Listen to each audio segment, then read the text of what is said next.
in the Dragon Country, in the bustling capital of Ba, at a student apartment just outside Lonka University.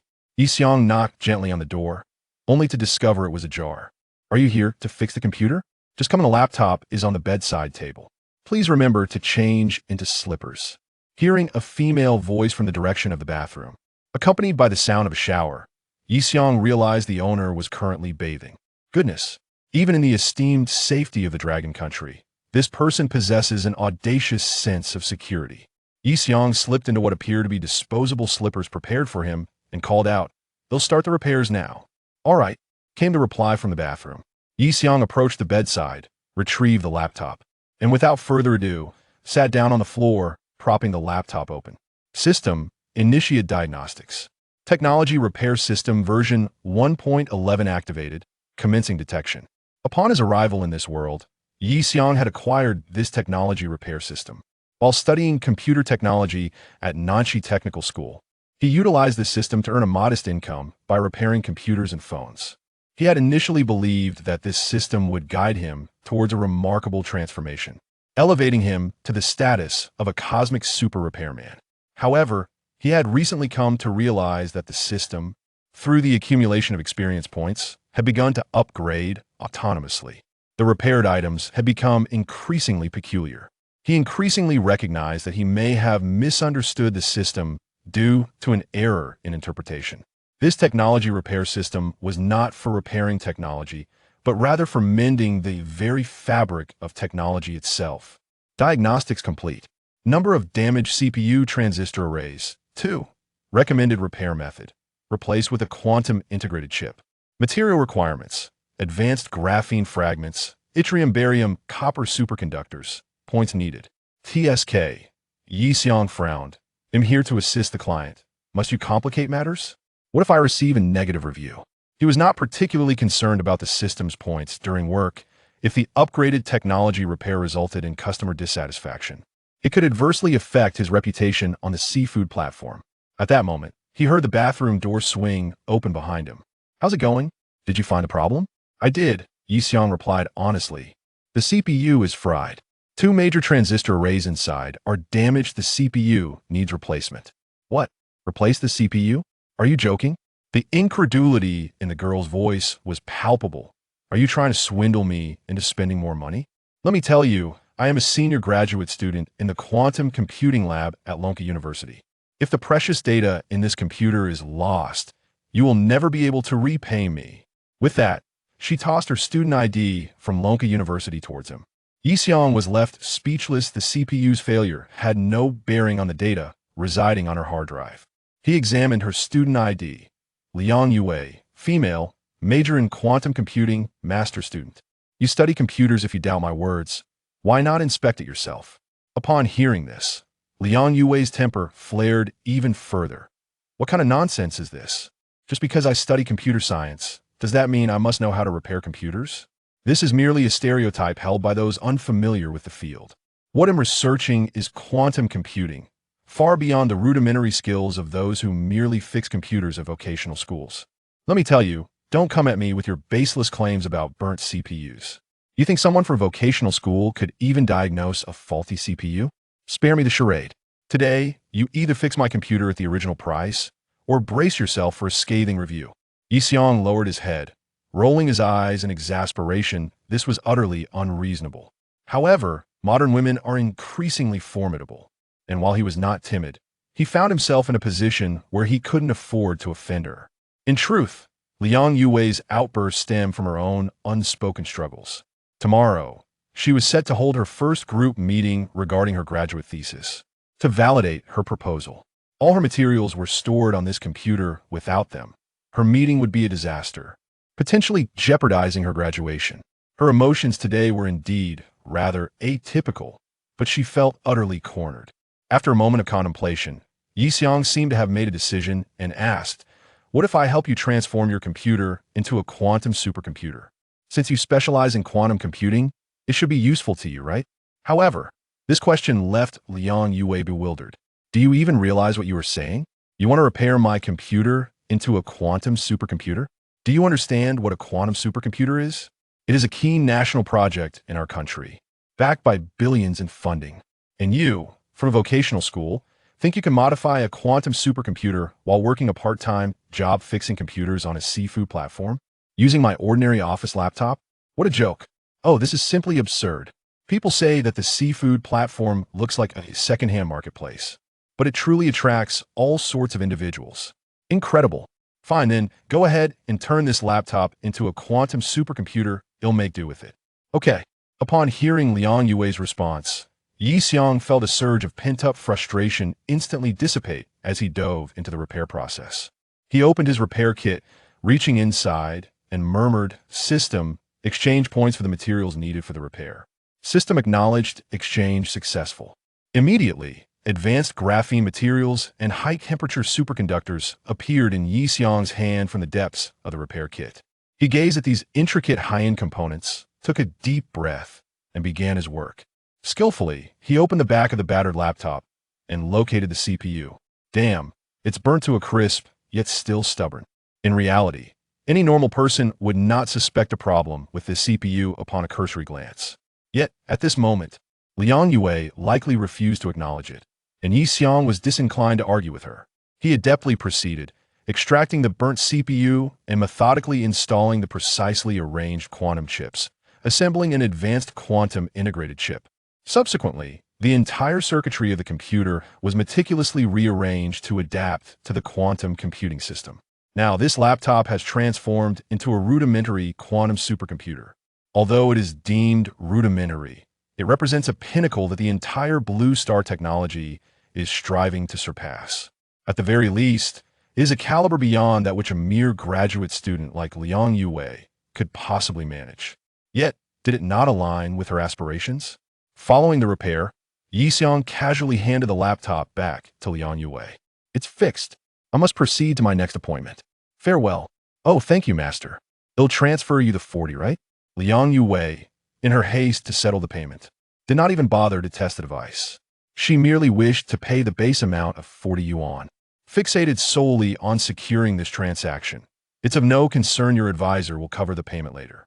Yi Xiong left her with this vague remark, slamming the door behind him as he exited the apartment. Little did he know, she was equally eager to make her escape. "What is this nonsense?" Liang Yue exclaimed, stamping her foot in frustration. "Then I shall truly decline to make any payment." As she seethed, she opened the laptop to inspect it. The moment she powered it on, a plethora of data and computational visuals erupted on the screen, prominently displaying the message, "Quantum Supercomputer version 1.0 system." Initializing upon witnessing this, Liang Yue was consumed by rage. That scoundrel. He actually infected my computer with a virus. Chapter 2, Quantum Supercomputing. The system has detected the successful installation of the Quantum Supercomputing System v1.0, and the technological repairs have been completed. Reward points, 600. Experience points meet the requirements, and the system automatically upgrades to the technological repair system v1.12. System reward, a grand gift package of advanced mathematical knowledge. As Yi Xiong exited the student dormitory and descended in the elevator, he heard the system notification. Another upgrade has commenced. This time, the reward pertains to mathematical knowledge, which is quite satisfactory. Yi Xiong felt an influx of mathematical understanding permeate his mind, dispelling all previous uncertainties regarding mathematics. While it is true that following the system's guidance allows for continual enhancement, it is undoubtedly preferable to grasp both the principles and the underlying reasons behind them. Yi Xiong seemed to gradually comprehend the principles behind the quantum supercomputer he had just constructed, or, more accurately, the quantum computer and its extensions. In simple terms, a quantum computer utilizes quantum bits to achieve exponential parallelism in information processing within quantum chips. We know that a conventional computer's ordinary circuit, 1 byte, can perform a single computation, whereas a quantum bit can exist in a state of superposition, simultaneously embodying 2 states. 2 quantum bits can thus parallelize computations along 4 distinct paths, akin to a conventional computer's CPU executing n computations along n parallel circuits. While n quantum bits can parallelize computations along 2 to the power of n paths. This starkly contrasts with traditional computational methods, as quantum computing is revolutionary in both methodology and capability. Moreover, the quantum supercomputer Yi Xiong had crafted for Liang Yue possesses superior storage and computational abilities that transcend those of standard quantum computers. The quantum supercomputer operates on principles akin to those of conventional supercomputers, integrating multiple quantum chips to evolve into a supercomputer within a quantum computing framework. However, Liang Yue remains oblivious to the true nature of her computer. She is preoccupied with concerns over the group meeting scheduled for the following day. Gazing at the prominent inscription of Quantum Supercomputing V10 on her screen, Liang Yue couldn't help but chuckle. She had never encountered such a poorly mannered individual before. She resolved to report her situation to her advisor during the group meeting tomorrow, seeking an extension before involving the authorities to rectify the matter. Ensuring that this individual would restore her computer and compensate her for all incurred losses. Why not contact the police now? Because she was exhausted. Indeed, even in such a dire situation, she was reluctant to sacrifice her sleep, fearing that this dispute might interfere with her rest. She opted to defer discussions with her advisor until the next day, prioritizing a good night's sleep. The following day at the group meeting, Liang Yue's peers submitted their research topics along with succinct project proposals, ensuring a smooth process for their upcoming presentations. When it was Liang Yue's turn, she found herself at a loss for words, seated at the table. Professor Pan Liaowei looked on with a mix of embarrassment and concern at his troublesome student, sensing that she was about to create yet another predicament that would require his intervention. Professor Pan Liaowei gazed intently as she tremulously powered on her laptop, remaining motionless in her contemplation. "What is the matter, Liang Yue? Have you encountered an issue?" Professor Pan inquired, his tone imbued with an air of urgency. My computer was damaged last night by a technician," Liang Yue stammered. "He installed a virus, and now it is inoperable." Sighing deeply, Professor Pan removed his glasses. "At such a critical juncture, you falter again. Are you going to ask for an extension once more?" As he questioned her, he cast a sidelong glance at Liang Yue's laptop, quickly donning his glasses to scrutinize the screen. In an effort to substantiate her claims, Liang Yue turned her laptop towards him after booting it up. Professor Pan's gaze fixed upon the characters dancing above the command line. The structure of the data, along with its invocation and computation methods, appeared to resemble the parallel computations of quantum bits. "This is impossible," he murmured to himself. Seeing her mentor's incredulous expression, Liang Yue thought, "This is promising. If I share my plight a bit more, he might soften and grant me some time to restore my computer. I have no idea how he tampered with my device. He forcibly pried open the base and even removed my CPU, installing who knows what. Now my computer is utterly unusable," she lamented, her voice tinged with the onset of tears. "After he repaired it, he didn't even charge me and just stormed out. He wasn't interested in money. He sought revenge because I had seen through his scheme to overcharge me." As she spoke, Liang Yue noticed the conference room had fallen eerily silent, prompting her to stifle her sobs. Professor Pan held his breath, fixated on her laptop for an extended period. Suddenly, he rose abruptly, seized her computer, and strode towards the exit without a word. "Professor." Liang Yue looked on in bewilderment as her mentor's figure receded, hastily following him. Other graduate students, perplexed by the unfolding events, trailed after them. Professor Pan hurried to the laboratory of the Quantum Supercomputing Research Center, connecting Liang Yue's laptop to the data stream interface. The laboratory's testing data stream could transmit up to a quintillion, enabling the connected computer to assess its parallel computing capabilities at an astronomical scale. Without hesitation, Professor Pan maximized the data flow and clicked send. In an instant, the data stream terminal indicated that the laptop had completed its calculations, with a packet loss rate approaching 0. The quintillion-level computation made it impossible to discern the exact duration, and the decoherence noise reduction was executed with near perfection. Professor Pan was left utterly astounded. Before him lay an unassuming and worn laptop, which astonishingly turned out to be a quantum computer equipped with a quantum chip. Moreover, it had undergone a sophisticated modular integration of multiple quantum chips, achieving computational efficiency and scale that surpassed even that of conventional quantum computers, resembling an authentic quantum supercomputer. At that moment, Liang Yue and her fellow disciples pursued their mentor to the Quantum Supercomputing Research Center laboratory. They beheld Professor Pan Liaowei standing beside the terminal for testing data streams. Trembling as he gazed at the laptop, "Liang Yue, please provide me with the contact information of the computer repair technician you mentioned," Professor Pan articulated, his voice quivering with each word. Chapter 3. The Assembly of National Talents. Liang Yue felt a sense of unease within, uncertain of Professor Pan's intentions. "Hurry up. Stop dawdling," Pan Liaowei exclaimed, his impatience evident as he shouted at his students. The graduate students were taken aback. They had never seen their professor so flustered over a simple oversight, especially when he had remained relatively calm in the face of their previous mistakes. However, Pan Liangwei could no longer contain his urgency. He retrieved his phone and dialed a number. Hello? Academician Su? Hello. It's me. Academician Su Yinzhou answered, leisurely holding a teacup. Professor Pan, why do you sound so excited? Has Lonka University actually developed the quantum supercomputer? Yes, we have, Professor Pan replied.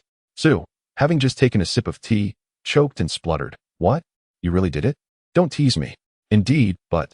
Professor Pan scratched the back of his head. It's a bit different from what you might be envisioning. It's not we. Regardless, you must come see it in person. Some things are hard to believe unless witnessed firsthand. All right, I will see you then. After hanging up, Professor Pan gazed at the seemingly unremarkable laptop before him, his heart racing with exhilaration. The quantum supercomputer had truly been realized. The method of encoding quantum bits was ingenious, providing topological protection for edge states, akin to cloaking quantum states in a bulletproof vest. What materials were employed? Could it be graphene, and of a superior grade? Yet, even so, how could the quantum chip within ensure superconductive operation at room temperature? Was it possible that, in addition to the advanced graphene, there existed room temperature superconducting materials? This achievement transcended mere epic-making. It far surpassed the current era. This modest laptop, no, this quantum supercomputer, symbolized not only a pinnacle in the field of quantum computing, but also a monumental collective achievement across multiple domains for the entire Dragon Nation. Astonishingly, such remarkable accomplishments were realized within the confines of an ordinary laptop. What extraordinary talent must have been required for this? Wait, can I see the arrangement of the quantum bits in the internal processor? I need to see it now. I can hardly contain my anticipation. However, he hesitated. What if he inadvertently mishandled this precious machine and caused damage? No, he must resist. The genius behind this creation must personally unveil, demonstrate, and showcase it to the faculty of Lonka University and the esteemed academicians. With these thoughts racing through his mind, Pan Liangwei turned back to Liang Yue. What is taking so long? Haven't you found a way to contact him yet? How can you mess up something so simple?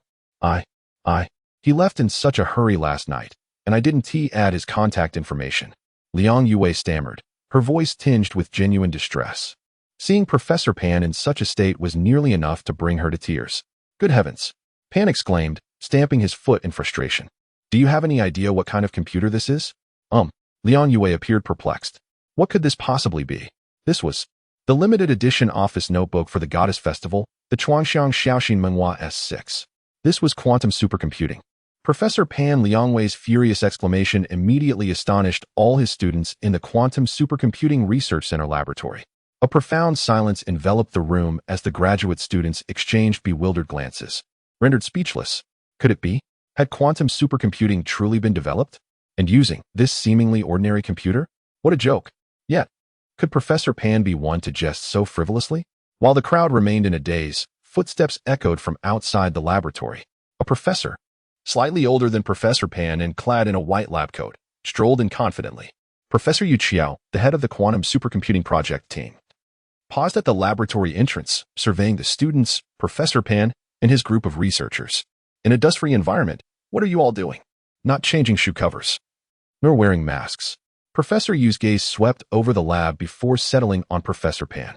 Old Pan, your temperament has never been so reckless. What on earth is happening today? Upon seeing Professor Yu, Professor Pan regained his composure. He tugged at his collar, attempting to relax, and calmly replied, "Come take a look, and you'll understand." He gestured towards the office notebook beside him, signaling Professor Yu to approach, while he returned to the data stream control unit, ready to transmit the data stream.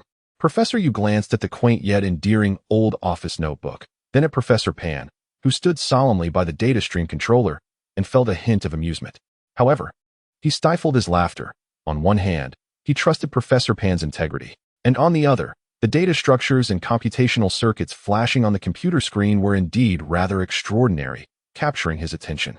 Go ahead, Yu Qiao casually remarked, adjusting his glasses and awaiting the results. Professor Pan Liangwei proceeded to send a data stream at the level of Guy. Once again, the computation completed instantaneously. Professor Yu was clearly taken aback, lifting his head in bewilderment to stare at Pan Liangwei. How much did you just send? The maximum value, at the level of Guy. Professor Pan replied. Yu Qiao's expression shifted to one of shock and seriousness, mirroring Pan Liangwei's. He approached the data stream terminal, stating, "Let me give it a try." He then repeated the original operation at the terminal. The result was identical. Now even Yu Qiao was left dumbfounded. The computational load at the Guy level, confronted by this office notebook, was akin to a leaf falling upon a lake's surface, scarcely creating a ripple. What else could this be but quantum supercomputing? Yu Qiao, a man of straightforward thought, empirical evidence, and objectivity, trusted what his eyes beheld and his judgment. It was that simple. Professor Pan added, "I have already called academician Su. He is on his way." Upon hearing Pan Liangwei's words, Yu Qiao merely nodded without uttering much. He quietly retrieved his phone, stepped out of the laboratory, and removed his mask. "Hello, General Chung. This is Yu Qiao. We have achieved quantum supercomputing here. Yes, I have confirmed it. It is indeed true. However, the specifics are somewhat complicated to explain." "What? You wish to come in person? Well, I truly appreciate your effort." Meanwhile, within the laboratory, Liang Yiwei's flustered thoughts, "What's a tangled mess?" finally began to coalesce into a useful clue. "That. I remember now. Let me check the orders on my seafood platform. It contains the seller's identity information." With trembling hands, Liang Yiwei opened her phone, accessed the seafood secondhand goods app, and selected the order from last night. The seller's name was Yi Xiang, with a note stating he was a part-time student from Nanchi Technical School, offering repairs on various household appliances and electronic products to earn some pocket money. Chapter 4. Just because of brother, if one were to identify the domain that currently demands quantum supercomputing the most, it would undoubtedly be the military sector. Although the military may not represent the most extensive or varied application of quantum supercomputing, it certainly embodies the most pressing need at this juncture. The computational requirements for decoding military intelligence are beyond the capabilities of contemporary computers. The military has been attentively monitoring the progress of quantum supercomputing research, to the extent that it has become an obsession. Unbeknownst to Yi Xiang, General Cheng Fei had already instructed the Central Military District, where Badu is located, to promptly impose a lockdown and alert status on the city. Subsequently, upon discovering that the developer of the quantum supercomputer, Yi Xiang, was merely a student at Nanchi Vocational School, the local armed police of Badu immediately mobilized, heading towards Nanchi Vocational School. However, Yi Xiang, completely unaware of these developments, was laboriously dismantling the electronic screen in the main teaching building of Nanchi Vocational School. A group of female students below were furiously cursing Yi Xiang. "Damn Yi Xiang. Hurry up and fix the electronic screen. You've delayed our brother's birthday celebration. I won't let you off the hook. My brother only has this one birthday each year. If we miss it, you'll pay with your life." Last month, he had damaged the electronic screen above the main teaching building. It was said to be broken because the engineering department, having learned that Yi Xiang often used his own money to repair electrical appliances, seized the opportunity to avoid paying for parts. Yi Xiang simply could not afford original components. He had to resort to using high-dimensional particle tubes to mend the defective electronic screen. Since then, the screen had displayed anomalies, often either showing strange distorted characters and symbols or going completely black. In truth, this was merely a normal phenomenon resulting from the use of high-dimensional particle tubes, as the data displayed had collapsed into the imaginary space of higher dimensions. However, no matter how Yu Xiang attempted to explain this to the school authorities, he could not convey his point effectively. "I told you, if you lack materials, I can only use high-dimensional particle tubes." You all agreed that fixing it was sufficient. So why are you backing out now? The engineering department, at a loss, re-examined the situation. They could not disassemble the high-dimensional particle tubes, and ultimately, the matter was left unresolved. Today marks the birthday of the young idol Jiyin. The female fans at Nanchi Vocational School wished to celebrate Jiyin's birthday, but could not afford the expense of renting an electronic screen from a large shopping mall. Thus, they resorted to causing a commotion at the school, demanding that the electronic screen be utilized for their brother's celebration. They wished to display slogans like "Happy Birthday" to Brother Jiyin on the school's large screen throughout the day. Despite the fact that their brother would not be able to see it, the school administration found themselves in a predicament. On one hand, the school was not a venue for such displays. On the other, the electronic screen was still inoperative. Nonetheless, observing the fervor of the female students, the administration felt somewhat intimidated. The principal, not wishing to escalate matters, conceded, "If you can manage to have Yi Xiang fix the electronic screen, then you may use it as you wish today." With the principal's tacit approval, over 100 female fans surged into the boys' dormitory, dragging Yi Xiang out. And thus, we find ourselves in the present scene above the main teaching building. Damn it, the engineering department must have embezzled the budget for the electronic screen repairs. As Yi Xiang pondered, his heart ached as he gazed at the dismantled high-dimensional particle tube, which he had exchanged for through the system's points. It was a travesty that they did not utilize it properly. Shaking his head, he turned his attention to the ground below, where a group of girls held up support signs proclaiming "Happy Birthday, Brother," pointing at something he could not comprehend. It appeared as though they were celebrating their own birthdays. Yi Xiang could not help but chuckle softly. Wait, what was happening at the school gate? From the height of the main building, he inadvertently noticed a large convoy of military vehicles suddenly arriving at the entrance. One by one, these military trucks came to a halt, from which emerged squads of armed soldiers. What on earth was happening? What are you staring at? Hurry up and fix this. Just as Yi Xiang stole a glance, he was reprimanded by a girl leading the fan group below. Upon entering the school gate, the armed soldiers swiftly sprinted towards the faculty office building, followed closely by several officers who were also running towards the teaching building. The sheer scale of this procession left the female fans bewildered. What was going on? Regardless, nothing was more important than celebrating our brother's birthday. In the principal's office of Nachi Technical School, the team leader of the Baidu Armed Police, Chung Nan, presented his credentials to the principal. We have come to your institution to locate a student named Yi Xiang. Behind Chung Nan stood an older officer of significantly higher rank, who observed silently, seemingly unwilling to speak. The principal, having been initially taken aback by the commotion outside, felt a sigh of relief upon learning that they were merely searching for a student. However, Yi Xiang? They were looking for Yi Xiang? You were searching for him, the principal began, but was swiftly interrupted by Chung Nan, who raised a hand in a halting gesture, his voice soft yet resolute. It is not necessary to inquire further. We need to take him to Lonka University. That is all we can disclose. The principal, now aware of the gravity of the situation, closed his mouth and nodded, raising a finger to indicate the direction of the main teaching building. He is currently on the electronic screen of the main teaching building. The one repairing the screen is him. A glimmer of intensity sparked in the eyes of the older officer behind Chung Nan. Lowering his voice, he commanded Chung Nan, "Go to the entrance of the main teaching building and bring him here." Chung Nan nodded. Retrieving a walkie-talkie with his left hand, have the driver bring the vehicle to the entrance of the main teaching building. With his right hand, he raised it to his temple in a simple salute to the principal, expressing gratitude for his cooperation. In the next moment, both officers vanished from the principal's view, leaving behind the rhythmic sound of military boots echoing in the corridor. The principal let out a silent sigh of relief, attempting to calm his racing heart. Although, as a citizen of Long Nation, he had little to fear from soldiers, the pressure he had just experienced was indeed chilling, nearly causing him to tremble. Gradually, the soldiers on campus seemed to have received some sort of command, and they began to converge at the entrance of the main building.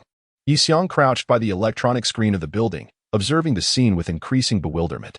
However, he noticed two officers striding purposefully from the faculty building, as if two icy glimmers were directed toward him.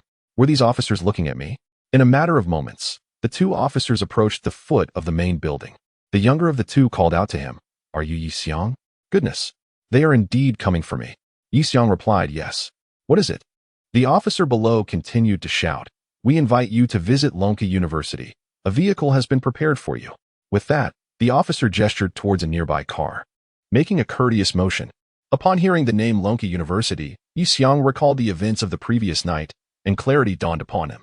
Yet, before he could ponder further, a window nearby swung open, and an armed police officer emerged, extending a hand toward Yi Xiang. "Come, be careful, Yi. Let us assist you in leaving this place." Just as Yi Xiang was about to depart, a girl's voice echoed from below. "You can't leave. He must not go yet." It was the leader of the fan club from Nachi Technical School, fervently objecting. Chapter 5, Quantum Tower, Complete Lockdown. This display screen is what we shall utilize today. Currently, this is the only device that can be repaired at the school. You cannot take it away.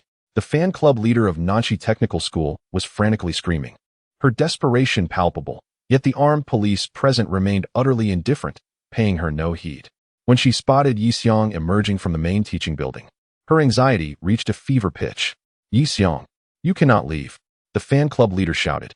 Witnessing Yi Xiang preparing to enter a vehicle under the protection of several armed police, breaking through the barricade towards the car, Captain Chungnan, standing beside Yi Xiang, quickly widened his eyes, reacting swiftly to seize one of the fan club leader's wrist with one hand while forcefully pressing her shoulder down with the other, forcing her down to the ground. An armed police officer guarding Yi Xiang immediately raised his rifle, pointing it at the back of the fan club leader's head.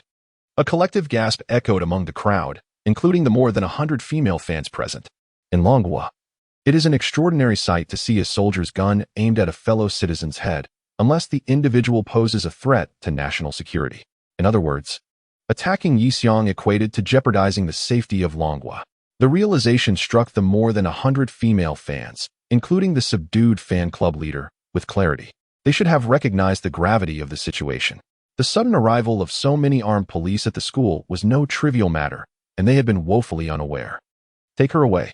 Changnan barked, and 2 armed officers promptly apprehended the fan club leader. The crowd fell silent as the fangirls hastily concealed their signs behind their backs, fixated on the car and the departing armed police, not daring to breathe.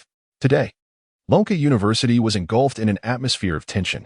From outside the school to within its confines, soldiers were stationed everywhere. The university's president, Su Qinghe, stood at the entrance, greeting each vehicle as it entered the campus, shaking hands with the silver-haired scholars inside.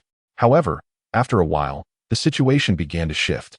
The vehicles entering the campus bore white license plates, and the generals inside merely rolled down their windows to acknowledge President Su, who watched them drive into Lonka University. The students of Lonka University began to speculate, what on earth is happening today? Uncertain. However, judging by the current situation, they expected to uncover the truth by watching the news tomorrow morning. As a sedan escorted by 2 military vehicles came to a halt at the entrance of Lonka University, President Su finally ceased waiting in place and jogged forward to greet it. The onlooking students gasped. The true heavyweight had arrived, the protagonist of the day. As Captain Chungnan exited the front passenger seat and slowly opened the rear door, Yi Xiang emerged from the car, remarkably, just a young man of similar age to the students. Upon arriving at Lonka University, Yi Xiang was momentarily taken aback to see soldiers stationed everywhere. Although he had mentally prepared himself, he remained unaware of the military's urgent demand for quantum computing technology. On the future battlefield, intelligence shifts rapidly. Each exchange of enemy information may employ entirely different encryption methods. To decipher enemy intelligence sooner and analyze battlefield dynamics earlier is to gain a strategic advantage, potentially saving countless lives of Dragon Kingdom soldiers. As soon as he alighted from the vehicle, Yi Xiang noticed an elderly man approaching him. He seemed to recognize this individual, who appeared to be the president of Lonka University. If he recalled correctly, the name was Su Qinghe. Upon seeing Yi Xiang emerge from the car, President Su hurriedly approached to shake his hand, saying, "Greetings. You must be Yi Xiang, the student who developed the quantum supercomputer?" Yi Xiang regarded President Su without responding directly, instead inquiring, "Who is Liang Yue's mentor?" Taken aback by this question, President Su realized he couldn't possibly remember the assignments of all mentors at Lonka University. Seeing President Su's uncertainty, Yi Xiang waved his hand dismissively, saying, "Never mind. It's mainly because that student still owes me for the computer modifications. I'll ask him later." Computer modifications? President Su was alarmed. Could he be referring to the transformation of that laptop into a quantum supercomputer? Logically, as an individual, he should indeed be compensated for converting a standard computer into a quantum supercomputer. However, this was a transformation into a quantum supercomputer. Could the school's current budget accommodate such an expense? Should he seek state funding? President Su refrained from expressing his inner turmoil immediately. Thus, Yi Xiang, amidst the escort of soldiers and the company of numerous university leaders, made his way to the quantum computing laboratory located within the heavily fortified quantum building. This building was the most secure location, with armed soldiers patrolling both inside and outside, and on the roof, snipers stationed at each corner. The entire quantum building had been cleared, aside from experts whose identities had been verified, as well as the hurriedly assembled academicians from across the Dragon Kingdom. No one else was permitted entry.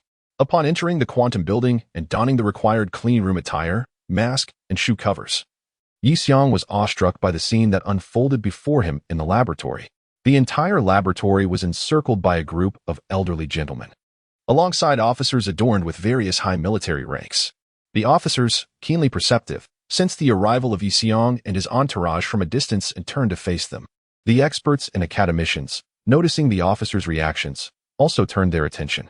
All eyes, both of the elderly gentleman and the officers, fell upon the young man, Yi Xiong, who was surrounded and escorted. Several of the elderly gentlemen, unable to contain their excitement, stepped forward to shake Yi Xiong's hand. Principal Su Qinghe introduced Yi Xiong to the esteemed guests, saying, "This is academician Su Yazhou from our nation's Lonka Institute's supercomputer project team. And over here, we have Professor Yu Qiao, the head of our Lonka University's quantum supercomputing project, along with the military representatives over there. They're all eagerly in need of the quantum supercomputing technology that you are developing." Encountering such a scene for the first time, Yi Xiong felt a bit uneasy. He waved his hand and said, "You are too kind, esteemed experts. You simply wish for me to assist you in transforming a conventional quantum computer into a quantum supercomputer, correct?" Transform? The experts were taken aback. Why refer to it as a transformation? However, as long as he could produce a quantum supercomputer, they were willing to accept his terminology. Yi Xiong glanced sideways and pointed to an experimental quantum computer in the laboratory, asking, "Will this one suffice?"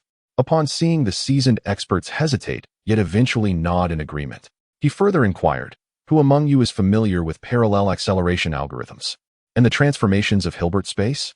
Algorithms and Hilbert space were indeed familiar territory for these experts. It appeared Yi Xiong sought their assistance, and none of the academicians were willing to miss this opportunity. They eagerly volunteered to help repair the quantum computer. "Very well, then. I appreciate your assistance, gentlemen. Oh, and by the way," Yi Xiong seemed to recall something, asking, "Who is Liang Yue's mentor?" Chapter 6. The second quantum supercomputer Liang Yue and a group of Professor Pan Liangwei's students, dedicated to the field of quantum supercomputing, were fortunate enough to remain on-site. Upon hearing Yi Xiong's inquiry, Professor Pan felt a sense of foreboding. Nevertheless, he introduced himself. "I am Professor Pan Liangwei from the Quantum Supercomputing Research Center at Lonka University. And I am also the mentor of Liang Yue." In the crowd, Yi Xiong spotted Liang Yue, who was huddled in a corner, before turning to Professor Pan. He nodded in acknowledgement and asked, "Are you this fellow's mentor?" He gestured towards Liang Yue. Upon hearing herself referred to as this fellow, Liang Yue could barely contain her indignation but refrained from expressing it. Professor Pan looked at Yi Xiong, swallowed hard, and confirmed, "Yes, I am Liang Yue's mentor." Upon hearing this, Yi Xiong extended his hand, stating, "She didn't pay yesterday, and we agreed that her mentor, which is you, would cover it today. 40 yuan for the labor fee, and I'll temporarily forego the quantum supercomputing modification fee.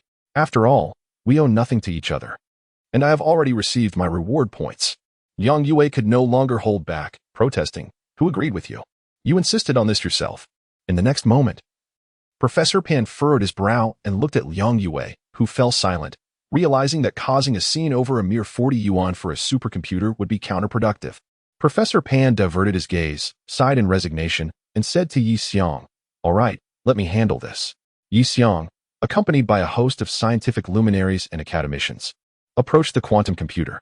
This quantum computer, while perhaps not the most advanced in the nation, was still an impressive representation of cutting-edge technology, emblematic of the pinnacle of scientific achievement on Blue Star.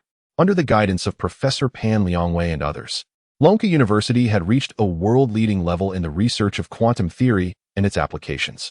However, it seemed clear that further efforts were necessary to develop an even more advanced quantum supercomputer. System, Initiate Detection. Technology Restoration System V1. 12 activated, commencing analysis. Detection complete. One primitive Josephson architecture chip detected in the central processing area. Coherence time of 0.06 microseconds. Denoising level at 92. Immediate foundational repairs are recommended to upgrade to a quantum supercomputer. How outdated. Although quantum computers are among the latest technological marvels, this architecture's chip is rather antiquated. No wonder it is designated as an experimental testing machine. Alas, it is through the efforts of the students at Lonka University that I have the opportunity to earn 600 points and receive upgrade rewards. I suppose I shall accept this minor loss. Esteemed professors, my primary concern lies in the external security protections of this machine, as well as the internal quantum state transmission pathways. Could you assist me in dismantling this computer so I can help you replace it with modular quantum chips? Several professors and academicians exchanged glances, neither daring to take the initiative. This was the quantum computer from Lonka University, and although it was not the most advanced model, it was certainly of great value. However, Pan Liangwei glanced at Yu Qiao and nodded. Two professors from Lonka University stepped forward first, beginning to detach the external connections. The elder scholars observed the actions of their contemporaries and followed suit, offering their assistance. Pan Liaowei understood that the quantum chip within relied on the external low-temperature cooling system to maintain its superconducting state. If the cooling unit were to cease operation, all would revert to zero. Yet, the previous incident with the laptop had revealed to him that this young man possessed a means to provide room-temperature superconducting materials for signal transmission. He believed in this youth, certain that he could achieve feats beyond their imagination. Meanwhile, Professor Pan's students joined the elder scholars in disassembling the computer. At this moment, Yixiang was also busy, quietly inspecting the materials needed for the task ahead: Majorana fermion-bound circuits, single-photon detection arrays, topological quantum chips. Goodness, it required 700 points. Previously, he had 426 points remaining, and with an additional 600 points earned later, he was now faced with a deduction of 700. What a loss. However, repairing this impressive machine might yield substantial rewards. The greater the tempest, the more valuable the fish. Let's do it. Yixiang silently exchanged various materials into his toolkit and then stepped forward, saying, "All right, everyone. Thank you for your hard work. Allow me to take over." He had learned from the system scan that the confidentiality measures surrounding this quantum computer were exceedingly robust. The outer layers of protection could only be dismantled by individuals from Lonka University. After that, he, Yixiang, could manage the rest on his own. He couldn't continue to trouble these esteemed gentlemen. As Yixiang gazed at the processor area in the center, he slowly opened the outer low-temperature unit, releasing a chilling air that made the already frigid quantum laboratory feel even more bone-chilling. "Everyone, bear with me," Yixiang called out as he, undeterred by the biting cold, leaned in to examine the internal processor equipment. It seems about ready to begin. As the laboratory's temperature control system gradually removed the frigid air, restoring the ambient temperature, Yixiang commenced his operations.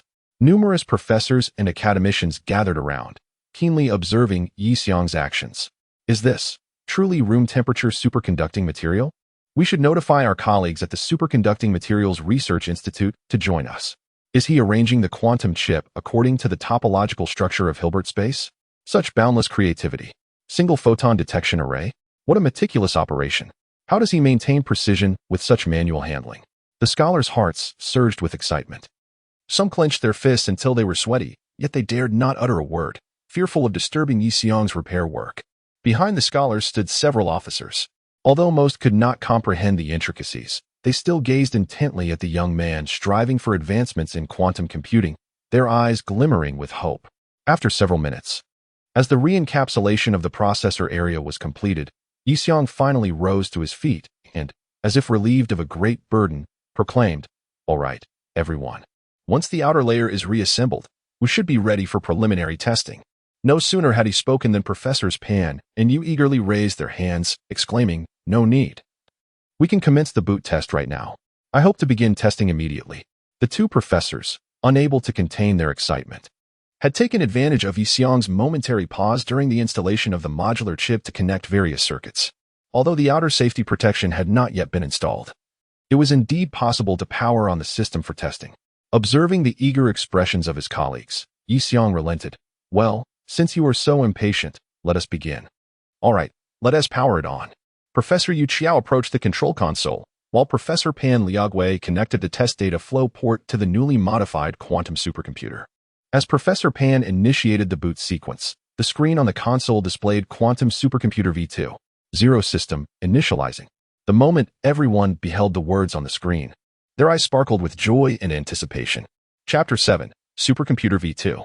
Zero. As the resonant hum of electrical currents coursed through the vast quantum computer, a palpable tension enveloped the room. Some of the elder academicians fixated anxiously on the screens of the control panel, while others positioned themselves at the rear, captivated by the core section housing the processors. The quantum chip modules within the core emitted a gentle azure glow, a manifestation of countless light pulses occurring every second. Due to the rapidity of these fluctuations, they appeared to be continuously illuminated. What an extraordinary sensitivity of the photon detection array. Is our current technological prowess truly capable of this? I have discerned that the distribution of the qubit modules mimics the topological configuration of a high-dimensional Hilbert space. Approximately, this must be 16 dimensions. Ingeniously crafted. The arrangement of these modules is remarkably intricate. Everyone, please stand back. Exercise caution regarding the Einstein-Rosen bridge effect. Yi Xiong observed as the esteemed scientists remained gathered near the processor, their attention fixated on the semi-enclosed section with great fascination, and he felt a sense of urgency. Remaining so close not only posed a safety risk, but also jeopardized the experiment. Do not observe. Do not observe. We must prevent the qubits from prematurely collapsing due to the presence of observers. Everyone, come to the control panel. Ah, yes. Several elder academicians hurriedly returned to the control panel, followed closely by the military officers, ensuring they did not disrupt the experiment. At this moment, all eyes converged on Professor Pan Liaowei, who was controlling the data stream terminal, and Professor Yu Qiao, poised to operate the quantum supercomputer at the console. On the screen, the quantum supercomputing system was in the initialization phase, with the number of ready qubits skyrocketing, ultimately stabilizing at a staggering 1,048,576 qubits. Upon witnessing this figure, the elder scientists collectively inhaled sharply.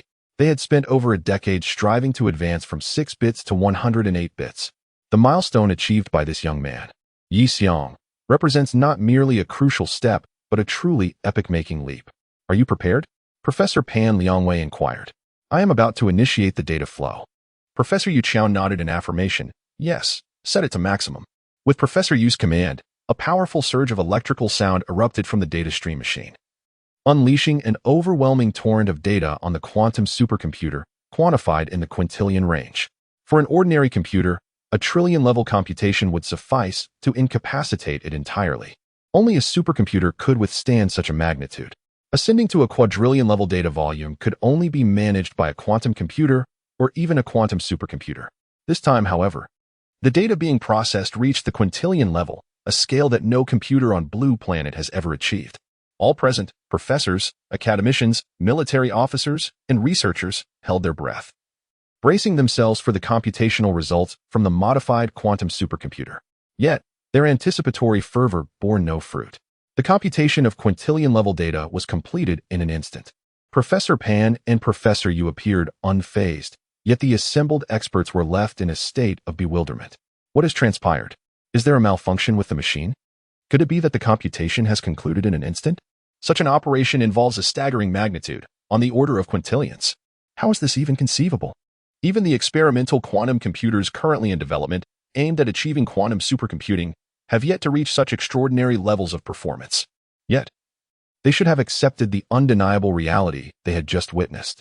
The data stream terminal indicated that the computation was completed in a mere 0.0006 seconds. With a packet loss rate of approximately 0, the system could not detect any packet loss at all. Moreover, it was explicitly stated that this quantum supercomputer contained 1,000,000 quantum bits. Professor Pan, please continue to transmit data without interruption, urged Professor Yu, adjusting his glasses as he prepared to bombard the quantum supercomputer with a voluminous data stream. As the switch was activated, the data stream terminal emitted a lamenting hum of electrical currents. The continuous output of quintillion-level data streams was so intense that even the machine itself struggled to withstand it. All eyes were fixated on the quantum supercomputer's calculation interface. Remarkably, the entire machine adeptly processed each surge of quintillion-level data without any apparent strain. Akin to a feather gently landing on a lake's surface, barely causing a ripple. The tension that had gripped their hearts finally dissipated. Their repeated validations led to the conclusion that the computer before them was indeed the quantum supercomputer they had all longed for. Furthermore, it was abundantly clear that the computational prowess of this quantum supercomputer had far surpassed that of any existing machine across the entirety of Blue Star. Yu Qiao gazed intently at the display of this nascent quantum supercomputer, which showcased the microsecond processing times for each wave of quintillion-level data streams, as well as the corresponding packet loss rates, both of which were virtually 0. His trembling hand slowly rose, and with a gentle applause, he initiated a round of clapping. Following his lead, Professor Pan joined in, and soon after, Academician Su, President Su, and a host of academicians, scientists, and military officers erupted into enthusiastic applause. Amidst the ovation, Academician Su Yazhou exclaimed with fervor, "The quantum supercomputing technology has achieved a monumental breakthrough for our dragon nation." Some of the elder scientists, disregarding the sterile protocols of the laboratory, removed their masks and cheered like children. Just then, a military officer approached President Su and whispered a few words in his ear. Ah, indeed.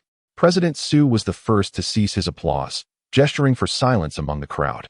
Esteemed scientists and researchers, it is imperative to note that our quantum supercomputer project at Lonka University is a venture closely tied to military collaboration. We have previously committed that the first quantum supercomputer we develop will be prioritized for military use. Thus, regarding this machine, we wish to voluntarily submit it. But prior to that, Principal Su turned to communicate with the officers beside him for confirmation before continuing. Firstly, I must ask each of you to sign a confidentiality agreement before you leave.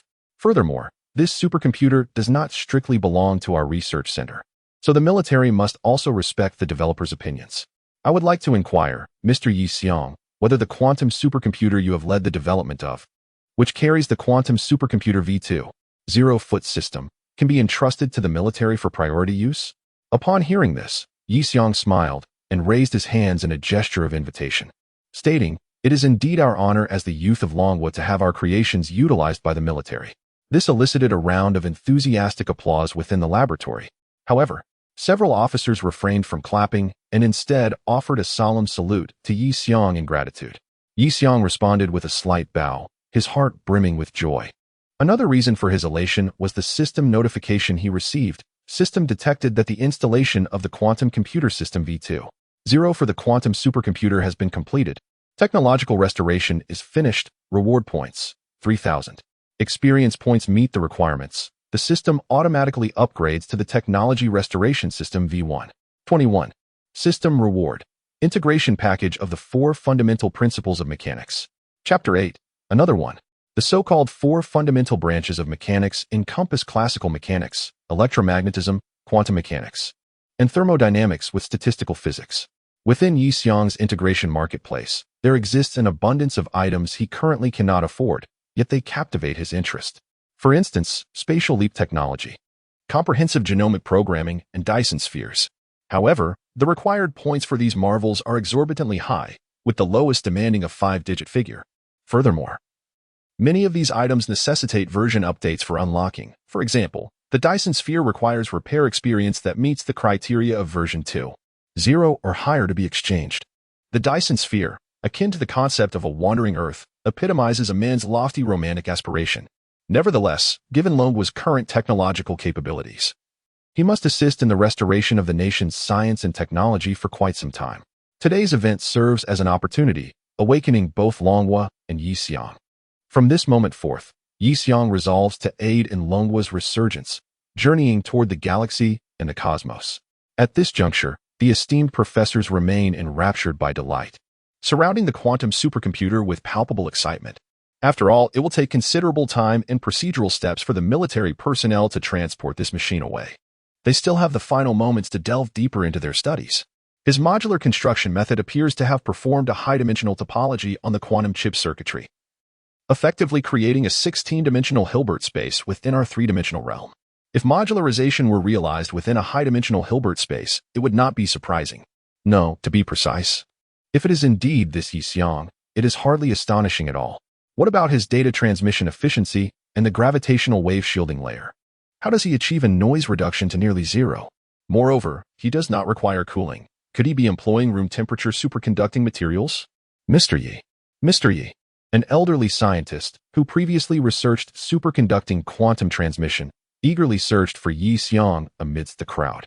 Yi Xiong navigated through the throng and inquired, "What is it? Who called for me?"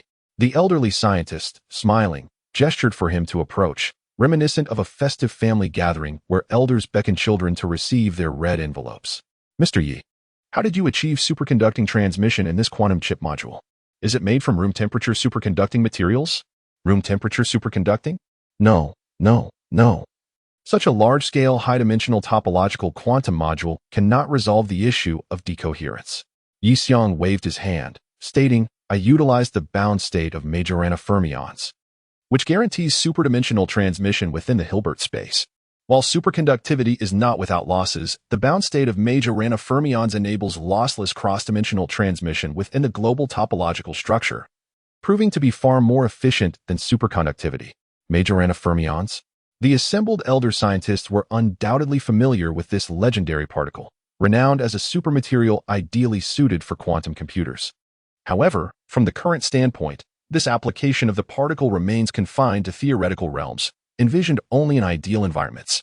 Has this young man successfully implemented such a particle into supercomputing? A groundbreaking and epic-making technology, murmured Yu Qiao. He never entertained the notions of possibility or impossibility. He solely trusted the data his eyes beheld. Throughout the entire process of information flow computation, the decoherence noise approached near zero, even to the extent that there were instances when the information flow computer could not measure it at all. Undoubtedly, this marked the genuine realization and application of the bound state of Majorana fermions.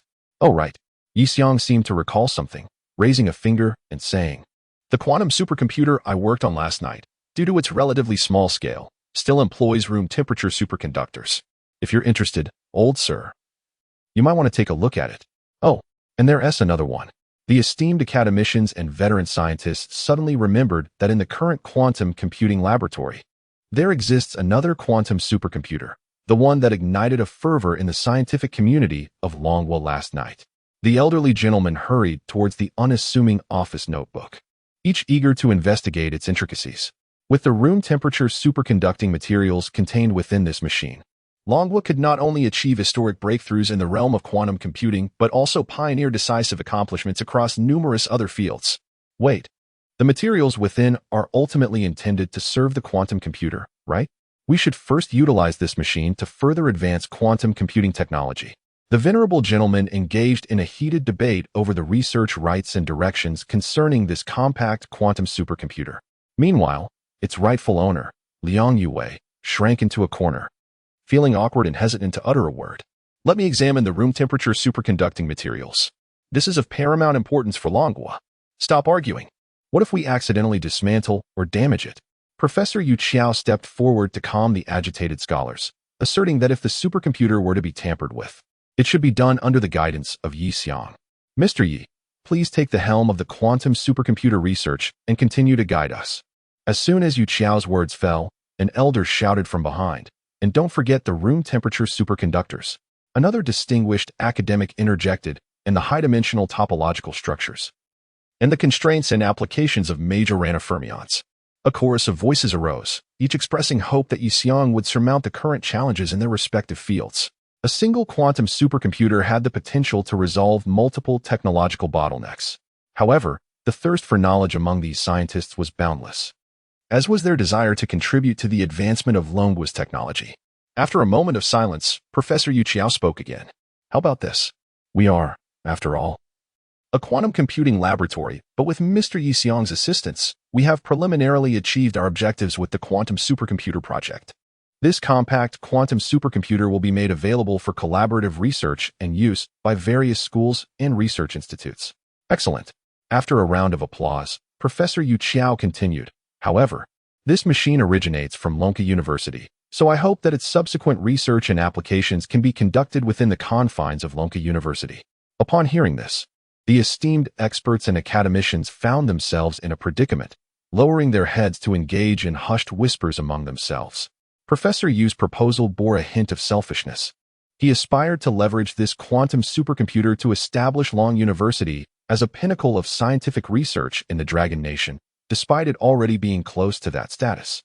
At this moment, Professor Pan Liaowei approached his student, Liang Yue, and remarked, "Your notebook will be compensated by the school when the time comes. For now, you may return." This implied that the graduate students should not linger any longer. Liang Yue felt a wave of embarrassment wash over her. Although the school was set to replace her broken computer, she found herself unable to feel any joy in the matter. Chapter 9. No wonder they can only initiate controlled nuclear fusion. Excellent. As for this quantum supercomputer from Lonka University, I shall escort Mr. Yixiang back to Kyoto University. The esteemed academician from the Superconducting Materials Research Institute exclaimed, "Greetings, Mr. Yi. I am Sun Fuxing from the Kyoto University Superconducting Materials Research Institute." Wait. "I am an academician from the Optical Research Institute of Lonka University. We are particularly intrigued by your photon capture technology." The surrounding military officers, alongside Cheng Nan, who quietly guarded Yixiang, couldn't help but feel a sense of tension as a throng of venerable scientists clamored over a young man. At that moment, Yixiang also found himself in a quandary. Each direction held its allure, and he was uncertain which path to follow. However, Professor Pan Liangwei's words provided him with a clear objective. Young man, aspire to great ambitions and lofty goals. Lonka University offers the finest research environment and facilities in all of Longhua. Consider us thoughtfully. Yixiang instantly realized, as long as he continued to engage in significant projects with grand aims, he could consistently reap the most substantial system rewards. Indeed, it was akin to the early missile development efforts of Longhua, aiming for the largest targets. Consequently, Yixiang inquired of the gathered scientists, what major topics and significant projects are currently being pursued at your respective institutions? The esteemed gentlemen found themselves somewhat at a loss in response to this inquiry. Unsure of its intent, was Mr. Yi testing the capabilities of various universities or research institutions?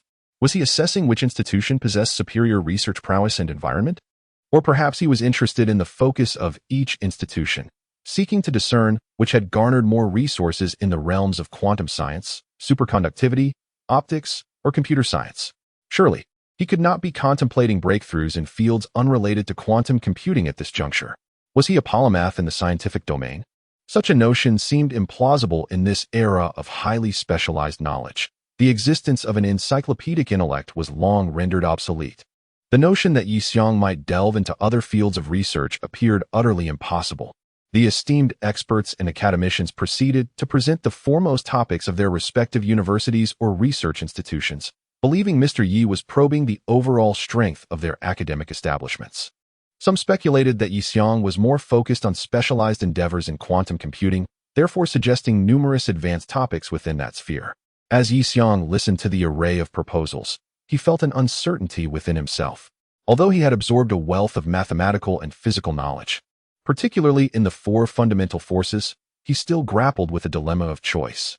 The prospect of biological computing and telomere repair, could it potentially extend my lifespan? And what of the robotics project? Might it lead to the creation of mechas? Oh, the decision was indeed challenging.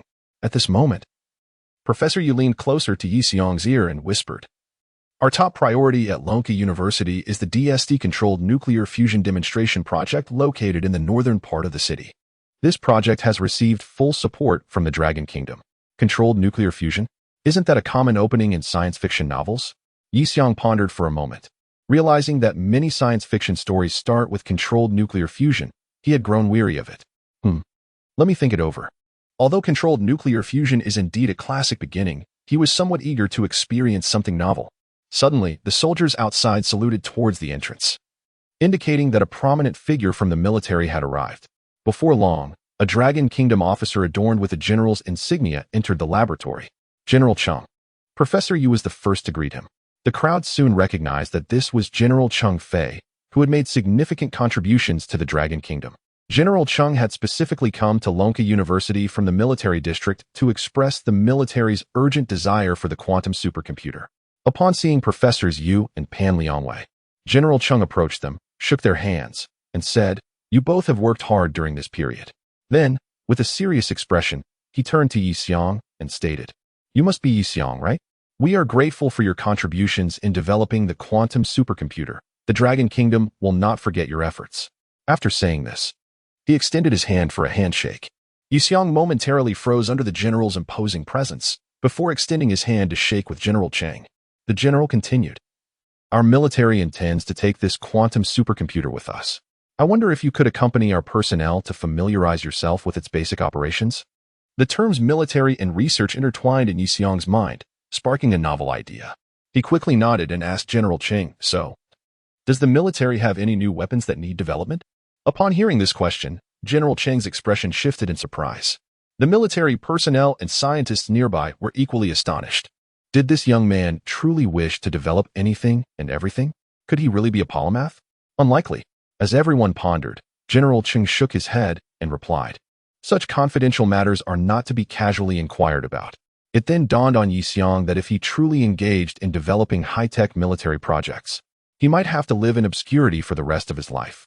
No wonder in those science fiction tales, characters often start with handing over controlled nuclear fusion technology.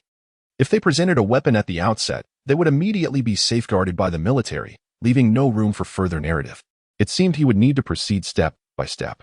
Reflecting on this, Yixiang turned to Professor Yu and said, It appears that I will have to focus on researching controlled nuclear fusion here. This statement left everyone astonished. What? He still intended to study controlled nuclear fusion? And why did he say he could only do that? Controlled nuclear fusion, akin to quantum supercomputing, represents a pinnacle of contemporary scientific endeavor that remains elusive to many. Is this just truly appropriate? Can one approach such profound matters with such a casual demeanor? Yet, from another perspective, this young individual has indeed made strides in the realm of quantum supercomputing. It stands to reason that he should not be considered a frivolous speaker.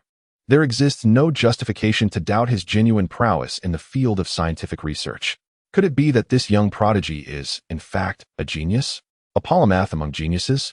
As a group of seasoned scientists observed Yi Xiong departing the quantum computing laboratory under military protection, they found themselves ensnared in deep contemplation.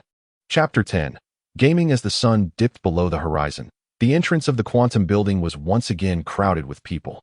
Students from Lonka University, having just finished their classes, returned to the entrance to witness the excitement. Look, it must be coming to an end. The soldiers inside are coming out. Someone exclaimed.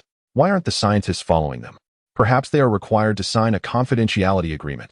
Our school has experienced such a situation before. All the graduate students inside had to sign together. After a while, a group of soldiers escorted an officer along with several scientists out of the quantum building. The students from Lonka University gazed at these esteemed figures with starry eyes. Well, it's our Professor Yu and Professor Pan, and their academician Su from the Lonka Institute. That Annie Shun from the Shanghai Supercomputing Research Institute. I attended her lecture in Shanghai. She is one of our nation's leading female computer scientists. The crowd erupted in excitement, many shouting the names of these venerable scientists. The elderly gentlemen were somewhat taken aback by this scene, as they often immersed themselves in their laboratories, rarely exposed to the outside world. Yet, just as ordinary people idolize their favorite celebrities, the prodigies of Lonka University also have their own admired scientists whom they pursue and look up to. When they encountered their beloved stars of the scientific realm, their excitement was palpable. However, they were surprised to find that the towering figures they revered were now surrounding a young man who appeared to be of similar age to themselves. Who is this boy? Why are all these scientists flocking around him? I have no idea. Even if he is some kind of genius, these venerable gentlemen have dedicated their lives to cutting-edge technology. What kind of genius haven't they seen before? Oh, I remember. That person escorted by the soldiers this afternoon was none other than this young man. At this moment, the crowd finally realized. This young man was indeed the one who had entered the quantum building under military escort. No way. Could he truly be a genius? And to have such acclaim from these eminent scientists, he must be a genius among geniuses. It seemed that the young man was rather handsome, eliciting a chuckle. Well, I must admit, I think so too. I truly hope he can study at our university, but judging by this scene, it appears he is to be taken away by the military. Indeed, at the forefront of the entrance to the quantum building, a lavish white vehicle with distinguished plates had already come to a stop. Approaching the car door, the scientists and academicians were reluctant to part ways. Academician Sun Fuxing tightly grasped Yi Xiong's hand and said, Mr. Yi, upon your return, you must visit Capital University to assist us in our research on room-temperature superconducting materials. On the other side, a kindly yet dignified elderly lady held onto Yi Xiong's sleeve, remarking, Mr. Yi Xiong, we at the Shanghai Supercomputing Research Institute would warmly welcome your arrival. We hope you can come here to give a lecture or deliver a presentation. Captain Chung Nan, observing the scene beside him, felt a twinge of reluctance to interrupt. Yet a soldier's duty compelled him to politely interject amidst the scientist's heartfelt farewells. Ladies and gentlemen, I must escort Yi Xiong away now. Please cooperate with our operations. He then opened the car door, inviting Yi Xiong to enter. Amidst the reluctant gazes of the scientists, Yi Xiong stepped into the military's lavishly appointed extended limousine. Well, this is quite splendid, he mused. As he settled into the plush seat and surveyed the exquisite interior, he sensed an understated yet dignified opulence that was not overtly ostentatious. Though he was no connoisseur of automobiles, his instincts informed him that this vehicle was extraordinary. Who typically rides in such a car? Yi Xiong pondered deeply, lost in thought. He noticed a laptop resting on the table in the rear compartment, accompanied by a mouse and keyboard. While he lacked expertise in vehicles, he was well-versed in electronic devices, as his part-time work revolved around repairing them. This was the highly coveted XDB 5900, currently the pinnacle of gaming laptops on the market. Is this for my use? he inquired. Indeed, replied the driver. There's a power outlet beneath the table for your convenience. A wave of astonishment and delight washed over Yi Xiong. It appeared the military possessed a touch of humanity, recognizing that someone of his age would require ample entertainment. Upon opening the laptop, he discovered it was laden with an extensive collection of the latest single-player AAA games. Just as he was about to dive into gameplay, the limousine entered a main thoroughfare, and Yi Xiong noticed something amiss. The windows in the rear compartment had all been sealed with soundproof partitions, and a similar divider had risen between the front and rear sections. This partition seemed designed to muffle sound, effectively isolating him from communication with the driver. Checking his phone, he discovered the signal had been blocked. The rear compartment now resembled a confining cage. No wonder, Yi Xiong exclaimed, clutching his head as realization dawned upon him. It was indeed prudent to provide him with such a computer, otherwise, the journey would have driven him to madness. Fortunately, the laptop was entertaining enough, and the rear compartment was adequately ventilated, making the trip quite comfortable with minimal jostling. At last, Yi Xiong could immerse himself in the world of gaming, completely oblivious to the passage of time. He even dozed off. When he eventually awoke, engaged in a fierce game battle. He barely noticed a gentle inertia as the vehicle came to a halt in an unfamiliar location. Several officers opened the rear door of the limousine, gazing at the young man engrossed in his game with knowing expressions, yet hesitant to speak. As Yi Xiong finally regained his composure and the vehicle's doors swung open at their destination, he felt an overwhelming sense of embarrassment, instinctively covering his face and murmuring, "My apologies, comrades. I have lost my composure." Stepping out with a look of mortification, he braced himself to heed the commands of the officers present, only to notice that they were all collectively gazing in the direction behind him. "Please bring that computer along, Comrade Yi. That one has been assigned to you." Before Yi Xiong could turn around, a voice from behind had already reached his ears. Recognizing the speaker, he turned to see none other than General Cheng Fei, whom he had encountered earlier in the laboratory. The general approached him, placing a reassuring hand on his shoulder, and said, "Here, you may feel at ease. Feel free to express any requests you may have without excessive restraint. Just be mindful of the confidentiality protocols." Yi Xiong nodded quietly, feeling a sense of joy at the general's willingness to address him as a comrade. Chapter 11. 12th generation fighter within this secluded and clandestine military base. General Cheng Fei was escorting Yi Xiong, simultaneously elucidating the intricacies of this establishment. Following closely behind were several officers, accompanied by Captain Cheng Nan, who had been assigned to ensure Yi Xiong's safety. Walking alongside General Cheng at the forefront, Yi Xiong felt that his anxiety was perhaps vividly etched upon his visage. "We have gathered the most exceptional talents from various fields and specializations across the Dragon Country, all contributing to the advancement of our military prowess. We wholeheartedly welcome your presence here. Your primary role is to assist us in integrating that quantum supercomputer into our battlefield information system. Any recommendations for improvement would be most appreciated," General Cheng conveyed. As Yi Xiong listened attentively to General Cheng's exposition, his eyes wandered around the expansive military base.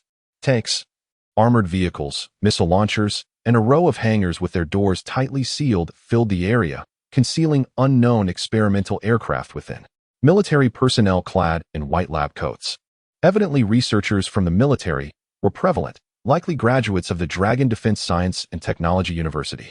In such a magnificent setting, Yi Xiong even entertained the notion of living incognito for a lifetime.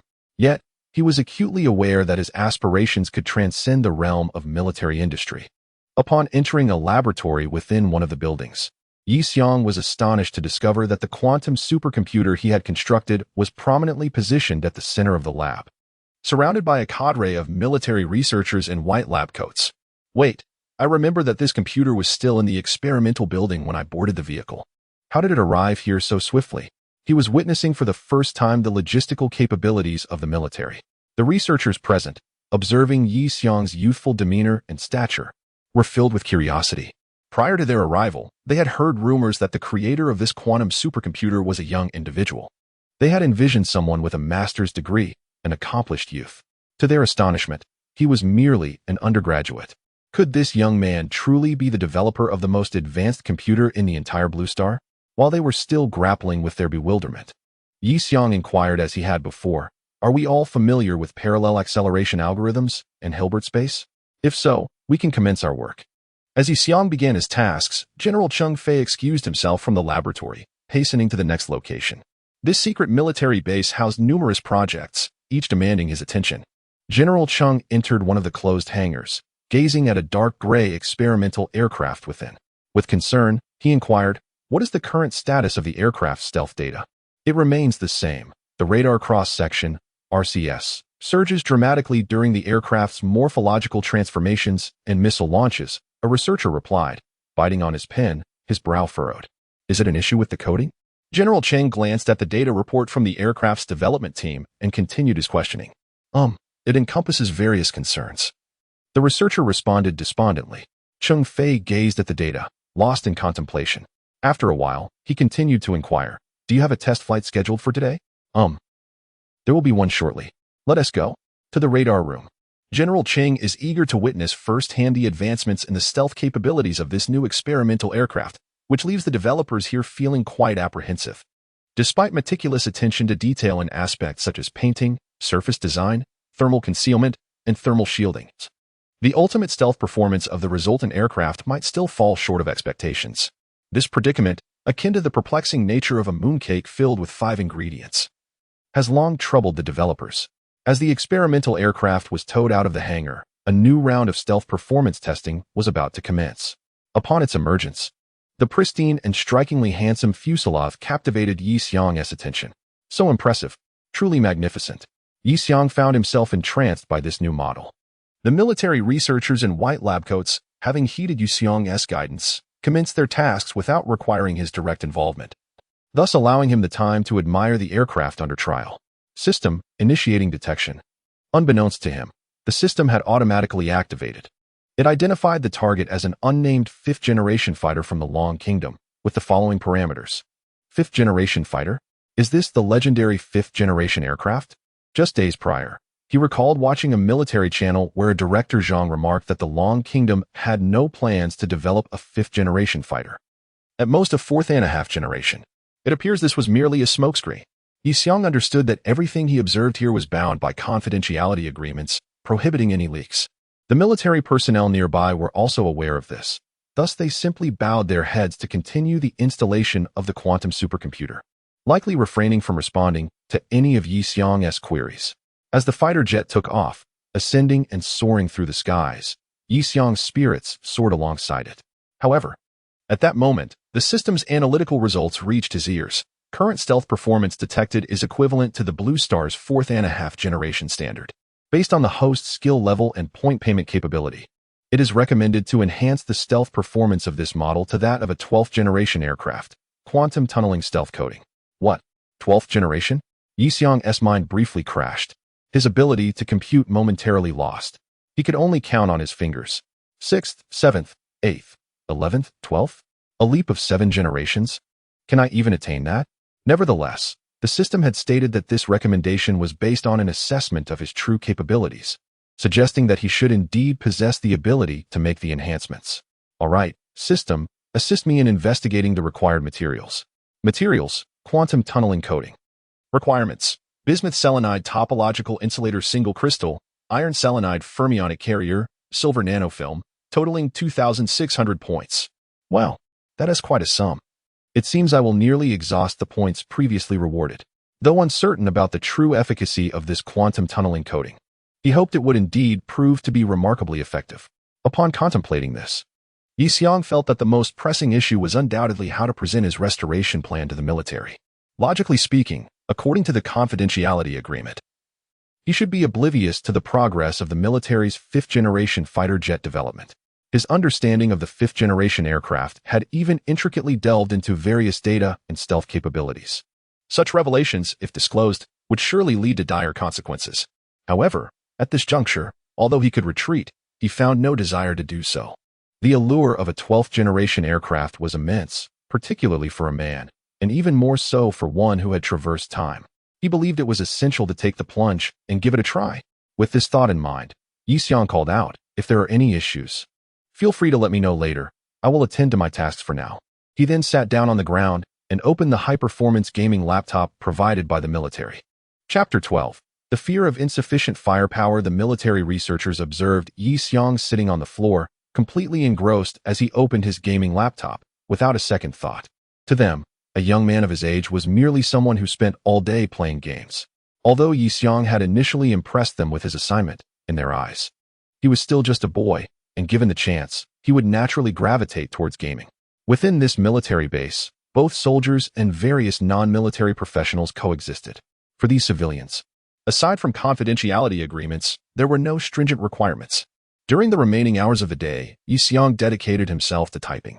The others in the laboratory followed his instructions, continuing to install and initialize the quantum supercomputer without further contemplation. Yi Xiong meticulously drafted a plan for upgrading the quantum tunneling coding of the experimental fifth-generation aircraft, integrating the data detected by the system and the provided repair steps. Throughout the entire proposal, he cleverly concealed the fact that he had already acquired relevant data, presenting the information as his own hypotheses. Yi Xiong was confident that if his proposal proved sufficiently beneficial to the military, they would overlook minor discrepancies. As the workday concluded, Captain Cheng Nan, who had been assigned to protect and assist Yi Xiong, arrived to escort him to his designated quarters. "Will I be able to meet General Cheng Fei tomorrow?" Yi Xiong inquired. "I do not know," Cheng Nan replied candidly. It was clear that having a general of Cheng Fei's rank personally guide him was already a remarkable highlight in his life. What if I were to go directly to the hangar and seek out the fifth-generation aircraft development experts? Yi Xiong pondered aloud. That would not be permissible. Such a military base does not allow casual movement between posts. He continued. Perhaps I could have Captain Cheng Nan or one of the military personnel in the laboratory submit my information directly. That would be the safest and most reliable approach. Although it seems to have the lowest chance of success, he decided to place his faith in the military's commitment to technology. Let us proceed with this method. Captain Cheng led Yi Xiong to a single room within a dormitory building. While referred to as a single room, it actually comprised 2 bedrooms and a living area, and the conditions were quite satisfactory. However, each unit in the dormitory could accommodate only 1 person per floor, ensuring a high degree of confidentiality. Once settled, Yi Xiong asked Captain Cheng, "Do you know if there is a printer available here?" "There is no such facility," Cheng Nan replied. "This place maintains very strict control over written and paper documents." "Ah, I see. In that case," Yi Xiong took his laptop and handed it to Captain Cheng. "Could you do me a favor?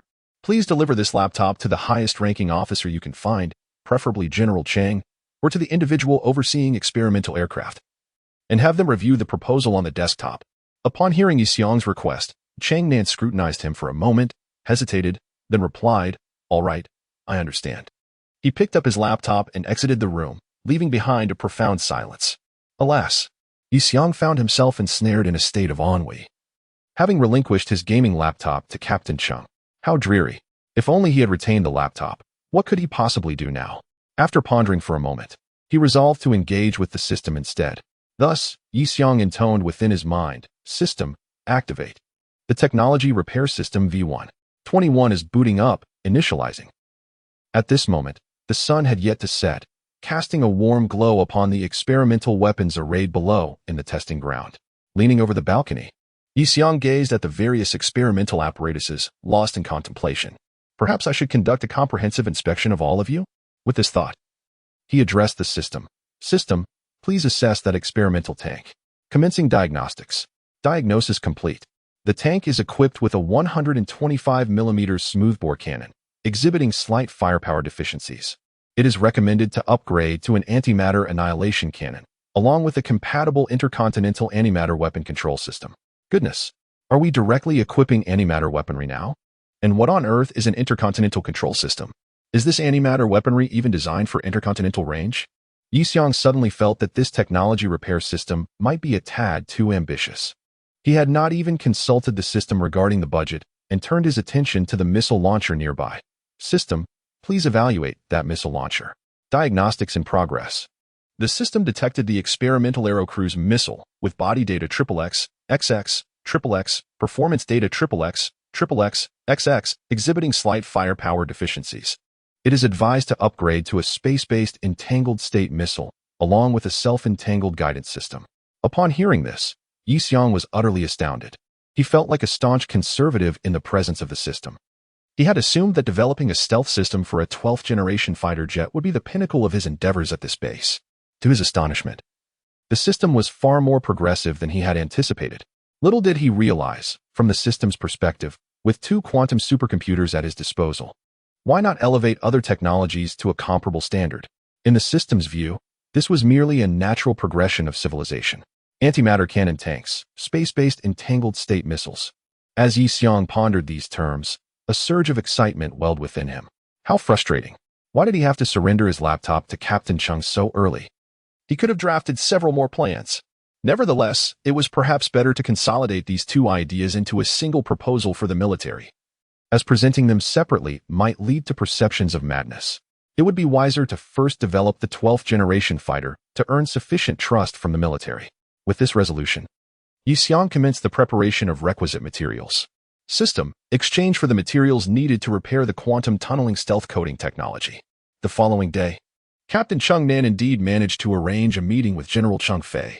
This was, in part, due to his genuine interest in quantum supercomputing and a desire to accommodate Yi Xiong's requests. When Captain Chung presented the laptop to General Chung, a palpable seriousness and alertness washed over the general's face after he perused the draft plan contained within. How could he possibly know that our military is currently tackling the challenges of 5th-generation stealth technology? Furthermore, how could he possess such an intricate understanding of the performance data of our experimental aircraft? Is it truly as he claims in his writing, that such deductions were made solely from yesterday's brief test flight? How could that be conceivable? This is no science fiction. However, it must be noted that the quantum tunneling stealth coding he mentioned does indeed carry a hint of the fantastical. Yet, isn't the development of quantum supercomputing itself sufficiently surreal? From this perspective, could it be that this young man is genuinely a prodigy? After deep contemplation, General Chung instructed Chung Nan, inform him that his draft plan requires input from multiple parties. Subsequently, bring him to the hangar to meet with us.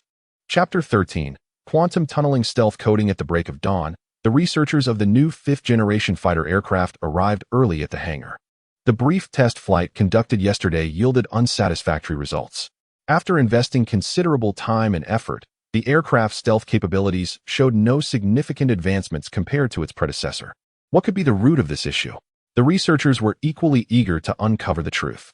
All they could do was toil diligently, burning the midnight oil to discern the underlying problems. By 8 o'clock, General Chung arrived punctually at the hangar. He was astonished to find the researchers already engrossed in their work. "Oh, General Chung, we were disheartened by the results of yesterday's test flight. So we took the initiative to come in this morning to investigate the source of the issues," they explained. Hearing these words, General Chung felt a warm surge of admiration for the fervor of the new generation of weapon developers. "Hold on a moment.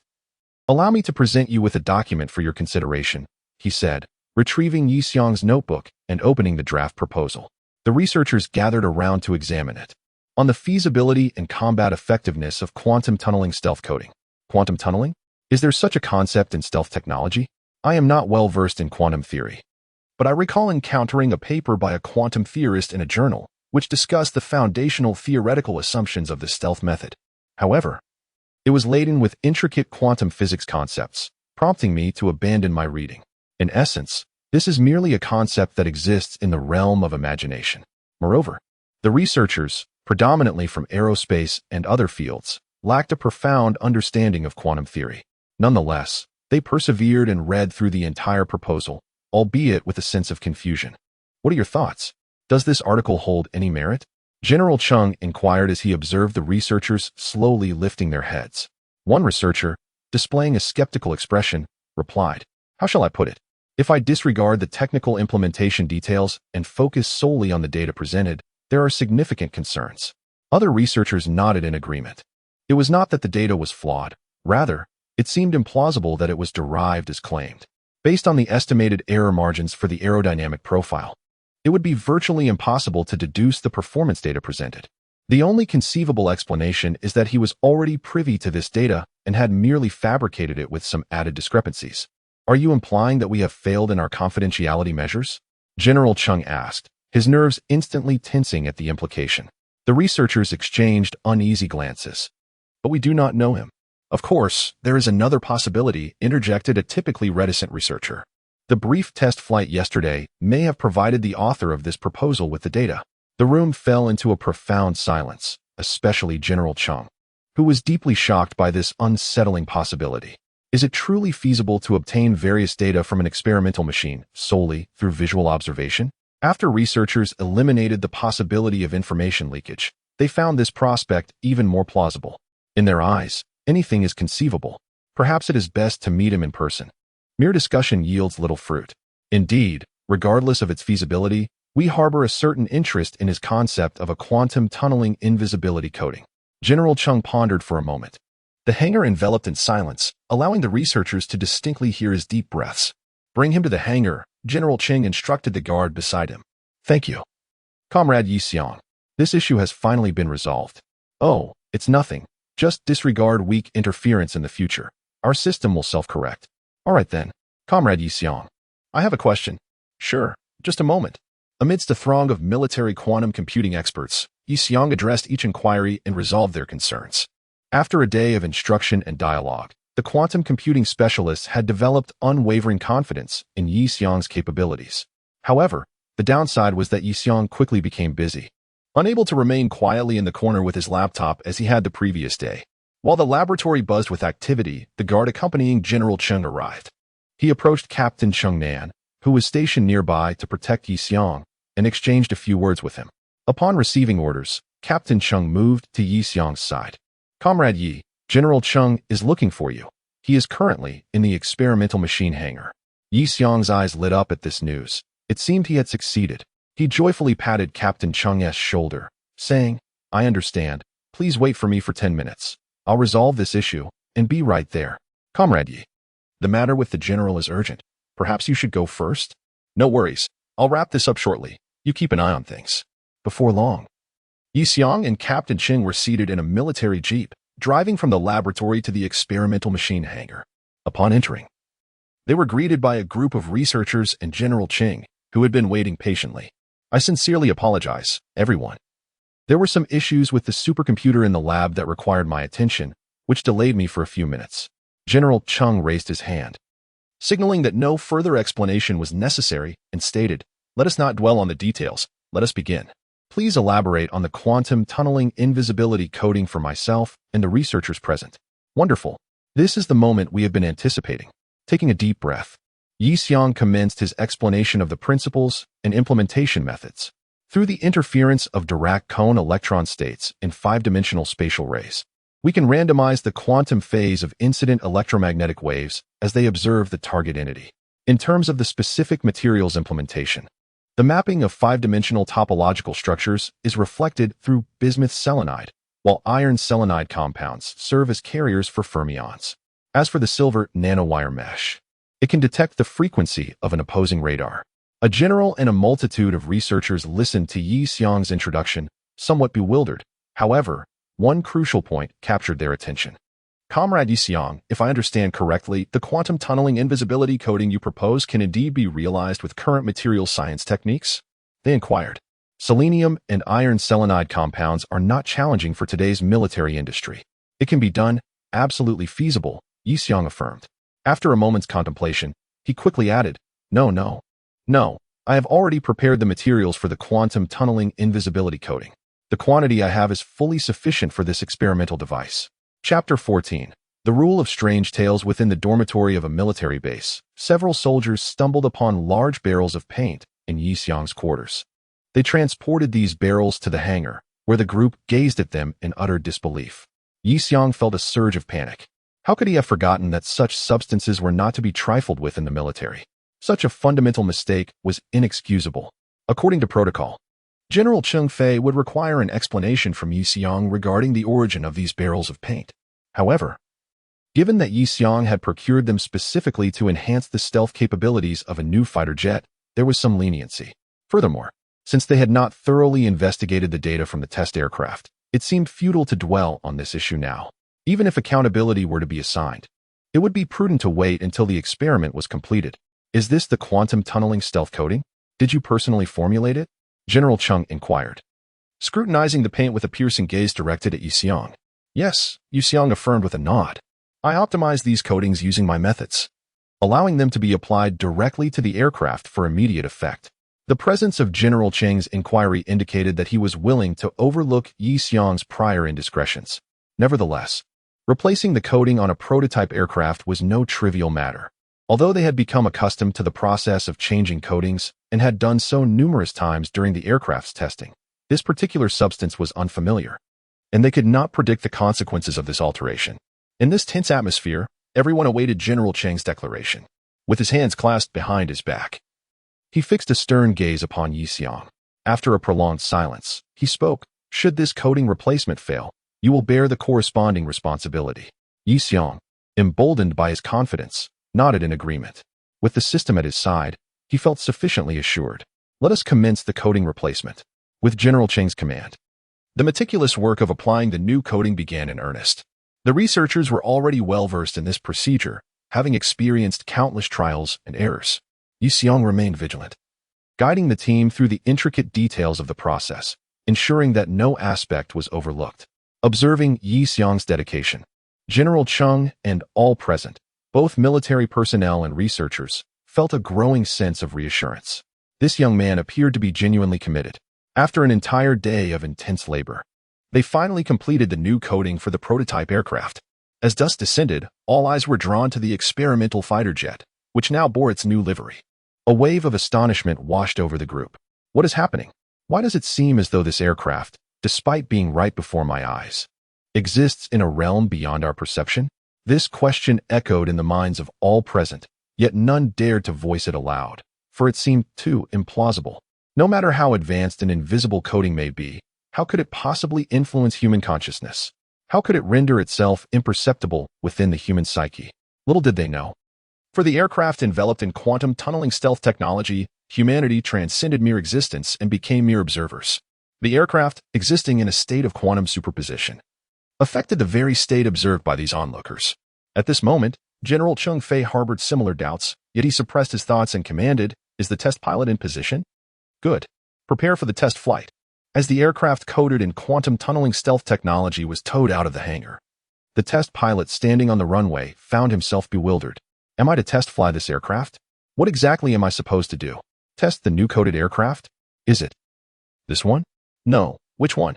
Though the aircraft he was meant to test was within arm's reach, he could not calm his racing thoughts. It wasn't until he climbed aboard the plane that Yi Xiong shouted, "You are to test fly the very aircraft you are currently seated in. Remind yourself. You are to test this warplane." Upon entering the cockpit, the pilot could no longer perceive the quantum tunneling coating, as this was the moment when the interference from the quantum coating was at its weakest. By affirming this fact at that critical juncture, he would reinforce his conviction and mitigate any potential issues during the flight. Good heavens, it feels like something out of a bizarre tale now. This coating is utterly overpowered, Yi Xiong mused. At that moment, General Cheng Fei and Yi Xiong, along with their party, approached the control tower, which also served as the radar room, to prepare for the assessment of the aircraft's stealth capabilities. Control tower, test flight 01, requesting takeoff clearance. Ahem. Control tower received. Weather is favorable, runway is clear. You are cleared for takeoff. A hint of hesitation flickered among the tower personnel as they sensed a slight issue with their signal reception. Understood.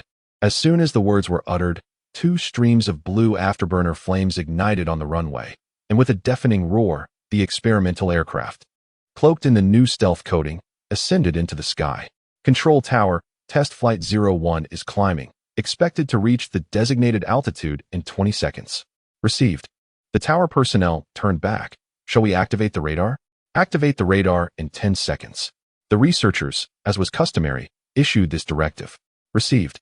10, 9, 8. Everyone's anxiety tightened, and Yi Xiong felt a flutter of apprehension within. 5, 4, 3, 2, 1. Radar activated. As the tower personnel reported, the radar operator simultaneously activated the country's advanced phased array radar. However, the radar display revealed a shocking sight that left everyone astounded. The entire radar screen was filled with reflected signals. All the researchers, including General Cheng, were taken aback by the astonishing scene. What is happening? Is the radar malfunctioning? The radar operator, trembling, was equally stunned by the spectacle. The radar is functioning normally, no issues detected. A quivering voice announced. The radar screen displayed, target 1024. However, the issue does not lie here. Rather, it resides in the fact that this cutting-edge phased array radar, the most advanced in the Dragon Nation, can concurrently track a maximum of 1024 targets. Everyone present was left in a state of disbelief, with the exception of Yi Xiang. The aircraft in question now exists in a superposition of all conceivable states within the atmosphere. Yi Xiang elucidated that none of the observational methods available in our three-dimensional space can accurately ascertain the precise location of this aircraft. They can only detect the potential locations it may occupy within this three-dimensional subspace in a higher dimensional realm. In simpler terms, any detection method employed to locate this aircraft yields the result that it could be present at any conceivable position. Chapter 15. The highest level of confidential agreement. After listening to Yi Xiang's presentation, the entire control tower and radar room fell into a profound silence. It seemed that everyone had grasped the essence of Yi Xiang's discourse, yet the sheer impact of his words left them momentarily stunned.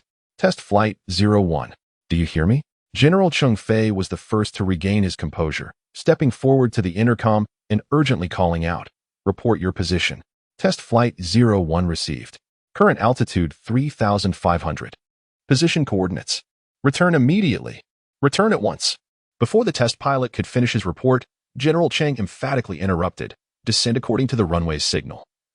The control tower cannot ascertain your precise location and cannot provide accurate landing instructions."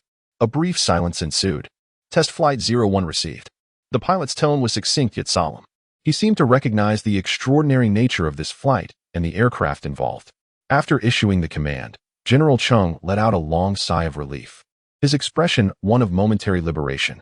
However, this sentiment quickly transformed into excitement, and he began to pace back and forth.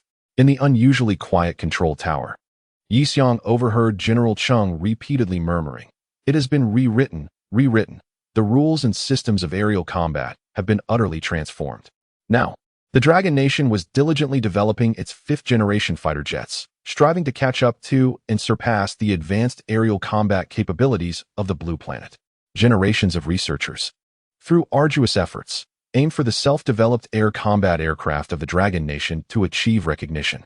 To their astonishment, this newly developed fighter jet possessed a terrifying stealth capability that could rewrite the very framework of aerial warfare. It was astonishing. It was formidable. This was no mere leap into a new era or a surpassing of global standards. It was a complete upheaval, erecting a platform in realms previously deemed unattainable. This was a total overthrow of the established order, a technological marvel that looked down upon the masses. It even subverted the Dragon Nation's own systems. In the future, the aerial combat tactics of the Dragon Nation, including communication and logistics, would have to revolve around this aircraft, necessitating a comprehensive reformation. Could this still be classified as a fifth-generation fighter? Certainly not. It could not even be deemed a sixth or seventh generation. General Cheng pondered the future framework of warfare, ultimately arriving at a conclusion. Such an aircraft could scarcely be defined within the current generational paradigms. At the very least, according to present aerial combat classifications, the stealth capabilities of this aircraft could not be categorized within the confines of 10 generations. This was truly a monumental military transformation that would astound the heavens and move the spirits. As the experimental aircraft safely landed, the test pilot emerged from the cockpit, prompting General Cheng to break the silence in the control tower. "Convey my orders. The entire base is to be placed under the highest level of military alert. Not a single fly shall escape tonight. Yes, you all remain on standby." With that, General Cheng departed from the control tower. As the alarms rang throughout the base, all military personnel and researchers immediately entered a heightened state of vigilance. All departments ceased their activities, preparing to be on standby at any moment. "Attention, all personnel. The base has entered a state of the highest military alert. No one is permitted to leave the current area without authorization. Await orders." The sound of patrolling soldiers' footsteps echoed through the playground and corridors, their weapons fully armed. "All exits are sealed. I repeat, all exits are sealed." At this moment, General Cheng Fei hastily arrived at the base command center and dialed the designated number. "General Cheng Fei, connecting to the general staff, I have critical information to report." After concluding the report to the general staff, the tension that had been coiled within him finally relaxed. He sat back in the office chair of the command center, tilting his head to gaze at the ceiling. Unbeknownst to him, tears began to well up in his eyes. How much indignation have we endured to reach this day? Before long, a team of soldiers arrived at the control tower, bringing documents to fulfill their duties. After all, Yi Xiang and his colleagues had been ordered not to move freely. He glanced out the window, where a test pilot stood rigidly beside the experimental aircraft, motionless as he awaited inspection. A surge of respect welled up within Yi Xiong. Having just descended from such heights, maintaining this stance was no small feat. "Comrade," a soldier's call interrupted Yi Xiong's thoughts. Realizing the soldier was addressing him, he responded. "Name? Yi Xiong. Gender? Male. Age? 20 years. Date of birth?" The soldier proceeded to gather Yi Xiong's personal information once more, clearly preparing for the signing of a confidentiality agreement. After collecting the information, the soldier turned to Yi Xiong for confirmation, stating, "Please be advised, this agreement is of the highest level of confidentiality. Any form of disclosure will be treated as treason. If you understand, please sign this document." Yi Xiong stared at the agreement, swallowed hard, and took the pen to sign. He felt as if he were truly destined to live in obscurity for the rest of his life.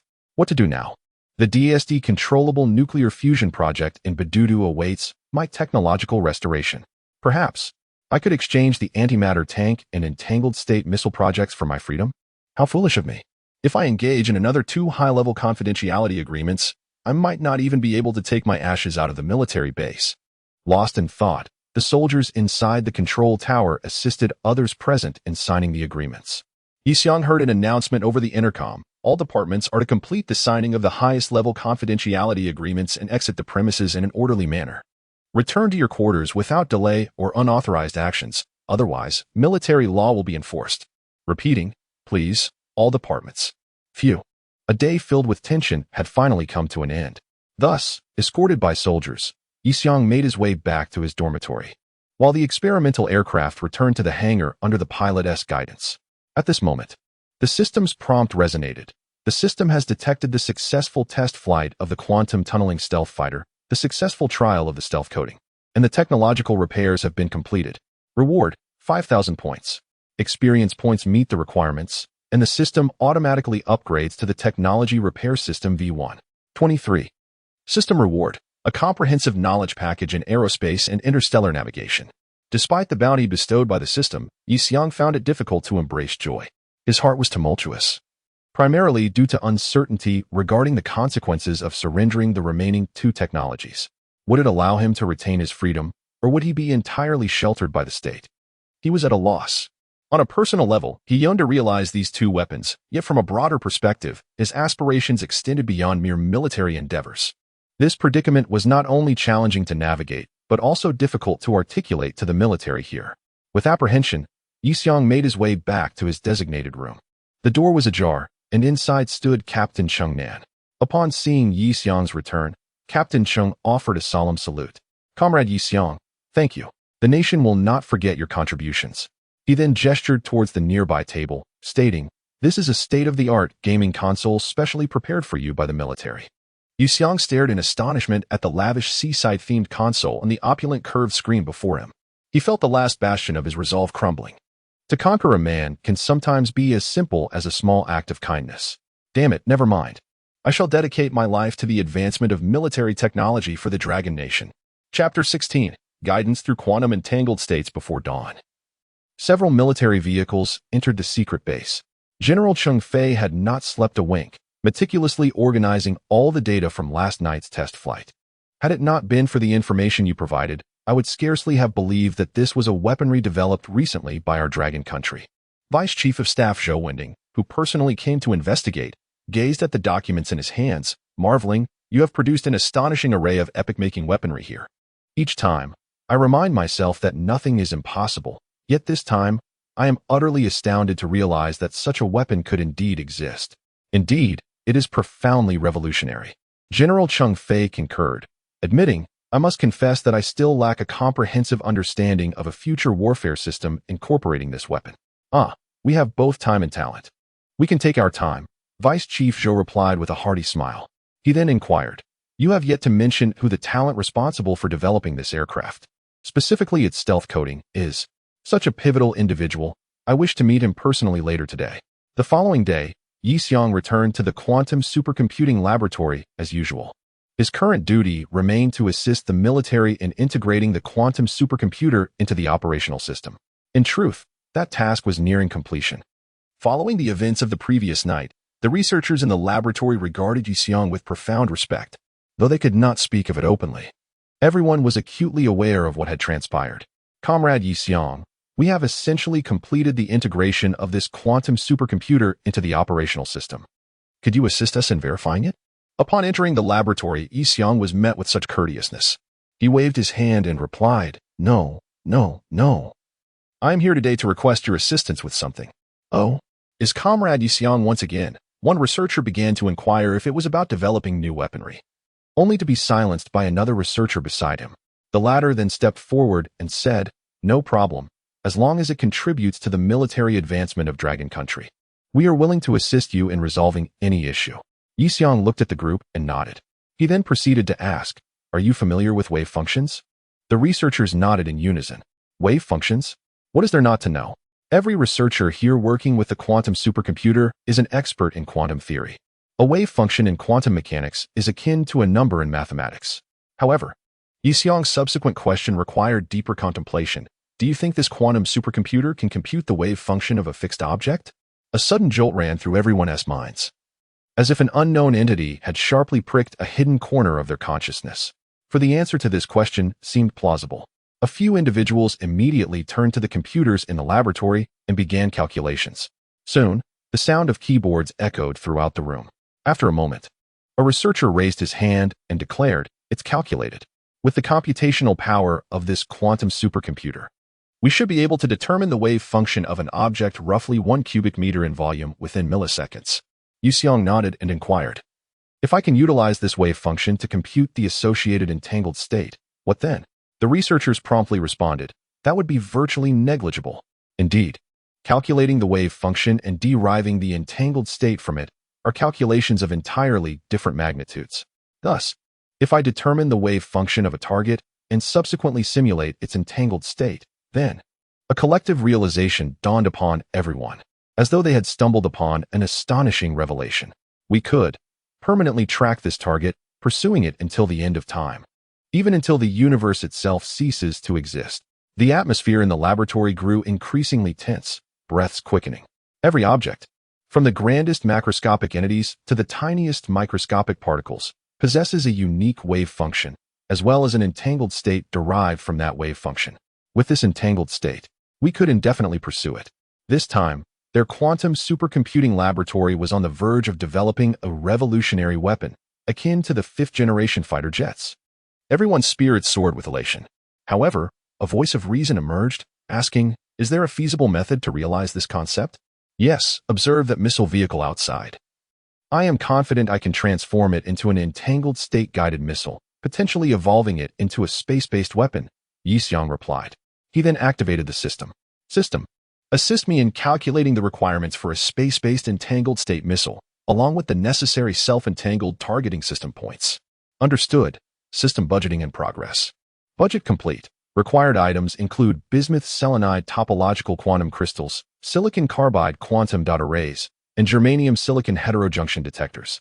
The relevant source code for the self-entangled targeting system can be transmitted to the host brain in text format. Estimated total cost, 2,200 points. This seemed manageable. Less than half of the previous reward points. It was feasible, as Yi Xiong confirmed with the system and turned to report the entire plan to those beside him. He noticed the researchers in the laboratory, their expressions resolute, exuding a sense of determination to take the lead. I will report to General Chang. Me. Researchers eagerly volunteered to approach General Cheng Fei, eager to present this brilliant concept for the new weapon system. Yi Xiong felt a sense of camaraderie akin to that of ancient warriors rallying under a banner. Of course, he understood that these valiant souls in the laboratory were, in essence, the stalwarts of Long Kingdom. Just as the laboratory buzzed with excitement, footsteps gradually approached from outside. The once loud atmosphere fell silent. As the footsteps drew nearer, General Cheng Fei appeared at the entrance, only to step aside, allowing another, higher-ranking general to enter. The researchers in the laboratory were momentarily taken aback. It was none other than Zhou Wending, the vice chief of staff. Zhou surveyed the room, ultimately fixing his gaze upon Yi Xiong. You must be Yi Xiong? He inquired. Indeed, Yi Xiong affirmed with a nod. Before continuing, we are currently deliberating on the technological implementation of a novel missile within this laboratory. Might I inquire if you have any interest, esteemed leader? What? Every individual present, including General Cheng Fei, was astonished. Just yesterday, they had successfully developed a new coating for stealth aircraft, and now they were poised to embark on yet another technological endeavor? Zhou, too, felt taken aback by this revelation. His purpose for visiting today was merely to meet this promising young talent and offer words of encouragement. He had not anticipated being so swiftly turned into a guest in this exchange, with the youth proposing the development of new technology. Who exactly was this remarkable young man?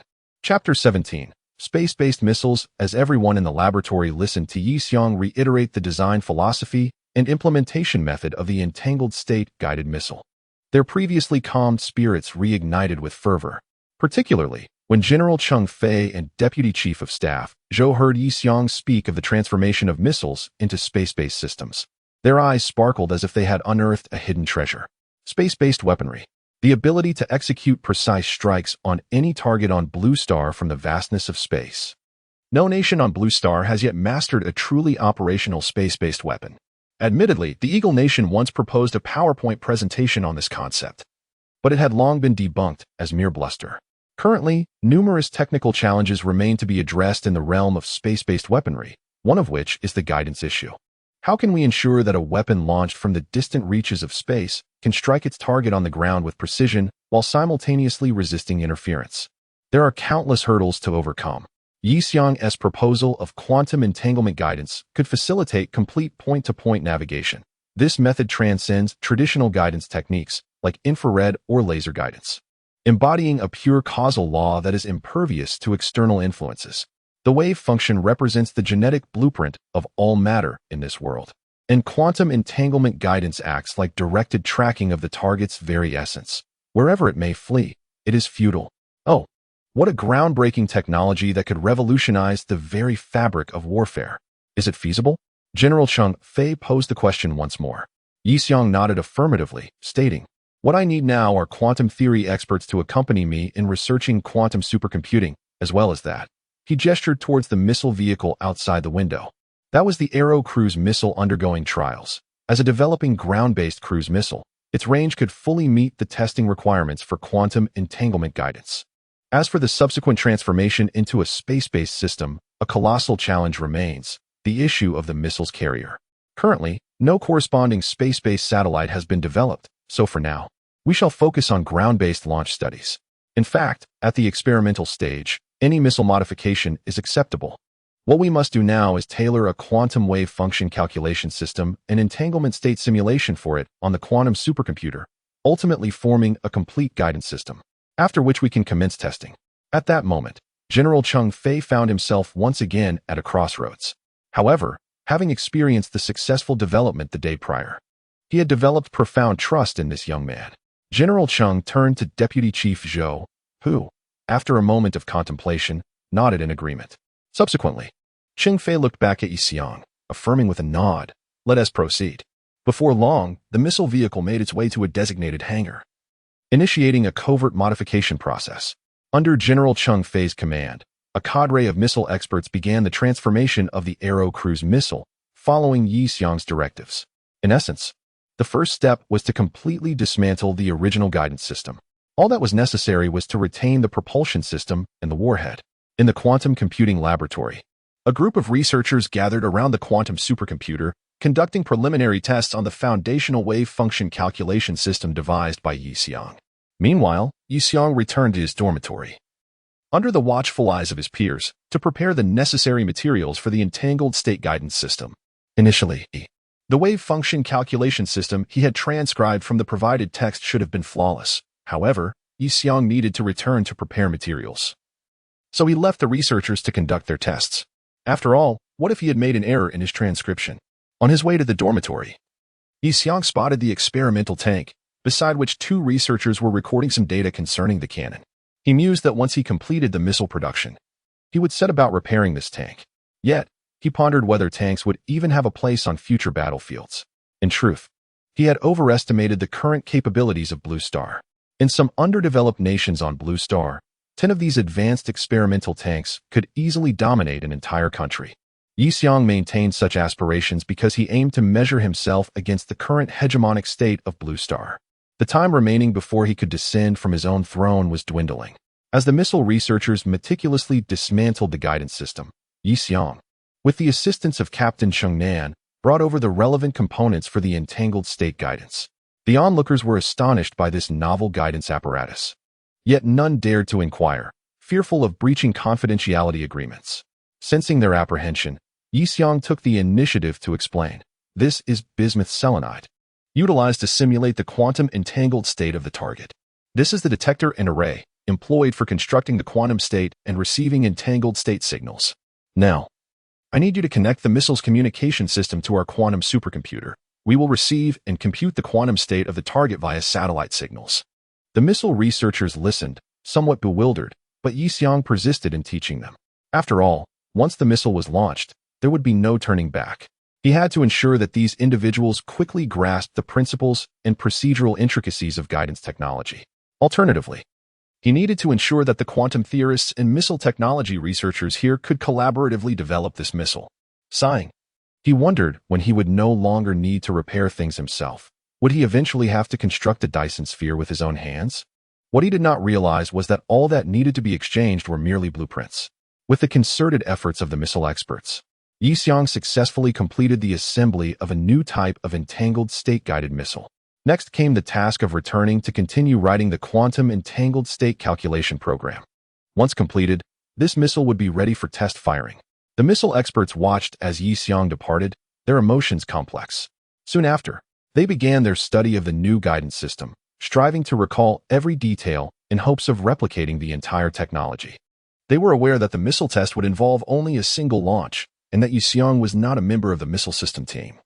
They had to rely on their own understanding of the implementation of this guidance system. Upon returning to the quantum supercomputing laboratory, Yixiang found the quantum computing researchers gazing at the supercomputer with expressions of astonishment. "What is it, comrades? Have you struck gold?" Yixiang inquired. The quantum researchers, delighted by his return, responded, "Comrade Yixiang, our quantum supercomputer's performance exceeds our expectations by a considerable margin. Based on our numerous experiments, it is capable of calculating the wave function of nearly 2 cubic meters of matter."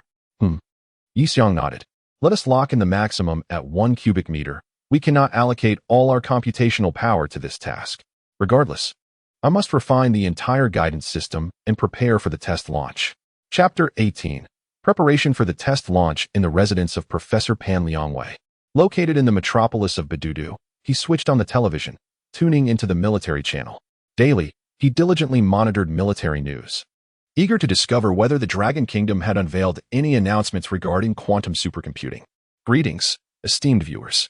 Welcome to today's military interview segment, the gentle and charming host announced, her dulcet tones conveying the day's significant military updates. It was reported that recently, at a military base in the Dragon Kingdom, a sophisticated phased array radar malfunctioned during a defensive exercise, resulting in the erroneous display of over 1,000 aircraft. The question arose, did the Dragon Kingdom's phased array radar technology harbor inherent flaws? Today, we are privileged to have Director Zhang from the Strategic Protection Bureau of the Dragon Kingdom with us. "Good day," he greeted. Professor Pan sighed, realizing that no news regarding quantum supercomputing would be broadcast today.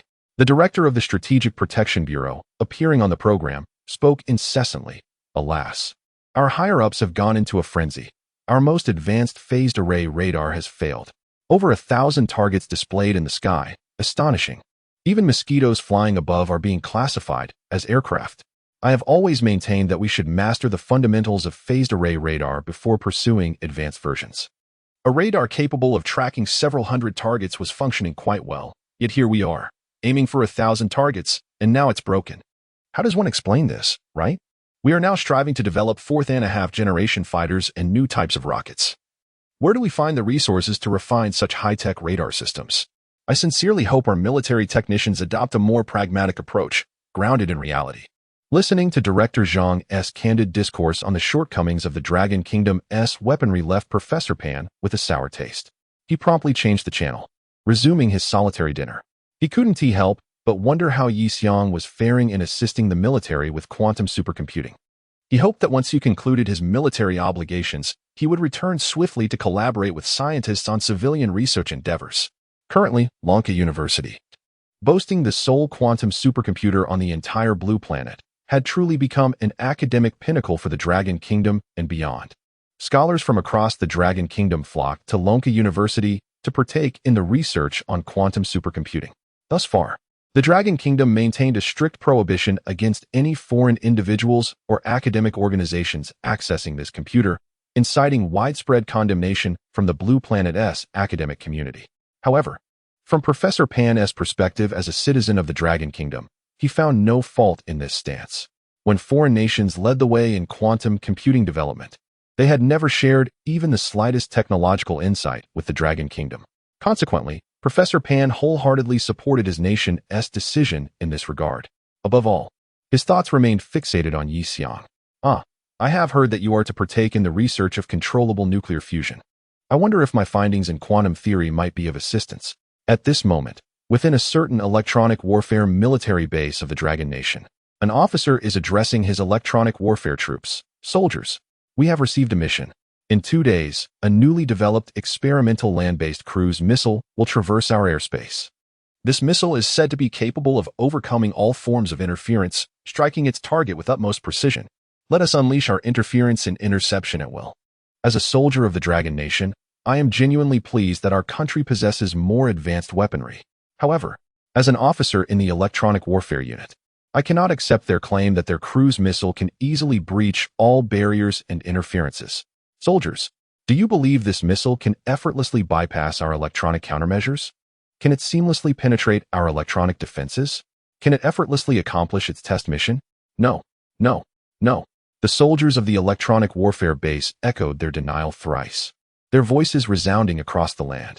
Thus, a military test launch mission was covertly disseminated to various electronic warfare and missile interception units. 2 days hence, a new high-precision cruise missile, developed under the leadership of Yi Xiang, will be launched from a secret research facility towards a high-speed moving target in the northern frontier province. Logically, such a weapon, with its range, should aim directly at distant open-sea targets for long-range testing. However, considering the missile's uniquely specialized guidance system and safety concerns, it cannot be allowed to fall into the open sea. Therefore, it has been decided to conduct the test launch within the confines of the Dragon Nation, with a meticulously planned route that completely seals off the test path and target area. Currently, both sides are engaged in intense preparations. Yi Xiang is finalizing the adjustments to the missile itself, alongside the wave function calculations and corresponding entangled state guidance systems within the quantum supercomputer. Meanwhile, the electronic warfare units, upon receiving the orders, are also hastening their preparations, each vowing to successfully intercept the missile. Report. A communications soldier arrives at the quantum supercomputer laboratory, conveying a message to General Cheng Fei and those present. According to the general staff, the target for our strike in the northern frontier province will be transmitted to us via satellite 1 second before launch. 1 second? Just as General Cheng Fei is astonished by the severity of this timeline, Yi Xiang nods. Yes, 1 second is more than sufficient. The quantum experts in the laboratory also nod in agreement, which leaves General Cheng Fei in shock. This missile is the entire system, including the guidance system, capable of such prowess? We can achieve permanent lock-on at the microsecond level.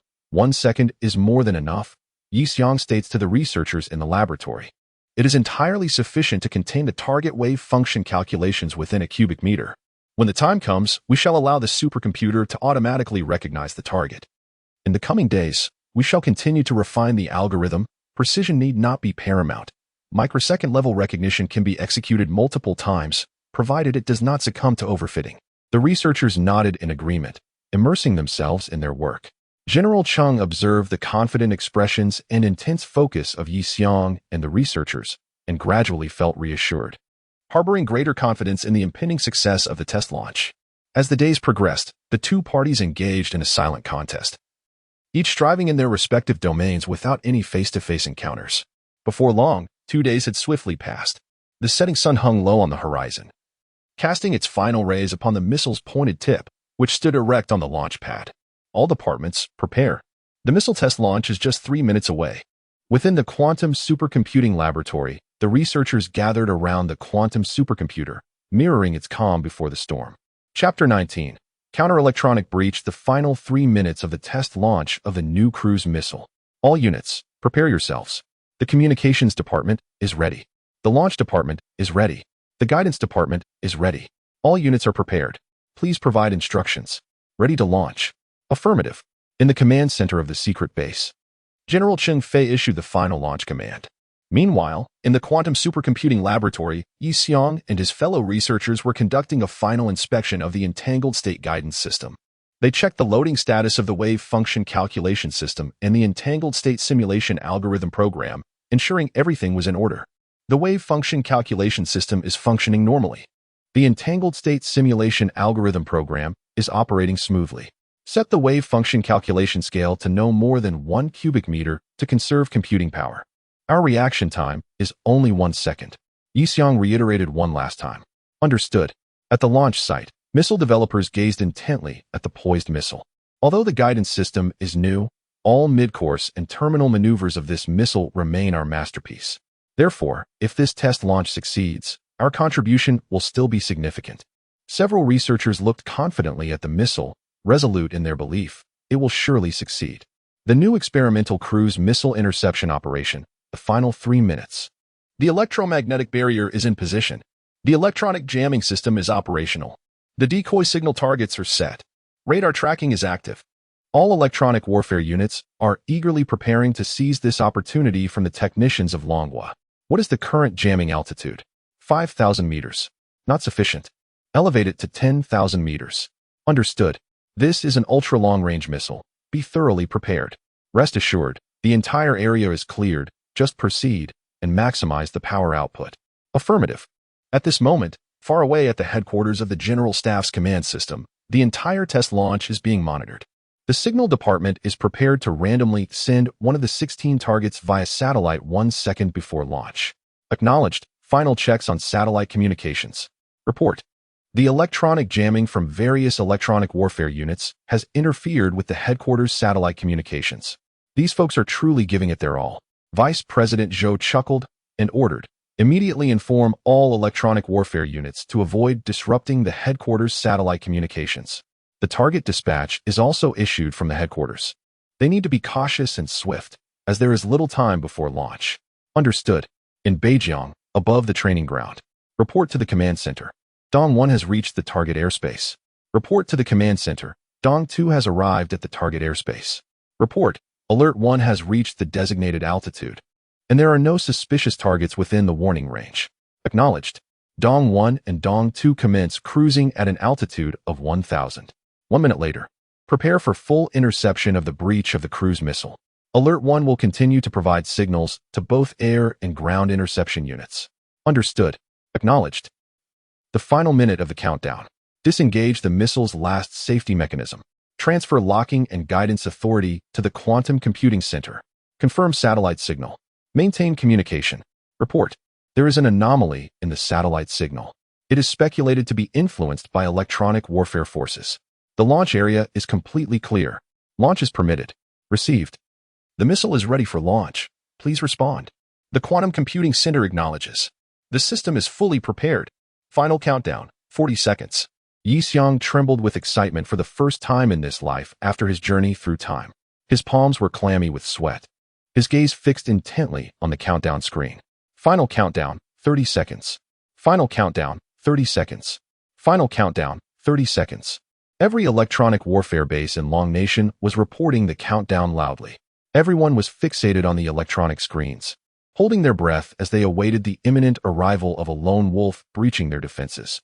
The Satellite Communications Department prepared to receive target data. The satellite signal is still disturbed. Are these electronic warfare operatives mad? General Cheng Fei pounded the table. It's fine. The signal strength is sufficient. Yi Xiong shouted. Preparing to calculate guidance. Received. Ready. Countdown, 20 seconds. The sun had fully set, and darkness enveloped the military base. The test missile on the launch vehicle stood proudly against the night, exuding an air of mysterious danger. 10, 9, 8. Prepare to receive satellite data. Yi Xiong called out. Received. Wave function calculation on standby. Entangled state calculation on standby. 7, 6, 5. Activate the electromagnetic barrier. Maximum power. Electronic disturbance. Prepare. The skies above Long Nation were eerily quiet, while within the electronic warfare unit, the electronic warfare weapons crackled with intense electrical sounds. 4, 3, 2, 1. Received satellite data. It's done. In an instant, the quantum supercomputer received the launch target data sent by the satellite and, in the blink of an eye, transmitted the calculated wave function along with the entangled state data to the missile. The command center within the military base was oblivious, unable to react. Launch. At the launch site, a flame shot up into the sky as Long Nation's latest guided missile traced a bright arc across the silent night. As the missile ascended, all electronic warfare units unleashed their full firepower. Stop it. All departments, activate electronic interference at full power. At the General Staff Command Center, a group of generals watched the distorted and deformed real-time satellite imagery, expressions of helplessness on their faces. Who inspired this electronic warfare unit? Why does it feel like the tension is escalating? Deputy General Shou chuckled inwardly. His orders indicated that this cruise missile could penetrate any electronic interference system, allowing them to disrupt and intercept at will. Quite frankly, if he were the commanding officer, he would also feel anxious. Report. The missile is penetrating the defense zone of Unit 73-4. On the electronic screen of the 73rd Certain Zone, a crimson dot steadily approached. Prepare for engagement. The electromagnetic barrier. The barrier is maximized. Only 2 kilometers remain. Logically, at this juncture, the missile should have already been affected. The commander of the 73rd Certain Zone fixated intently on the screen, yet the crimson dot remained undeterred, advancing towards the defense area. Only 1 kilometer left. The new experimental missile screeched towards the electromagnetic barrier of the 73rd Certain Zone, resolutely plunging into it. Report. The missile signal has vanished. Our signals cannot penetrate. General Cheng Fei observed the disappearing signal on the screen, beads of sweat forming on his brow. The inaugural electronic countermeasure incursion had commenced. Tension gripped everyone. Yet, Yi Xiong gazed at the silent screen with an air of confidence, as if success were all but assured. Chapter 20. The 8 Mach wave function. The genetic essence of every material in this world. Each object possesses a fixed wave function, which exists alongside the cosmos, flourishing and vanishing with it. The entangled states appear as if they are eternally bound to the wave function of their respective entities, drawing close to one another regardless of the distance that separates them, existing and dissipating with the universe, in comparison to the interactions between 2 entangled states. The electromagnetic disturbances caused by electronic warfare weapons seem as gentle as a breeze caressing majestic peaks, utterly incapable of instigating any significant change. In the command center of the secret base, everyone, including General Cheng Fei, anxiously observed the vast screen, which displayed nothing but empty signals as the missile penetrated the electronic warfare unit's defense zone. Meanwhile, chaos erupted in the command room of the 73rd Electronic Warfare Unit. Launch interference signals. Continue to transmit interference signals. The power is at maximum. It has always been at maximum. Why is there no effect? The commander was utterly bewildered. Isn't this a cruise missile? How is its guidance system functioning? Isn't it reliant on satellite GPS? Report. In 20 seconds, it will breach our defense zone. 15 seconds. 10. 9. The missile breached our unit's defense. A soldier reported heavily, and the commander sighed deeply. This operation has concluded. On the other side, within the secret base, a report came in. The missile has breached the adversary's defense zone. We have received signals from our missiles. Cheers erupted from some, while others exhaled in relief. Yet, General Cheng remained tense, aware that the defense zone ahead posed considerable challenges. The commander of the 82nd Informationized Brigade received intelligence regarding the missile from the 73rd Electronic Warfare Unit. He swiftly perused the details before issuing orders in the command room. Soldiers, this cunning fox has infiltrated our territory today. Let us not expend all our energy from the outset as the previous unit did. Remember to deploy in stages and engage segmentally. Do you understand? Understood. Laser weapon team. Prepare for defense. Yes. A meteor streaked across the sky above the 82nd Informationized Brigade's defense zone. Meanwhile, on the ground, a laser launcher had firmly locked onto it. Prepare. Fire. This was a laser launcher that had previously blinded a surveillance satellite over the Dragon Kingdom's mining area. At this moment, the high-energy laser struck the missile-S guidance section, yet there was no reaction whatsoever. Is it truly blind? Not even a flicker of response from the laser? Prepare the electromagnetic pulse. A long series of electromagnetic pulses enveloped the missile's entire flight path. However, the missile remained unaffected. The commander of the 82nd Informationized Brigade felt perplexed. What, then, is guiding this cruise missile? Has the radar failed to detect the high-altitude early warning aircraft? Report. Negative. Is it possible that their electronic warfare unit cannot affect this missile at all? This is not a ballistic missile. Activate microwave attack. We must intercept it by any means necessary. Yes. In the command room of the General Staff, the generals observed the use of microwave weapons by Unit 8-2, their fingers instinctively stroking their chins as they fell into contemplation. The electronic warfare units appeared to be genuinely anxious, resorting to microwave technology. The powerful high-energy microwaves targeted the missiles in flight. However, the results were still fruitless. Report. The missile has breached our defensive perimeter. The commander of Unit 8-2, confronted with this harsh reality, fell silent, unable to articulate his thoughts. I understood. Thus, the experimental missile penetrated one electronic warfare zone after another, leaving all electronic warfare units in a state of astonishment. It seemed that the Dragon Country truly possessed a critical weapon capable of precise strikes while countering electronic warfare interference. Yet, the battle was far from over. Report. The missile has successfully breached all electronic warfare zones. In the command center of the secret base, General Chung Fei and his team collectively exhaled in relief. However, the very next moment, the experimental missile entered the northern frontier province, initiating a mid-range interception simulation. In the quantum laboratory, although the team felt a sense of relief, they remained apprehensive about whether the final phase of penetration would be successful. Meanwhile, the Missile Research Department's researchers brimmed with anticipation. Our turn has finally begun. In the military training area of Northern Frontier Province, 2 fighter jets received signals from the early warning aircraft. This is Warning 1. A target has breached our airspace. Position 6, distance 4, speed 0. 8, altitude 100 meters. Received. Warning 1. Received. Warning 2. The altitude began to descend 50 meters 20 meters, almost flying at ground level. Received. The target is accelerating, currently exceeding a speed of 1. 5. The 2 fighter jets were taken aback. Received. Intercepting. The target's speed exceeded 3. No, now it's 5. What? 5 times the speed of sound. How did it escalate so quickly? Warning 1 was locking onto the target. Warning 2 was also locking on. If we don't launch the missiles soon, we won't catch it. Beep, beep, beep, beep, beep. Both fighter jets received simultaneous locking alerts, and almost in unison, 2 air-to-air missiles were launched. Given the extremely low altitude, whether the air-to-air missiles could ensure the interception of the target remained an uncertainty.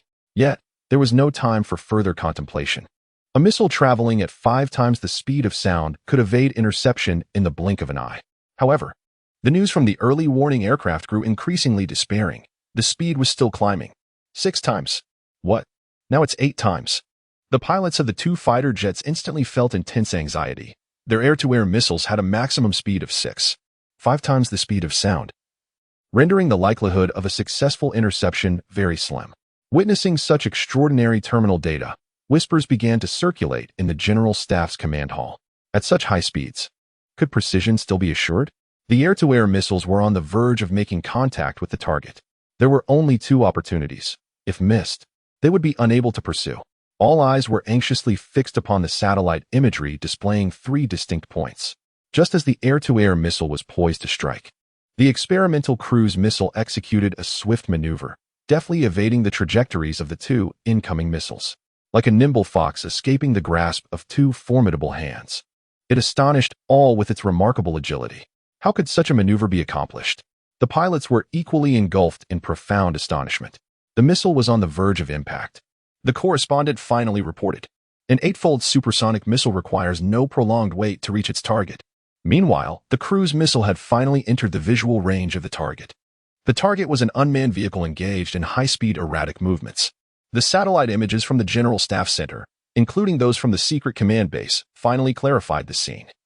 The unmanned vehicle frantically evaded the incoming missile traveling at 8 times the speed of sound, continuously altering its course in a desperate attempt to shake off the high-velocity missile pursuing it. Yet, it proved futile. It was as though an entangled thread connected the target to the missile. The missile appeared to rely solely on an intrinsic attraction to the target, akin to a magnet drawn irresistibly towards the unmanned vehicle. A thunderous explosion erupted as the missile, having traversed hundreds of kilometers and breached multiple defensive layers, precisely struck the rapidly moving minuscule target. Meanwhile, the 2 air-to-air missiles, traveling at 6 times the speed of sound, yet failing to hit their mark, plummeted to the ground. In the wake of the missile's explosive impact, 2 additional detonations reverberated in the distance. Chapter 21. The Great Experiment. The missile successfully struck its target, and the technological repair was completed, yielding a reward of 7,000 points. The experience points met the requirements, and the system automatically upgraded to the Technology Repair System V1. 24. The system reward included a comprehensive package of mechanical expertise and advanced drafting tools.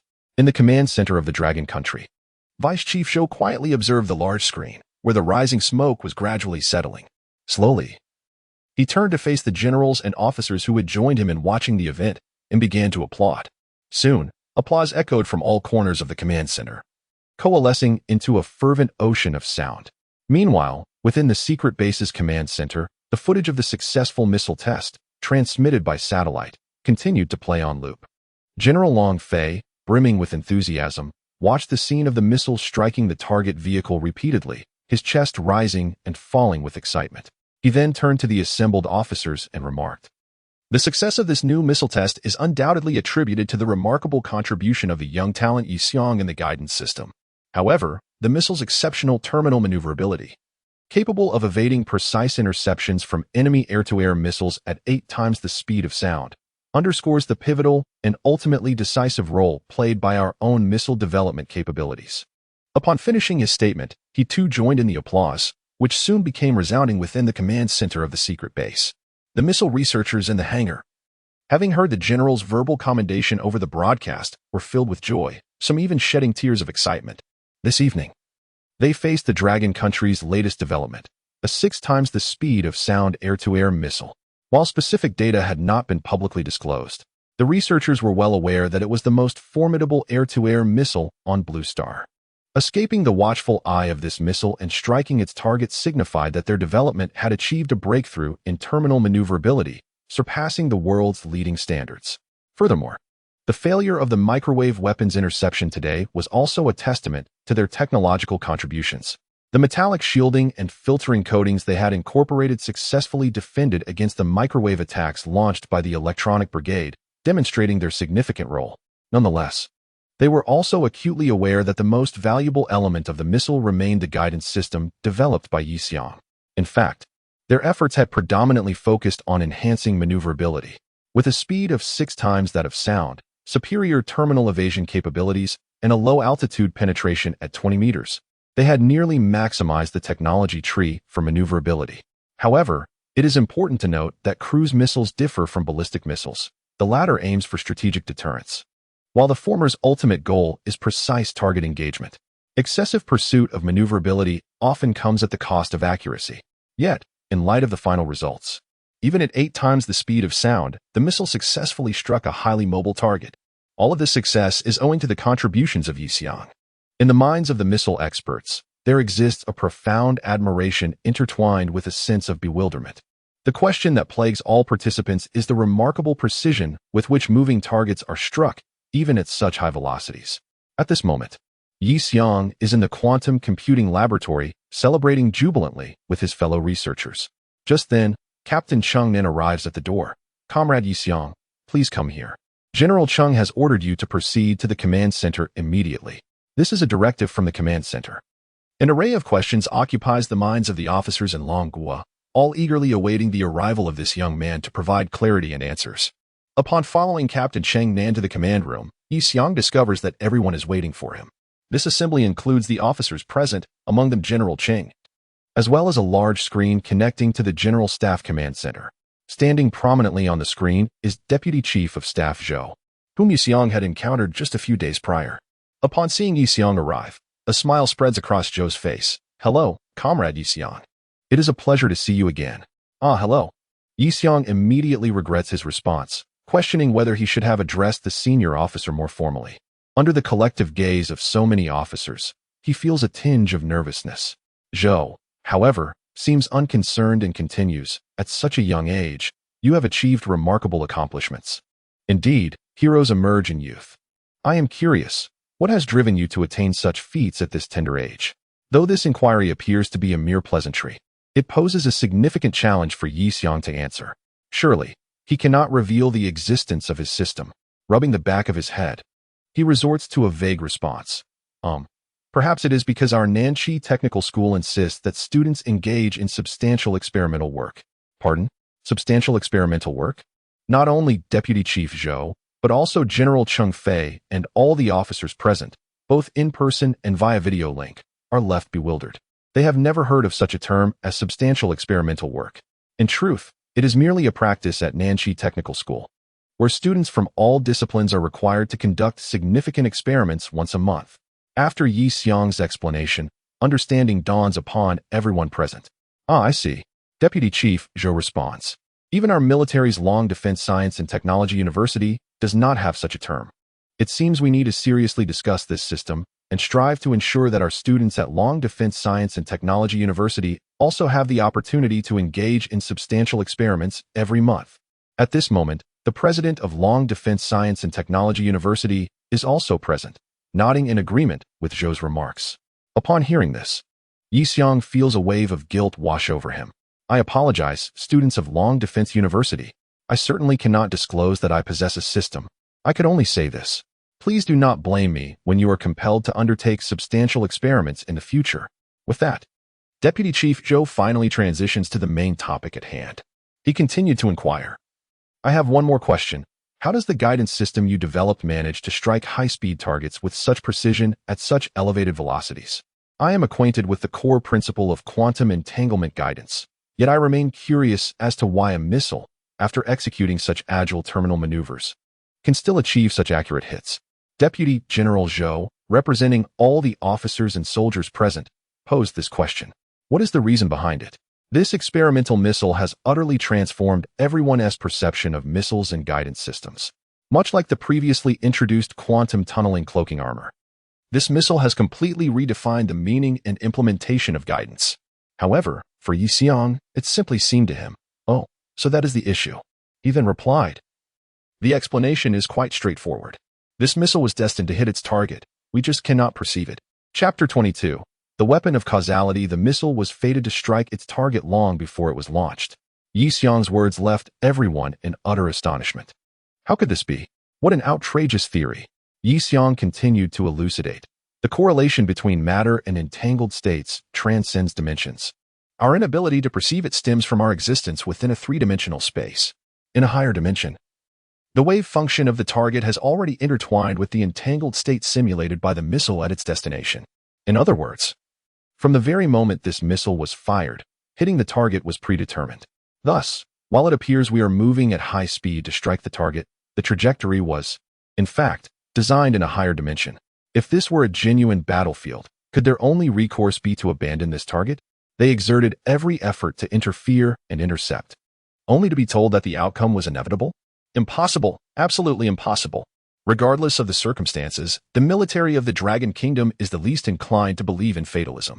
Observing the soldiers in attendance engaged in fervent discussion, Yi Xiang reiterated, what I mean by predetermined to hit is that a certain trajectory leading to the target can be established from a higher dimension, regardless of the maneuvering state. Moreover, it guarantees that electronic warfare efforts to disrupt its communication will prove futile. As for evading physical anti-missile interception, that is solely due to the exceptional penetration algorithm devised by the missile research experts here. The generals, upon hearing Yi Xiang's explanation, suddenly grasped the concept. Thus, as long as the anti-interception system is designed effectively to ensure it is not shot down, this missile is destined to hit its mark. My heavens! This is truly a weapon of causality. Yet, Yi Xiang had not finished speaking. He also wished to declare an aspect not demonstrated during this test launch, which is the most crucial feature of this weapon. Furthermore, I would like to emphasize that this missile is fundamentally designed with space-based weapons in mind. I hope the military of the Dragon Kingdom can expedite the planning of space fortress projects capable of accommodating missiles of this kind. Space-based weapons. At this moment, both command centers once again descended into a flurry of discussion. The command center was abuzz with voices. General Cheng Fei, witnessing this scene, felt an overwhelming surge of excitement within. Indeed, this weapon, in accordance with Yi Xiang's original vision, was intended to be a space-based weapon. He had planned it this way from the very beginning. Perhaps his arrival here was destined to establish an entirely new combat system for the military of the Dragon Kingdom. If he were to continue overseeing the research and development, The overall military strength of the Dragon Kingdom would undoubtedly surpass the standards of Blue Star in a dramatic fashion. Amidst the fervent discussions, he addressed the remote command center displayed on the screen. I propose that Comrade Yixiong take the lead in military technology reform, developing various advanced weapons, and transforming the military of the Dragon Kingdom into the foremost force on Blue Star. The generals were momentarily taken aback, evidently intrigued by General Cheng's proposal, which spurred a fervent discussion among them. As the debate gradually subsided, Deputy Chief Zhou synthesized the opinions expressed. Comrade Yixiong, the series of novel weaponry you have developed, in conjunction with the quantum supercomputing battlefield processing system, is poised to formulate a revolutionary paradigm for future warfare. Do you have any constructive ideas to refine and realize this vision? It is apparent that the military holds a profound trust in Yixiong. After all, he has made numerous vital contributions to the modernization of the armed forces. Thus, the military's current stance is one of hope that Yixiong will lead the charge in furthering the evolution of the military, contingent upon his continued technological advancements. They are eager to discover what further innovations Yixiong can bring to the military. At that moment, Yixiong, radiating confidence, stood before the screen and declared, "Indeed." Upon hearing this response, the generals felt a surge of exhilaration akin to that of General Cheng Fei, their doubts about Yixiong's capabilities dissipating, leaving only curiosity about his future plans. Yixiong continued, "Give me one night, and I shall provide you with the blueprint for another space-based weapon, the antimatter annihilation cannon." A wave of astonishment swept through the command center. Antimatter. While they might struggle with the intricacies of quantum mechanics, they had certainly done their homework on antimatter. In simple terms, nearly every fundamental particle in this world has a corresponding antiparticle. When a particle encounters its antiparticle, annihilation occurs, resulting in an immense release of energy, greater than that of nuclear fission or fusion. This energy is derived from a complete conversion of matter into energy. Currently, research into antimatter on Blue Star remains in its nascent stages. The total energy produced from the antimatter generated worldwide is insufficient to ignite a single match. Thus, the concept and overall plan of utilizing antimatter as a weapon remain in the realm of theoretical exploration. With lingering skepticism, the generals inquired of Yixiong, "Can the current military realize the production of the antimatter cannon?" "Absolutely," Yixiong affirmed. "However, as the space-based system has yet to enter the implementation phase, I will adapt my design to align with the present state of our Dragon Nation's military." Upon hearing this, the assembled generals felt invigorated, envisioning a military prowess that would soon transcend the limitations of their era. Many of them were eager to expedite the construction of the entire space-based weapon system. At this moment, Deputy Chief Zhou Winding stepped forward, addressing Yixiong with solemnity. "Comrade Yixiong, the People's Army of the Dragon Nation extends its heartfelt gratitude for your contributions and sincerely invites you to partake in the development of our space-based weapon system." Yixiong pondered briefly before responding, "I am certainly willing to engage in research and development. However, I have a condition. Beyond the military sector, I aspire to apply my capabilities in a broader array of fields. Therefore, I have previously made a commitment to the professors at Lonka University, expressing my desire to contribute to the research of controlled nuclear fusion projects upon my return. I hope the military will permit me to pursue other projects while I am engaged in military development." At that moment, the command center was enveloped in silence. Could they trust a high-caliber talent like Yixiong, who was deeply involved in military technological research, to continue participating in civilian development activities? Even Vice Director Zhou hesitated to make a hasty decision regarding this matter. Yet, from a higher echelon of the command center, a deep yet powerful voice resonated. "Yes. Proceed with your endeavors. The development of our nation requires your contributions." The speaker was Chief of Staff, the highest military department member of Manhwa, Zhong Kaishan. Chapter 23. Antimatter Tank. Zhong Kaishan rose from the command seat and solemnly declared, "I shall soon present a proposal for the development of a space-based combat system to the Central Committee of the Dragon Nation. I urge all departments to expedite their preparations and immerse themselves in this pivotal project for the future of our military." With that, he led the applause. The officers and generals present stood in unison, clapping fervently. Yixiong, while joining in the applause, cast a glance at the seasoned veteran Zhong Kaishan, who seemed to be watching him through the screen, as if conveying something profound with his gaze. The degree of adaptability Yixiong had mentioned earlier in the meeting pertained, in fact, to the antimatter cannon tank. At this moment, He had utilized 1,800 points to exchange for the blueprints of the antimatter cannon vehicle. Indeed, since completing the previous system task and receiving a comprehensive mechanical drawing package, he had unlocked all functionalities related to blueprint exchanges. Upon meticulously studying the blueprints, Yi Xiong discerned that the technology was not particularly difficult to realize. Moreover, having mastered mechanical knowledge and drawing skills, he had already perceived the feasibility of integrating the antimatter cannon into a space-based combat platform. The primary challenge lay in the acquisition and preservation of antimatter. Currently, research related to antimatter is not prioritized within the energy sector, primarily due to its near non-existence in the real world. After all, if it did exist, it would be easily annihilated. Therefore, to obtain antimatter, one must rely on its synthesis. This means that, unlike classical nuclear energy, there are no concepts for utilizing antimatter to resolve energy issues. Presently, the application of antimatter seems confined to military domains. On the other hand, antimatter is also difficult to store long-term because it readily annihilates upon contact with ordinary particles. Currently, the only method to confine antimatter is through magnetic containment within a limited range. However, maintaining such containment incurs enormous costs. This tank, capable of generating antimatter projectiles on demand, effectively eliminates storage costs, representing a remarkable advancement. Furthermore, once mounted on a space-based platform, it could transcend the size limitations of the tank's cannon, enabling the development of larger caliber antimatter annihilation cannons. Now, only one crucial aspect remained: the space-based platform. However, there was no sign of it within the system marketplace. It seems prudent to temporarily set aside the issue of space-based weaponry and focus on terrestrial applications. Within a decade, they could potentially deliver a blow to the Eagle Nation that would leave them unrecognizable. This led him to ponder a pressing question: if the military of the Dragon Nation were to achieve invincibility on Blue Star, what purpose would there be in continuing to develop even more powerful weapons to combat extraterrestrial beings? If this pace of advancement continues, it is merely a matter of time before the people of Blue Star, specifically the citizens of the Dragon Nation, venture into the cosmos.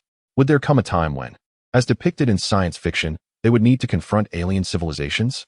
Indeed, the development of military capabilities is essential to prevent future adversities. Thus, complacency must be avoided. The notion of invincibility is a treacherous illusion. One must consistently strive to advance military technology, for stagnation invites peril.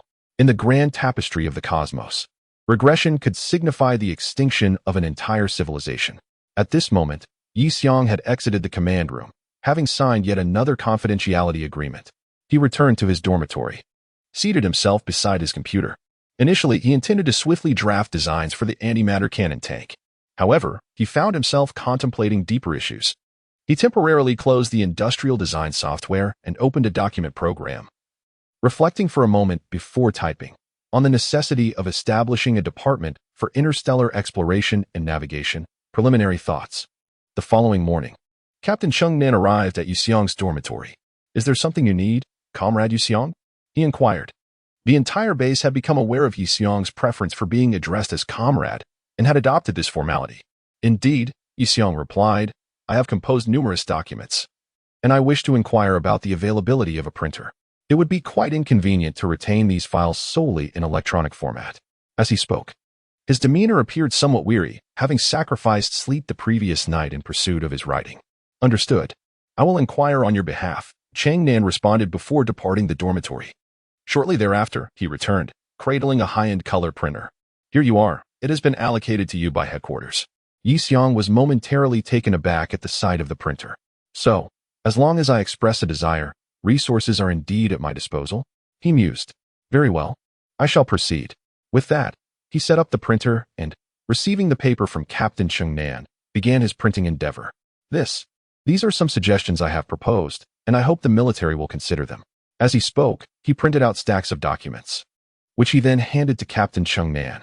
"Here, these are the design blueprints for the antimatter tank, and these are my recommendations for the establishment of a department for interstellar navigation and exploration.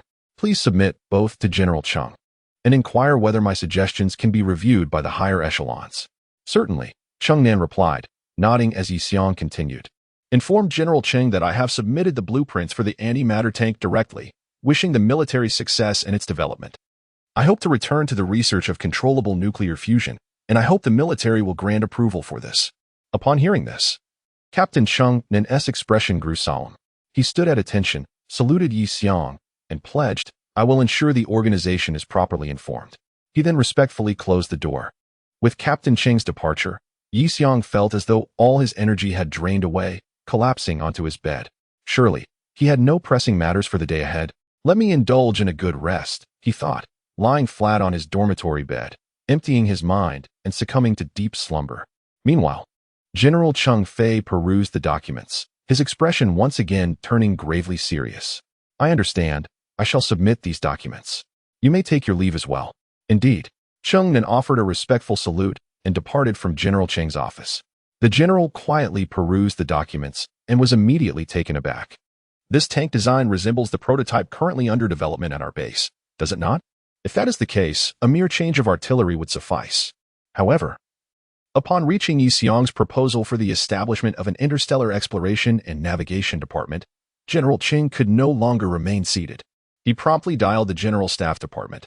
"Hello, General Staff, this is General Chung Fei. I have an important report to present, which holds significant implications for the future modernization of our Dragon Nation's military." Chapter 24. The Future of the Military. Greetings, esteemed audience. Welcome to today's military interview segment. At this moment, Professor Yu Qiao from Lonka University is at home, engrossed in the military channel, eagerly awaiting news regarding the military application of quantum supercomputing by our nation. It has come to our attention that our country has recently proposed a significant conceptual framework for the military futurization strategy, which has garnered considerable interest from numerous nations on the blue planet, particularly the United States. So, what exactly does military futurization entail? How does it differ from our previous strategy of military modernization? Today, we are privileged to have Director Zhang from the Strategic Protection Bureau of our nation to engage in a discussion about military futurization. Good day, Director Zhang. Greetings. "Oh, why is it this old fellow again?" Professor Yu Qiao, much like Professor Pan, feels a surge of irritation upon seeing this elderly gentleman. Today, there is no news related to quantum supercomputing, and to make matters worse, he never brings any good tidings. As anticipated, once Director Zhang opens his mouth, he embarks on a lengthy discourse. I have noticed that there has been much speculation online, including from foreign nations, questioning what our futurization entails. Recently, I have seen many military programs discussing this. I must clarify that this futurization is not to be confused with another futurization. We are not referring to the future of weaponry nor the future tactics and strategies of the battlefield. Rather, we are improving upon the foundation laid by our military modernization strategy. If military modernization represents our current strategy, then military futurization is a projection for the coming years. Essentially, we aim to adjust our organizational structure. However, this has been misinterpreted online as some kind of endeavor to develop future weapons. It is not that simple. As evidenced by our recent missile interception exercises, with so many electronic warfare units, yet none succeeded in intercepting a single missile. The charming female host interjects with a smile, sharing a knowing glance with Director Zhang. Indeed, not a single missile was intercepted. They all got through. How can we even speak of future weapons? It's simply an impossible feat. Sighing deeply, Professor Yu Qiao reflects. Today's military news offers little in the way of good tidings. Initially, I felt that entrusting quantum supercomputing to the military could usher in a significant transformation, but it appears the journey ahead remains arduous. I wonder when Yi Xiong will leave the military and return. Numerous universities and research institutes have frequently called, inquiring about his whereabouts. Professor Yu Qiao finds himself at a loss for words, with no information to offer. He only knows that before departing, Yi Xiong had confirmed that if he returns, he would first focus on researching controllable nuclear fusion. How I long to collaborate with him once more. Although our time together was brief, his adeptness in problem-solving and his exceptional professional capabilities left a profound impression on this seasoned professor. Remarkably, this young talent is merely 20 years old, yet possesses such expertise. Not to mention the vibrant energy and confidence that radiates from him, characteristic of youth. He astonishingly aspires to research controllable nuclear fusion. What an extraordinary talent he must be. A true polymath. Indeed, Yi Xiong's pursuit of controllable nuclear fusion is the culmination of their strategic negotiations with various universities and researchers that day. Although he harbors uncertainties regarding this matter, he firmly believes that with Yi Xiong's profound knowledge and innate talent, he will undoubtedly succeed in his endeavors. Perhaps the first commercial fusion reactor operational on Blue Star will be the result of his ingenuity. Just as he was about to resume his meal, his phone rang. The caller was Professor Pan Liangwei, whose voice carried an urgent tone. Professor Yu, I have reliable news. Yi Xiong is returning. What? Professor Yu Qiao sprang to his feet. Where did you hear this? Our president, Su Qingshi, mentioned it. Professor Pan exclaimed with excitement. I happened to be near the president's office this evening and overheard him discussing the return of Yi Xiong. That is wonderful, as long as he returns safely. Professor Yu Qiao, momentarily overcome with joy, neglected his meal and contemplated rushing back to Lanka University. However, a pressing question lingered. When would he return? If he was not coming back at this moment, what was his purpose at the university? I will inquire further with President Su to uncover more details. Absolutely, keep investigating. Professor Yu declared, exhilarated as he ended the call. Following this, through Professor Pan's inquiries, it was confirmed that the news was indeed true, though some aspects might exceed their expectations. The one who informed President Su Qingshi was Captain Cheng Nan, who conveyed that Yi Xiong would be returning soon and inquired if he should be taken to Lanka University. President Su paused, puzzled, but Yi Xiong is not our student. Captain Cheng then realized that Yi Xiong was enrolled at the South 7 Technical School. He promptly apologized to President Su, stating, we made an error. I will take him to South 7 Technical School. This revelation displeased Professor Yu Qiao, prompting him to call President Su. This is unacceptable. President, a talent of Yi Xiong's caliber must be retained at Lanka University. Yet, he heard a sigh from President Su. Alas, he is not our student. How can we keep him? Do you think it's like transferring in primary or secondary school? This response left Professor Yu momentarily stunned. It seemed to hold a semblance of truth. Therefore, the prospect of retaining him at Lanka University now hinged upon the South 7 Technical School and his own preferences. Oh, and we must also consider the opinion of the Fusion Energy Research Center. Regardless, we must ensure he remains at Lanka University. If he returns to South 7 Technical School, who knows which university or research institution might snatch him away? These cunning old foxes have spent their lives honing their intellect. No one is foolish. Never mind. If President Su is unwilling to handle this, I shall devise a plan. Professor Yu Qiao, disregarding his dinner, donned his shoes and departed his home. He drove swiftly towards Lanka University and the Fusion Energy Research Center. Yi Xiong? Are you referring to that young man who was taken away by the military during his recent visit to our Lanka University? Academician Qin Yuan, the chief director of the Advanced Fusion Reactor Project, was engrossed in adjusting data on the supercomputer at their center, not lifting his gaze. Professor Yu Qiao, upon hearing Academician Qin's characterization of Yi Xiong, found himself at a loss for words. What he said seemed to hold some truth, yet it was not entirely accurate. Yi Xiong is truly a remarkable talent. It is said that he hails from the Nanjing 7th Technical School. Finally, Academician Qin raised his head, casting a dismissive glance at Professor Yu.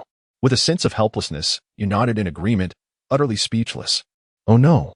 It appeared that the esteemed elder was entirely oblivious to Yi Xiong's significance. How could he be persuaded? Chapter 25. You don't want it, but I do. As Professor Yu found himself in a quandary, he glanced at Academician Qin, who was engrossed in numerical calculations using a supercomputer. Suddenly, a spark of inspiration ignited within him. Are you working on the numerical solutions to the Navier-Stokes equations for the MHD model?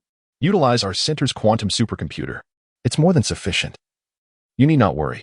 While maintaining his focus on the screen, Academician Qin replied with irritation, enough already. Professor Yu, realizing Qin's obstinacy, grew anxious and tugged at Qin's arm. Come on. Research institutions across the entire Dragon Country are using our resources. Why shouldn't you, being from Lanka University? He aimed to first introduce the innovative achievements developed by Yi Xiong, and then gently persuade this esteemed academician to support Yi, a prodigy. However, Academician Qin, annoyed by Professor Yu's persistent nudging, exclaimed, What are you doing? Could you refrain from interrupting my research? Taken aback by this outburst, Professor Yu retorted, Why are you so stubborn? Yi Xiong is the one who developed the quantum supercomputer for our institution. Quantum supercomputer? It's that remarkable? Then why not keep it for yourself instead of pushing it on me? At this, Professor Yu found himself momentarily speechless. It wasn't that he was pondering how to counter Qin's argument. Rather, he felt a sudden realization wash over him. Indeed, why should he relinquish such a talented individual? You don't want him, but I do. With that, he chose not to engage further and stormed off. As he departed, He overheard academician Chin muttering, "Just a mere technical school student. I truly cannot fathom your quantum institute." Frustrated beyond measure, Professor Yu stomped his feet in anger as he left the Advanced Fusion Reactor Center. In the secret base, Yi Xiong was in the midst of his final preparations. He was about to depart and needed to quickly impart the universal principles of entangled state guidance to the missile experts. "Comrade Yi Xiong, is this the calculation method you've employed?" Yi Xiong glanced at the supercomputer screen and nodded. "In what circumstances should I apply this value in missile guidance? And why is it necessary?" "Well, this value must be applied in all scenarios. It holds true throughout the entangled state process." As for the rationale, Yi Xiong stroked his chin and shrugged. "I can only say I cannot divulge further. This aspect cannot be explained using the current state of quantum theory." Is it another SUAC issue?" The researcher appeared disheartened. "Indeed, I am at a loss as well," Yi Xiong replied. "In contemporary quantum theory, many questions remain unanswered.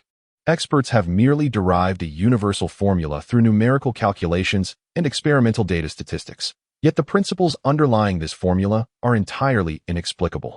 Such formulas are referred to as SUAC, shut up and calculate, signifying that one need not concern themselves with the underlying principles, but rather focus solely on numerical calculations. As existing quantum theories cannot elucidate them, this formula is merely a statistical outcome. However, the inability of existing theories to provide an explanation does not imply that Yi Xiong cannot elucidate the matter. He has already acquired the 4 grand mechanics rewards from the system, and he has glimpsed the principles behind many theories. Yet, he finds it tedious to explain, as it requires extensive theoretical groundwork and would consume half a day to articulate. Thus, he chooses to remain silent. Consequently, Yi Xiong has come to comprehend why many geniuses exhibit a reclusive nature. For instance, if he were to witness the demeanor of academician Qin Yuan, he would find it utterly comprehensible. The thoughts that occupy their minds are often beyond the grasp of most. Thus, they prefer silence, expecting others merely to follow their lead. Otherwise, engaging in futile discussions is merely a waste of precious time. Currently, Yi Xiong's time is invaluable as he is soon to return to his research on controllable nuclear fusion. Nevertheless, he hopes to assist the military in resolving as many issues as possible before his departure, such as aiding missile experts in understanding the principles of entangled state guidance. Other tasks include formulating implementation plans for antimatter cannons, applying quantum supercomputing, and generalizing quantum tunneling in visible coatings. While engrossed in discussion, Captain Chung Nan arrived, to which Yi Xiong greeted him with a wave. "Hello, Captain Chung." "Hello." Captain Chung approached and stated, "I just contacted the president of Lunka University. They mentioned that you are not yet a student there, so you will need to return to Nanjing No. 7 Technical School first." "Oh right, I almost forgot." Yi Xiong scratched his head. "I am merely a technical school student. I need to clarify my identity." Lost in thought, Yi Xiong recalled an important matter. "Indeed, I must return to Nanjing No. 7 Technical School to prepare for my graduation." Previously, while researching quantum guidance, he received a special mission. The system prompted, "Unlock Technology Restoration System version 2.0, requirement, 1 graduation diploma." What on earth? Does even the system require a degree these days? Nevertheless, upon reflection, a diploma is something tangible. It would be foolish not to obtain it. After all, if he were to enter a research institution and ascend to a higher level of inquiry, it would be quite embarrassing if others were to criticize him for not having graduated from technical school. Alas, it seems that higher education institutions require a formal process for any degree. Whether he can unlock version 2.0 in time remains uncertain. Let us not underestimate the significance of a technical school diploma. Yes, I should indeed make a trip back to Nanjing No. 7 Technical School. Graduation is a significant matter. On a crisp morning, in the center of the military training ground, Yi Xiong gazed at the military's extended VIP vehicle with a wry smile. Oh, he was about to endure yet another lengthy ordeal. A gaming laptop, a top-tier desktop computer, and even a color printer. This military journey has certainly yielded substantial rewards. "Comrade Yi Xiong." In the midst of contemplation, the voice of General Cheng Fei reached him from behind. Yi Xiong turned around once more to behold General Cheng, who gazed at him with a lingering, reluctant expression. This was a rare sight for Yi Xiong, revealing the emotional side of the typically stern general. Grasping Yi Xiong's hand firmly, General Cheng declared, "The People's Army of Longwa shall forever remember the contributions you have made." Perhaps Yu Xiong did not fully comprehend that this statement encapsulated the most significant reward from his journey in military research and development. Moreover, its impact would extend beyond Yu Xiong himself. Should he establish a family in the future, the resonance of those words would undoubtedly endure. Feeling the genuine sentiment emanating from General Chang, Yi Xiong's heart warmed, and as he held the general's hand, he inadvertently tightened his grip in return. When I have the time, I shall continue to contribute to the development of military equipment, he vowed, seemingly resolute. With that, Yi Xiong released his hand and entered the car. As the vehicle departed, General Cheng and all the soldiers and researchers present raised their hands in a solemn salute to Yi Xiong, even though he did not witness it. For the sake of confidentiality, the partition of the car window was once again raised. Chapter 26 Graduation Practice in the Early Morning. The sun's rays bathed the square in front of the South 7 Technical School. The principal stood respectfully at the school gate, seemingly awaiting someone's arrival. Passers-by, students of South 7, wore puzzled expressions. What has gotten into our principal? Why such enthusiasm all of a sudden? Surely, some distinguished guest must be arriving. Just look at his expression. We have never seen him like this at school. They were astute, realizing that this must pertain to someone of significant importance to their futures. Before long, a luxurious, elongated limousine came to a halt at the school entrance. The principal hurriedly approached with small, brisk steps. See? I told you there must be someone important. It's probably a leader from the city or province. I wouldn't be surprised if it were a big boss looking to invest in our school. Can you imagine? Our humble institution attracting investors? A group of students nearby chuckled at the thought. Once the principal had taken his position, the car door swung open. A military officer stepped out, standing by the side to await the individual inside. The onlooking students were even more astonished. Wow, an escort from the military. This is quite significant. This is no ordinary soldier. This is a captain from the armed police. Those knowledgeable about military ranks recognize the gravity of the situation. To be escorted by armed police indicates a person of great importance. No wonder the principal was so ceremonious in his reception. This visitor is no ordinary individual. But who could it possibly be? Hard to say. Wasn't he there a student taken away last time? Oh, I know. The one who repairs computers. Could it be that our school is hiding exceptional talents? Just as many students began to envision the hidden potential of their school, the individual from the car finally emerged. Wait, are you saying the one who fixes computers at our school is him? A student timidly pointed at the young man stepping out of the vehicle. With a refined face, handsome features, and a tall stature, it was none other than Yi Xiong, a part-time computer repair student from South 7. Wasn't he taken by the military to Lonka University or somewhere similar? Why has he returned? The principal, upon seeing Yi Xiong exit the car, excitedly approached to shake his hand. Yi Xiong, oh no. Yi. The principal was at a loss for how to address this student. Oh, I've returned primarily to deal with matters concerning graduation. His words left the principal bewildered. Graduation? With your level of achievement? Why would you care about graduating from our technical school? Little did he know, in Yi Xiong's heart, even without the constraints of system upgrades, he felt that if he couldn't even obtain a technical school diploma, he would inevitably become the subject of ridicule, a source of gossip. Even if he were to embark on a more illustrious career later on, such matters may not be fatal, yet they can be quite bothersome. Yi Xiong continued to inquire. I would like to ask the principal about our school's graduation requirements. I recall that it suffices to complete a practical graduation project, does it not? The principal paused momentarily, and then Yi Xiong seemed to remember something, adding, oh, by the way, I believe I have completed all my credits. You may verify that, principal. Only then did the principal respond, saying, yes, you must pass the practical skills assessment, and as you are in the computer maintenance program, you will need the relevant certification.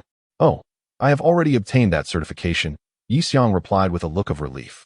So now it appears I am only lacking a practical graduation project. Subsequently, Yi Xiong stroked his chin and asked, for my practical project, I would like to propose controlled nuclear fusion. What do you think, principal? What? The principal, taken aback, nearly dropped his jaw to his collarbone. You wish to submit controlled nuclear fusion as your practical project? Are you still a vocational school student? The principal's lips trembled, unsure of how to respond. And he could only stammer, but you are in the electronic maintenance program. Just as Yi Xiong was about to speak again, a vehicle approached from a distance. The car halted in front of the South 7 Vocational School's entrance, and from it emerged the two leaders of the Lonka Quantum Computing Project, Professor Yu Qiao and Professor Pan Liangwei. Upon seeing the returning Yi Xiang, Professor Yu felt a rush of emotion, nearly losing control. He stood frozen in place, striving to calm his excitement. Professor Pan, on the other hand, hurried forward, exclaiming, "Why have you returned to South 7 Vocational School? Why not come directly to our Lonka University?" Yi Xiang, taken aback by Professor Pan's question, stammered, I have not graduated yet." Oh dear. In Professor Pan's eyes, a talent of such caliber should not be concerned about a vocational school diploma. With your abilities, there would be no shortage of opportunities for you. The key is, you cannot remain at South 7 Vocational School for long. Before long, various universities and research institutions will surely come seeking you. Did you not mention wanting to research controlled nuclear fusion with us? Yes. I plan to undertake that for my graduation project. What? Even Professor Yu, who had finally regained his composure, was taken aback. You mean to say, you intend to use the controlled nuclear fusion project for your vocational school graduation project? Oh well, never mind that. The priority is to secure this talent. Professor Yu stepped forward as well, stating, "Very well, let us head to Lonka University at once. I will show you our controlled nuclear fusion project." All right then. Wait. Captain Chung Nen interjected. "I am currently responsible for the protection of Comrade Yi Xiang. Please allow me to accompany you." Thus, the two professors, along with Yi Xiang and Captain Chung Nan, boarded their vehicle and departed from the entrance of South 7 Vocational School. The military vehicle, having completed its task, also left. Only the principal of South 7 Vocational School and a gathering of onlookers remained, left bewildered in the wind. Did that Yi Xiang just say he would go to Longku University to work on controllable nuclear fusion as part of his graduation project? Did you hear that too? I thought I misheard him. Is Yi Xiang truly a student from our South 7 Technical School? The crowd of onlookers was utterly bewildered by Yi Xiang's presence. Along the way, Professors Yu and Pan eagerly inquired about the status of quantum supercomputing from Yi Xiang. Although it was not their research that led to its development, they could not help but feel a sense of pride since it originated from the quantum building at Longku University. However, due to confidentiality agreements, Yi Xiang was unable to disclose much information, only revealing that the military is currently investigating its subsequent applications. I truly hope they can be put to use soon. Lately, I've been reading military news filled with negative reports about the military equipment of Longhua, which has soured my appetite, remarked Professor Pan. Upon hearing this, Yi Xiang was taken aback. Did they think he was idly lounging around at the military base? However, due to confidentiality, he could not express his thoughts openly. A suspicion arose within him. Could they have been misled by the military's smokescreen? It seems that I ought to watch some military talk shows to see how they manage to deceive the public. Chapter 27. My backing is stronger than theirs. Classmate Yi Xiang, regarding the small-scale quantum supercomputing configuration you previously implemented with that laptop, did you reference a paper from Europe a few years ago? Professors Pan and Yu continued to engage Yi Xiang in a barrage of technical inquiries during their car ride, leaving him somewhat overwhelmed. It seemed as though they were eager to unburden their accumulated research questions all at once. Finally, the two professors inquired, "Classmate Yi Xiang, as we delve into quantum mechanics, is there any aspect of controllable nuclear fusion where our theories might be applicable? We would like to assist." Yi Xiang was momentarily at a loss for words. Classmate Yi Xiang, how should I put it? Currently, the primary issue you are facing in developing controllable nuclear fusion may not lie within the technical realm. Professor Yu Qiao expressed his concerns gravely. What do you mean? Professor Pan Liaowei wore a look of resignation. We'll take you to see it, and you'll understand. The four of them drove to DSD, the construction site of the Advanced Fusion Demonstration Reactor project at Lonka University. A colossal, partially completed tokamak apparatus loomed within the brightly lit experimental area, an awe-inspiring sight. This is the artificial sun. Yi Xiang gazed at the magnificent device, which promised to usher humanity into a new era of energy, his heart brimming with excitement. System, activate and detect the controllable nuclear fusion apparatus. He initiated the system. The Technology Restoration System V1-24 has been activated, and system diagnostics are underway. Diagnostics complete. The fusion reactor configuration is identified as a subpulse configuration, which is somewhat outdated. It is recommended to restore it to a universal configuration to ensure subsequent miniaturization and power conversion modifications. Well, somewhat outdated, indeed, this fusion reactor. Despite being labeled as a demonstration reactor, it still adheres to the antiquated subpulse configuration, which fails to guarantee steady state or maximize energy output efficiency. How should I put this? It feels as though the individuals developing this reactor have struggled to adapt their thinking. Just as Yixiang pondered this, he heard footsteps approaching from behind. Are you Yixiang from Nanchi Technical School? The voice, though aged, resonated with strength and vigor. Yixiang turned to see academician Qin Yuan, who is in charge of the Advanced Fusion Demonstration Reactor project, approaching him. I've heard that the quantum supercomputer at Lonka University was developed by you? Academician Qin inquired with a haughty smile. 2 units, Yixiang corrected him. Impressive. Truly. Heroes emerge from the youth. Academician Qin exclaimed, clapping and laughing. While he had heard this phrase used to praise him before, the tone this time felt distinctly different. I don't know what methods you've employed or what chaotic influences or connections have enabled you to create these devices, but that won't work here. Academician Qin's gaze pierced through Yixiang, sharp and discerning. Now it was clear to Yixiang. He had been perceived as a product of academic favoritism. It must be acknowledged that such phenomena do exist within the contemporary academic circles of Longhua. Many children of scholars have already appeared in the authorship of numerous academic papers from a young age. However, I must express my disdain for such individuals. My backing is far more formidable. My support comes from the system itself. Yet, Yixiang refrained from engaging in an argument with him, continuing to observe the fusion demonstration reactor. How shall I articulate this? Yixiang stroked his chin and gazed contemplatively at the reactor, remarking, Esteemed sir, the design of this fusion reactor you oversee is rather antiquated. Upon hearing these words, Academician Qin's sharp expression began to furrow with concern. You insolent brat, do you have any idea what you are saying? You dare to suggest that our nation's most advanced design is outdated? This is indeed the cutting-edge model, capable of maintaining a steady state for 10 minutes. Sighing, Yixiang replied, the ability to sustain a steady state for 10 minutes does not equate to true stability. Does it? Isn't it merely approaching stability? I see, the lad is not wrong. Their fusion reactor research team has indeed struggled to achieve true stability. Is there an issue with the design itself? They remain uncertain. They can only extend the duration of the steady state, hesitant to modify the design. For altering, it would mean nullifying decades of effort. Yixiang empathized with their predicament, but it was high time to shift their perspective. How about this? I shall assist you in refining the design, enabling your team to achieve a universal configuration. This reactor will not only facilitate stable operation, but also support subsequent miniaturization and power transformation. What do you think? Yixiang's gaze towards Academician Qin was brimming with confidence. Observing the glimmer in Yixiang's eyes, Academician Qin's expression began to waver. Wait a moment. Why does it feel like he might be speaking the truth? No, absolutely not.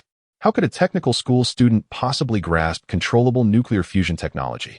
We have dedicated decades to this research. Can he really rewrite it with mere bravado? Impossible. Utterly absurd. What a joke. This is currently the most advanced fusion reactor project on the entire blue planet. How could a mere technical school student join so casually? Upon hearing the old gentleman's stubbornness, Yixiang felt a wave of resignation. He shrugged and said, if that is the case, I shall construct it myself. Upon hearing Yixiang's declaration, Academician Qin burst into hearty laughter. A fraud. This fellow is nothing but a complete charlatan. You think you can build a fusion reactor on your own? What a joke. How could he come to Lonka University and deceive us? Why are the people in Quantum Building falling for his antics? You insolent brat. When you manage to build it, do let me know. I shall take you as my disciple. Academician Qin laughed heartily, oblivious to the fact that many individuals of similar standing in the nation had indeed entertained the thought of becoming his student. At this moment, Yixiang was surrounded by Professor Pan and Professor Yu, leaving him no opportunity to heed what Academician Qin had to say. Yixiang, do you truly intend to construct a fusion reactor by yourself? Professor Yu inquired with a look of deep concern. Yixiang scratched his head, responding, there's no choice. I must find a way to graduate. What? Finding a way to graduate? Upon hearing this, Academician Qin's frustration reached new heights. Your aim in building a fusion reactor is merely to graduate from that so-called Nanchi Technical School? His irritation grew, not only because he held a low opinion of the young man, but more significantly, because the confidence radiating from Yixiang had begun to shake his convictions. Could it be that he might actually succeed in constructing a fusion reactor? Impossible. Absolutely impossible. Chapter 28. Preparing for graduation not long after Yixiang and his companions departed. The students and researchers under the guidance of Academician Qin arrived at the laboratory. Upon noticing the displeasure etched on Academician Qin's face, They began to speculate. What's the matter? Did something happen today? Who knows, perhaps he had a drink again. Don't be ridiculous. The esteemed academician never indulges in alcohol while engaged in serious work, especially not at this hour. Academician Chin promptly immersed himself in his work. What are you all whispering about? Let us commence our tasks. Faced with his stern demeanor, the team, unaware of the earlier events, donned their lab coats and devoted themselves to research and development. Internally, academician Chin was simmering with unspoken frustration. What am I doing getting worked up over this technical school student? I will focus on my own responsibilities. I shall undoubtedly develop a stable fusion reactor. Yet, he couldn't help but dwell on these thoughts, as if this young man truly posed a formidable challenge. Stepping out of the DST center, Yixiang finally exhaled a sigh of relief. Phew, it seems I must take matters into my own hands. Nevertheless, working under a temperamental elder like him would be enjoyable. With that thought, Yixiang glanced at the two professors, who were observing him with grave expressions. Yixiang, do you truly intend to undertake the development of the fusion reactor project on your own? This is a controlled nuclear fusion initiative, and I fear it may be unfeasible for one person to accomplish. Their concerns were indeed valid. Controlled nuclear fusion represents the pinnacle of industrial achievements on Blue Star at this stage. Whoever can claim it will stand at the zenith of technological prowess on Blue Star. Rest assured, Yixiang replied with a smile, I am more than capable, just as I was back then. The professors, witnessing Yixiang's confident demeanor, felt a flicker of reassurance, yet a lingering sense of doubt remained. Why don't you come to Lonka University to work on the fusion reactor? I can arrange a facility for you, Professor Yu Qiao insisted. Still apprehensive that allowing Yixiang to return to Nanchi Technical School might attract the attention of other universities or research institutions. Oh, there is no need for that, Yixiang said with a wry smile, waving his hands dismissively.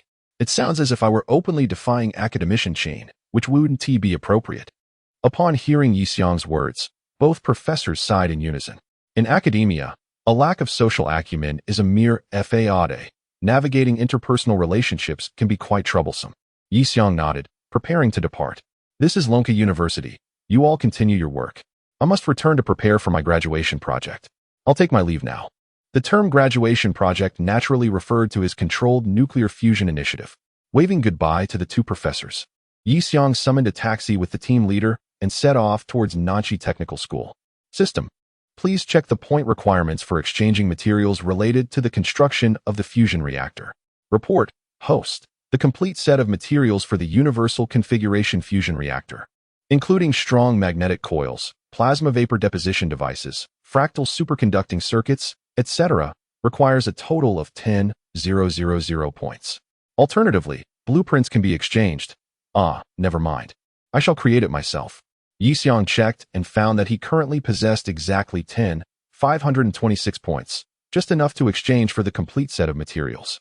Alas, if it weren't for that obstinate old man, merely repairing his secondary pulse configuration fusion reactor would require such a hefty sum of points. What to do now? It seems I have no choice but to gamble everything. Let us proceed. Up until this moment, Yixiang had been engaged in repairing various devices. This was his first endeavor in developing equipment. From this perspective, he indeed had misunderstood the true essence of the technology repair system. This system is fundamentally a mechanism for technological restoration.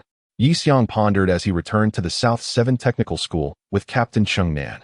Glancing at Captain Chung, he remarked, I feel that perhaps my protection is no longer necessary. I believe there is nothing left that requires safeguarding. Or is it that you need to supervise my adherence to the confidentiality agreement? No, not at all, Captain Chen clarified. The mission assigned to me by the Armed Police Headquarters is to ensure your safety at all times. Yixiang felt a bit embarrassed upon hearing this. After all, he was a captain of the armed police of the Dragon Nation.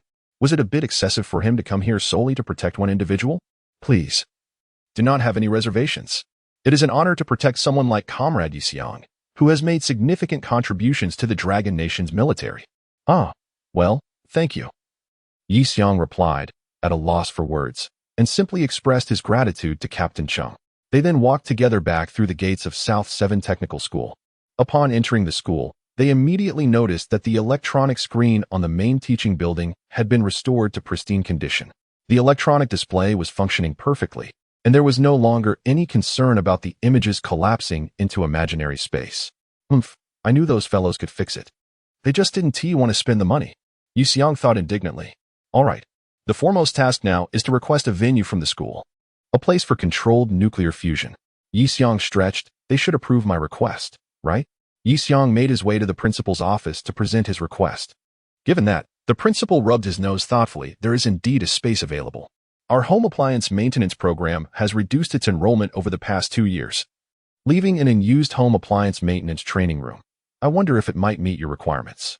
It is roughly the size of our multifunctional hall, and the ceiling is quite high since it was originally designed for training with large commercial appliances. That will do. That's exactly what I need. Yi Xiang's eyes sparkled as he nodded enthusiastically at the principal. The principal nodded in agreement, saying, "You can go take a look.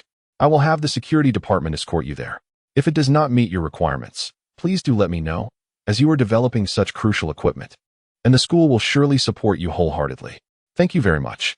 Yi Xiang expressed his gratitude to the principal, who then proceeded to call the security department. Hello? Security department? In a moment, a student accompanied by a military officer will arrive at your location. Please take them to the unused home appliance maintenance training room. Yes. Allow them to use it. Whatever requirements they have, please be sure to relay them to me. After the principal finished the call, he turned to Yi Xiang and said, "All right, you may go to the security department and speak with them.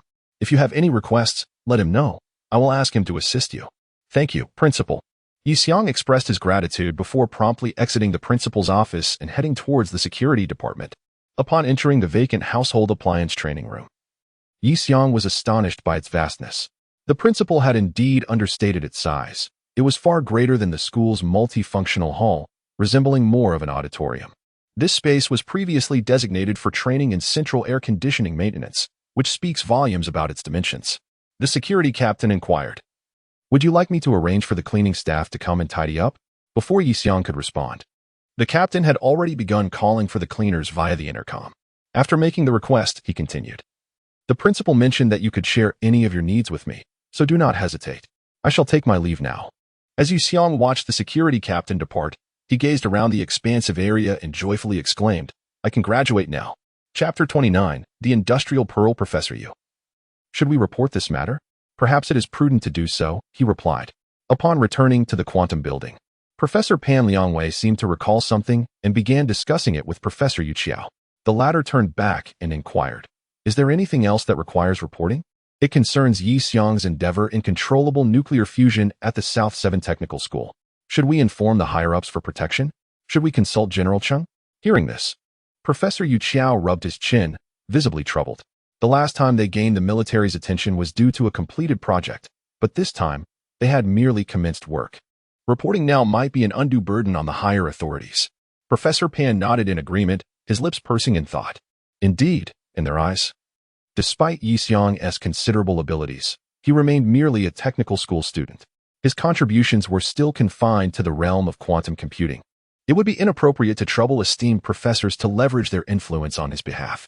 At present, the two professors could only recognize these limited achievements. Unbeknownst to them, Yi Xiang had already reached a level where merely mentioning his name could compel General Cheng to extend every effort to ensure his protection. Furthermore, with academician Qin at DST, such a course of action might jeopardize Qin's reputation. The intricacies of human relationships are indeed burdensome. However, Professor Pan then recalled the captain of Yi Xiang's security detail. With the commander of the armed police at his side, surely there should be no cause for concern?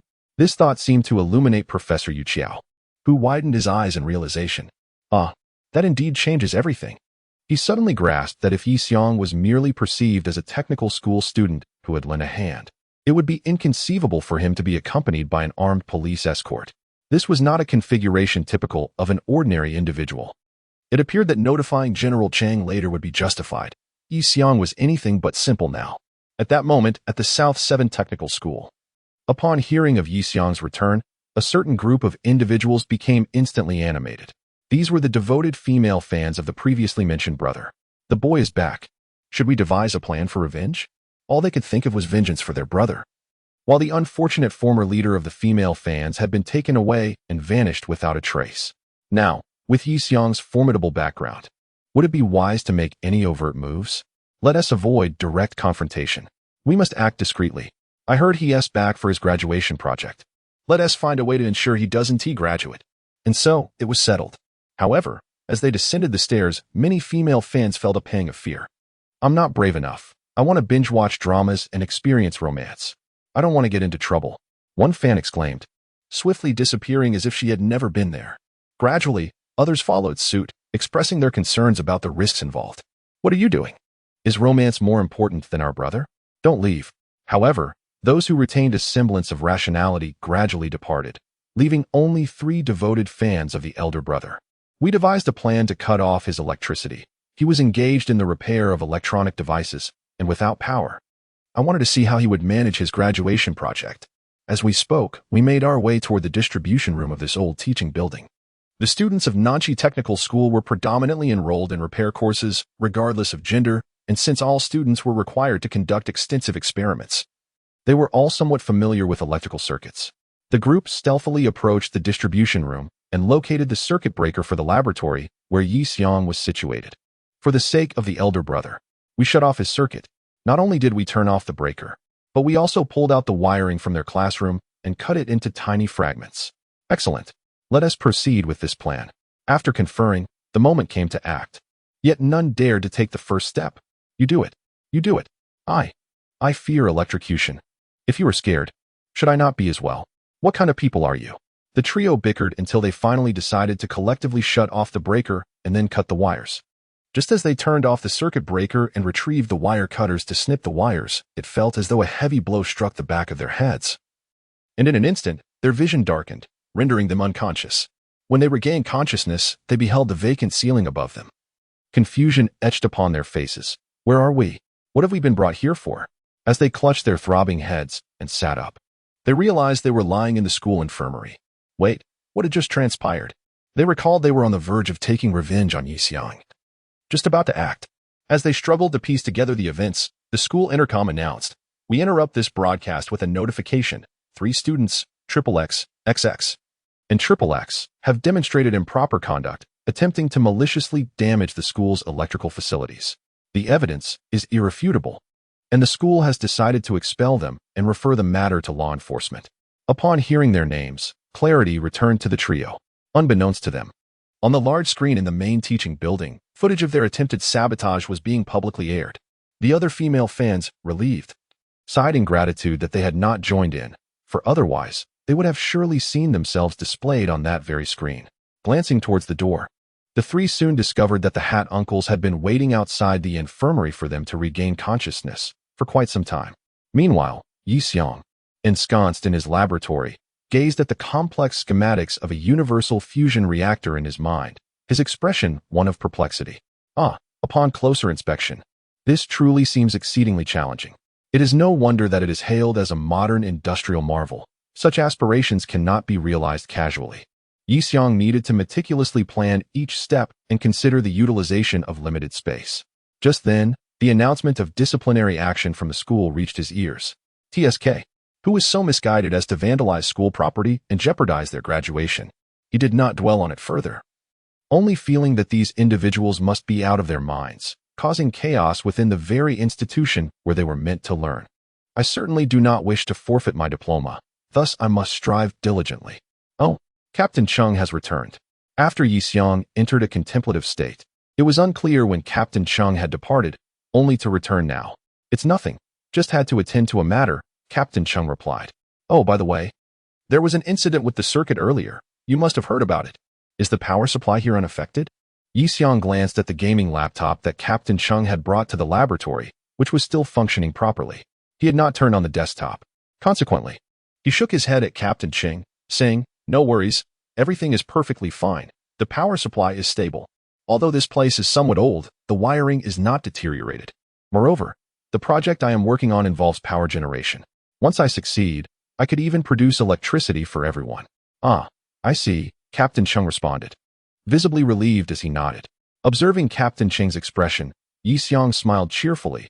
"You need not be overly formal. Feel free to step outside for a stroll if you wish.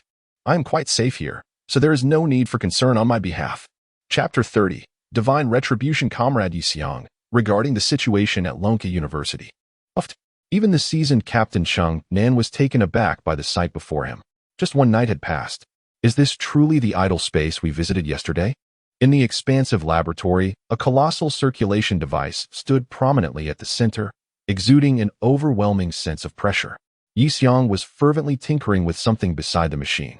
This is astonishing. Captain Chung-nin gazed at the gigantic toroidal coil, rendered speechless by the magnitude of it. Fortunately, his cultural literacy was sufficient, sparing him from uttering nothing but the phrase incredible. Upon noticing Captain Chung-nan's return, Yi-seong greeted him with a smile. "Good morning, Captain Chung. Have you eaten yet?"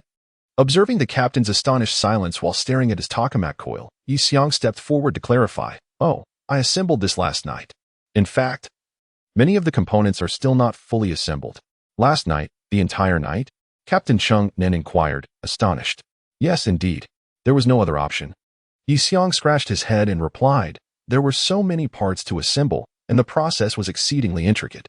I finally managed to organize my thoughts and figure out how to proceed. I couldn't dare to sleep, fearing that I might lose my train of thought upon waking." Yi-seong yawned and prepared to resume his work. Suddenly recalling something, he turned back to ask, "Oh right, I heard you were looking for me about something?" Captain Chung-nin nodded and explained, "Well, yesterday, Professor Yu Qiao contacted the military again, informing them about your research on controllable nuclear fusion and the planned installation at Nanja Technical School. They mentioned that this morning, before Captain Chung could finish, a series of sounds gradually resonated from above. It was the unmistakable sound of helicopters, more than one, it seemed. A small helicopter and a large helicopter landed precisely on the rooftop of the old teaching building. A whole squad disembarked from the larger helicopter, while a general emerged from the smaller one. It was none other than General Chung Fei. General Chung had been preoccupied with managing the antimatter cannon tank project, the space-based fortress initiative, and the establishment of the corresponding interstellar military plans.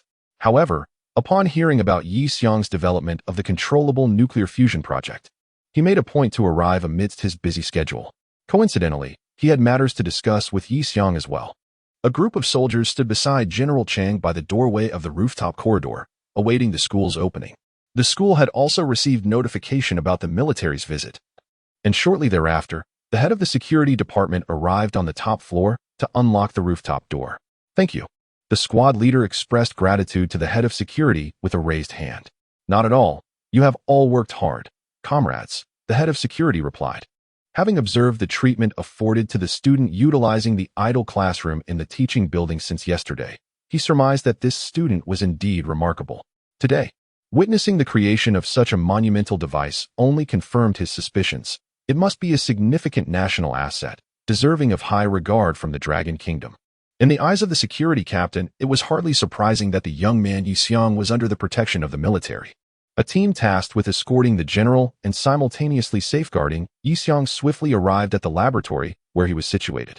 "General Chung Fei," Yi-seong exclaimed, visibly delighted by the general's arrival. "Comrade Yi-seong, I have heard that you are developing controllable nuclear fusion here. Is that true?" the general inquired. "Indeed. You can see that my preliminary assembly is nearing completion," Yi-seong replied. General Chung Fei observed the large apparatus, his expression shifting from astonishment to a frown. He turned to Captain Chung-nan and asked, "Given that it has progressed to this stage, why have you not reported this to headquarters?" "Report?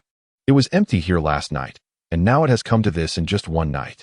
General Chung glared at Captain Chung, his face a picture of disbelief. Yi-seong quickly interjected, "It's true. I managed to construct the tokamak framework in just one night." The general's gaze intensified with incredulity. He cleared his throat and quietly admonished Captain Chung, "This cannot happen again." In an instant, the team accompanying General Chang surrounded the entire old teaching building and efficiently organized the evacuation of faculty and students within. Since most areas of the old building were currently unoccupied, the process of dispersal was not troublesome. Subsequently, the team implemented a simple lockdown of the entire facility. Observing that the military security measures were largely complete, General Chung continued, "From now on, the military will provide you with necessary protection. Should you have any requests, feel free to express them." Upon hearing this, Yi-seong did not hesitate. After all, he was indeed quite overwhelmed at the moment. "Oh, I actually need personnel for the power system to assist with the preliminary preparations for grid integration. Once the fusion reactor ignites, the magnetohydrodynamic coils should generate power for the power system. Also, could you arrange for a bed here? I haven't slept since last night." Yi-seong scratched his head, while the guard behind General Chung diligently took notes. Finally, Yi Xiong added, "Furthermore, once the entire apparatus is completed, you can take a copy of the fusion device's schematic. It is a universal design, so if you wish to develop fusion-powered vessels or engines, it will be beneficial." At this point, it was evident that General Chang's gaze was filled with hope and unwavering determination. "All right, I understand," he nodded, his tone imbued with anticipation. "Oh, and I also have matters to discuss with you today." After saying this, General Ching glanced around. The guard and Captain Ching exchanged knowing looks and exited the laboratory. Now, only Yi Xiong and General Chung remained in the lab. General Chung presented a folder to Yi Xiong, stating, "This document contains the preliminary discussions from our military in recent days regarding the selection of experimental platforms for space-based weaponry. Several military satellites have been designed with interfaces for weapon systems from their inception. Our developers have made some modifications. I would appreciate your insights on their progress." "Understood," Yi Xiong replied, nodding as he accepted the folder and opened it for review. Several of the satellite models were unfamiliar to him, suggesting they were classified designs. The fact that General Chung had entrusted him with such information implied that he had been granted a certain level of authority. However, Yi Xiong chose not to dwell on it and quietly initiated the system. The system began its diagnostics. System diagnostics in progress. Several experimental space-based platforms detected. With outdated technology, it is recommended to upgrade to the Heaven's Punishment Multi-Purpose Combat Fortress system in space. Warning, warning, insufficient points. Upgrade cannot be completed. Yi Xiong realized that his points had dwindled to a mere few hundred after redeeming for controllable nuclear fusion materials. Chapter 31. Rest early. General Chung. How do you perceive these proposals? They are quite commendable. Upon reviewing them, I find myself inspired with numerous thoughts. However, at present, I am regrettably unable to engage. Yi Xiong expressed, a look of distress adorning his visage as he gazed at General Chung. The general, in turn, regarded Yi Xiong with a heavy gaze, as if sensing the burdens that weighed upon the young man's shoulders. General Chung nodded solemnly and replied, "Very well, I understand. We shall await your participation and insights." With that, he withdrew the documents and prepared to depart. This, Yi Xiong mused, was the most tactful response he could muster. As long as he conveyed his desire to contribute while indicating his current unavailability, he could effectively delay the military's initiatives until he was ready to engage. Once he accomplished the development of controllable nuclear fusion, he would be in a position to facilitate the technological repairs of the space-based platform. At that point, the orbital fortress system could indeed be realized. After all, a project costing 10,000 points surely promised substantial returns. Moreover, he had discerned that as long as he refrained from exchanging materials and merely provided blueprints, the requisite points were minimal.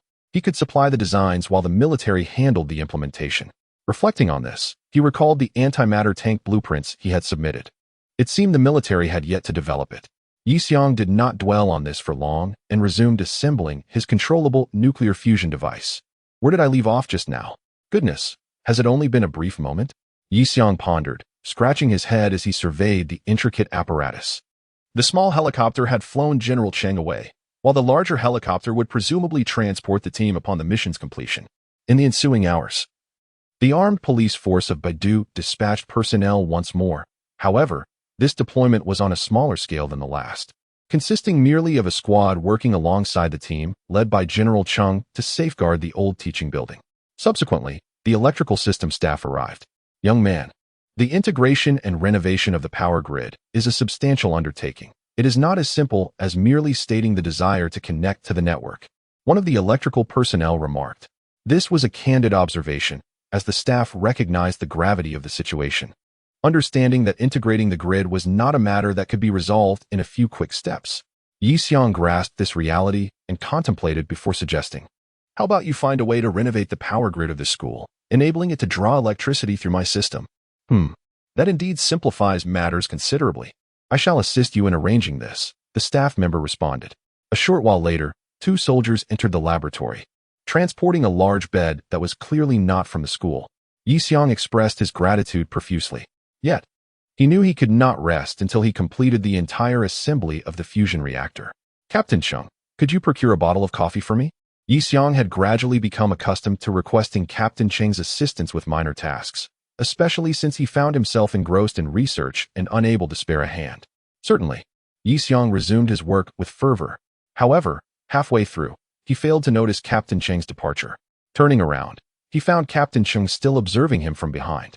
I sincerely hope, Comrade Yi Xiong, that you might consider taking a break sooner, Captain Cheng remarked.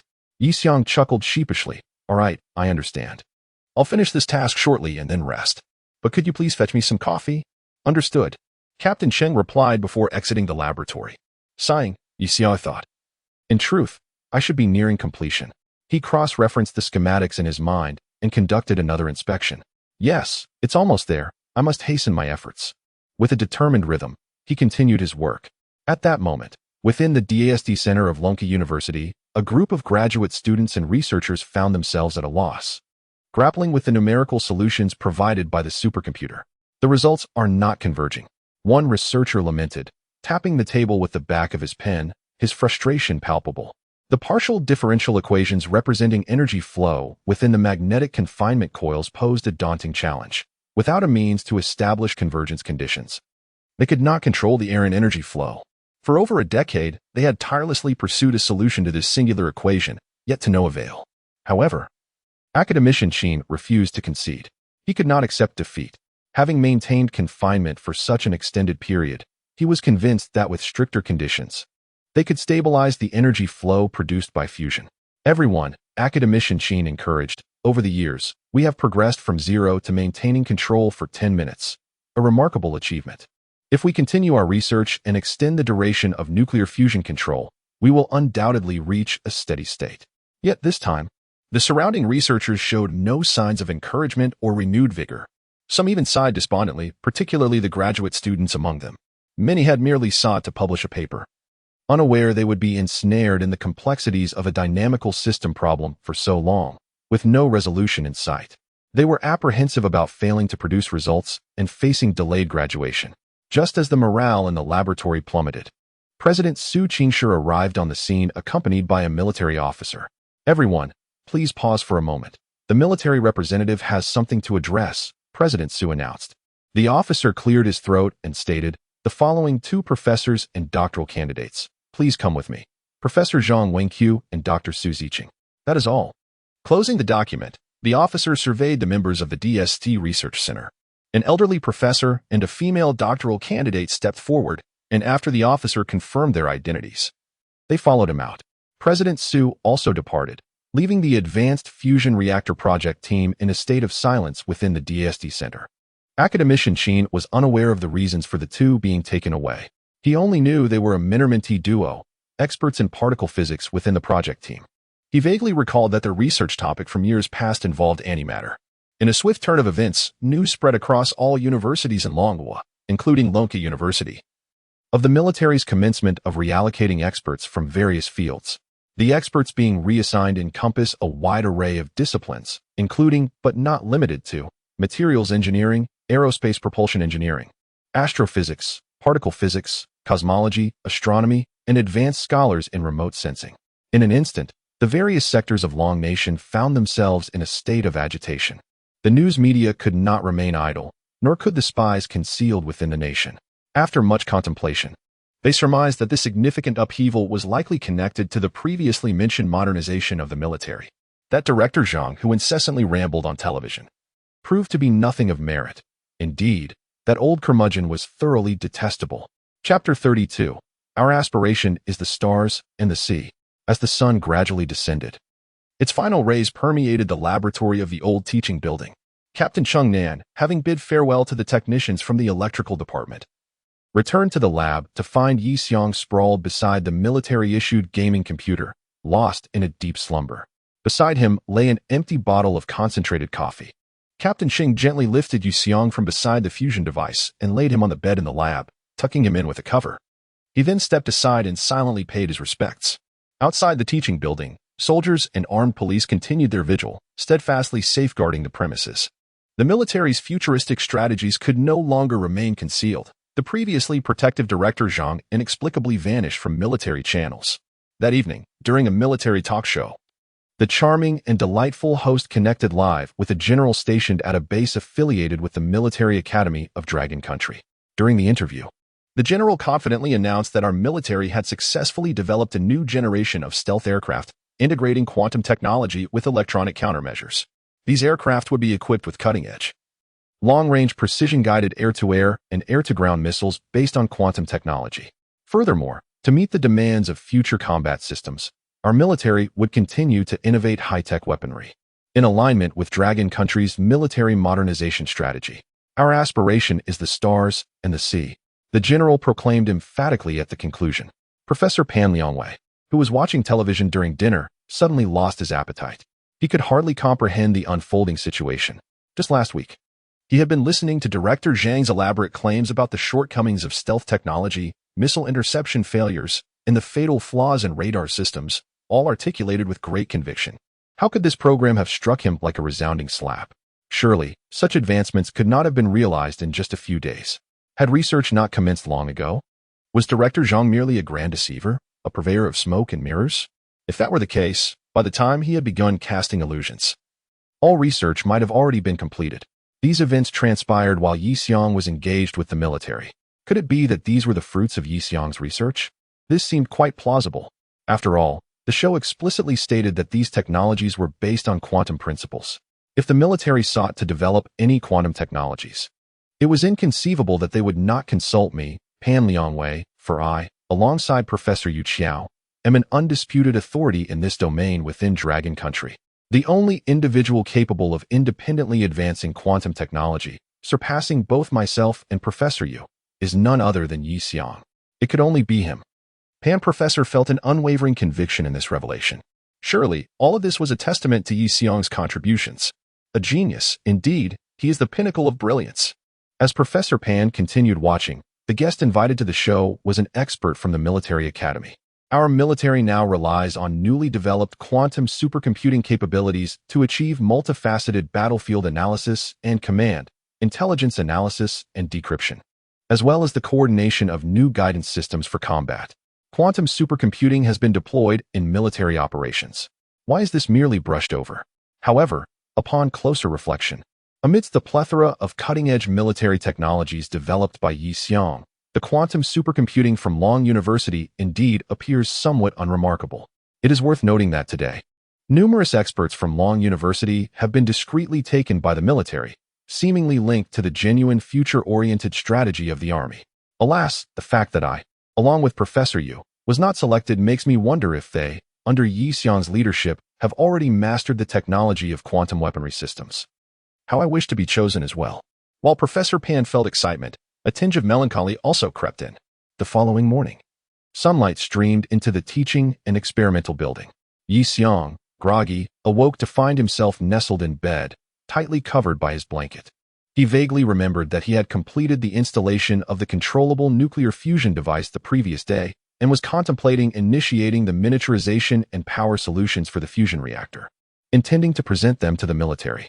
After all, this was a universal configuration from which everything could be derived. It seemed that he barely touched the computer before losing consciousness. Perhaps he was simply too fatigued. Yi Xiong scratched his head. In any case, the next step was to develop the various solutions, and in the afternoon, he could prepare for the ignition test of the fusion reactor. With this thought, he suddenly felt invigorated. He stretched and went to the nearby restroom to freshen up before returning to his computer to continue drafting the plans. Meanwhile, Captain Cheng, having seen on the surveillance that Yi Xiong had awakened, hurried to the laboratory with a prepared breakfast. Upon seeing Captain Cheng, Yi Xiong smiled and said, "Thank you for taking care of me during this time." "It was my duty," Captain Cheng replied, moving aside to ensure he could not see the computer screen as he handed over the meal. Yi Xiong savored a tea egg and sipped on soy milk while glancing at the screen. "Ah, my fusion reactor is now operational. I plan to commence ignition this afternoon. I should notify General Cheng Fei, correct? I will complete the relevant plans for the universal configuration and submit them directly to General Cheng this afternoon." "Understood." Captain Cheng nodded thoughtfully before inquiring, "What about Academician Qin?" "Academician Qin." Yi Xiong hesitated, finding the communication with him rather challenging. Ideally, he would prefer a more amicable relationship, but it seemed untenable at the moment. He recognized that Academician Qin was not a bad person, yet their current interactions were strained. Moreover, it would be inappropriate to ask him to acknowledge Yi Xiong as his mentor. After pondering for a moment, he decided to let it be. Let's hold off on contacting him for now, Yi Xiang said softly. Once the experiment is successful, he will come. In no time, the South 7 Technical School once again witnessed a considerable gathering of soldiers and armed police, reminiscent of the previous occasion. To their astonishment, the students found themselves bewildered anew. The news that Yi Xiang would conduct a nuclear fusion experiment in the afternoon had been reported by Captain Cheng to the headquarters. The entire Ba city was poised to endure yet another state of martial law akin to the last. The military encircled the South 7 Technical School with an impenetrable blockade, just as they had around Lonka University previously. The old teaching building was enveloped in layers of security, both inner and outer. This time, General Cheng was truly unable to spare any time, delegating command to the armed police officer who had previously liaised with the principal. Meanwhile, Yi Xiang had arrived at the final stages of preparation for the experiment. He carefully brought forth the prepped deuterium gas cylinder, took a deep breath, and began to channel the deuterium into the fusion apparatus. Chapter 33, Witnessing History at Noon. A procession of cars came to a halt at the entrance of the South 7 Technical School. Scientists and academicians from across the nation gathered outside the old teaching building, undergoing inspections by the military personnel stationed at the entrance. The news of Yi Xiang's endeavor to create a controllable nuclear fusion reactor had spread to various universities and research institutions over the past few days, prompting leading scholars in their respective fields to converge upon Badudu. Captain Cheng, please ensure that they leave all metallic objects and electronic devices outside the teaching building. Captain Cheng nodded in acknowledgement, preparing to depart.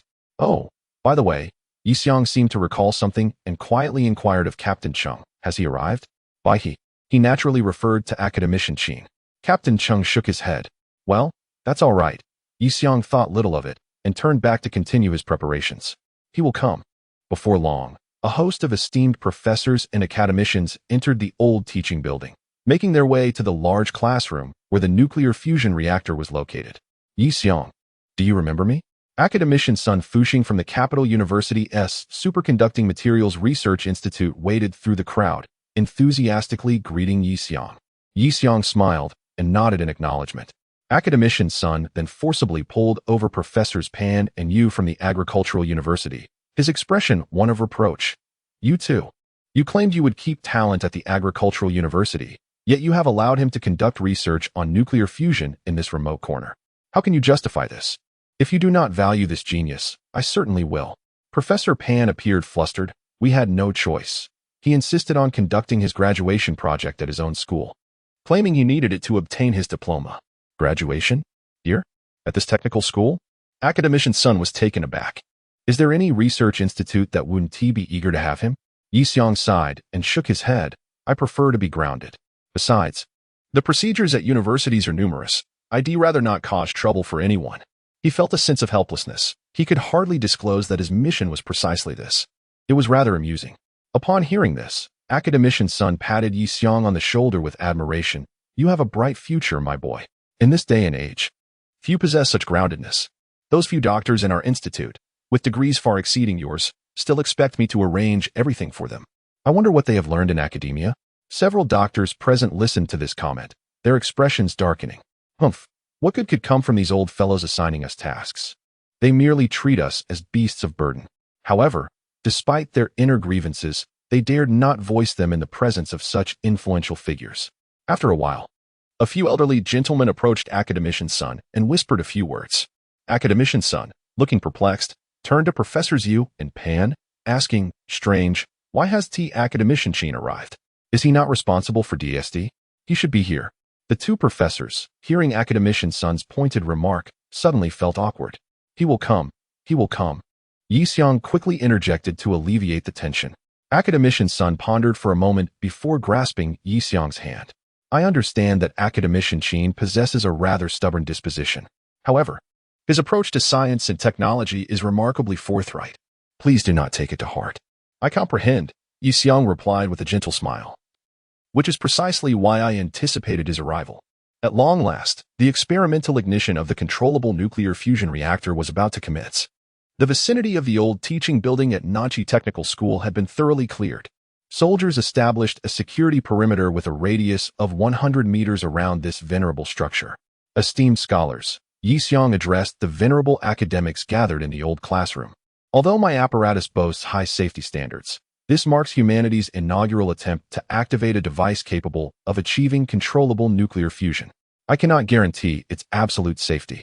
Hence, I kindly advise the elderly gentleman in less robust health to maintain a safe distance for remote observation. We shall not leave, exclaimed a silver-haired professor, raising his arm in defiance. The eyes of all present sparkled with anticipation. They had awaited this moment throughout their lives. Yi Xiong, do proceed swiftly. Academician Sun Fuxing remarked with a smile. A young prodigy like you stands firm here. Why should we, the elder statesman, depart? The words of Academician Sun rekindled the fervor of the assembled gentlemen, who unanimously resolved to remain and witness history. Observing this scene, Yi Xiong shed his uncertainty and hesitation. Initiating the charging of the ohm coil in preparation for ignition. Within the vast circulating device filled with deuterium, the temperature began to rise gradually, and the deuterium started to ionize under rapid heating. The professors gazed in astonishment at the luminous circulating apparatus of controllable nuclear fusion, which radiated a brilliance reminiscent of the sun. The fluctuating colors bathed the faces of the elder scholars and Yi Xiong alike. Is it still in a pulse state? Has there been no change? The old professors mused, observing the oscillating sunlight.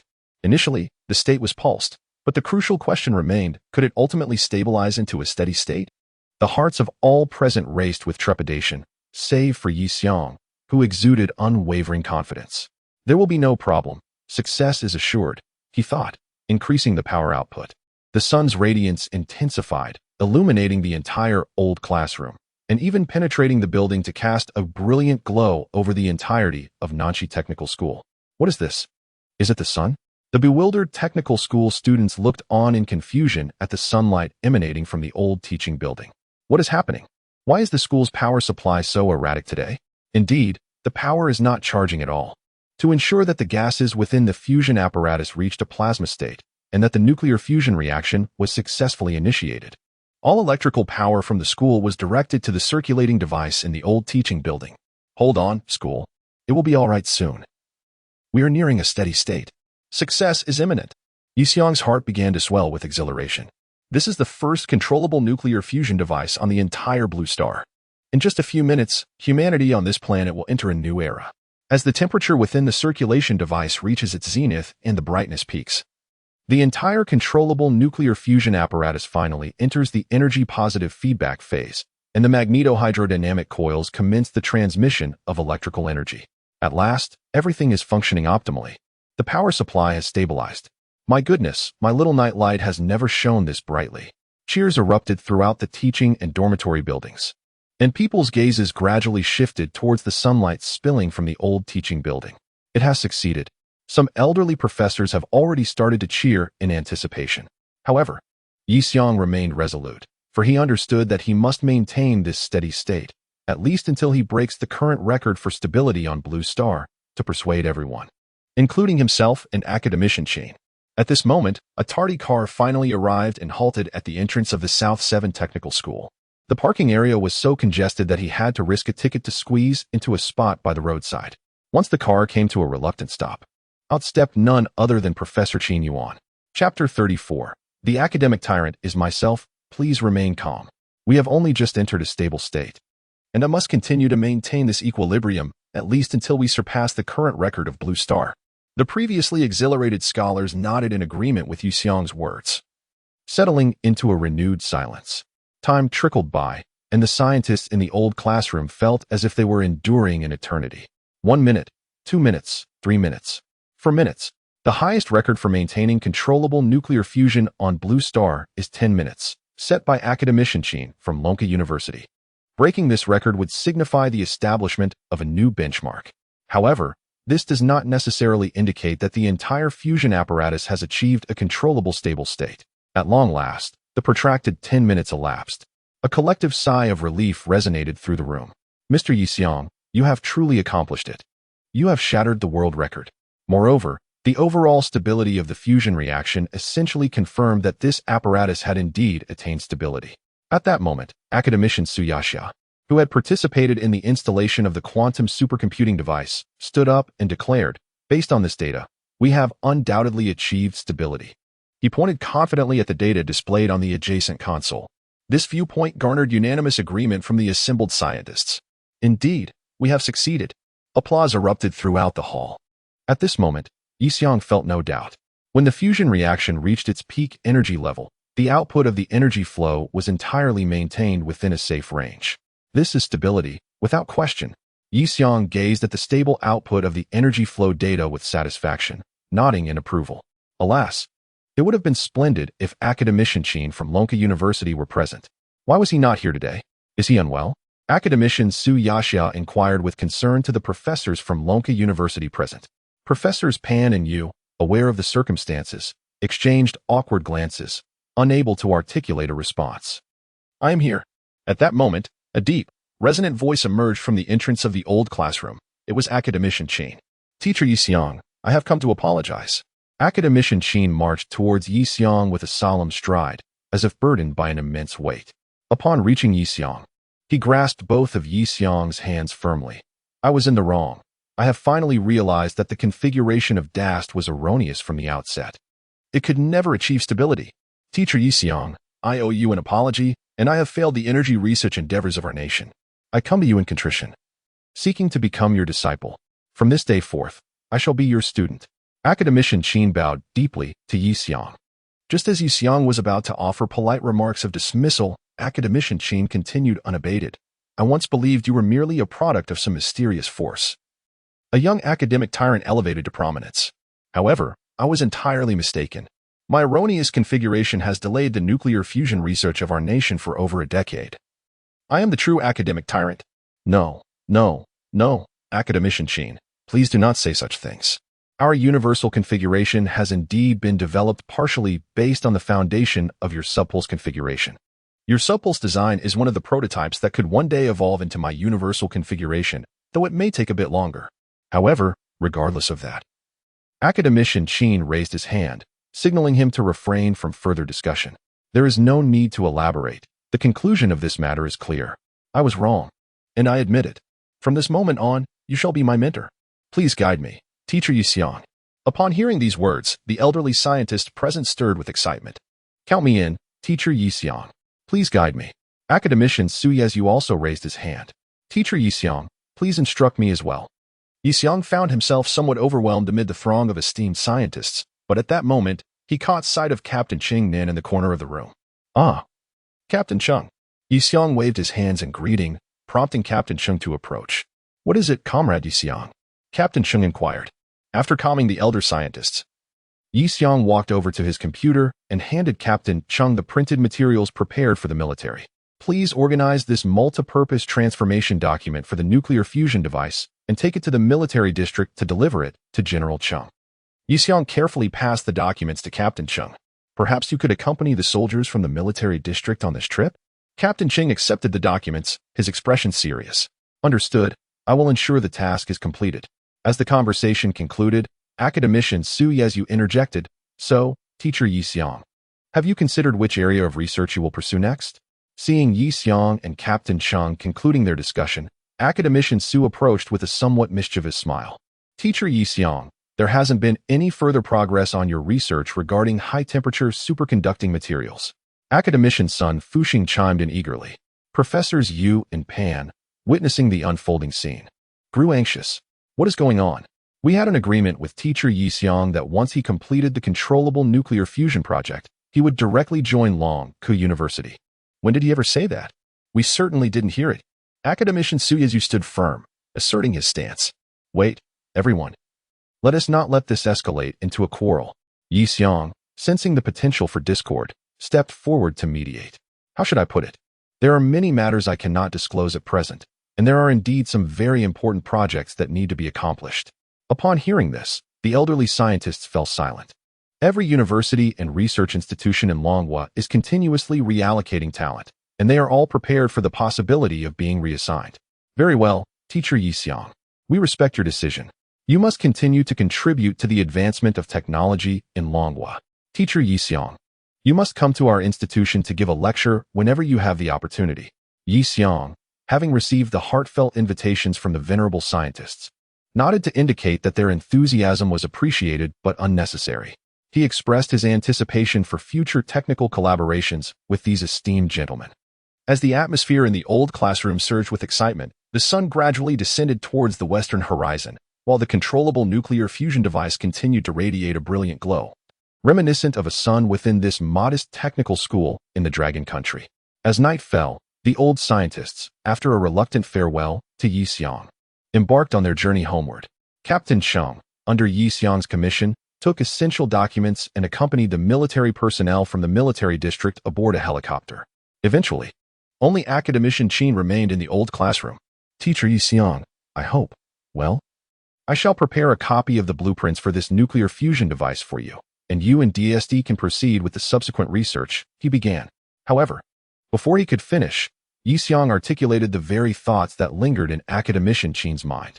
Upon hearing Yi Xiang's promise, Academician Qin was nearly brought to tears with joy. Yet, unbeknownst to him, the time remaining for him to stay at DSD was rapidly dwindling. Chapter 35. The X-Class Fighter. Greetings to all our esteemed viewers. Welcome to today's military interview program.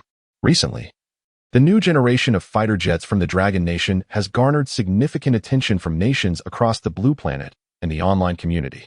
Today, we are honored to have Colonel Jiang from the Military Technology Research Institute of the Dragon Nation with us. Good day, Colonel Jiang. Good day. My goodness. The disappearance of Director Zhang is truly perplexing. Has he been safeguarded by the military? Professor Pan pondered. Years later, the people of the Dragon Nation will come to realize that the former Director Zhang, who was criticized during military interviews for issues regarding the nation's military radar, was overlooked at the time regarding the true nature of that fighter jet. Colonel Jiang has finally made a partial official announcement about the capabilities of this new fighter jet during the military interview. Our new fighter jet possesses stealth capabilities, which makes it impossible to classify its generation using the current generational distinctions of fighter aircraft. Therefore, for the time being, we can only refer to it as the X-Class fighter. Colonel Jiang, has this aircraft undergone any test flights to date? Well, how should I put this? Colonel Jiang appeared somewhat troubled, feeling it challenging to explain this matter to the audience. Moreover, it seemed too fantastical to articulate. In fact, we have conducted numerous test flights in public settings. However, due to the aircraft's stealth features affecting the observer's perception, no one has taken notice. He spoke the truth. This X-Class fighter has indeed been test-flown multiple times over the skies of the Dragon Nation, yet no one has acknowledged its presence. Even if someone caught a glimpse, they would likely dismiss its existence altogether. This is all due to the extraordinary quantum tunneling stealth coding. Currently, the most pressing concern for the military is how to showcase this aircraft at airshows in the future. I see. Even the seasoned female host found herself at a loss for words at this revelation. Following that, the controllable nuclear fusion device in the old teaching building of Nanchi Technical School burned continuously for 3 days before Yi Xiang finally received the system's rewards. The system detected that the controllable nuclear fusion device had been successfully and stably utilized. The technology repair was completed, and the mission was accomplished, resulting in a system point reward of 30,000. Wow. Yi Xiang gasped in astonishment. He had anticipated a substantial system reward, but he never expected it to be this significant. Surely, this means he can exchange it for the blueprints of the space-based platform, right? It should be. The experience points meet the requirements. The system automatically upgraded to Technology Repair System V1. 30. Reward. An engineering mechanics theory gift package, including materials mechanics, structural mechanics, fluid mechanics, and thermodynamics. Yi Xiang was aware that engineering encompasses 4 major mechanics, yet it appears the system did not distribute them in such a manner. All right, mission accomplished.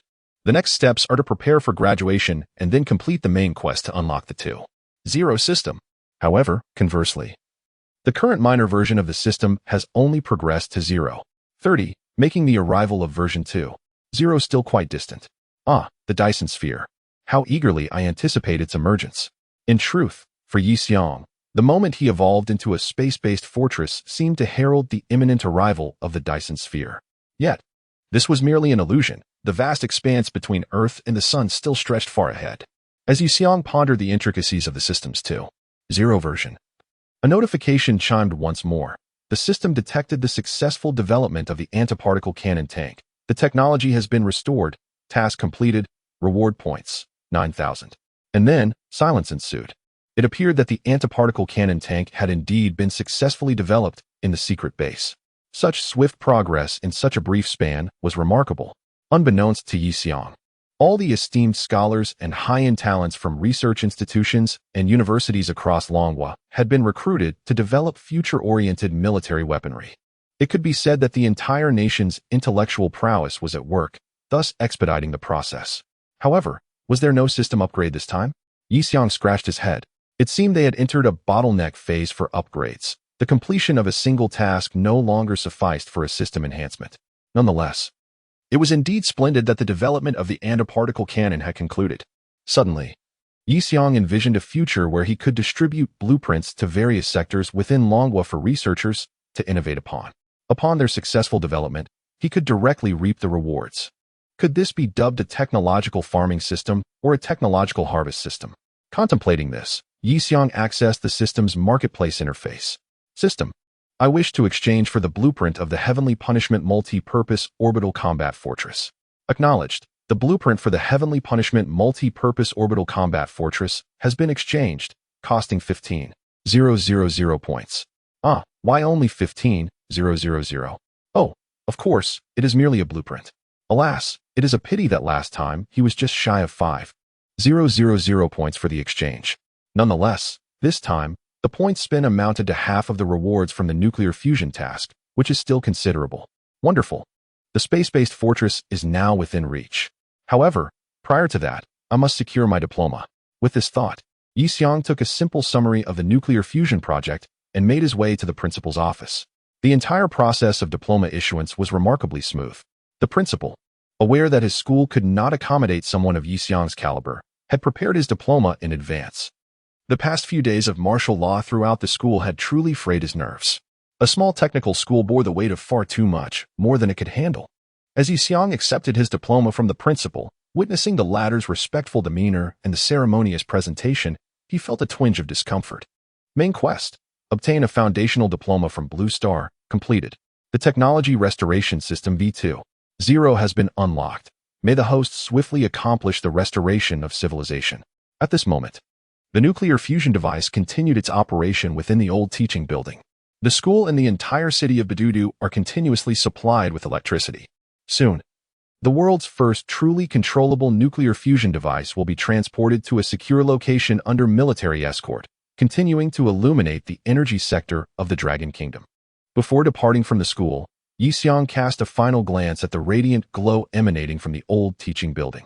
Its brilliance, akin to that of the sun, shone even more resplendently than the setting sun itself.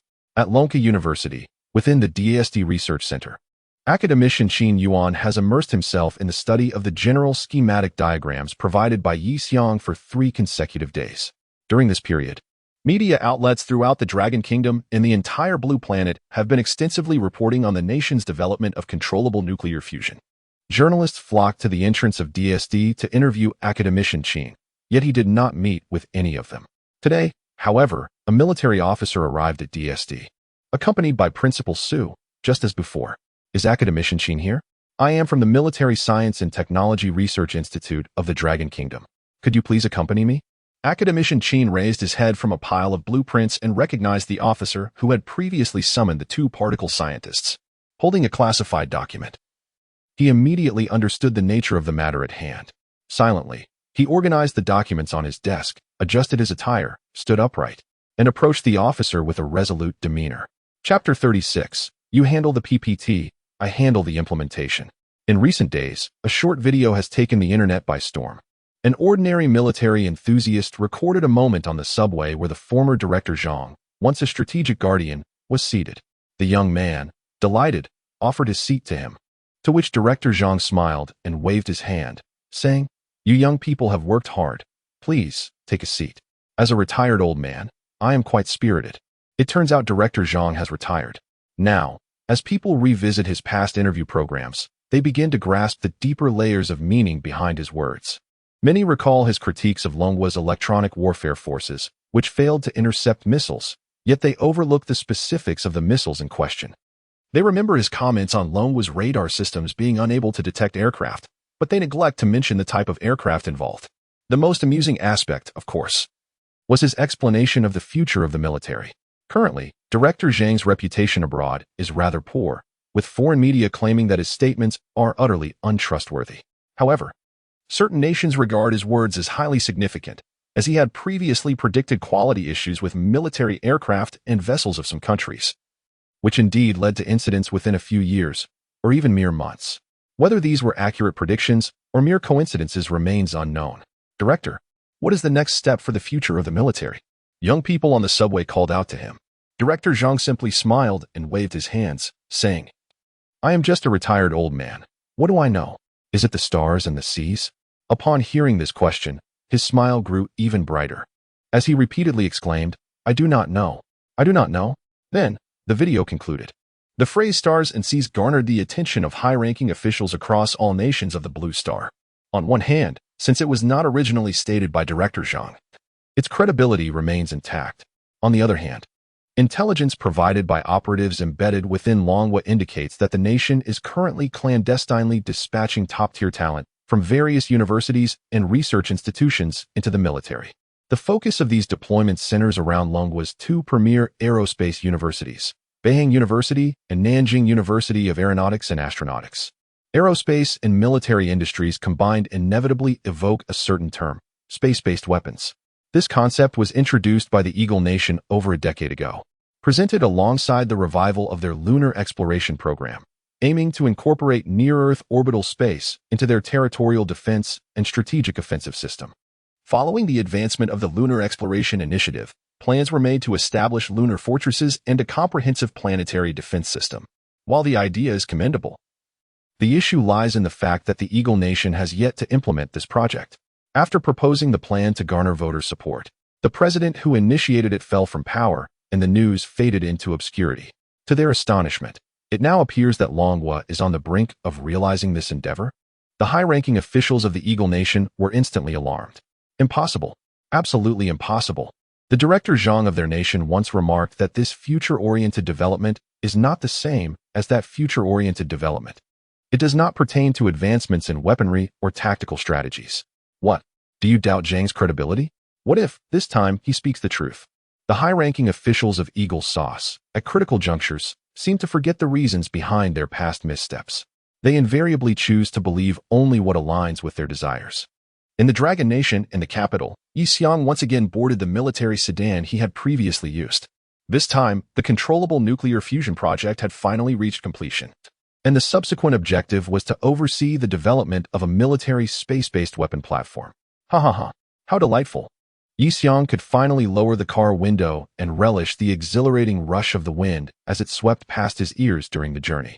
Their destination was the Longquan Satellite Launch Center in the northwest of the Dragon Nation, and from the moment he entered the vehicle, he received a clear response from the driver. It appeared that this mission was no longer shrouded in secrecy, Yi Xiang mused. Oddly enough, was the development of the space-based platform still classified? This technology far surpassed that of the fifth-generation fighter jets.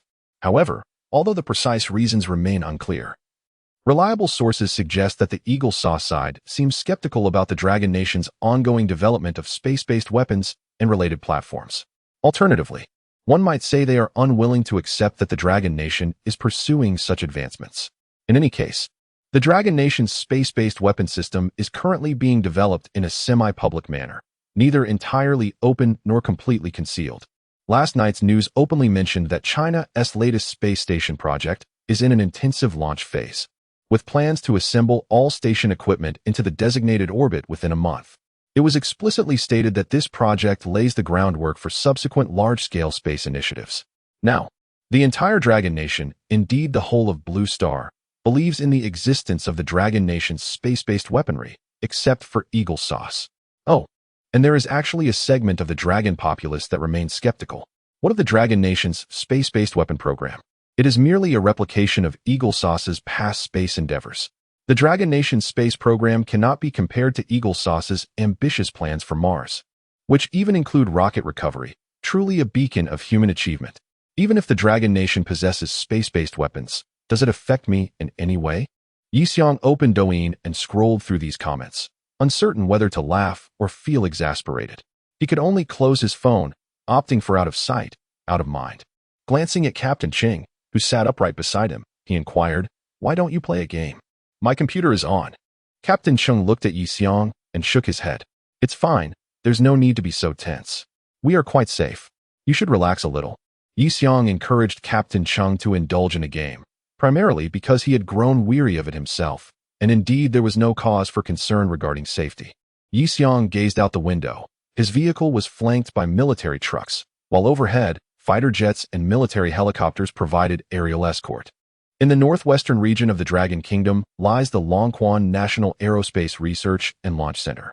Teams from the nation's foremost universities are engaged in the development of a space-based weapon platform, yet no consensus has emerged regarding its specific structure.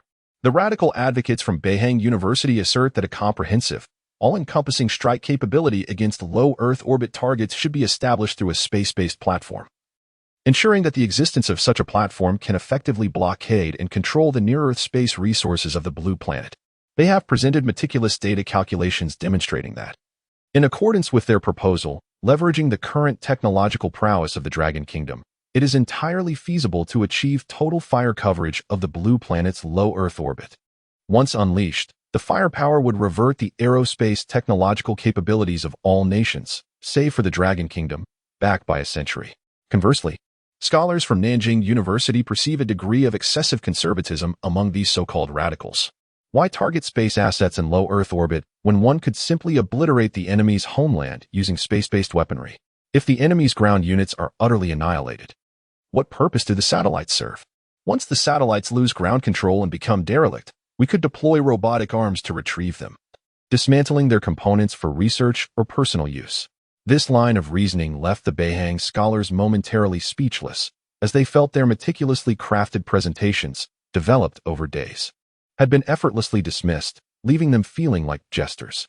Nevertheless, they continued to advocate for the relevance of their ideology, hoping their efforts would not be in vain.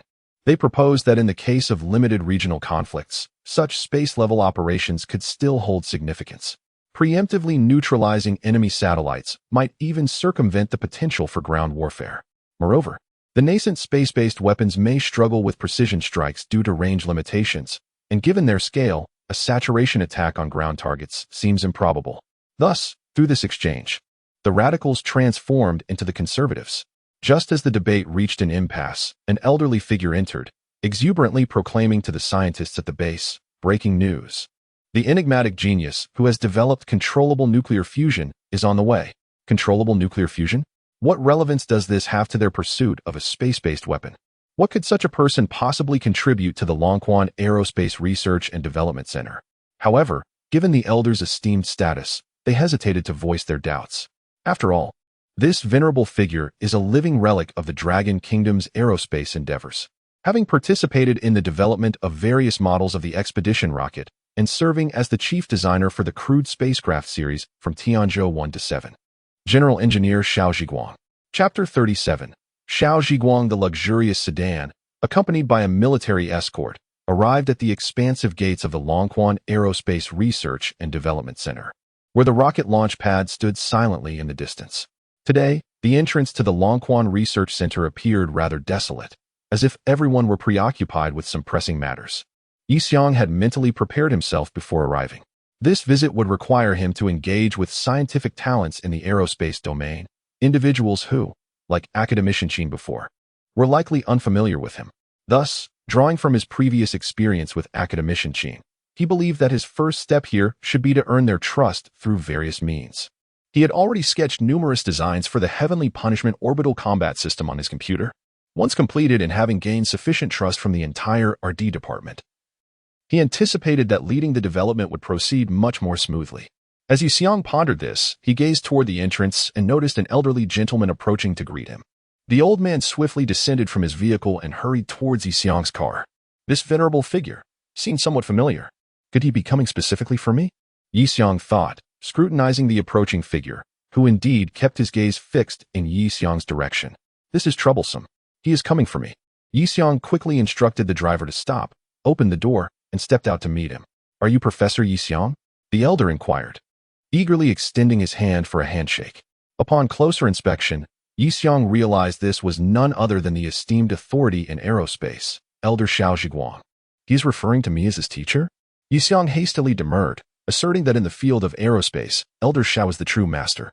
Oh, in today's scientific community of our dragon country, who hasn't called you teacher at some point? Do not be modest. We still need your assistance for our space-based platform.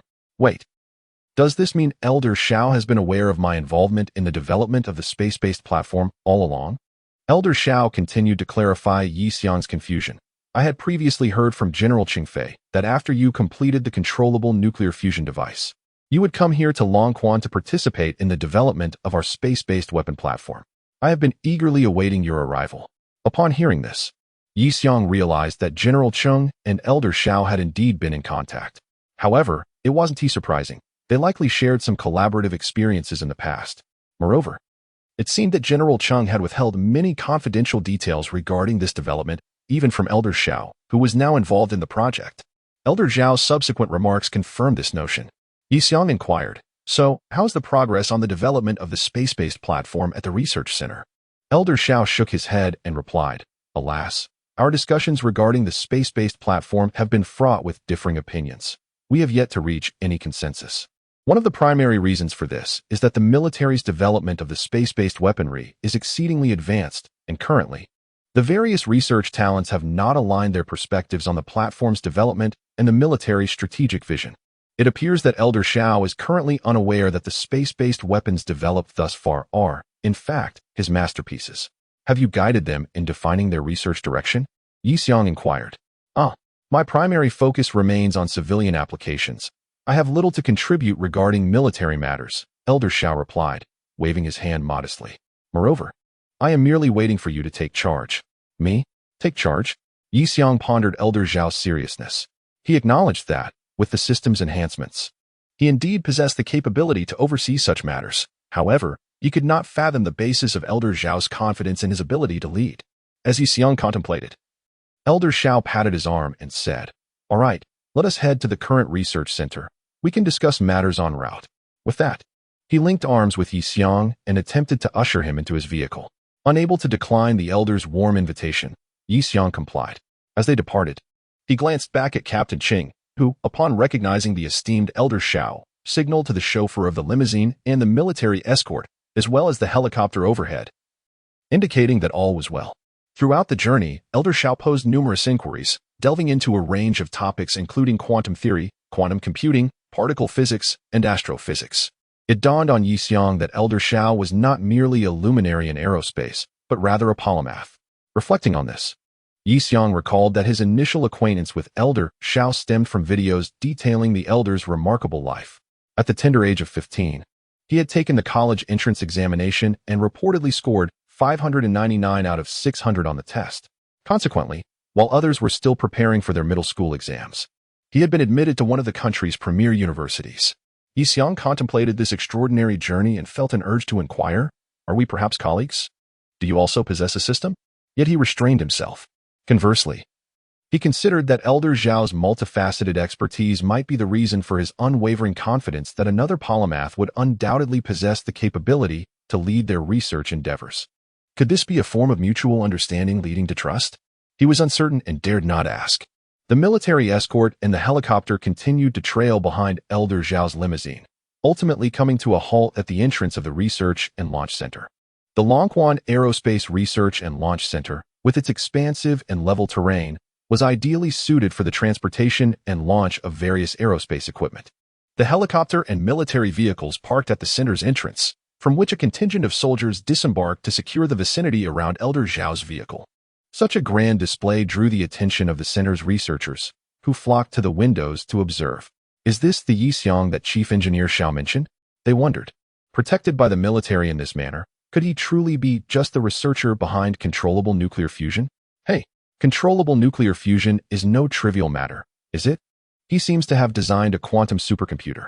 The individuals at the research center gazed out the window, engaging in hushed whispers. They were perplexed as to why someone outside the aerospace field was involved in the development. However, when Elder Xiao stepped out of the car and personally opened the door to the back seat, everyone could no longer contain their astonishment. Emerging from the rear of the vehicle was, astonishingly, a young man. The entire assembly at the research center was rendered speechless. Could this be the same Yi Xiang who had developed the quantum supercomputer and the controllable nuclear fusion device? Are not all the students we have mentored older than him? Chapter 38. I want it all before long. The members of the research center witnessed the arrival of the esteemed Elder Xiao accompanied by Yi Xiang. Elder Xiao appeared exuberant, radiating enthusiasm, his gaze towards Yi Xiang akin to that of a treasure discovered. This left the assembled researchers in a state of bewilderment, and whispers filled the air. Undeterred, Elder Xiao took Yi Xiang by the arm and ascended the podium at the center. He proclaimed, "Comrades, it is with great pleasure that I introduce teacher Yi Xiang, who once spearheaded the development of the first quantum supercomputer in manhwa, as well as the nation's first controllable nuclear fusion device. Today, he has graced our research center for the development of the space-based weapon platform, and he will lead this initiative moving forward.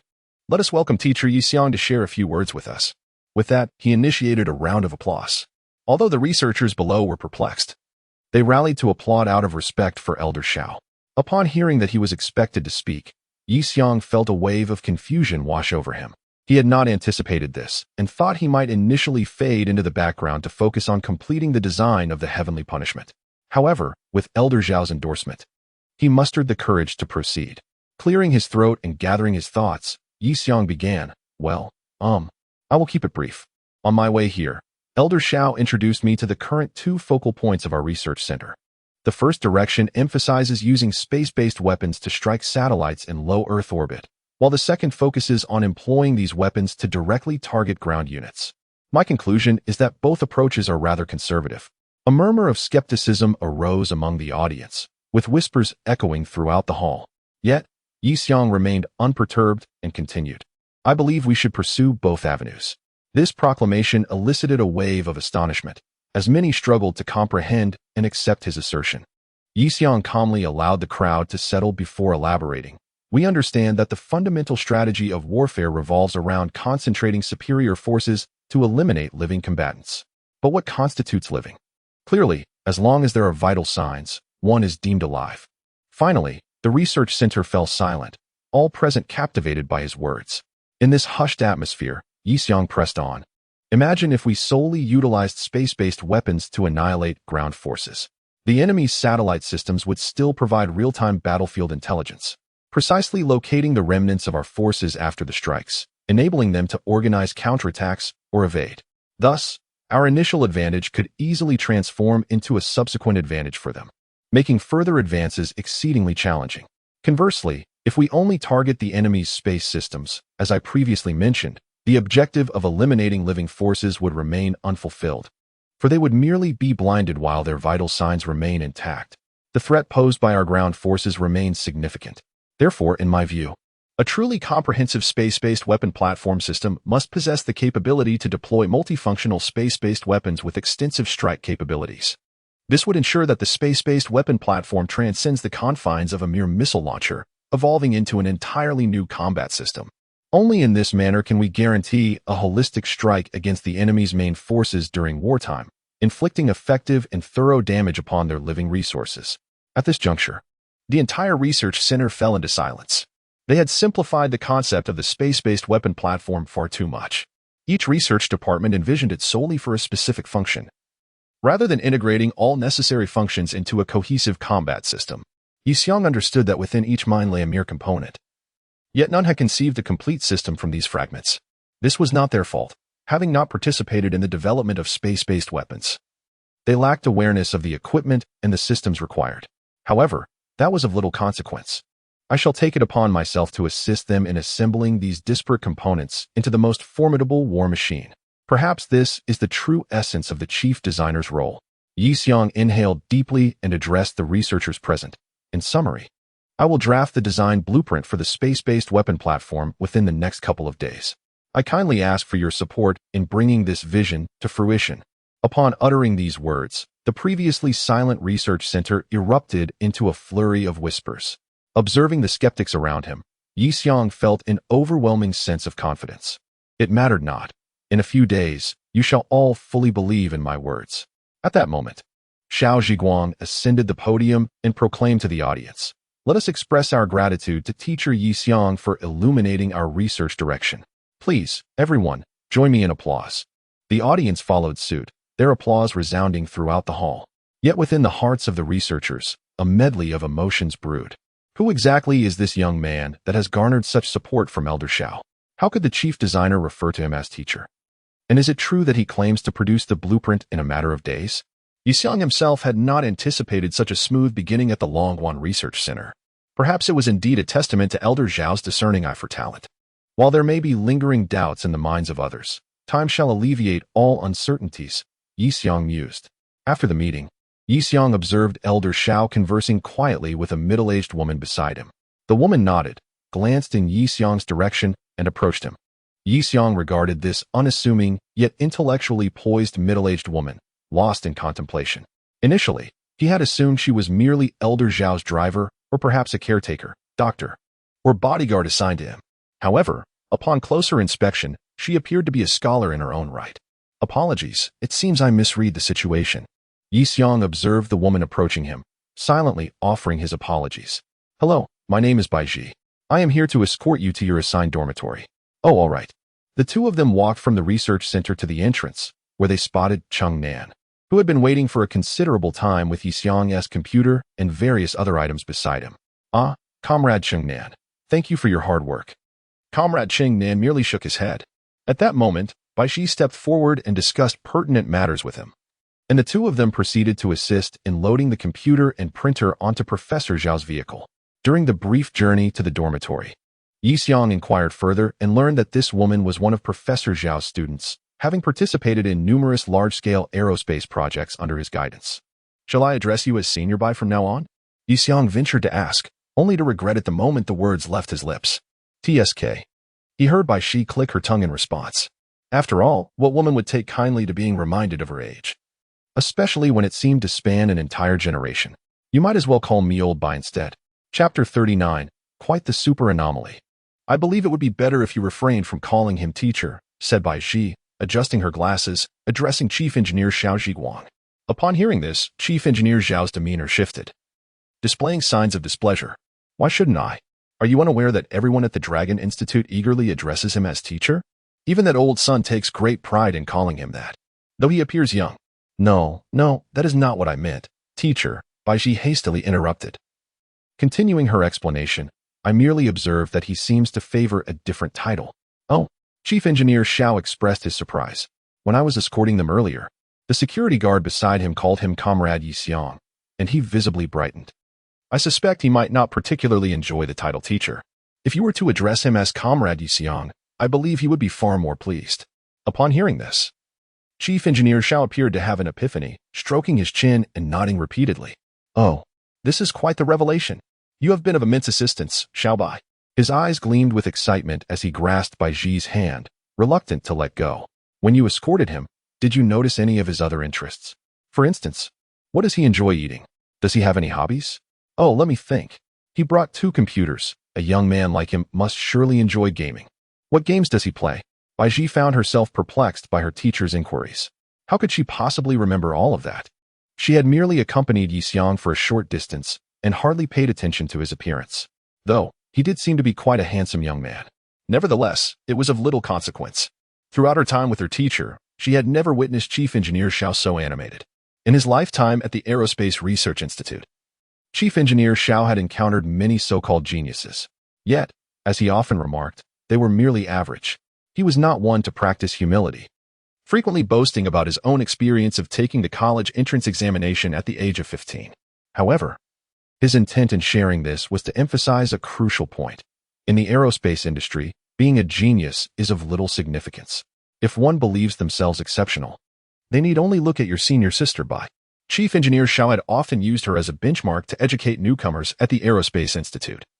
She had entered the Young Talent program at Dragon University shortly after starting middle school, several years ahead of him in college. And now she was diligently engaged in research for over a decade. Your starting point is inconsequential. What truly matters is the ability to immerse oneself in research and persistently strive for improvement until reaching the final destination. Chief Engineer Xiao had imparted this wisdom to numerous prodigies, urging them to focus on their research. It was a first for him to hold a young man in such high regard, not as a means of education, but rather through admiration and support. Yet, Baiji placed her trust in her teacher, believing that his actions were undoubtedly justified. Perhaps, in monumental projects such as quantum supercomputing and controllable nuclear fusion, Only someone like Chief Engineer Xiao, who had participated in leading such grand undertakings, could truly comprehend the magnitude of the challenges involved. Moreover, all of this has been accomplished almost entirely by this 20-year-old youth, either independently or under his guidance. She now even wonders if Teacher Xiao has found a kindred spirit across the generational divide, beginning to appreciate him with mutual respect. On their way back, Master Xiao suddenly said to Bai Shi, "I am aging and nearing my limits. You must strive to become capable like your senior Nie, and soon be able to handle projects on your own." Bai Shi glanced at Teacher Zhao's serious expression in the rearview mirror, then looked out the window, feeling the weight of the moment, unsure of how to respond, and remained silent. Perhaps the teacher is simply longing for someone capable to take over his legacy. In the brand-new dormitory, Yi Xiong resumed his work with renewed vigor. He was racing against the clock to produce the schematics for the Heavenly Punishment orbital combat system. Upon truly beginning the design, he realized that the actual capabilities of this space-based platform were beyond mere description. It was nothing short of extraordinarily formidable. Its reconnaissance and operational radius far exceeded any weapon currently existing on Blue Star. Once the enhanced version of the antimatter annihilation cannon he previously developed was mounted on this platform, it could even guarantee strike capabilities against the moon. Although at present, this capability seemed somewhat superfluous. The overall orbital cruising capability, coupled with the ensuing precision strike potential on any location on Blue Star, led to the conclusion that this was not merely a conventional military asset of a nation. It was a weapon designed to dominate a planet. Yi Xiong's hand, gripping the mouse to draw, trembled with uncontainable excitement. His mind was plagued not only by the terrifying power of this space fortress, but also by the pressing issues that needed resolution. He suddenly realized that merely designing and proposing this platform might not suffice for immediate implementation. It was a mere shell, filled with myriad complexities yet to be addressed. For instance, to facilitate orbital cruising for such a massive space fortress, a fusion engine, specifically controllable nuclear fusion power, was necessary. No wonder it was so inexpensive at over 10,000 credits. The entire system came with a plethora of DLCs requiring completion. Yi Xiong had already entrusted the relevant schematics to Captain Cheng for General Cheng. He hoped that the Dragon Country had commenced its development. On the other hand, the weapon systems of the entire space-based platform were still in their infancy. The existing missiles and particle cannons could only ensure the most basic ground strike capabilities. Comprehensive space combat capabilities required further development of space fighters, space carriers, and corresponding space defense systems. Fortunately, these developments primarily targeted space warfare. If there were no adversaries capable of engaging in space combat, then such advancements would be unnecessary, a classic case of using a sledgehammer to crack a nut. Presently, it appeared that even Eagle Nation could not attain an equivalent level of space combat capability to that of the Dragon Country in the near future. Thus, there is no need for haste. It suffices to first establish a rudimentary planetary strike system. As for the remaining matters, let us wait and see if there are any developments from the Americans. Yi Xiong stretched languidly, rose from his desk, and prepared to take a brief respite. He had begun to feel a pang of hunger, yearning for dinner. As he surveyed his new dormitory, he was pleasantly surprised to find a television set. Ah, at last. This is no longer a completely enclosed environment. Yi Xiong switched on the television, hoping, much like Professors Yu and Pan before him, to glimpse any news related to the equipment he had developed in the military reports. Our nation's space-based weaponry has entered an intensive research and development phase. Chapter 40, Dragon Nation, where is your original intention? At long last, the official announcement has been made. Yi Xiong's face radiated excitement. However, he quickly realized that the program merely disclosed this information without providing any further details regarding the development of space-based weaponry. Yet, this is understandable. Confidentiality must be maintained in stages. Yi Xiong remains quite intrigued about the progress made by the researchers at the secret base. The rapid development of the anti-particle tank suggests that everything is proceeding smoothly. With these thoughts in mind, Yi Xiong immersed himself more fervently in his drawings. The announcement of Dragon Nation's space-based weaponry understandably sent shockwaves through the ranks of the Americans. Are you serious? We were just joking, and now you're actually pursuing this? When the Americans proposed this plan years ago, Dragon Nation had vehemently opposed it. Now, they can only ask, Dragon Nation, where is your original intention? Meanwhile, within the confines of the secret base, military researchers from Dragon Nation are hastening their development efforts.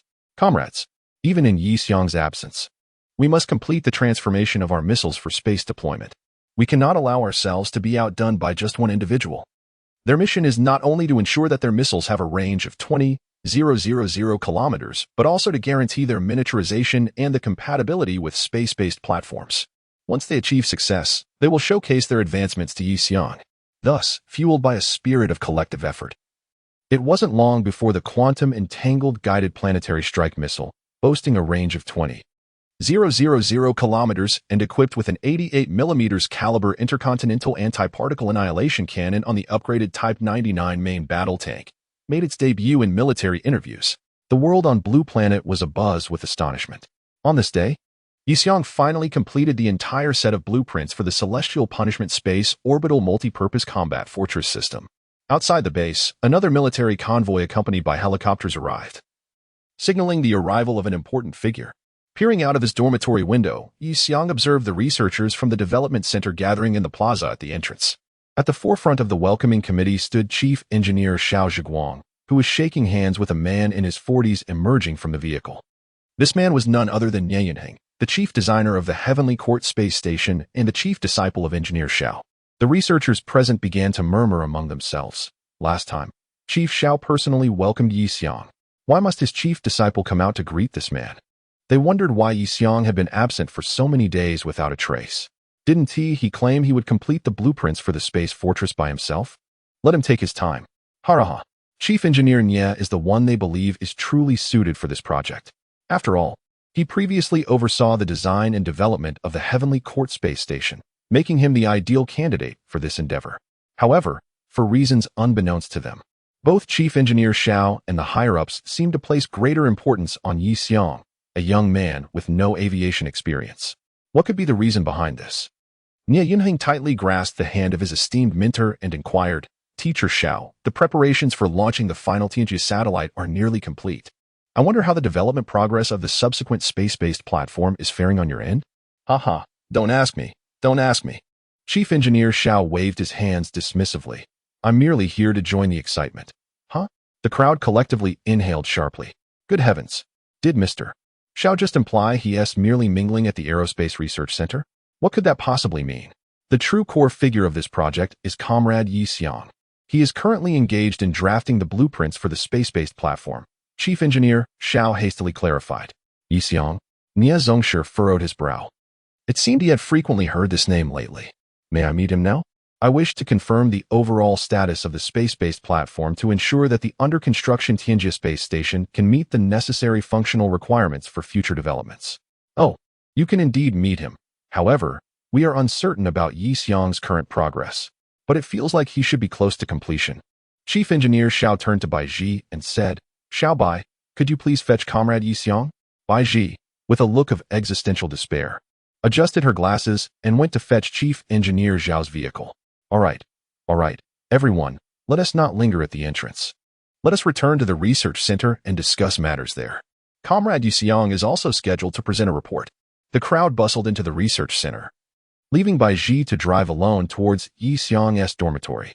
As Yixiang descended the stairs, clutching a substantial stack of blueprints, he spotted Bai Ji arriving in her vehicle. Upon seeing her step out, Yixiang felt a sudden brightness in his day. Wow, Bai Ji, you look stunning today. Yixiang had pondered for days on how to address her. Ultimately, he decided to simply call her by name. He had considered referring to her as Teacher Bai, but recalling how Chief Engineer Xiao had previously addressed her as his teacher, he feared that might confuse the hierarchy in her eyes. Sister Bai seemed too distant, while Bai Ji felt just right. To be honest, Bai Ji indeed appeared remarkably beautiful today, adorned with exquisite makeup and a figure-flattering outfit, her complexion radiating vitality. It seemed that the previous impression of her being unremarkable was merely due to her barefaced appearance. Even upon hearing Yixiang call her name, her expression remained unperturbed, as she retained her relaxed demeanor. Had something joyous occurred today? Upon spotting Yixiang emerge from the dormitory, Bai Ji initially intended to ask about the design status of the space-based platform, but noticing the large stack of papers in his hands, she directly inquired, So, has the design been completed? Yes. Yixiang nodded affirmatively, then asked, Is there a significant figure visiting the research center today? Indeed. Chief Engineer Nie Yunheng from the Tianjin Space Station has arrived. Chief Engineer Nie. Yixiang's eyes brightened instantly. He had been too far away to see clearly earlier. It turned out to be the chief designer of the Tianjin space station.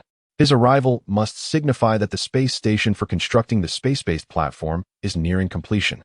Yi Xiong thought to himself. Upon witnessing Bai Ji mention Master Nia, a subtle smile graced Yi Xiong's lips, as if he had come to a profound realization. Ah, so that is the case. Although this was merely their second encounter, Bai Ji left a straightforward impression on him, expressionless and aloof. The individual capable of eliciting a smile from her must hold a significant place in her heart. Perfect timing, indeed. My blueprint for the Heaven's Punishment multifunctional orbital fortress system has just been completed, and it is an opportune moment to meet him and engage in dialogue. As soon as Yi Xiong finished speaking, Bai Ji, who had just opened the door to the cockpit and was about to enter, froze in place. Regarding Yi Xiong with a peculiar expression, is Heaven's Punishment the name you assigned to the space-based platform? And what is this about an orbital fortress? Yi Xiong nodded affirmatively, replying, yes. I named it Heaven's Punishment.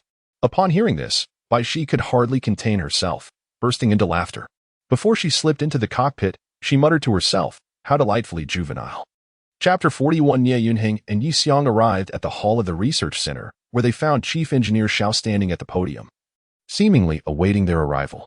Beside him stood Chief Engineer Nie Yunheng, a paragon of traditional beauty in manhwa, with a square face and a tall, robust physique, his thick eyebrows accentuating his striking features. Even at the age of 40, he radiated vitality and vigor, reminiscent of his mentor, Chief Engineer Xiao. Bai Ji stepped forward, whispering a few words to Nie Yunheng, who then turned to Yi Xiong and nodded, promptly striding towards him. Greetings, you must be Comrade Yi Xiong. I have recently heard much about your research project, which is truly commendable. However, in the depths of Chief Engineer Nie's mind lingered a doubt regarding Yi Xiong's capability to develop the space-based platform project. In the next moment, he witnessed Yi Xiong presenting a substantial stack of blueprints from his embrace. Hello, Chief Engineer Nie. Here are the designs for the Heavenly Punishment multi-purpose orbital fortress system that I have developed over the past few days. I kindly ask for your review. With a mixture of skepticism and curiosity, Nie Yunheng accepted the voluminous blueprints and casually glanced at them, but his seemingly indifferent gaze quickly sharpened. Is this a blueprint? These were no ordinary drawings. They were replete with intricate details, specifications, analytical data, and production techniques for various materials. This was a comprehensive set of technical documentation. He swallowed hard, continuing to flip through the pages. Many sections ventured into realms he had yet to explore. Full-spectrum quantum invisibility? Antimatter main cannon array? Self-repairing intelligent armor? Nie Yunheng's pupils constricted. Was this truly within the grasp of Longhwa's current technological prowess? Noticing that Nie Yunheng's focus lingered on the intelligent armor section, Yi Xiong interjected to clarify, the areas I have enclosed in boxes represent content yet to be realized. For now, we merely need to establish the basic functionalities of this fortress. Indeed, the self-repairing intelligence system necessitated the prior development of robotics technology. This technology, akin to that of aerospace fighters and carriers, required foundational advancements to materialize in reality. Regardless, the current basic functions could ensure a military strength commensurate with dominion over Blue Star. After being interrupted, Nie Yunheng raised his gaze. Bewilderment etched across his face as he looked at Yi Xiong, fear evident in his expression. What are you saying? Blue Star Dominion level? This is not a national defense weapon, is it? Overwhelmed, he refrained from voicing his thoughts and continued to peruse the blueprints. Each section of the extensive designs was monumental and intricate. Yet the equally grand and detailed engineering annotations persuaded him of the feasibility of their implementation. Every component, every part depicted in the designs fit together seamlessly. Even detailing the material preparation processes and testing protocols. This was not merely a conceptual design, but rather engineering schematics ready for immediate production. However, the magnitude of such an undertaking was beyond his control. Nie Yunheng's hands trembled increasingly as he clutched the blueprints.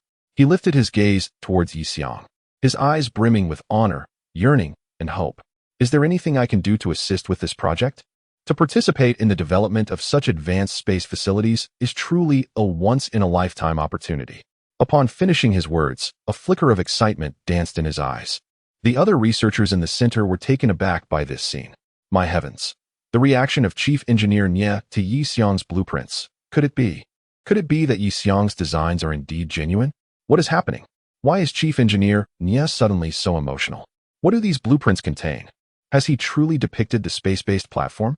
However, at that moment, the most curious person was undoubtedly Chief Engineer Xiao Zhiguang. Observing his student's reaction only heightened his intrigue. What is going on? Let me see. He hurriedly approached, eager to examine the blueprints in Nie Yunheng's hands. Meanwhile, Bai Ji, who was anxiously watching her senior, was also drawn by curiosity and moved closer to investigate. Nie Yunhuan handed the blueprints to Chief Engineer Xiao, who unfolded them to reveal, indeed, a complete design of the space-based combat platform. The moment Xiao laid eyes on the blueprints, he was utterly absorbed. Bai Ji, glancing over his shoulder, was similarly struck by shock, her expression shifting to one of disbelief as she turned to Yi Xiang. Yi Xiang realized that they had accepted his proposal. Chief Engineer Xiao silently leafed through page after page of the blueprints. His hands, much like Nie's, began to tremble. However, his tremors intensified, and gradually, he could no longer contain his emotions, tears streaming down his face. Seeing this, the crowd rose, converging towards Chief Engineer Xiao. Chief Engineer, Elder Xiao. Their curiosity about the blueprints was overshadowed by their concern for Zhao's emotional state. Unable to restrain himself any longer, Xiao handed the blueprints to Bai Ji beside him and buried his face in his hands, weeping openly. As the crowd gathered around him, Xiao wiped his tears and looked at everyone with glistening eyes. Ladies and gentlemen, the aerospace industry of Longwa is truly on the brink of a new era. He spoke, his voice breaking with emotion. His two students hurriedly supported their mentor, who, however, waved them off, saying, "Do not mind me. Focus on organizing and safeguarding the blueprints." Comrade Yi Xiang. Comrade Yi Xiang. In the midst of the crowd, Xiao raised his head to search for Yi Xiang. I am here. I am here." Yi Xiang maneuvered through the throng and approached Xiao. Upon seeing her, Xiao grasped her hand tightly, exclaiming, "Comrade Yi Xiang, thank you for making such a significant contribution to the aerospace endeavors of Longwa. The future of our aviation industry will depend on you." He held her hand with increasing intensity, as if fearing that if he loosened his grip, she might vanish. Yi Xiang solemnly regarded the esteemed figure before him, a titan in the aerospace domain, and nodded in acknowledgement. At that moment, Chief Engineer Xiao appeared to recollect something, inquiring, "Oh right. Did you mention earlier that this space-based weapon platform is called Heaven's Punishment?" Yi Xiang nodded affirmatively, to be precise. Its full designation is the Heaven's Punishment Multi-Purpose Orbital Combat Fortress System. Chief Engineer Xiao contemplated this for a moment, reflecting on the past when foreign powers erected cannons along our coasts, plundering and subjugating us at will. Now, however, we have established our own artillery in the heavens. Should anyone refuse to abide by the new international order, we shall unleash Heaven's punishment upon them. A splendid name. This space-based weapon platform system shall indeed be called Heaven's Punishment. Chapter 42. The mobilization of technology. The nuclear fusion reactor configuration developed by our Dragon Nation is a universal design, capable of miniaturization and power enhancement. The esteemed academician Qin Yuan, a luminary in the field of controllable nuclear fusion, expressed during a military interview that our nation has consistently advocated for the peaceful utilization of nuclear energy, promoting the application of fusion in the energy sector to foster sustainable development on Blue Planet. Such eloquent words sound appealing. However, one must question the reasoning behind their delivery on a military channel. The backdrop of academician Qin's interview was unmistakably set within a military base, with what appeared to be the latest generation of fighter jets, veiled under a layer of fabric, discernible only in silhouette on the tarmac. Recently, the rapid advancement of new technologies in our country has overwhelmed Western intelligence organizations, rendering them too busy to gather covert intelligence, as the information already made public is sufficient to occupy them. Following his military channel interview, academician Qin received a notification from the base, summoning him to meet General Cheng Fei. Upon arriving at the command center and entering the general's office, academician Qin was greeted by General Cheng, who stood up to shake his hand. A large stack of blueprints spread out before him on the desk.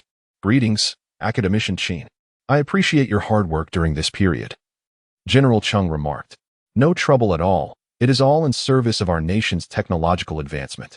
Is there something specific you wish to discuss today?" Academician Qin's attention was already drawn to the blueprints on the desk. "Is this the fusion reactor? The ignition system has been enhanced, promising greater output energy, and structural modifications have been made for localized adaptability. This is a dynamic transformation of the universal fusion reactor configuration. To be precise, This is a set of blueprints for a fusion engine. Indeed, the purpose of our meeting today revolves around this, General Chung replied, handing the blueprints to Academician Chin. The preliminary design of the power system for the space-based weapon platform has been completed. I kindly request your expertise, based on these blueprints and your research on fusion reactor modifications, to assist in designing a fusion engine for our nation's space-based weapon platform. As Academician Chin examined the blueprints, a profound sense of responsibility ignited within him. Very well, I shall not disappoint our nation's expectations. Meanwhile, at Capital University, Academician Sun Fuxing of the Superconducting Materials Research Institute was tirelessly simulating the production environment for room-temperature superconducting materials on the university's supercomputer, endeavoring to uncover methods for synthesizing these materials for quantum supercomputing. Academician Sun, have you finished with the supercomputer yet? The Physics Institute's research group has been waiting for their turn. They are in urgent need. All right, it will be ready shortly. Please, do not rush me. Academician Sun, frazzled, scratched his head in frustration.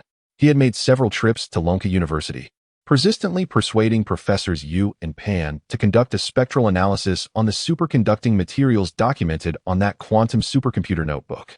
After much effort, the complete and specific material structure of the superconducting material had been acquired, yet the method of its production remained elusive, leaving him in a state of frustration. Academician Sun, enough already. Stop calling, it's driving me crazy. Academician Sun, in a fit of impatience, emerged only to find an officer standing beside the administrator of the supercomputing center. I mean, there are military personnel here to see you. The administrator of the supercomputing center quietly indicated towards the officer. Upon realizing the presence of military personnel seeking his attention, Sun Fuxing's previously agitated demeanor transformed into calm composure. We require superconducting materials suitable for electromagnetic catapult tracks in a space environment. Upon hearing the officer's request, Academician Sun fell into deep contemplation. He meticulously considered the specific requirements for materials in a space environment, if it pertains to low Earth orbit. The near absolute zero temperatures could indeed meet the requirements for conventional superconducting materials, provided that direct exposure to sunlight is avoided. However, the harsh conditions of space and cosmic radiation must not be overlooked. After a prolonged moment of reflection, Academician Sun lifted his head. To be honest, my recent focus has been on room temperature superconductors, and I currently lack insights into the material you need. As you can see, the research resources at Capital University are rather strained, and we have a supercomputer still in queue. At this point, the officer interrupted. We can provide you access to our base's quantum supercomputer for your use, provided that you sign this confidentiality agreement. The mere mention of a quantum supercomputer illuminated Academician Sun's eyes. He nodded vigorously, exclaiming, "Wonderful! I will sign. Meanwhile, the General Staff and the Council of the Dragon Nation issued a technological mobilization order concerning the complete blueprints and plans for the Heavenly Punishment Sky Fortress system. Under this mobilization order, the Dragon Nation quietly initiated the largest-scale mobilization in the research field, segmenting and distributing the entire project of the Heavenly Punishment Space Fortress system to various specialized domains. Gradually, the most advanced research teams of the Dragon Nation began to coalesce, with luminaries and experts from every scientific field contributing their research efforts towards the development of the multi-purpose combat fortress system in space. At this moment, within the Longquan Aerospace Research and Launch Center, a group of aerospace researchers was finalizing the adaptive plans for the Tianjia Space Station. The development goal of the Tianjia Space Station was intrinsically linked to the construction of subsequent space-based platforms, serving as a relay station for logistics, maintenance, and support once the entire space-based platform was established. Now that Yi Xiong had fully disclosed the Heavenly Punishment Space Fortress system, the subsequent launch of the Tianjia Space Station must be comprehensively adapted to the entire Heavenly Punishment system. Considering the minimum allocation of human resources, at least 32 of pure manpower would need to be designated. Yi Xiong pondered over the overall plan for Tianjia, contemplating whether such a significant workforce could indeed be arranged for the space station, and whether the nation currently possessed an adequate reserve of aerospace talent. Upon hearing Yi Xiong's inquiry, Chief Engineer Nie Yunhing nodded reassuringly, indicating that there was no need for concern. There is no need to worry. The nation will continue to intensify the training of pilots. As for the expansion of manpower for the space station, I will coordinate with the personnel at the space agency. So, await my updates. Chief Engineer Nie directed his gaze toward Yi Xiong, who had come to a halt, captivated by one aspect of the Tianjia project proposal. Comrade Yi Xiong, what troubles you? Yi Xiong remained silent. His mind inundated with system notifications. The system has detected that the Long Kingdom's domestically produced intelligent space construction robots are somewhat outdated. It is advisable to upgrade to the multi-purpose space engineering robot RE-045 Bumblebee. Chapter 43, Versatile Space Engineering Robot Chief Engineer Nie. The engineering efficiency of this robot cannot guarantee the progress of the future space-based platform. This is the most advanced robot that can be produced with the current technology in manhwa. With such a robot, we still have to wait for their production capacity to keep pace with our progress. When Chief Engineer Nie spoke these words, there was a sense of compromise and resignation in his tone. It was evident that he understood, despite the robot's exceptional capabilities, its efficiency was lacking. And this was not something he could rectify merely by making demands. Currently, the engineering robotics technology in manhwa is unable to enhance efficiency while adapting to the harsh conditions of space. After all, there is no experience in space engineering, let alone large-scale space projects. Yi Xiong pondered for a moment and inquired, is this type of robot in production yet? At this time, it should just be entering production, right? Chief Engineer Nie silently calculated, acknowledging that these engineering robots would only arrive with the last rocket at the space station. There was no alternative. They had to wait for their progress. Cut it off, Yi Xiong stated decisively. Hearing this, Chief Engineer Nie furrowed his brow in disbelief. What? He questioned, unable to trust his own ears. I said cut it off. Give me 3 days. No, just 1 day. I will design a new engineering robot for you. With that, he turned and exited the research center, followed closely by Captain Cheng Nan. Yi Xiong entered his vehicle and said to Cheng Nan, let's head back to the dormitory. I need to draft the blueprints urgently. Cheng Nan nodded and started the car. To facilitate Yi Xiong's life, the Longquan Aerospace Research and Development Center had provided him with a vehicle. At that moment, Yi Xiong mentally recited, exchange for the blueprint of the space engineering robot. System received. Multi-purpose space engineering robot RE-045-foot worker B blueprint. Exchange completed. Cost and points, 5,000. The corresponding intelligent control program has been sent to the host's brain in code form. Cost and points, 2,000. The car stopped at the base of the dormitory building. Yi Xiong opened the door and hurriedly rushed towards the building. Time was of the essence. He needed to design it as quickly as possible. Additionally, there was the corresponding intelligent control program, but that could be managed later. First, he needed to complete the design so that manhwa could begin mass production. There would be ample time to code and install the control program afterwards.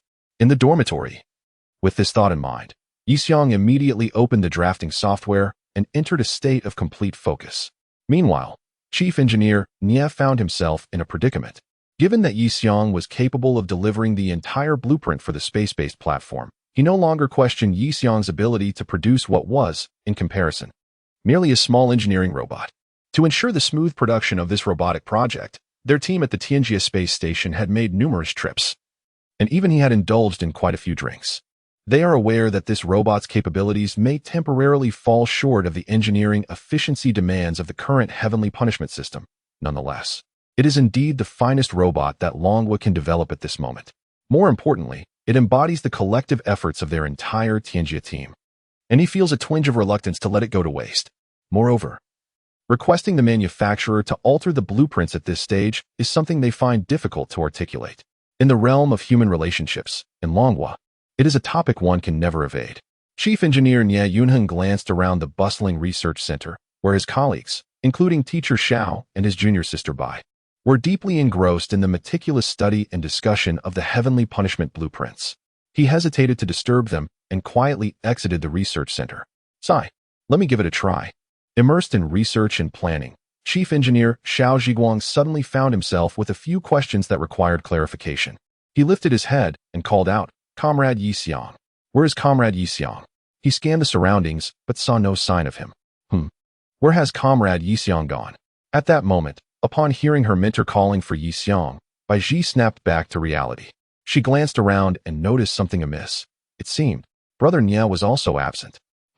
Strange, where could he have suddenly gone? The others in the research center also looked up and began to search the vicinity.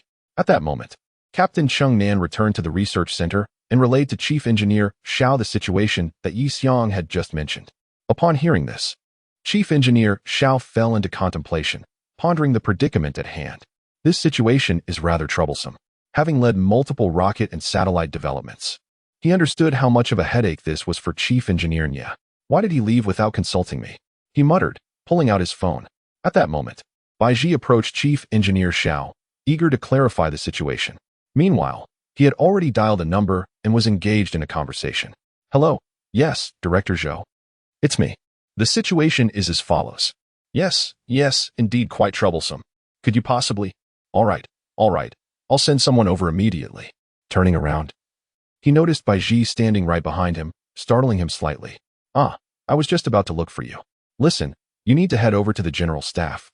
Find Deputy Chief of Staff Zhou Wending and tell him I sent you. The General Staff? Bai Ji had never visited such a high-level establishment, and her gaze began to waver.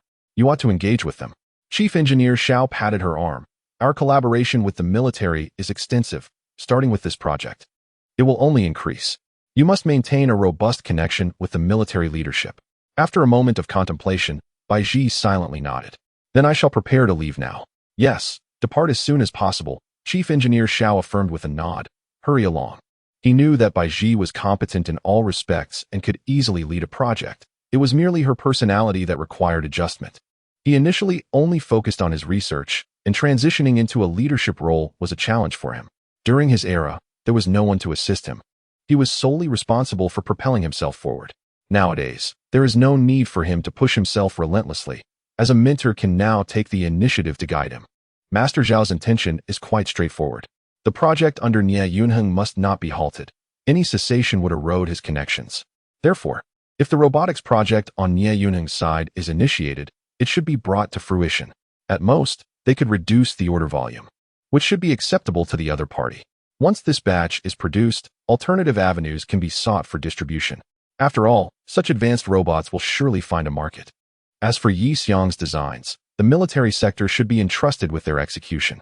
The efficiency of the military will undoubtedly meet Yi Xiang's elevated expectations.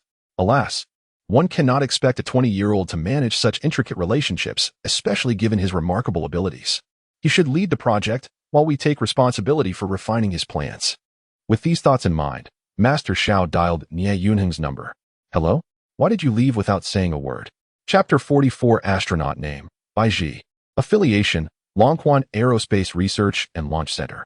After the security department of the General Staff verified her information and conducted a comprehensive security check, Bai Ji was granted entry into the General Staff building.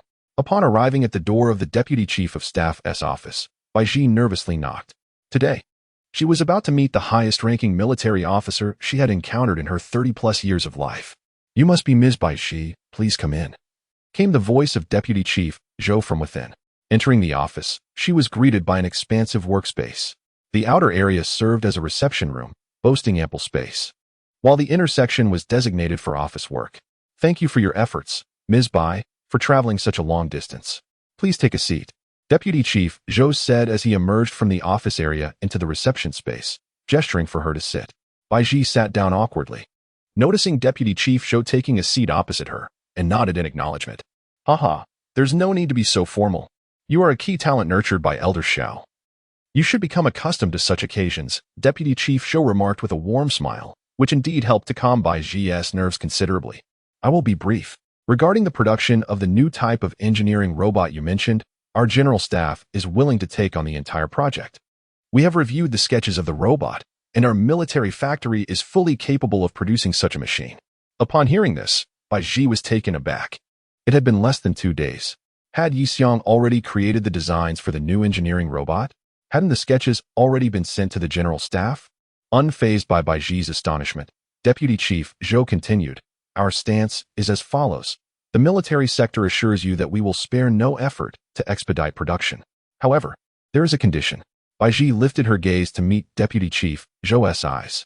A meaningful smile appeared on his face. We would like to retain the entire technology and related scientific knowledge of this engineering robot for subsequent research and development. Subsequent research and development? Did this imply that the military intended to adapt this robot for military applications? Then Bai Ji noticed Deputy Chief Zhou presenting a production entrustment agreement. If you find everything in order, please sign on behalf of your teacher, he stated. Our military factory is willing to undertake this work pro bono. We only require the technical blueprints. Baiji meticulously examined the agreement, confirming that, as Deputy Chief Zhou had stated, they were indeed willing to perform the work without charge, provided they received the technology. It seemed that in the eyes of the military, this was no ordinary engineering robot. It held immense potential. Nevertheless, Baiji did not dwell on this. Her purpose for coming was simply to convey Elder Xiao's intentions. They could agree to any terms, as they were all on the same side. Well then, that's settled. Haha. Vice President Zhou appeared unfazed by the outcome, as the two reached a consensus with remarkable ease. Upon exiting the General Staff building, Baiji took a deep breath and exhaled slowly. At times, individuals tense every nerve in pursuit of a monumental achievement, entering a state of heightened concentration and anxiety. Yet, once the task is accomplished, it often transforms into a mere commonplace event, becoming an integral part of life as experiences. What Baiji was undergoing was a complete ebb and flow of this very state.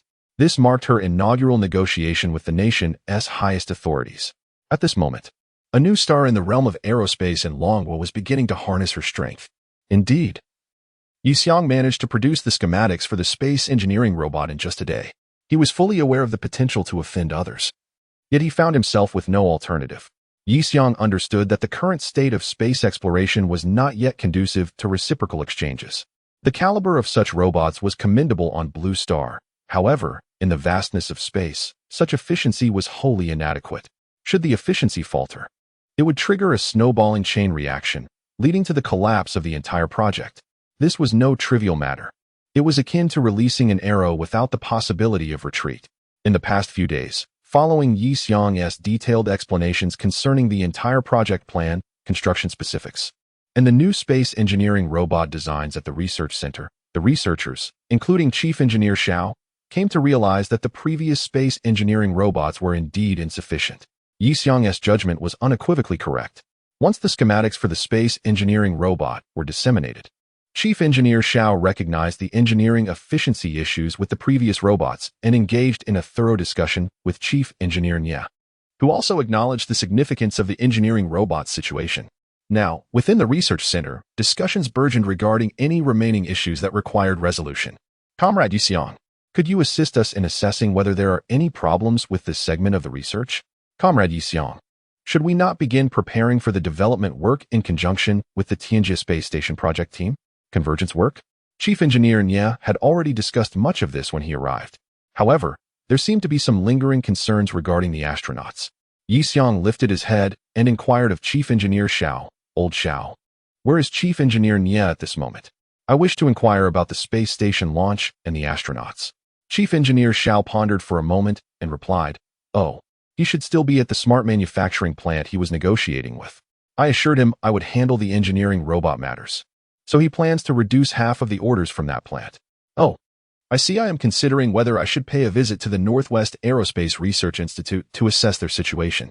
Upon hearing Yixiang's intention, Chief Engineer Xiao redirected his gaze towards him and asked, Is there a necessity for such a visit at this juncture?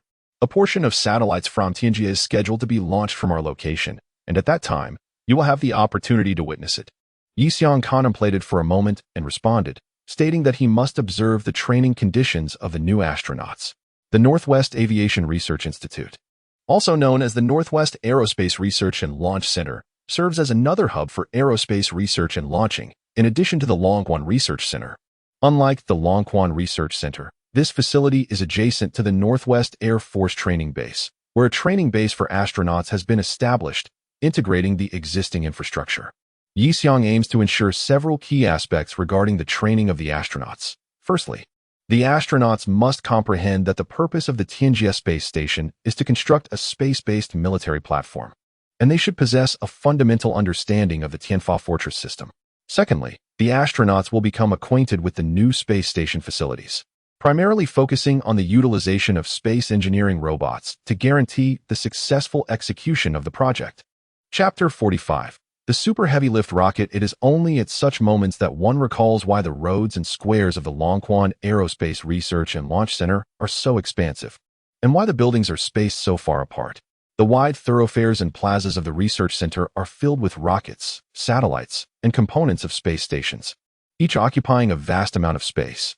The entire facility is under constant guard by a significant military presence, with sentinels stationed around the clock.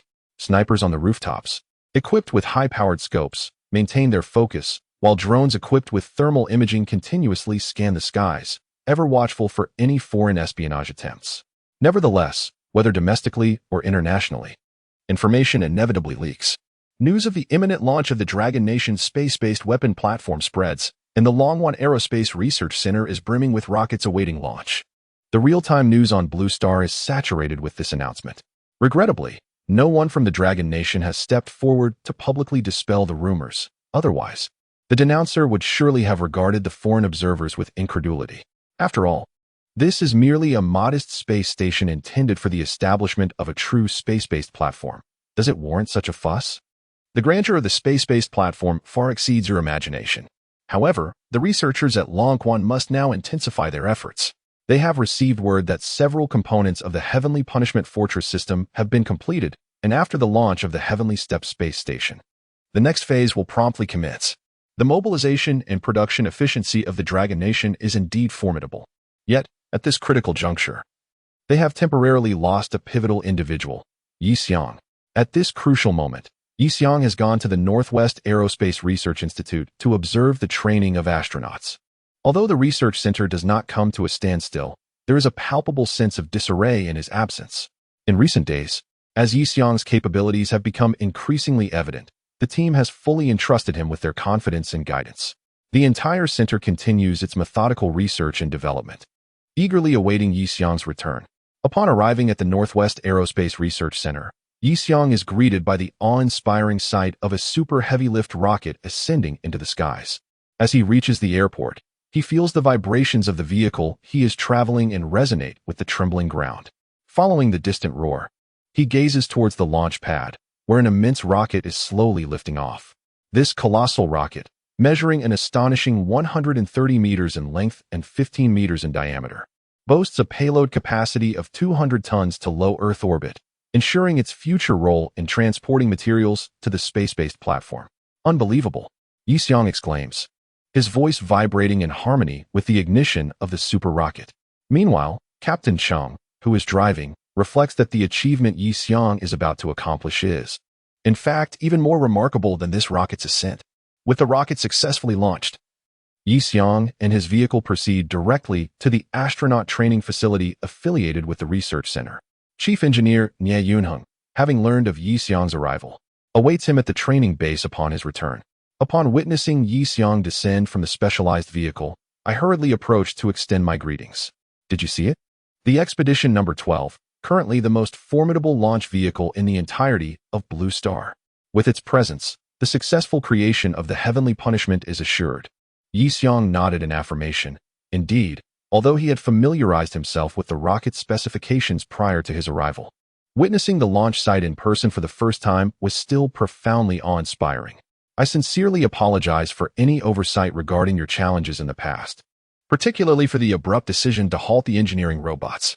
Upon hearing this, Chief Engineer Nie shook his head repeatedly. No, your decision was entirely justified. I have examined your robot designs. They are truly suitable for space engineering. After exchanging pleasantries, the two made their way to the astronaut training center, engaging in conversation along the way. In truth, our astronaut training program for the space-based platform has long been initiated. There was a proposal for an advanced missile system to be deployed in space, which prompted this facility to expedite the training of a group of astronauts from the Air Force, Chief Engineer Nie explained as they walked. Reflecting on it now, the plan for the space-based platform has indeed evolved step by step. As Chief Engineer Nie spoke casually, Yi Xiang's heart raced. Was this missile program something I had proposed earlier? However, due to confidentiality agreements, he could not voice his thoughts. Upon arriving at the operational area of the training center, a colossal centrifuge came into view. So, Comrade Yi Xiang, what specific matters regarding the astronaut training do you wish to confirm during your visit? The encrypted communication technology at the base is now quite advanced. You can actually communicate with me remotely without any issues. Yi Xiang proceeded to outline his basic requirements for the selected astronauts. Firstly, they must possess a thorough understanding of the Heavenly Punishment Fortress system, and secondly, they should be adept at operating engineering robots. Chief Engineer Nie pondered for a moment. indicating that they had been working on these aspects. Currently, the Dragon Kingdom has adopted a more open stance regarding the space-based platform. No confidentiality restrictions are imposed, although technical details of the plan remain confidential. However, this was not the answer Yi Xiong desired. Do the astronauts have any familiarity with the space-intelligent robots? Chief Engineer Nia paused momentarily. The robots have yet to be constructed, but the military factory is expediting the process. Yi Xiong shook his head. Urgently instruct the military factory to produce 2 units. We need to provide the astronauts with training related to robot operation. At this juncture, Yi Xiong turned back to Chief Engineer Nia. You received the Intelligent Control System program I completed previously, did you not? Chief Engineer Nia nodded. At that moment, the immense centrifuge gradually came to a halt after spinning at high speed, and Yi Xiong proceeded towards it, eager to observe the astronauts in training. The preparatory astronauts had just completed a supergravity test of approximately 10 gs in the centrifuge and were now disembarking from the machine. Blood streamed from the nose and mouth, and the figure walked with an unsteady gait, yet refused the assistance offered by the staff. An expression of exhilaration adorned their face, as if they had just experienced a momentous occasion. I did it. I endured 12 gs without losing consciousness. I am a competent astronaut. The test astronaut gazed at Yi Xiong, who approached with an air of triumph, momentarily taken aback by the fervor of his expression. You are. Yi Xiong scrutinized the aspiring astronaut, clad in a spacesuit with blood seeping from his face. It appeared they were all donning spacesuits for training, fully simulating the conditions of outer space.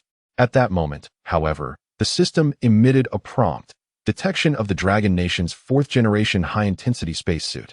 The strength of the suit is deemed adequate, yet its turning speed and maneuverability exhibit slight deficiencies, rendering it unsuitable for combat operations in a space fortress. It is recommended to upgrade to the Longyuan space combat armor, along with the corresponding individual space combat components. Chapter 46. The first generation of space soldiers, the trainees at the astronaut training base, are currently filled with exuberance, for they are acutely aware of the monumental undertaking they are about to embark upon. Moreover, it is highly probable that they will become permanent personnel for the Dragon Nation's space-based weaponry. Contemplating this prospect, they feel exceptionally fortunate, which invigorates their training sessions. Here stands Comrade Yi Xiong, the mastermind behind the entire space platform development. Upon noticing the approaching trainees, Chief Engineer Nia introduced him to the eager astronauts. The astronaut, whose face bore signs of exertion, immediately adopted a solemn demeanor upon realizing that the chief designer of the space platform was present. He saluted Yi Xiong, stating, Air Force Pilot, Trainee Astronaut, Major Wu Sun. Please provide your directives, Chief Designer Yi. As soon as he finished speaking, Wu Sun's expression morphed into one of confusion. Why is this chief designer so young? However, he quickly dismissed the thought, remembering Chief Engineer Nia's insistence that soldiers must simply follow orders. Wu Sun silently observed Yi Xiong, awaiting his instructions. Yi Xiong began to speak slowly. Greetings, Comrade Wu Sr. Are you aware of what is required of you for this upcoming space mission? Isn't this something both the Commander and Chief Engineer Nia have repeatedly emphasized? Wu Sun replied. Report. At the soon-to-be-completed Heavenly Step Space Station, I will assist in the construction of the space platform and prepare to become one of the first space soldiers of the Dragon Nation. Very well, Yi Xiong acknowledged, somewhat satisfied with the response. Now, do you understand what skills are necessary to become a new generation of space soldiers?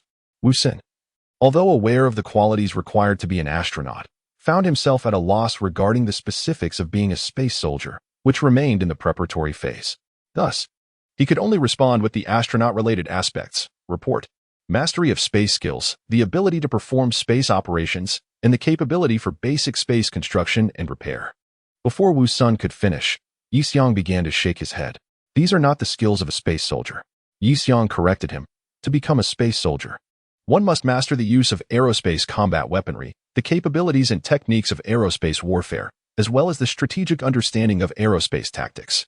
Additionally, proficiency in the operation of aerospace robots is essential. Wu Sun was taken aback. What is all this? He had never heard of the Dragon Nation possessing any aerospace combat weaponry, nor of tactics and techniques related to aerospace warfare. He had heard vague mentions of aerospace robots, which the military was reportedly hastening to construct. However, weren't those engineering robots? He had not heard of them being used for combat purposes. Yi Xiang discerned the bewilderment in Wu Xin's eyes, yet he hesitated, uncertain if he could divulge that the military was conducting research and modifications on engineering robots. Nevertheless, he felt it appropriate to share some information regarding aerospace combat armor. It is essential to understand that a space soldier must possess the capability to wield advanced space weaponry and don formidable space armor, equipping themselves for combat in the celestial realm.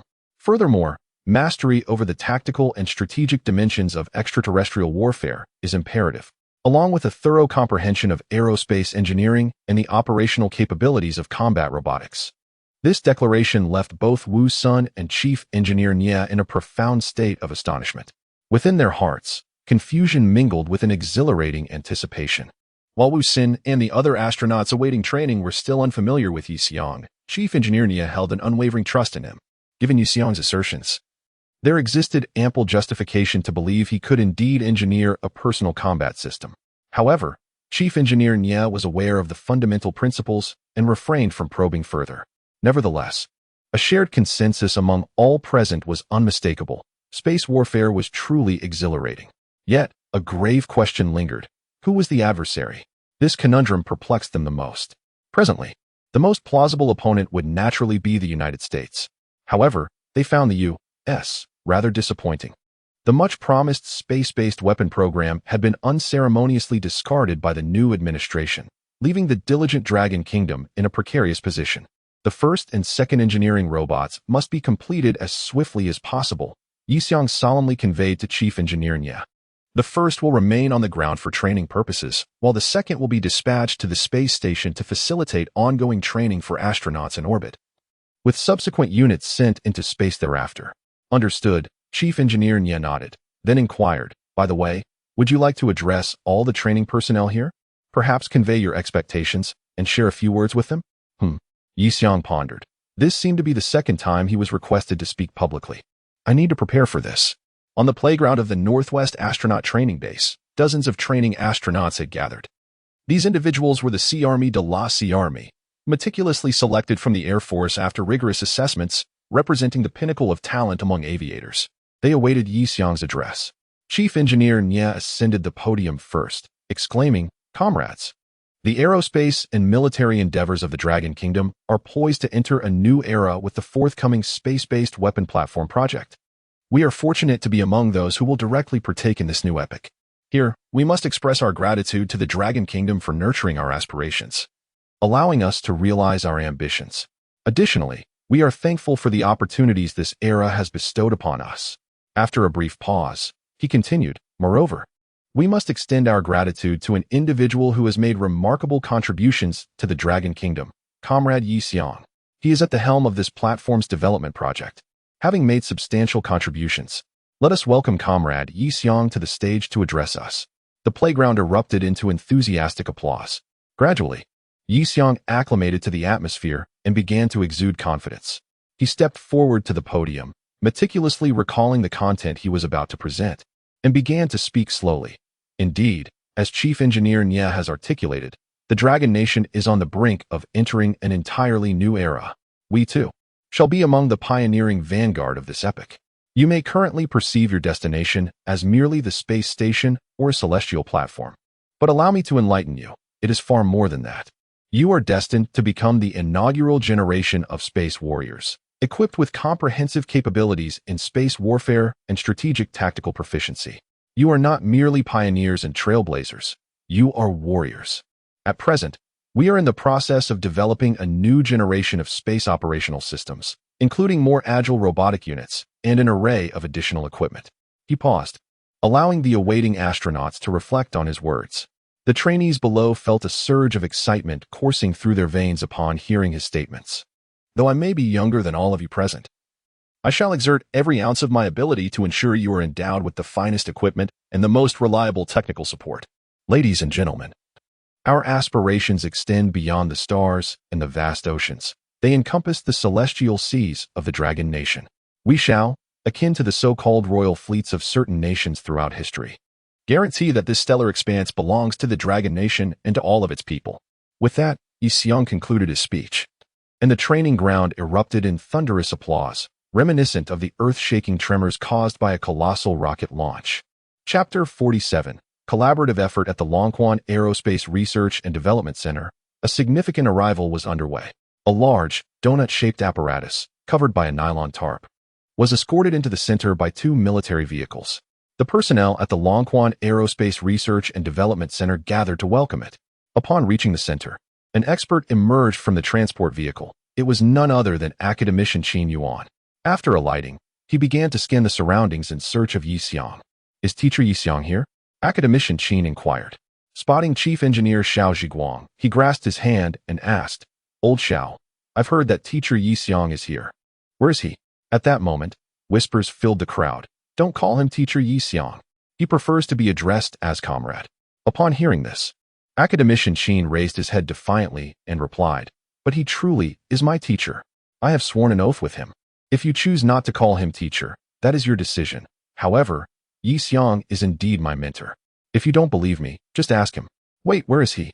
"Old Xiao, where is Yi Xiang?" Chief Engineer Xiao chuckled and said, "He has gone to the Northwest launch site for some matters, but should return today. By the way, what have you brought this time? Can you share?"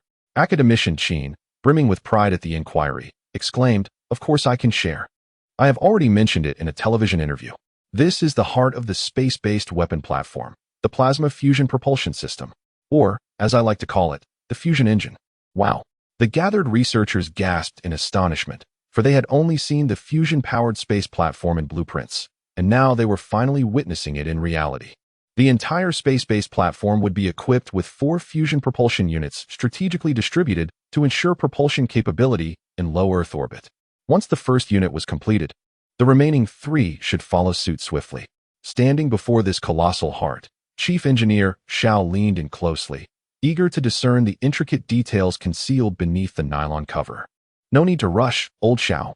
We'll bring it into the warehouse and give you a thorough look shortly." Academician Qin reassured him, then inquired, "So, when is Teacher Yi Xiang expected back today?" Chief Engineer Xiao turned to observe Academician Qin's impatient demeanor and smiled. "Why is he in such a hurry, just like me?" At that moment, a special vehicle drove through the gates of the Aerospace Center. "Speak of the devil, and he shall appear," Chief Engineer Xiao exclaimed. "Look, isn't that I'm returning? Wow, so impressive." Inside the large warehouse, Yi Xiang beheld the plasma fusion propulsion system, developed based on the improvement pathway he had provided and realized through Academician Qin's efforts, stemming from the power conversion of a nuclear fusion reactor's general configuration. He couldn't help but marvel. The overall concept of the fusion propulsion system bore resemblance to the original tokamak device, utilizing magnetic confinement to regulate energy. However, the distinction lay in the fact that the fusion propulsion system accelerated high-energy particles through magnetic coils, ejecting them from the fusion apparatus to generate immense thrust for operation. The fusion engine designed by Academician Qin, while ensuring ample power, is perfectly compatible with the space-based fortress system they have conceived. Truly, he is a luminary in the realm of fusion reactors, deserving of immense admiration. "What do you think, Professor Yi? Have I done well?" Academician Qin, seemingly seeking praise, inquired about Yi Xiang's opinion. Yi Xiang examined the overall structure and was equally impressed. "Indeed, it is remarkable. As expected of you, Academician Qin. This transformation for power optimization has been exceptionally successful." Just as Yi Xiang finished speaking, he prepared to depart. I have new designs to work on, so I shall take my leave." "Wait." Academician Qin was about to retain him when Chief Engineer Xiao intervened. "Every time he conducts closed-door research, he manages to develop incredibly significant and revolutionary innovations. It is best to let him focus on his work." Upon hearing this, Academician Qin expressed his understanding. "Indeed, Professor Yi consistently brings us surprises." Upon returning to his dormitory, Yi Xiang immediately commenced drafting system designs, the Dragon Abyss space combat armor, and individual space combat equipment. Acknowledged. The Dragon Abyss space combat armor requires 3,000 points, and the individual space combat components require 1,000 points. Recently, his points have been diminishing without replenishment, however. That is of no concern, as he still has over 13,000 points remaining. Once Dragon Country produces these armaments, all will be well. He has never been fighting alone. The development of this nation has never relied solely on the system. The compatriots of Dragon Country have always stood shoulder to shoulder with him. For instance, Academician Qin accomplished the power optimization of the fusion reactor through his own efforts, just as he had previously constructed the antimatter cannon tank. The rise of Dragon Country is a collective ascent, born from the unified strength of all its people. As Yi Xiang pondered, a rocket ignited and ascended from the launch center in the distance. The core module of the Tianjie space station, after 2 days of orbital flight, confirmed its functionality, and the subsequent components of the space station would launch in sequence to dock with the core module. Watching the soaring flames, Yi Xiang felt an overwhelming sense of awe. In both his past life and this one, he had never witnessed a rocket launch from such proximity so many times. He felt a profound impact. The development of the Heaven's punishment system must proceed expeditiously. The following morning, Yi Xiang was awakened by a notification from the system. System notification: the multifunctional space engineering robot RE 045-foot worker B has been completed. System reward: 15,000 points. Experience points meet requirements. System upgraded to 131. Rewards: blueprints for the aerospace mothership Kuimping and the aerospace fighter Zhuchua. Upon hearing the rewards, Yi Xiang gasped in astonishment and swiftly leapt from his bed.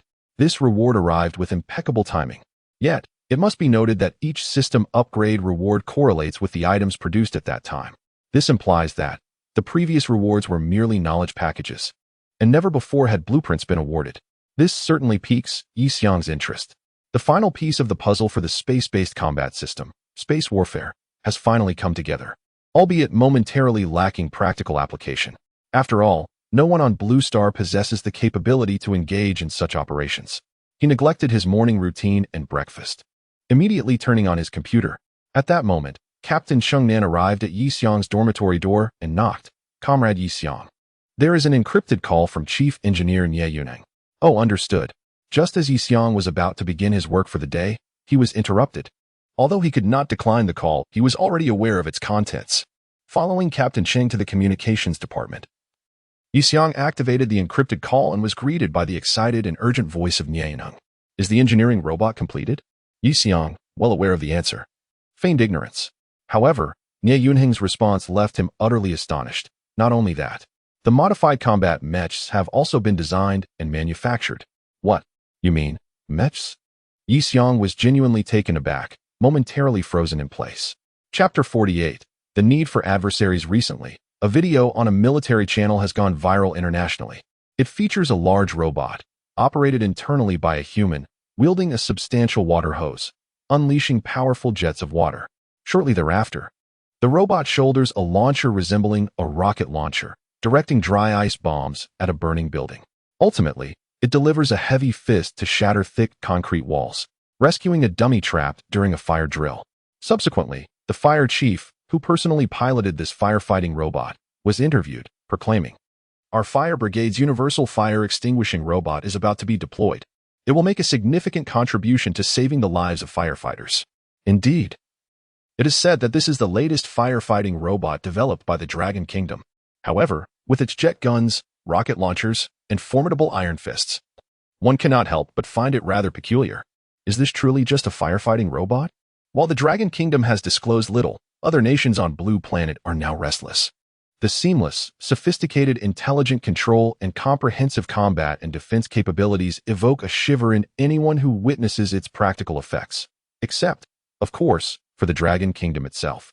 Now, the citizens of other countries can only pray that these robots will not someday confront them. Another sensational piece of news has emerged. The Eagle Sauce has announced the revival of its space-based weapon program, dubbed the Staff of the Gods Space Warfare System. Splendid.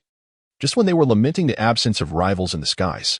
Moreover, the name sounds incredibly impressive, rivaling even the concept of divine retribution, most commendable. At this moment, Yi Xiang finally breathes a sigh of relief. His current concern is that Eagle Sauce may not be sufficiently ambitious. If Eagle Sauce lacks drive, the Dragon Kingdom may monopolize space, leaving him uncertain about whether the Dragon Kingdom would support the development of a space warfare system. Sometimes, having an adversary is crucial, otherwise, one risks losing the motivation to strive, becoming complacent, and subsequently descending into idleness. Prolonged idleness breeds an assumption that past successes are a given, blinding one to the perils of entitlement. Yi Xiang certainly hopes to avoid such a fate, though he would undoubtedly refrain from providing substantial assistance to Eagle Sauce. He nonetheless wishes for them to regain their competitive spirit. Human beings cannot solely rely on curiosity and the desire for exploration. The energy derived from competitive spirit is equally potent. After submitting the designs for the Dragon Abyss space combat armor, Yixiang can finally resume his vigorous preparations for the development of aerospace fighters and space carriers.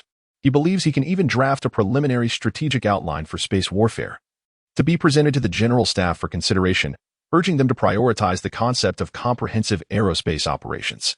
Meanwhile, in the distance, another rocket has ascended from the launch site. The core module of the Tianjie space station is now operating stably in its orbit. The only remaining task is to transport the remaining modules of the space station into the heavens and dock them with the core module. However, the situation regarding the Divine Punishment Space Fortress is markedly different. Currently, the technology for rockets does not yet support the launch of numerous integral components of the Heavenly Punishment System into the cosmos. Their objective is to assemble larger components in space using engineering robots to connect multiple smaller parts. Once the Heavenly Punishment Fortress system is complete, the spaceborne mothership will be able to construct directly above. However, the development of space fighters can commence immediately. Let us begin with the creation of the Vermilion Bird. At this moment, within the General Staff headquarters in the capital, 2 years have elapsed, yet the proposal for our nation's 4th aircraft carrier remains undetermined. Admiral Qiu Ruihua, the commander of the Dragon Nation's Navy, has arrived at the office of Deputy Chief of Staff Zhou Wending with the intention of exerting pressure. The Navy has emphasized the need for the 4th aircraft carrier for 2 years, and while the fundamental plan was nearly established, there has been a sudden silence in recent months. The situation on the General Staff side remains unclear. Should I confront Old Master Zhang directly? Commander Qiu brought up Zhong Kaishan, stating that if communication fails, he would approach the General Staff himself. Deputy Chief Zhou remained unperturbed, poured 2 large cups of tea from a thermos, presented one to Commander Qiu, and took a seat beside him. He spoke leisurely. Comrade Ruihua, have you seen the recent news? At once, Qiu Ruihua grasped Zhou's implication. The Dragon Nation has been intensively developing military equipment and is currently working on space-based weapon platforms, which may be stretching its energy and national defense budget thin. However, the budget for the 4th aircraft carrier was proposed first. Should precedents not be respected? Commander Qiu swallowed hard, contemplating before responding.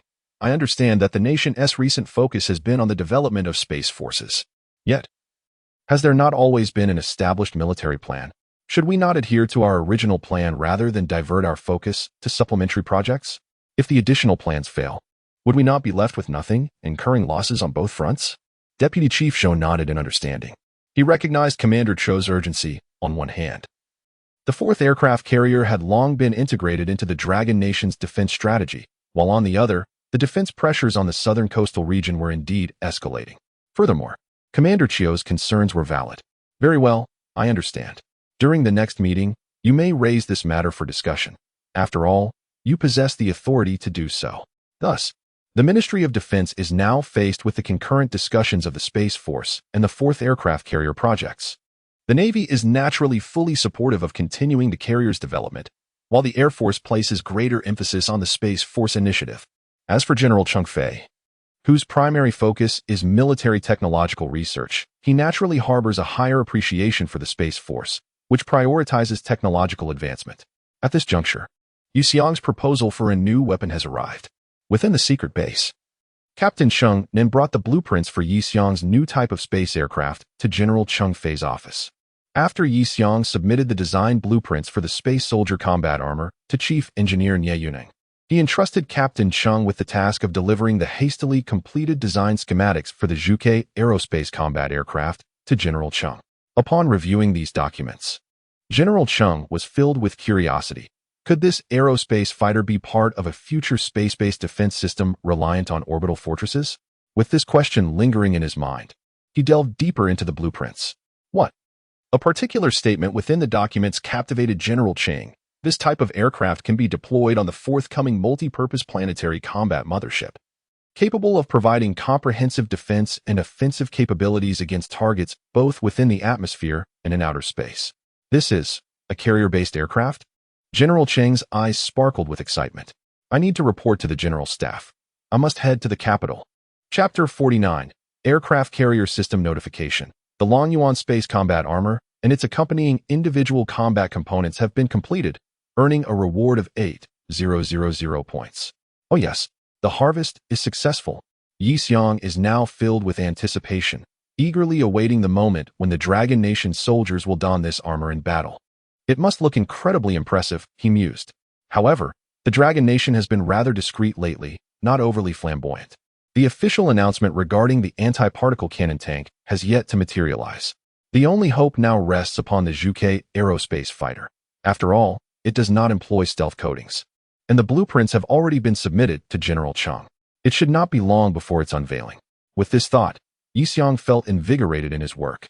To his surprise, the military factory had even manufactured 2 engineering robots for the Longquan Aerospace Research Center, intended for local use.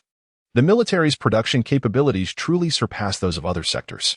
The military's rationale was clear. In the near future, a segment of their research team would inevitably venture into space to oversee the construction of space-based platforms, necessitating familiarity with the operation of these engineering robots. They discovered that while these robots are indeed useful, their overall functionality is exceedingly complex. Currently, the most likely candidates from the research team to ascend into space are Bai Ji and Yi Xiong, as Chief Engineer Xiao is now too advanced in age. Thus, it is primarily the 2 of them who are responsible for mastering the operation and interface of this robot. Yet, Yi Xiong struggles to adapt to the robot's controls. It is overwhelmingly intricate. What on earth is going on? In contrast, Bai Ji finds the task considerably easier. She operates the robot with remarkable finesse, even utilizing it during research breaks to assist the personnel in the Tianjia launch department with transporting supplies. Can you really manage this? Is this robot even a product of your research? Bai Ji quipped without reservation. I rely on the system, unlike you, who is a natural genius and learns effortlessly. As rocket after rocket ascends into the cosmos, the construction and docking of the Tianjia space station gradually approach completion. Slowly, the researchers of the Tianjia space station begin to transition into the development team for the Tianfa fortress system, facilitating a seamless takeover. Both departments collaborate to ensure that the Tianfa space fortress system commences construction promptly upon the completion of the Tianjia space station. At this moment, Yi Xiong received a confidential message from General Chang. It appears they have accepted the proposal for the Zhuchu aerospace fighter. I believe my blueprints are quite detailed. They should be able to commence development directly. Yi Xiong had surmised that the message pertained to the aerospace fighter and felt confident that the blueprints would suffice without his direct involvement. However, he was mistaken. Upon opening the confidential message, he was utterly astonished by the contents conveyed by General Chang. General Chang has taken a keen interest in the aerospace carrier and has informed him that he intends to submit a proposal to the General Staff regarding the direct development of the 4th aircraft carrier as an aerospace carrier. Yi Xiong stood frozen in place, swallowing hard. During the subsequent routine discussion meeting at the research center, many individuals from the Tianjia research group were present. The primary focus of this meeting was the merger of 2 major project teams, dedicating efforts to the construction of the Tianfa fortress system. Naturally, Yi Xiong was to deliver an important address during the conference. However, internally, he was engulfed in anxiety. He had received a confidential letter from General Chang, urging him to promptly oversee the development of the aerospace carrier. General Chang had stated that he would exert every effort at the General Staff to advocate for the project's advancement. At this moment, Chief Engineer Nia Yinheng was speaking at the podium, indicating that once the Tianjia space station was completed, there would be full support for the research and construction of the Tianfa space fortress. Now, let us invite our comrade Yi Xiong to the stage. The audience erupted in thunderous applause. Yi Xiong, feeling apprehensive, ascended the podium. He was aware that the people present held great trust in him. However, if the aerospace carrier project were to be approved, he sensed he might have to leave this place for a while. The complexity of this project was not significantly less than that of Tianfa. Contemplating this, Yi Xiong stood at the podium, his mind heavy as he gazed at the assembly of researchers below. Well, today, I have something rather important to discuss. As Yi Xiong was speaking, he suddenly heard commotion within the research center. The sound of footsteps grew increasingly audible. A group of individuals entered the research center, and upon closer inspection, Yi Xiong and the other researchers realized it was a contingent of naval officers clad in white military uniforms, their ranks quite impressive. The leading general appeared formidable, holding a higher rank than General Chang.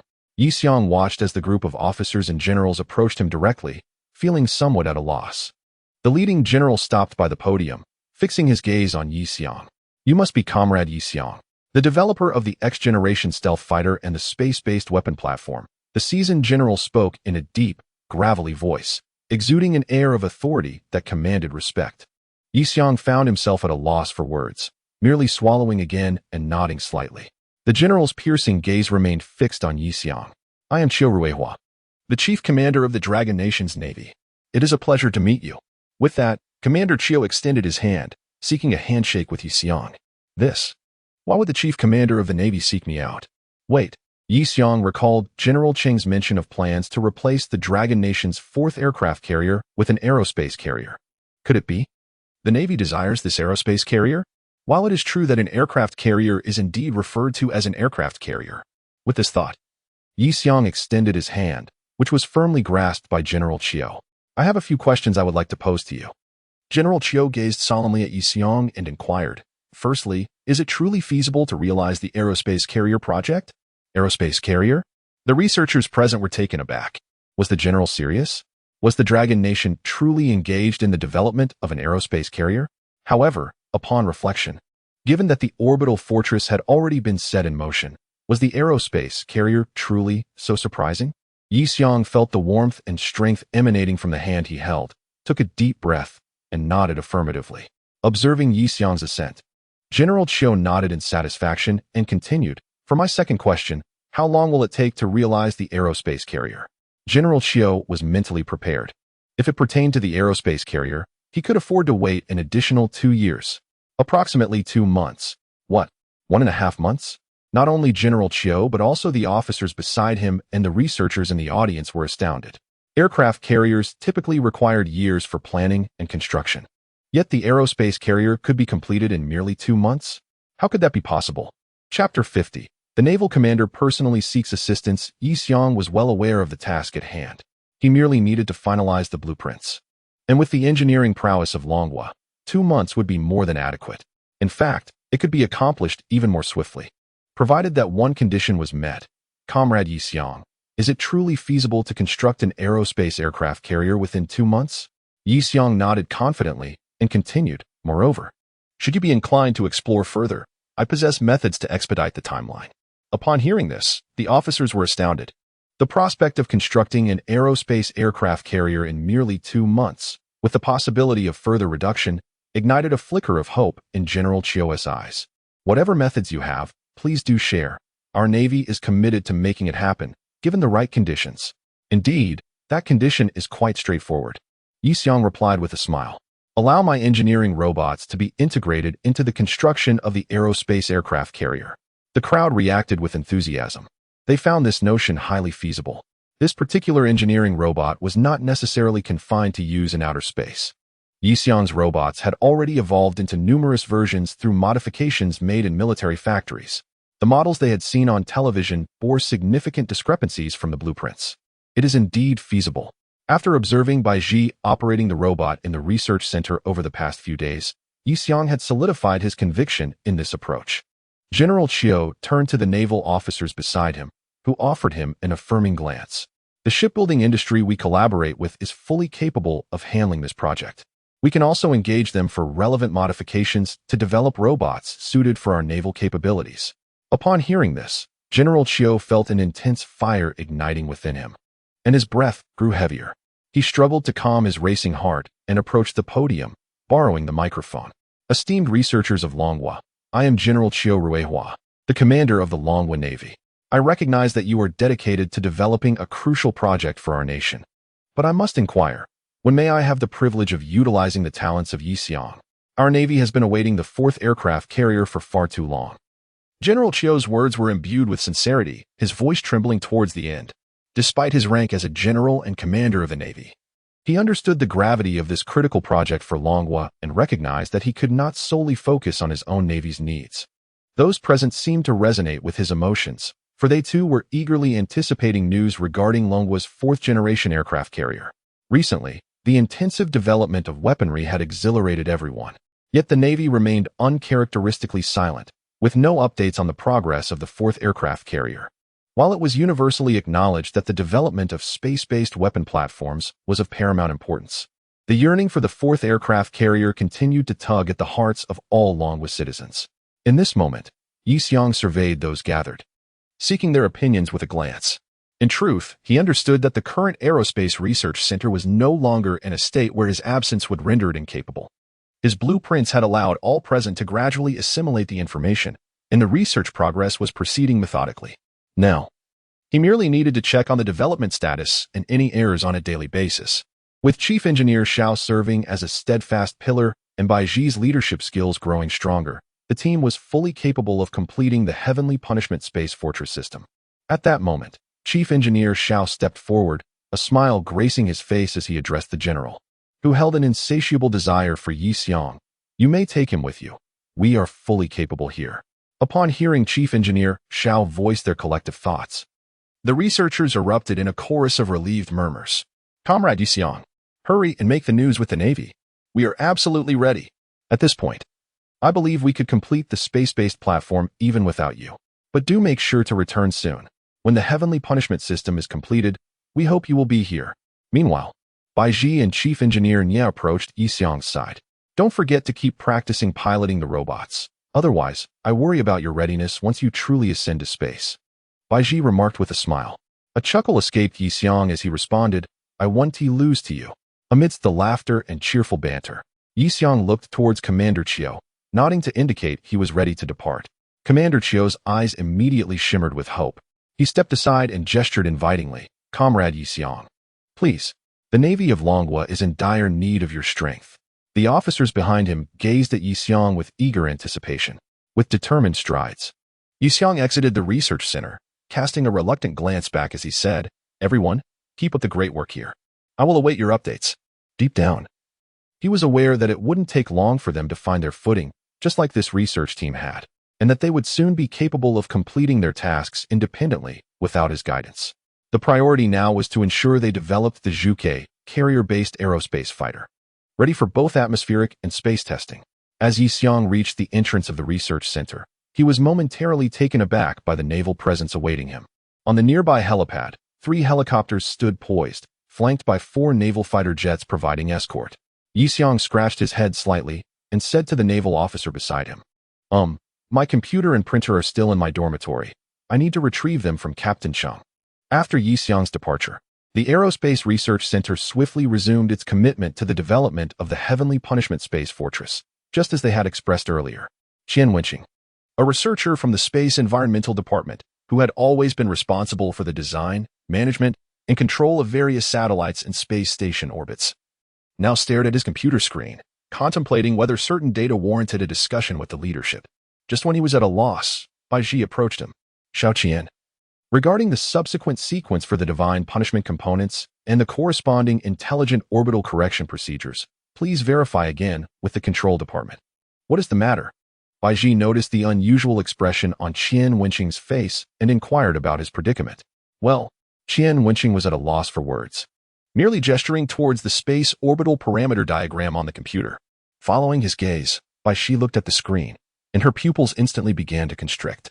Come with me, she immediately said, patting Qian Wenqing on the shoulder and signaling him to follow her. She took him to find Chief Engineer Xiao. Chapter 51 DT 1535. According to the monitoring data from multiple telescopes and satellites, the asteroid DT 1535, which has a diameter of approximately 2 kilometers, now has an increased probability of 5/18 of being captured by the gravitational pull of the blue planet at the point of orbital intersection in 3 months. In simpler terms, there exists a 1 in 20 chance that this asteroid will collide with the blue planet. Chief Engineer Xiao Zhiguang approached Qian Wenqing's computer, squinting as he gazed intently at the screen. After a prolonged silence, he found himself at a loss for words. A 2-kilometer-wide asteroid striking the blue planet would unleash catastrophes of planetary reboot magnitude. A 1 in 20 probability in the context of space is no trivial matter. Millions of years ago, a 10-kilometer-wide asteroid collided with the blue planet, resulting in the extinction of the dominant species, the dinosaurs. Although 2 kilometers is significantly smaller than 10, the human body is far more fragile than that of the dinosaurs. Currently, the overall strength of human civilization on the blue planet offers scant protection against such an impending impact. After a flurry of thoughts raced through his mind, Chief Engineer Xiao let out a deep sigh and inquired of Qian Wenqing, when was this data obtained? It was just recently reported. The International Asteroid Monitoring Agency, along with domestic observatories, has been actively monitoring all asteroids. Historically, the probability of this one had remained at 0.5 until it suddenly surged tenfold. The astronomical community has yet to ascertain the cause of this abrupt change in trajectory. Chief Engineer Xiao fell into contemplation once more. After a while, noticing his silence, Baiji proactively suggested, "I propose we expedite the construction of the Heavenly Punishment System and deploy its near-Earth orbital defense mechanisms against this asteroid." Upon hearing Baiji's proposal, Chief Engineer Xiao immediately lifted his head, regarding her with a look of surprise. He sensed that Baiji had displayed a decisiveness that was previously uncharacteristic of her. It was evident that she had matured significantly in recent times. "Allow me to contact the observatories and report this situation directly to the Central Advisory Committee." Then, what about Comrade Yixiang? Qian Wenqing began to feel troubled. The entire research and development team had started to rely on Yixiang, and so did Qian Wenqing. "We cannot afford to dwell on Yixiang. We must find a solution ourselves," Baiji asserted resolutely, adding that it would be best not to inform Yixiang just yet to avoid impacting his progress on the development of the aerospace carrier. As Chief Engineer Xiao was about to reach out to the observatories, he paused to ponder Baiji's words and then said, "It's better to inform him. It's prudent that he is prepared. Here is an aircraft carrier." The helicopter landed on the deck of the aircraft carrier, and as Yixiang stepped out, he beheld the vast expanse of the flat deck complemented by 3 glimmering electromagnetic catapult tracks. Instantly recognizing it as the Dragon Nation's third aircraft carrier, the Nanhai ship. In that moment, he felt an overwhelming sense of fulfillment in his life. At this moment, a naval officer approached him, gesturing for him to follow Commander Chiu. "Comrade Yixiang, please." "Oh, very well." Yixiang complied and trailed behind Commander Chiu to the front of the deck, where he glimpsed the city and port gradually coming into view, indicating that the aircraft carrier would soon dock. The sailors and pilots aboard the carrier had already lined up, awaiting Commander Chiu's inspection. As Commander Chiu reached the front of the formation, a synchronized salute echoed. "Good day, Commander." Yixiang stood at the center of the formation alongside Commander Chiu. "Comrades, at ease." Commander Chiu commenced his address. "Today marks the official commencement of our Dragon Nation's 4th aircraft carrier project. A pivotal figure in the development and construction of this carrier is none other than Yixiang." When Commander Chiu mentioned Yixiang, he distinctly felt the gaze of the sailors shift from Commander Chiu to himself, even though they remained still. "Comrade Yixiang will oversee the design and development of our 4th aircraft carrier. During this period, your mission is to safeguard the naval base where Comrade Yixiang is stationed, as well as the nearby southern shipyard. Ensure that not even a foreign bird can infiltrate." The sailors voiced their unwavering commitment with resolute chants. After the aircraft carrier docked, Yixiang, contrasting the port buildings, realized, "Wow, this carrier is truly massive." While it had appeared grand on the deck and bridge, the comparison with the coastal structures accentuated its enormity. Those photographers from the military channel certainly had a knack for exaggeration. They seemed to relish in depicting the Dragon Nation's vessels as diminutive as fishing boats. Had he not witnessed it firsthand today, Yixiang would still be under the impression that an aircraft carrier was merely a larger fishing vessel. Could this media portrayal of the Dragon Nation's technological advancements be considered a different kind of journalism? As Yixiang pondered, he was escorted to the Naval Command courtyard. The officers leading him arrived at a 2-story building within the courtyard and introduced it to him. "During the research and development period, this will be your residence." Comrade Yixiang, handing him the keys. "Wow, my accommodations just keep getting better," Yixiang thought, taking the keys, while another idea crossed his mind. "Actually, I somewhat wish to stay aboard the aircraft carrier." Hearing this, the officer laughed heartily. "Comrade Yixiang, you are our esteemed guest. Whenever you wish to visit our Nanhai ship, just let us know, and we will arrange it with the military." After the officer spoke, Yixiang could feel the joy radiating from his expression. Bidding farewell to the officers, Yixiang, along with Captain Chengnan, carried his luggage to the small building. This was the finest accommodation he had experienced during his research endeavors. Alas, he could only stay for 2 months, if that. Before leaving, Yixiang instructed the officer to remain vigilant regarding the progress of the engineering robot's production, as that was his sole concern. He had no intention of delving into other matters. In the time that lay ahead, he needed to focus solely on rendering the blueprints for the aerospace carrier. Yixiang addressed Captain Chengnan, stating, "I shall now devote myself to my work. I entrust the daily affairs to you." "Understood," Chengnan replied before departing. As Yixiang opened his computer, preparing to immerse himself in his tasks, he noticed an email.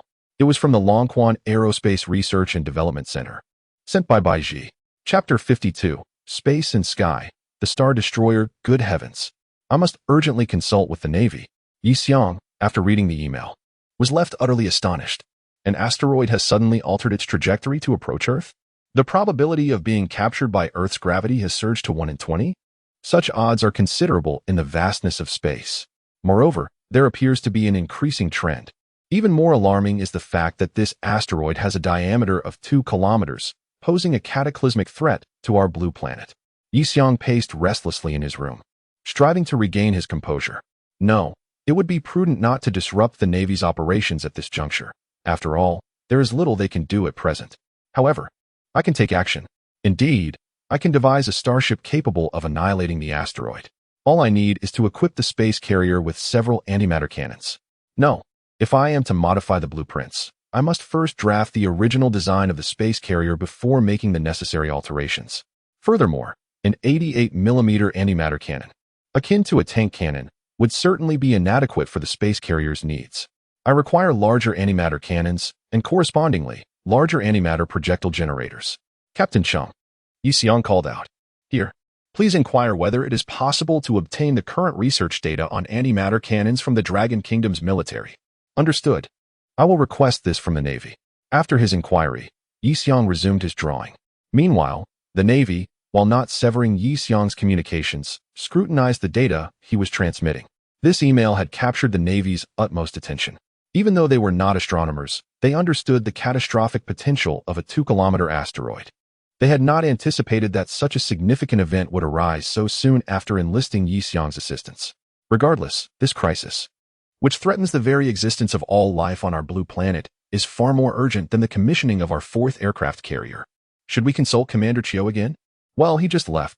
At that moment, the command department received news that Captain Chung, Yixiang's bodyguard, had submitted a request for information regarding the Dragon Kingdom's current advancements in antimatter cannon research and development. The quick-witted commanders and staff immediately grasped the implications. Equipping the space carrier with antimatter cannons could effectively intercept the asteroid. They promptly contacted the military academy, marking the request as urgent and expedited. Should we attach this email? The commanders and staff deliberated. After all, this is Yixiang's private correspondence. Disseminating or making it public without due cause would violate principles. Concealing the source and identities of the involved parties, they decided to forward the content. The situation is critical. If anything goes awry, I shall bear the responsibility. The highest-ranking officer in the command department decisively proclaimed, "It matters not. In due time, the truth shall be revealed, but we must act swiftly." It has been proven that Chief Engineer Xiao's decision to inform Yixiang about the situation was indeed correct.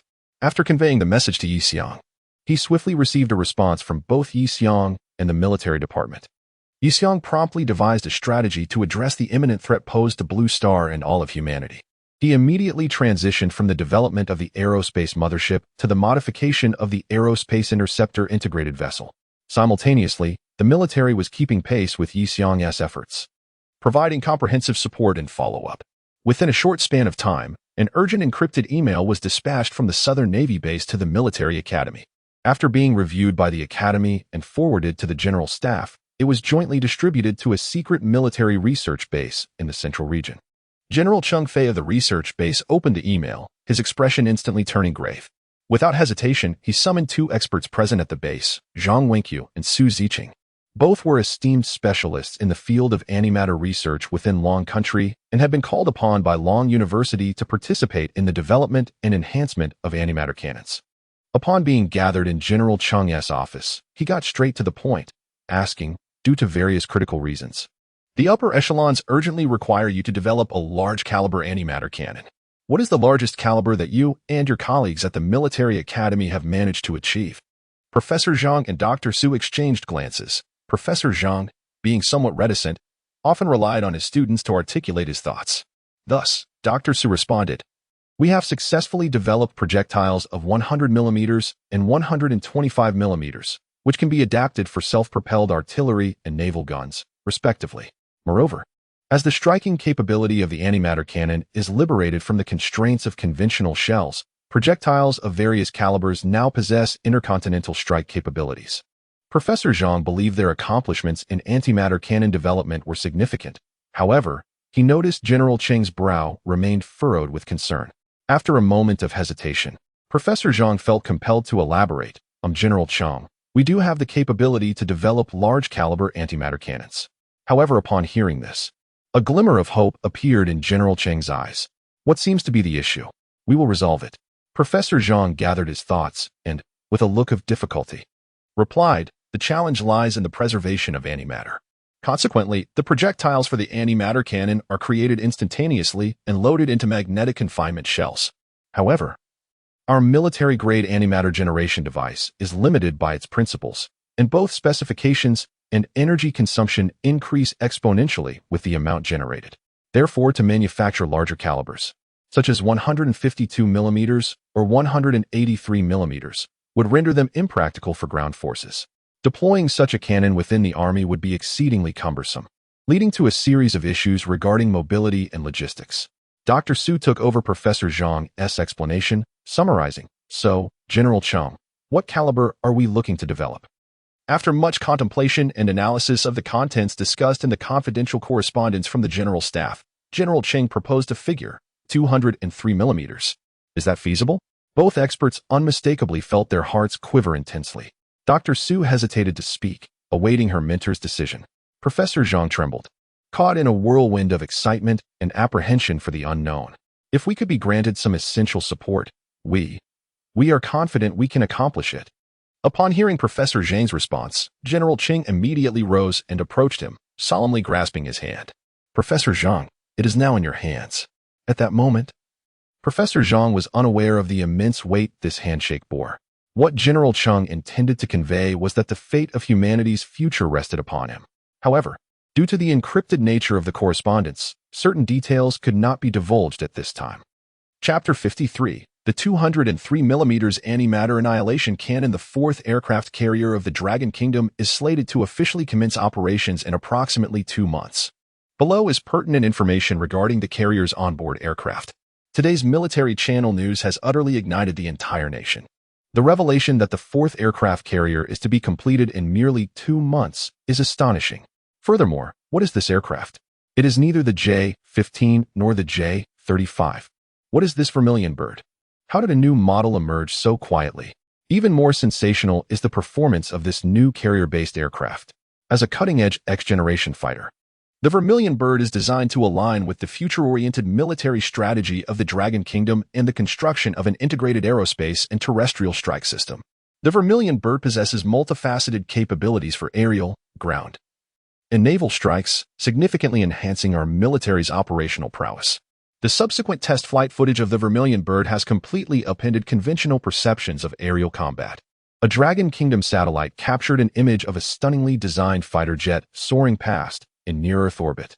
The military enthusiasts of the Dragon Kingdom have gone absolutely wild. Our nation's aircraft has truly entered space. Meanwhile, media from other countries on Blue Star are preoccupied with one task, disputing the veracity of this report. The evident computer-generated imagery utilized by official Dragon Kingdom media for news is, indeed, laughable. However, the manner in which their media reports is inconsequential. What matters is whether their defense departments can be persuaded of these claims. The defense departments of all nations on Blue Star, particularly the United States, have descended into utter chaos. What is happening? What has become of our Divine Staff project?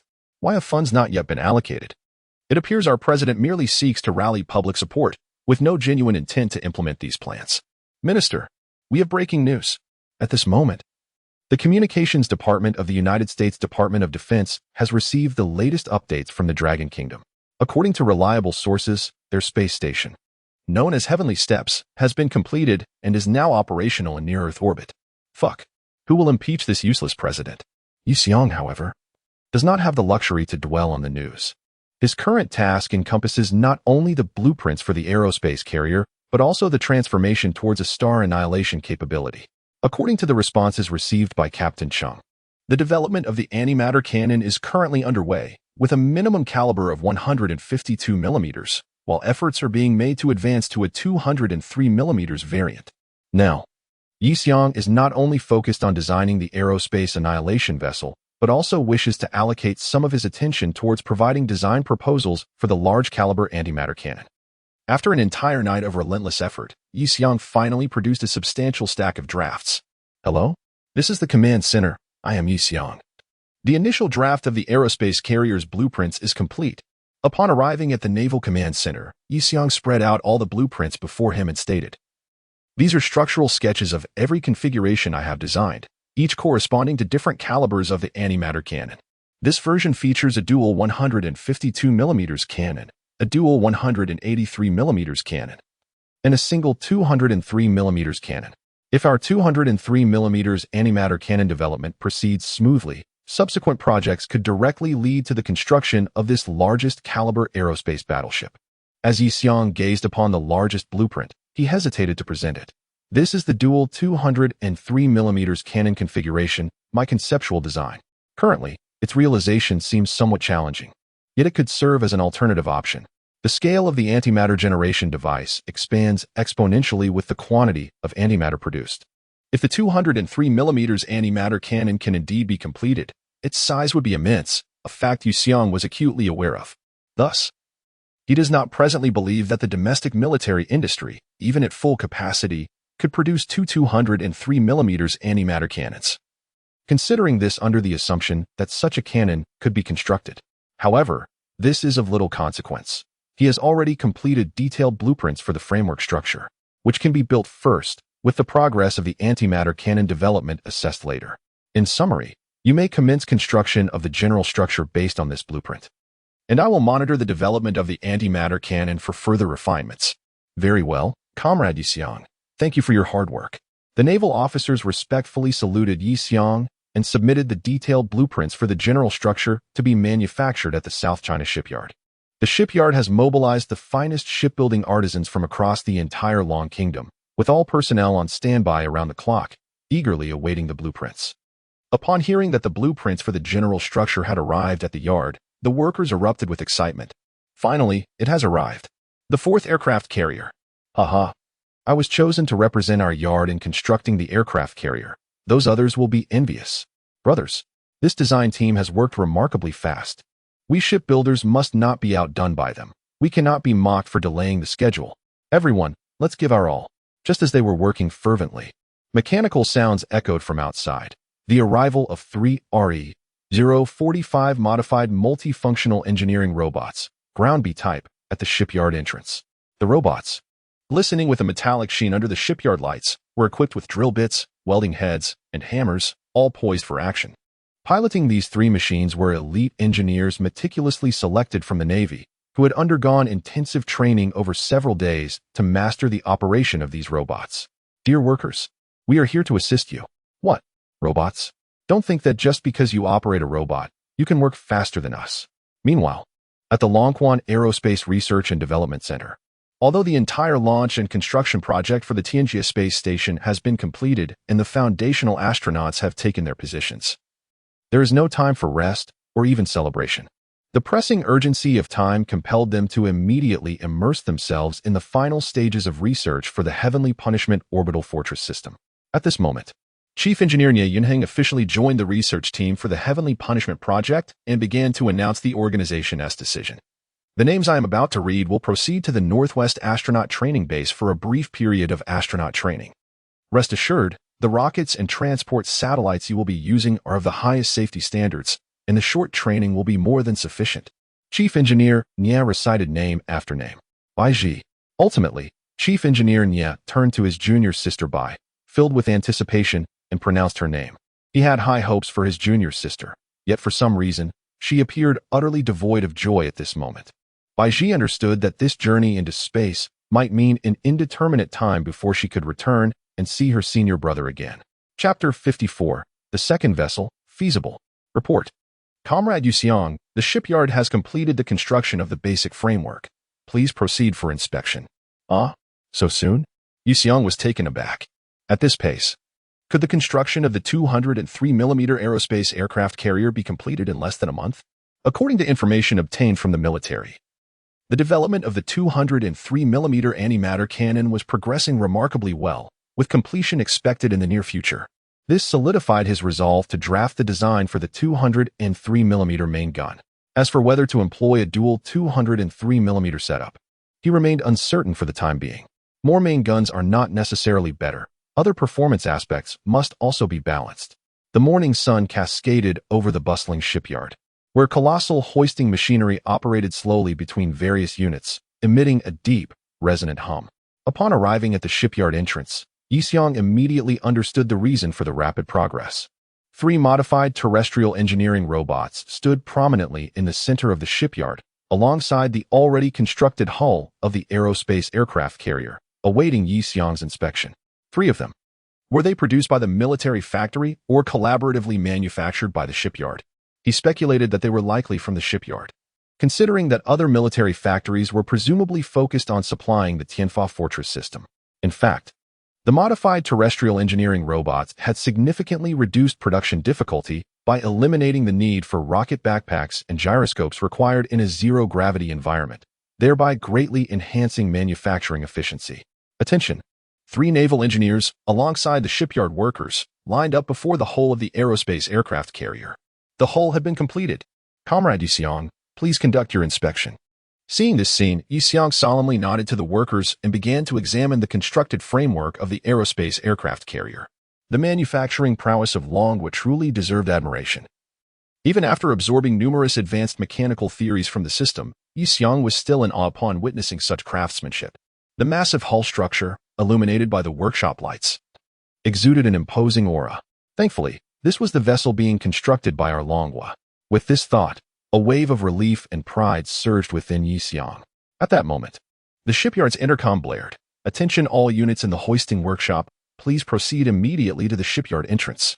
Comrade Yixiang, please head to the shipyard entrance at once. I repeat, Comrade Yixiang, please proceed to the shipyard entrance immediately. The voice was urgent, suggesting something significant was afoot. Yixiang hurriedly exited the hull, where he found Captain Cheng already waiting for him at the workshop entrance. As Yixiang approached, Captain Cheng whispered in his ear, "The antimatter cannon. Has the antimatter cannon been completed? The 203mm version?" Yixiang did not speak, his expression one of astonishment as he gazed at Captain Cheng. Captain Cheng nodded, confirming he had seen it with his own eyes, and there was no exaggeration. The two drove to the entrance of the shipyard, and indeed, beneath a nylon tarp, the massive 203mm cannon barrel was faintly visible. What captured his attention even more was the enormous mechanical apparatus behind the 203mm cannon. Yixiang mentally estimated its dimensions. And indeed, this was the antiparticle generation device that a 203mm antiparticle cannon ought to possess. It had been constructed so swiftly. Could there be a chance to complete a second one in a short span of time? Yixiang's heart began to race with anticipation. A multitude of officers had already gathered beneath the antiparticle cannon, and upon seeing Yixiang's dedicated vehicle arrive, they hastily approached. Yixiang quickly alighted from his vehicle and rushed over, inquiring, "Is this the 203mm cannon?" The officers nodded in unison, affirming, "Indeed, yes." As they spoke, they gestured towards 2 individuals conversing with several officers beneath the cannon. These 2 were none other than the experts responsible for its development, Professor Zhang and Dr. Su. Upon spotting the esteemed experts, Yixiang's spirits lifted. How rude of him! He quickly excused himself from the officers and hurried towards the experts. "Comrade Yixiang, you've arrived." The officers flanking the experts greeted him, some extending their salutations, while others introduced Yixiang to the 2 scholars. The moment the experts learned of Yixiang's presence, their demeanor brightened. "You must be Professor Zhang," Yixiang stated directly. "How long did it take you to develop the 203mm cannon?" Professor Zhang Wenqiu looked at Yixiang, seemingly at a loss for words due to excitement. Dr. Su Ziqing, standing beside him, interjected, "We didn't take many days. We had already envisioned the basic configuration of the 203mm cannon. Later, when General Cheng requested it, we adapted our design based on the 152mm intercontinental naval gun. And within 2 to 3 days, it was developed." 2 to 3 days? So swift? Yixiang exclaimed. This implies the double main gun configuration is feasible. He proceeded to ask, if we were to request a second 203 cannon, how long would that take? At this query, both experts exhibited signs of hesitation. Yixiang discerned from their expressions that they might be facing a challenge. Just as he contemplated suggesting that perhaps one would suffice, Dr. Su responded, "You see, we heard General Chung say it was of utmost urgency. Hence we hastily manufactured this 203mm antiparticle cannon. Many of the common components within this cannon were repurposed from the two experimental models of the 152mm and 120mm cannons. Producing a second unit would mean starting from scratch, and we estimate it would take at least about a week." Observing the troubled expressions of the two experts, Yi Xiang pondered that perhaps there was no need for such radical urgency regarding the first spacecraft destroyer. Yet at that moment, he recalled the colossal asteroid, 2 kilometers in diameter, looming in the distance. His mind was in turmoil. A second main cannon would enhance their chances. Now was hardly the time for stable development. The urgency was paramount. With this thought, Yi Xiang grasped Professor Zhang's hand firmly. His gaze intense. "Is it possible to replicate a second 203? Professor Zhang, typically not one for many words, trembled as his lips quivered, reflecting the inner turmoil he faced. However, at this moment, Yi Xiang grasped his own hand, and the fervent glimmer in his eyes reminded him of General Cheng's demeanor during his time in the general's office. At this very instant, it was akin to that particular moment in the past. Professor Zhang realized that this matter was indeed rather complex.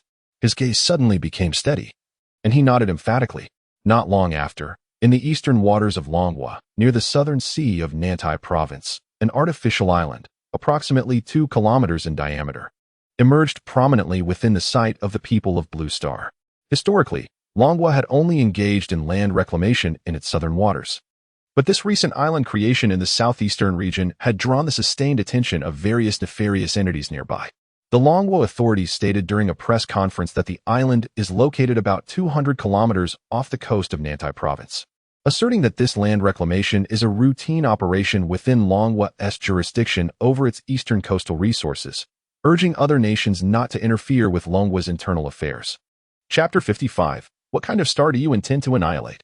On a tranquil night, amidst the southern seas of the Dragon Kingdom, an artificial island lay undisturbed. The surface of the ocean was calm, and the gentle lapping of waves against the shore was scarcely audible. Meanwhile, at the naval base adjacent to the shipyard in the South China Sea, Yi Xiang busily calibrated the parameters of a 203mm cannon, in the process of generating antimatter shells. "Filling complete in 1 minute," announced a trained naval gunner, his gaze fixed intently on the data. The commander glanced at Yi Xiang, who nodded in affirmation. "Understood. Prepare for launch." "Yes, sir." Yi Xiang's calm demeanor belied his astonishment at the structure of the modified antimatter cannon. To his surprise, the performance of the 203mm cannon, constructed from the components of a small-caliber antimatter gun, proved remarkably stable.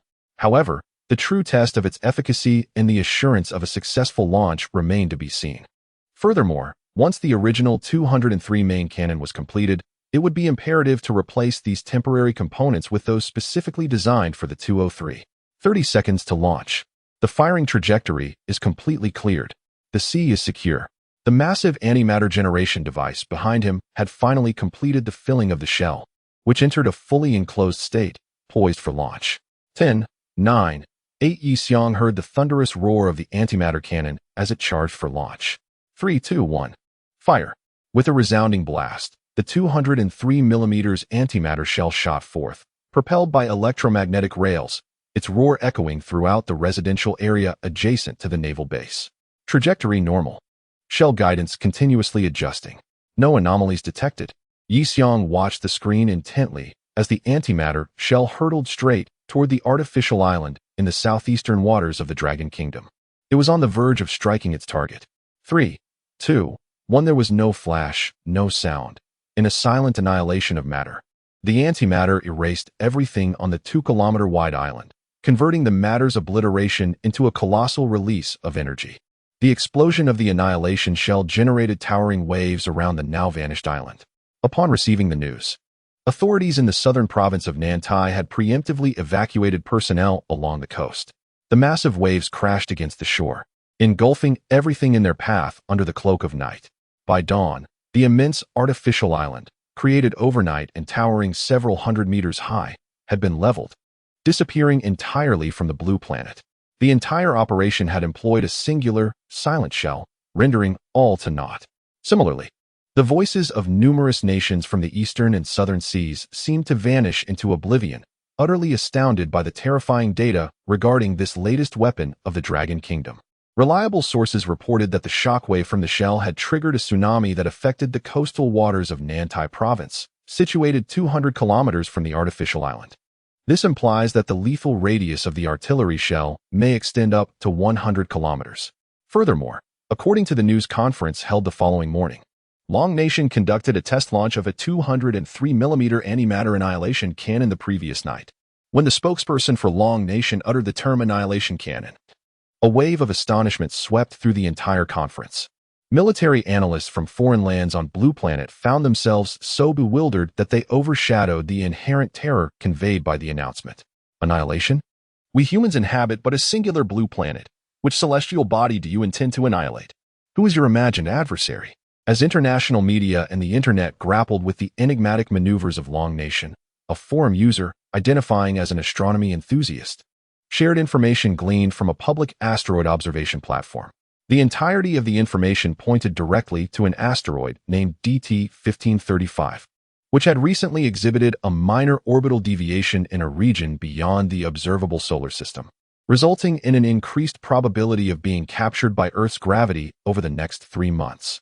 Presently, the likelihood of this asteroid being ensnared by Earth's gravitational pull and colliding with our planet stands at 10.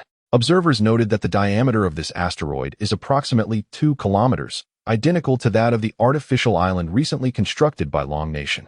The space-based fortress system, annihilation weaponry, asteroid, and artificial island. All these elements converge towards a singular possibility.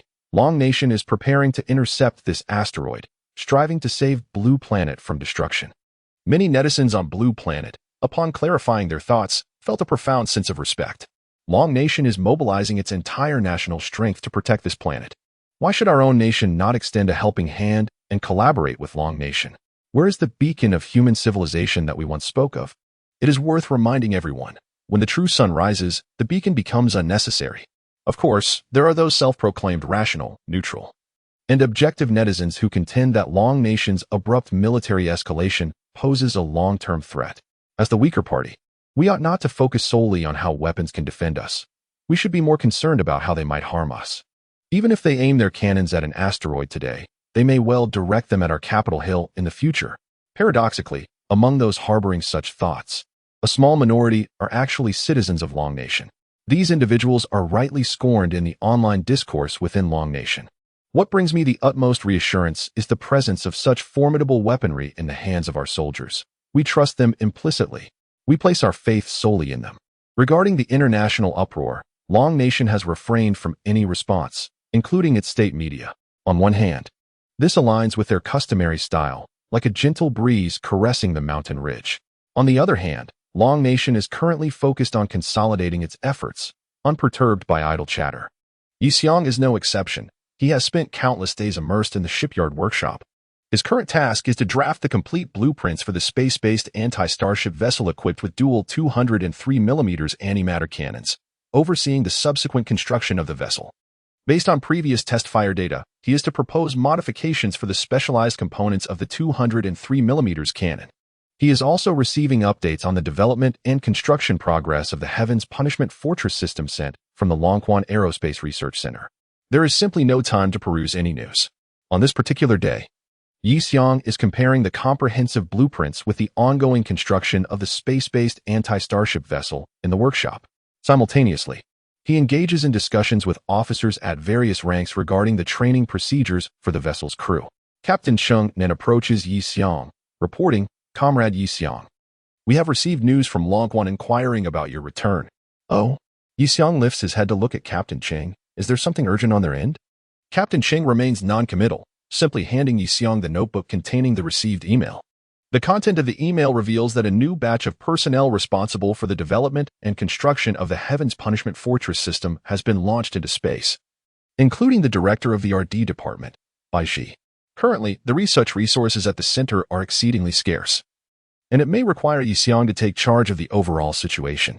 Chapter 56. The Era of Universal Aerospace before the launch pad of the Longquan Aerospace Research and Launch Center. A sleek and robust expedition, 16S rocket stood poised for its mission. This rocket was meticulously designed for the transport of specialized targets. intended for those with relaxed physical requirements for space travel, including individuals who had undergone only brief training, prospective commercial passengers, and certain living test subjects. In the lounge, Baiji and a group of developers from the Heavenly Punishment Fortress system were engaged in final preparations before boarding. Nie Yunheng, the chief engineer overseeing the Tianjia space station project, had come personally to bid her farewell.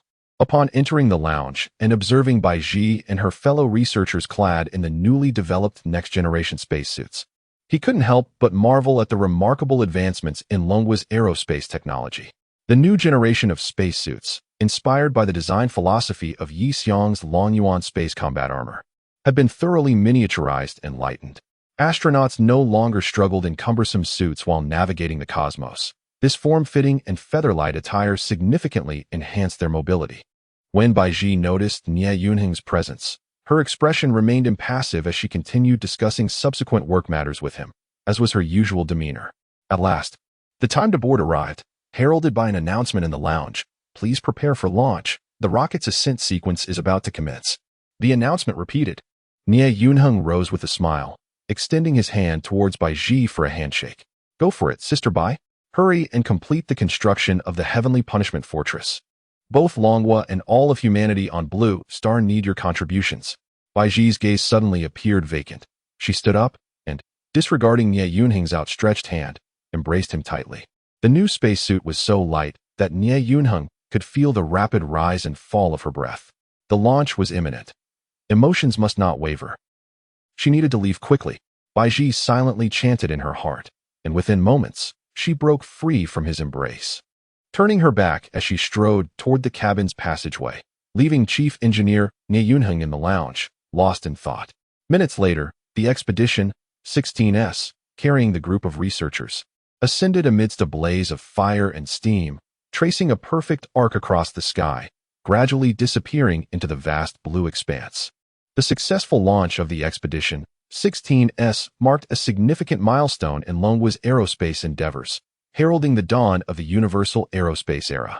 In the future, individuals would require only brief training or a simple certification to repeatedly venture into space, liberated from the constraints of complex and cumbersome spacesuits.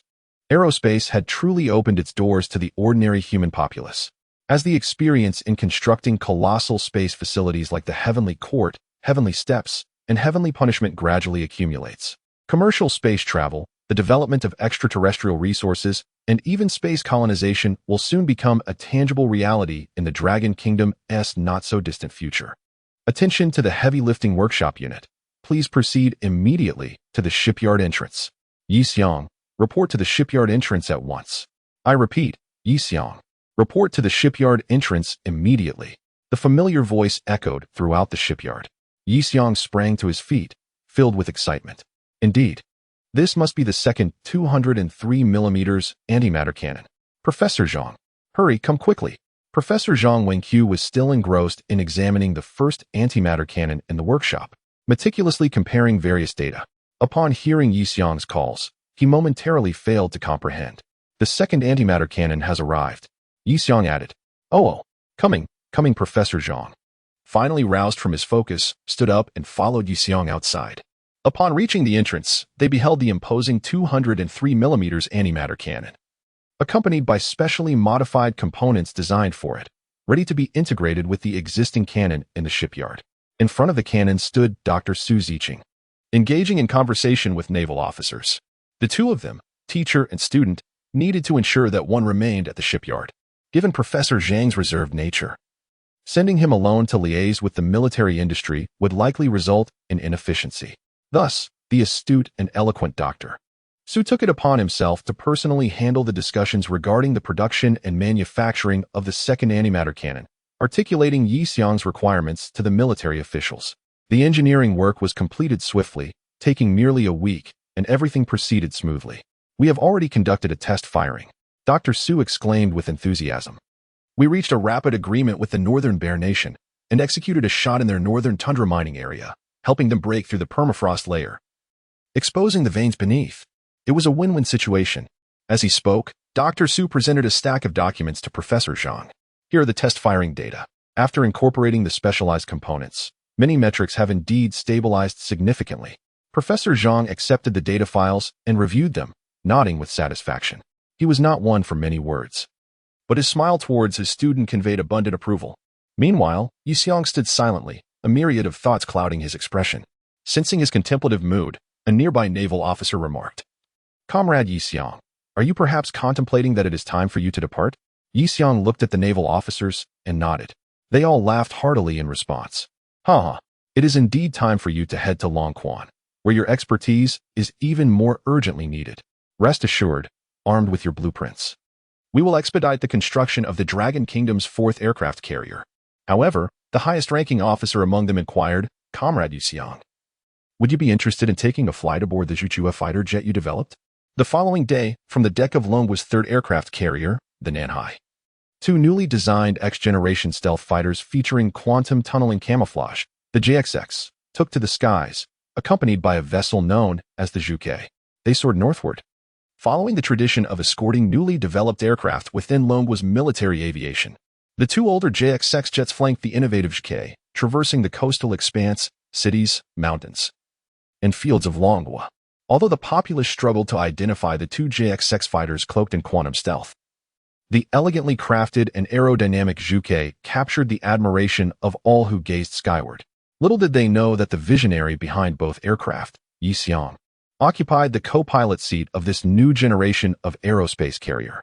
Chapter 57. Roadside Picnic. No one could have anticipated that when the aerospace forces of the Dragon Nation first began to take shape, the earliest and most direct beneficiaries would be a group of accountants from Eagle Sauce. Ever since the Zhuke aerospace carrier aircraft conducted its public test flight, accidents began to plague Eagle Sauce with alarming frequency. A military-industrial warehouse caught fire, resulting in a direct economic loss reported to Congress of nearly several $billion, which they claimed was due to a high-energy laser weapon strike from Dragon Nation's space-based laser technology. Meanwhile, a heavy transport aircraft carrying currency crashed within Eagle Sauce's airspace, purportedly losing control due to the influence of advanced electronic warfare weapons from Dragon Nation, resulting in yet another several $1 billion worth of banknotes reduced to ashes. As for what exactly was stored in those warehouses or aboard the transport aircraft, any inquiries into this matter were met with silence. The Congress of Eagle Sauce relentlessly condemned Dragon Nation during press conferences, leaving the representatives of Dragon Nation in a state of bemusement. They were compelled to issue a solemn statement asserting that their space-based equipment did not carry any so-called laser or electronic warfare weapons. Presently, the Dragon Nation's strategic use of space-based weapons in the context of futuristic military organization comprises quantum and antimatter weapons, which are far more precise, powerful, and efficient than those alleged. If Dragon Nation genuinely intended to launch an attack on Eagle Sauce, the effects would be far more catastrophic, to the extent that they might not even discern the methods employed. Following Dragon Nation's declaration at the press conference, there was a noticeable silence from Eagle Sauce, perhaps caught off guard and unsure of how to respond, or perhaps merely putting on a fade. After all, they were all Smith commissioners, striving for progress, without any genuine desire to engage in earnest disputes, were they? Surely not. When Yixiang returned once more to the Longquan Research Center, he noticed significant changes in the original research personnel. Many members of the Tianfa development team were no longer present, likely having relocated to the space station to support its construction. The newcomers seemed to be former researchers from the Tianjia space station. Yixiang recognized that his leadership was now imperative, as these individuals from the Northwest, including Chief Engineer Nie Yuning, required someone to fully integrate them into the development of Tianfa. Chief Engineer Xiao Zhiguang was aging and limited in energy, while Bai Ji had already ascended to the heavens. Many responsibilities now rested on Yixiang's shoulders. On this particular day, at the research center, the development team personnel who had completed adjustments at the Tianjia space station connected with the ground research team. "Well, Yixiang, you're back." As soon as the connection was established, Qian Wenqing greeted him with excitement. Yixiang recognized him as the individual responsible for calculations regarding cosmic orbital mechanics. Although he was a few years older, his slight and delicate demeanor earned him the affectionate nickname Little Fresh Meat among the researchers at Longquan. At times, Yixiang felt as though he might as well be his younger brother, for during their time at the research center, Qian Wenqing had always seemed eager to be close to him, treating Yixiang as if he were an older brother, despite the age difference. "Yixiang, when did you come up?" Director Bai Qian Wenqing was about to continue the pleasantries when Bai Ji seized the moment, steering the conversation towards the matter at hand. Comrade Yixiang, you must have already gathered some information regarding DT-1535. Yixiang nodded in affirmation. Bai Shi, having received updates, also nodded before proceeding. Well, in recent days, through our observations utilizing the newly constructed orbital space telescope aboard the space station, we have derived some new conclusions for the researchers on the ground. Qian, you may begin. Bai Shi stepped away from the screen, seemingly interrupting only to allow Qian Wenqing to delve into the core of the discussion. Qian Wenqing pursed his lips, then transitioned to a serious demeanor, solemnly commencing his data analysis. I shall present the conclusion directly. Based on the currently observed data compared to the historical trajectory of this asteroid, we have deduced, after data correction, that this asteroid underwent a sudden trajectory alteration due to certain external forces within a time frame of no more than 5 days over the past 4 months. A sudden trajectory alteration? A memory surfaced as Chief Engineer Xiao had previously mentioned this. Was it due to gravitational factors or something else? The gravitational force cannot account for such a significant change in trajectory. This alteration deviated nearly 20 degrees, and there has been a change in kinetic energy, Qian Wenqing replied, shaking his head. Such a degree of deviation could only be caused by the impact or grazing of a massive object. Furthermore, this 2-kilometer diameter asteroid's trajectory alteration suggests that the size of the external force involved is likely. Qian Wenqing contemplated for a moment before adding, oh, right? According to observations, no known asteroid orbits intersect with DT-1535. A palpable shock reverberated among the group, and Qian Wenqing appeared lost in thought. A familiar yet distant term surfaced in everyone's minds, extraterrestrial civilization. After a moment of silence, Chief Engineer Nia spoke up. If that is the case, then, was it intentional? Such an advanced extraterrestrial civilization, if they truly intended to do so, should possess more effective methods, Yixiang responded, recalling the recent provocations from the Eagle Nation towards the Dragon Kingdom. Lowly civilizations only conceive of lowly means. Such methods are quite rudimentary. Qian Wenqing in the screen nodded in agreement. I have an idea, Qian Wenqing remarked. Are you familiar with roadside picnic? Roadside picnic? What is that? In the research center. Some researchers appeared puzzled while others seemed to have an epiphany. It is the title of a science fiction novel, which recounts the arrival of a group of extraterrestrials to Blue Planet, leaving behind a radiation zone filled with garbage after some time. This radiation zone brought calamity to humanity. Yet the advanced garbage left behind by the aliens became the object of human desire. Some began to ponder the intentions of these extraterrestrial beings, ultimately concluding that they merely paused on our blue planet, akin to how we might enjoy a picnic on a grassy knoll.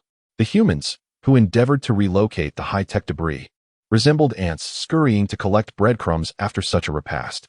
Once again, the entire research center was enveloped in silence.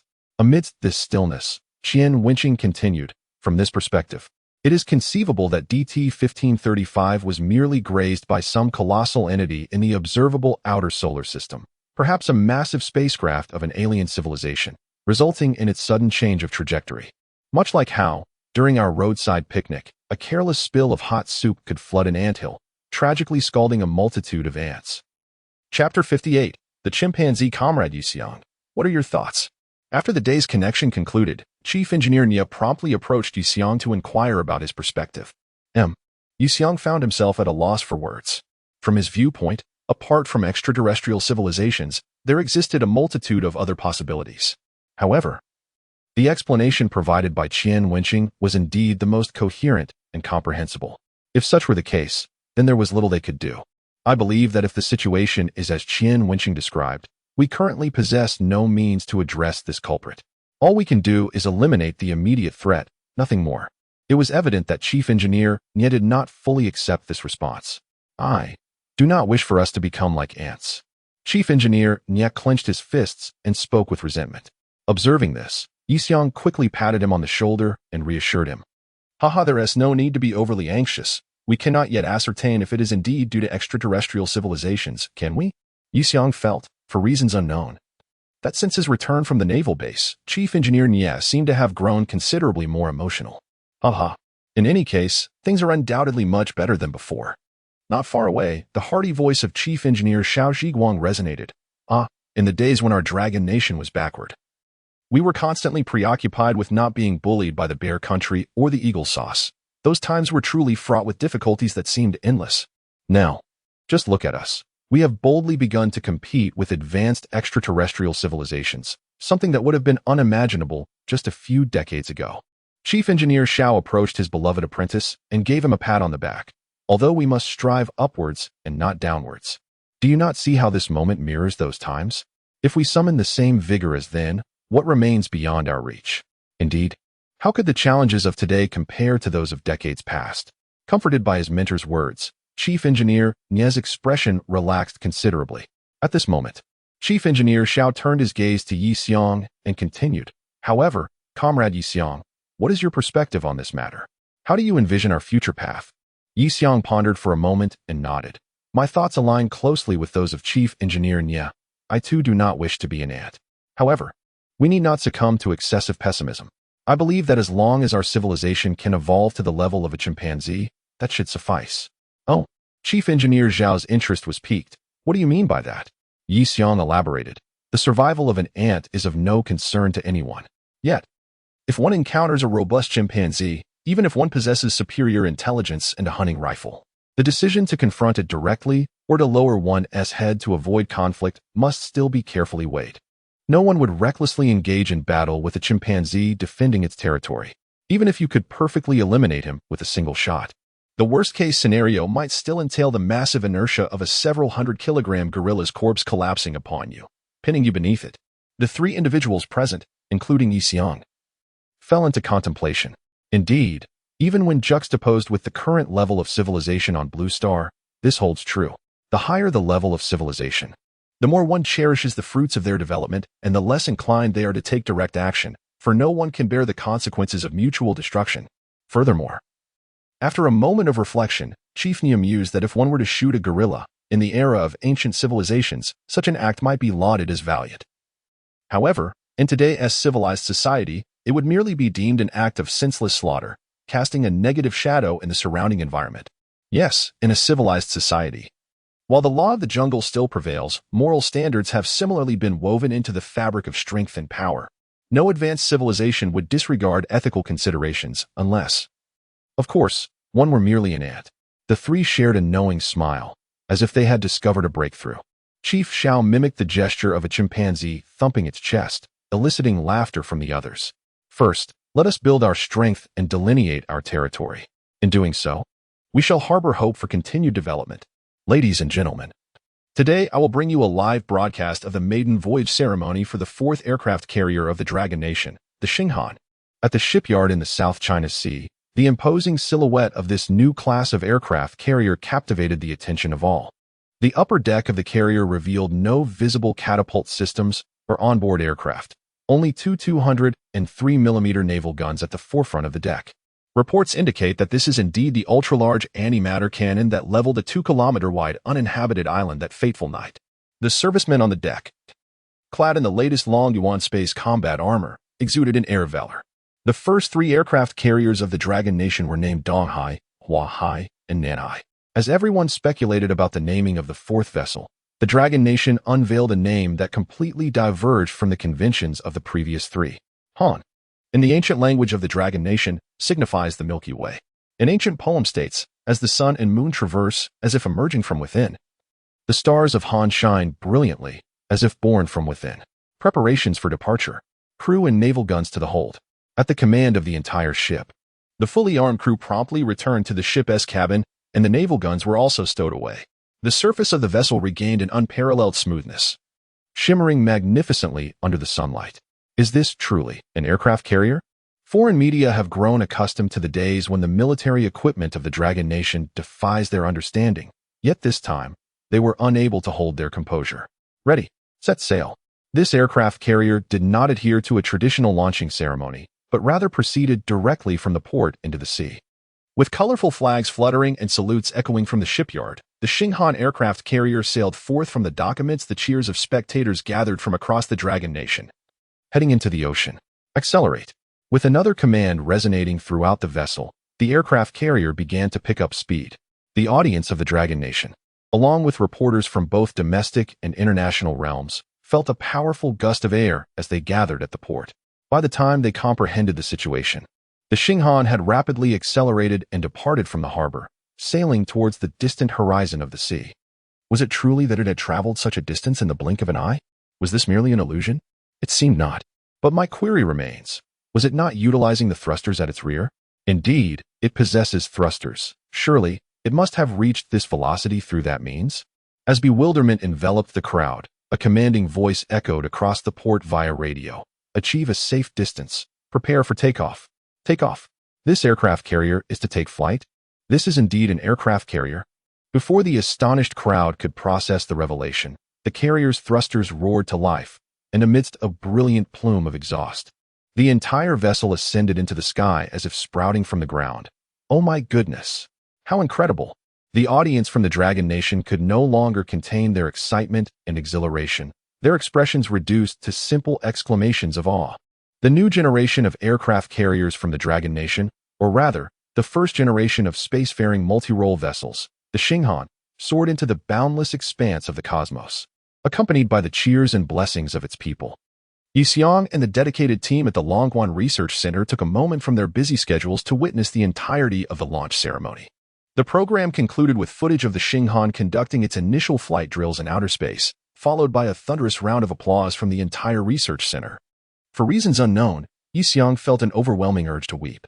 He sensed the indomitable spirit of humanity thriving in the vastness of space.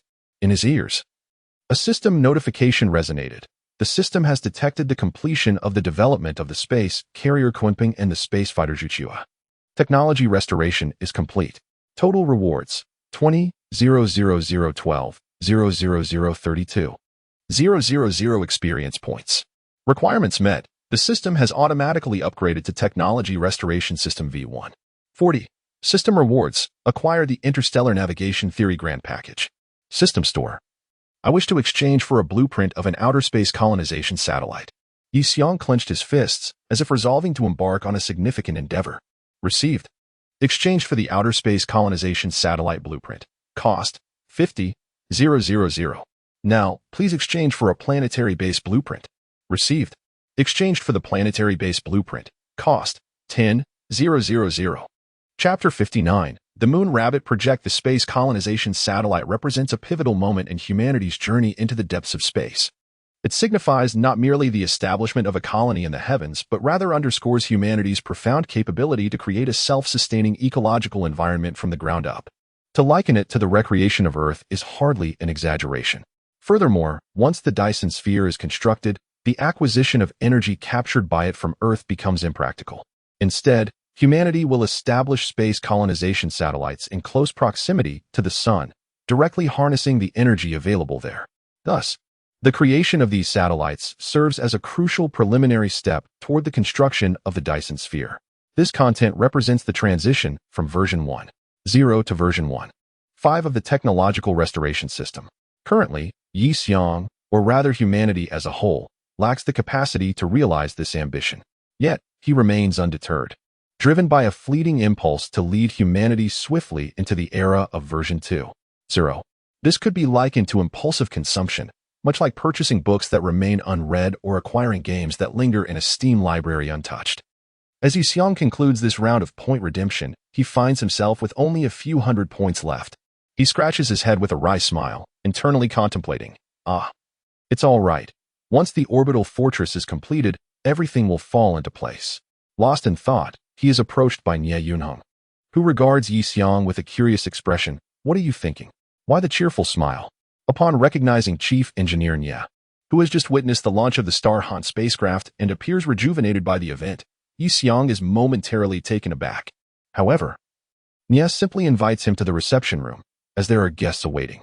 The chief engineer of the Moon Rabbit Manned Lunar Landing Project from the Northwest Research Center, Gu Chun, has arrived to discuss the collaborative use of the Tianjia Space Station or the forthcoming Tianfa Fortress system as a relay to realize the Moon Rabbit Manned Lunar Landing Initiative. Gu Chun and Chief Engineer Xiao Zhiguang have been engaged in lively conversation in the reception room for quite some time. Upon mentioning Yixiang, Gu Chun expresses his long-held desire to meet the young hero. As Yixiang enters the reception room, Gu Chun, who had been animatedly conversing with Chief Engineer Xiao, suddenly rises and strides toward Yixiang, clearly eager for their meeting. Hello, Chief Gu. Yi Xiang greets respectfully. Old Gu, old Gu, Gu Chun exclaims, shaking his hand vigorously while grasping Yi Xiang's firmly. No need for formality, I truly cannot compare with you. How can you say such a thing? Yi Xiang responds, startled, feeling unworthy of such praise. After exchanging pleasantries, Yi Xiang learns from Chief Engineer Xiao that Gu Chun has been at the helm of the Moon Rabbit project for 30 years. He was among the earliest talents in Long Country to research manned spaceflight technology, reusable rocket technology, and intercontinental ballistic missiles. 3 decades ago, he led a group of gifted individuals in Long Country to undertake the mission of the Moon Rabbit manned lunar landing. Unlike the myriad of achievements accomplished by Chief Engineer Xiao, Gu Chun's singular focus throughout this lifetime has been the pursuit of lunar exploration. With the successful completion of lunar orbit, lunar probing, lunar landing, and lunar return, he now stands before the final piece of this grand puzzle, manned lunar landing. Gu Chun's steady progress is inextricably linked to the overarching advancement of China's aerospace technology. This time, with a space-based platform and a more comprehensive relay station in orbit. Gu Chun feels that with this latest accomplishment, he is on the verge of securing this ultimate pinnacle with utmost confidence. After Gu Chun conveyed his intentions to Yi Xiang, a knowing smile graced Yi Xiang's face as he gazed meaningfully at Gu Chun. Mr. Gu, is manned lunar landing truly just the final step? Gu Chun and Chief Engineer Xiao exchanged glances, puzzled by Yi Xiang's implication. Regarding the Moon Rabbit project, this may indeed be the case. Subsequent undertakings such as lunar surface exploration and development will follow, but those are beyond the immediate scope of the Moon Rabbit project and can be addressed in due time. Upon hearing Gu Chun's thoughts, Yi Xiang nodded in agreement. Indeed, such is the natural order of development. Not to mention that Chief Engineer Gu has weathered 30 years, progressing step by step, accustomed to stability. However, with my presence, the situation has shifted dramatically. This time is different. We possess a complete space relay system that enables us to achieve far more, such as a lunar base. Gu Chun's demeanor instantly turned serious. He paused for a moment, gathering his thoughts before responding. Well, we can discuss that later. Many aspects are still not fully developed. Before Gu Chun could finish, Chief Engineer Xiao grasped his hand tightly, eyes alight with enthusiasm. Old Gu. Every word Yi Xiang has spoken has come to fruition in the past. Trust him. Shall we give it a try?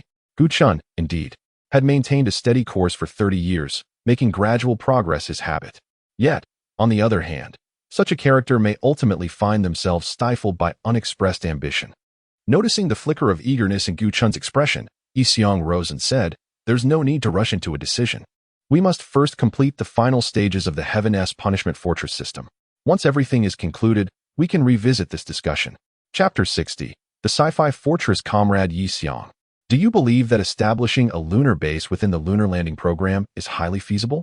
Chief Engineer Xiao, while possessing great trust in Yi Xiang, still sought to inquire about his specific thoughts for the sake of prudence. Yi Xiang felt akin to Li Yuanfang, encountering circumstances where Chief Engineer Xiao would invariably ask, what is your perspective, Yi Xiang? Gathering his thoughts, he responded, in relative terms, the construction of a lunar base should be the simplest endeavor. Simple? Although Chief Engineer Xiao had prepared himself mentally, he was still taken aback by Yi Xiang's assertion. Such a statement, if uttered by anyone else, would seem audacious. However, given that it was Yi Xiang who spoke it, it felt somewhat justified. Noticing Chief Engineer Xiao's surprise and curiosity, Yi Xiang elaborated, as I mentioned. My use of the term simple is relative. The moon possesses both water and oxygen, providing us with the essential supplies for survival. Moreover, with the moon's gravity being 1/6 that of Earth's, there is no necessity to construct a space station above the moon, as the energy consumption for launching from the lunar surface is remarkably low. Though he articulated it this way, Yi Xiang understood the necessity of establishing a relay space station at the Earth-Moon Lagrange point in the future. However, that was a matter for another day. Thus, we can entirely consider the moon as an experimental base, akin to a beginner's village for our extraterrestrial endeavors, marking humanity's first step toward the colonization of other celestial bodies. The following day, Yi Xiang invited Chief Engineer Gu Chun to the research center to partake in the remote space communication session. Once again, it was Qian Wenqing engaging in dialogue with the ground team. Qian directed the camera towards the space station's porthole, near the Tianjie space station.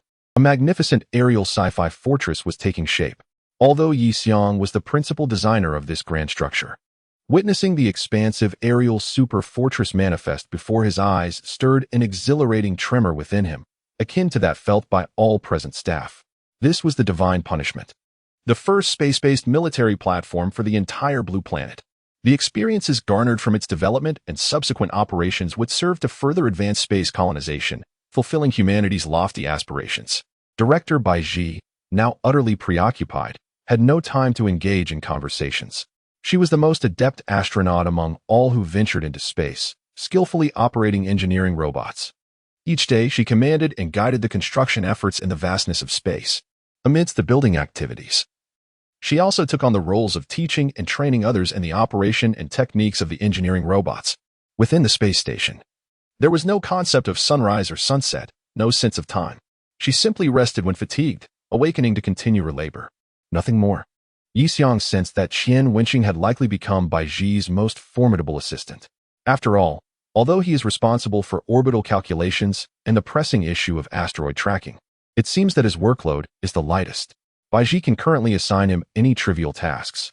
Once the call commenced, Yi Xiang and Qian Wenqing continued their customary exchange of intelligence regarding the DT-1535.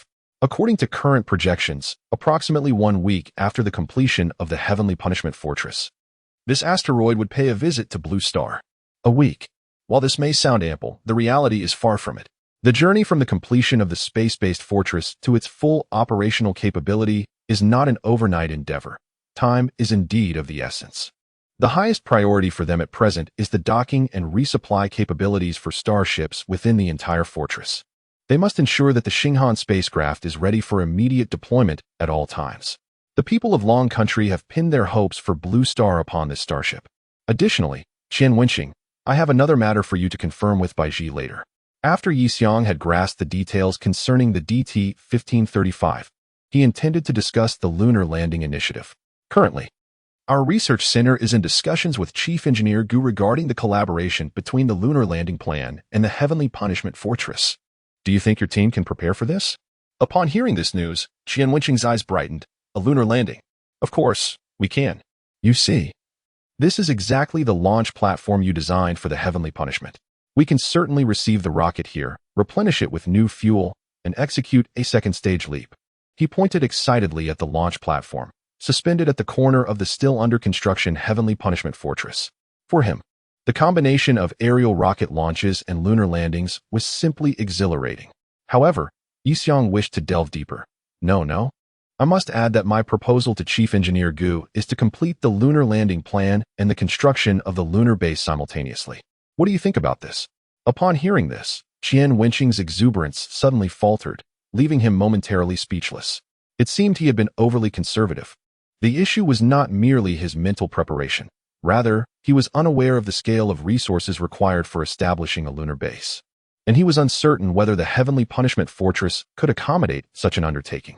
Nevertheless, Yi Xiang had calculated the feasibility.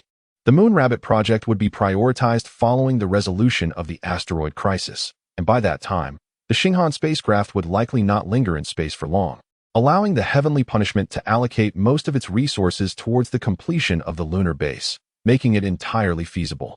Qian Wenqing tilted his head, rolling his eyes thoughtfully, and cautiously replied, I feel that perhaps, Yi Xiang, you should first draft a plan, and we can evaluate it based on the existing conditions before making a decision.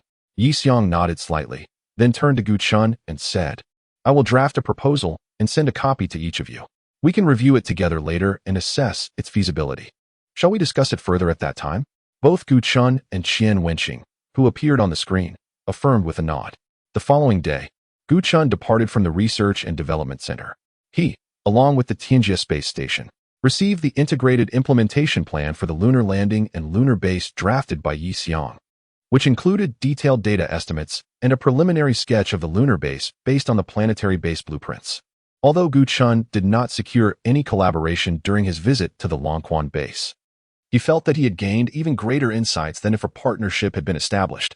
A few days after leaving the Longquan research base, the U2 project was quietly renamed the Moon Palace Project following its application and evaluation.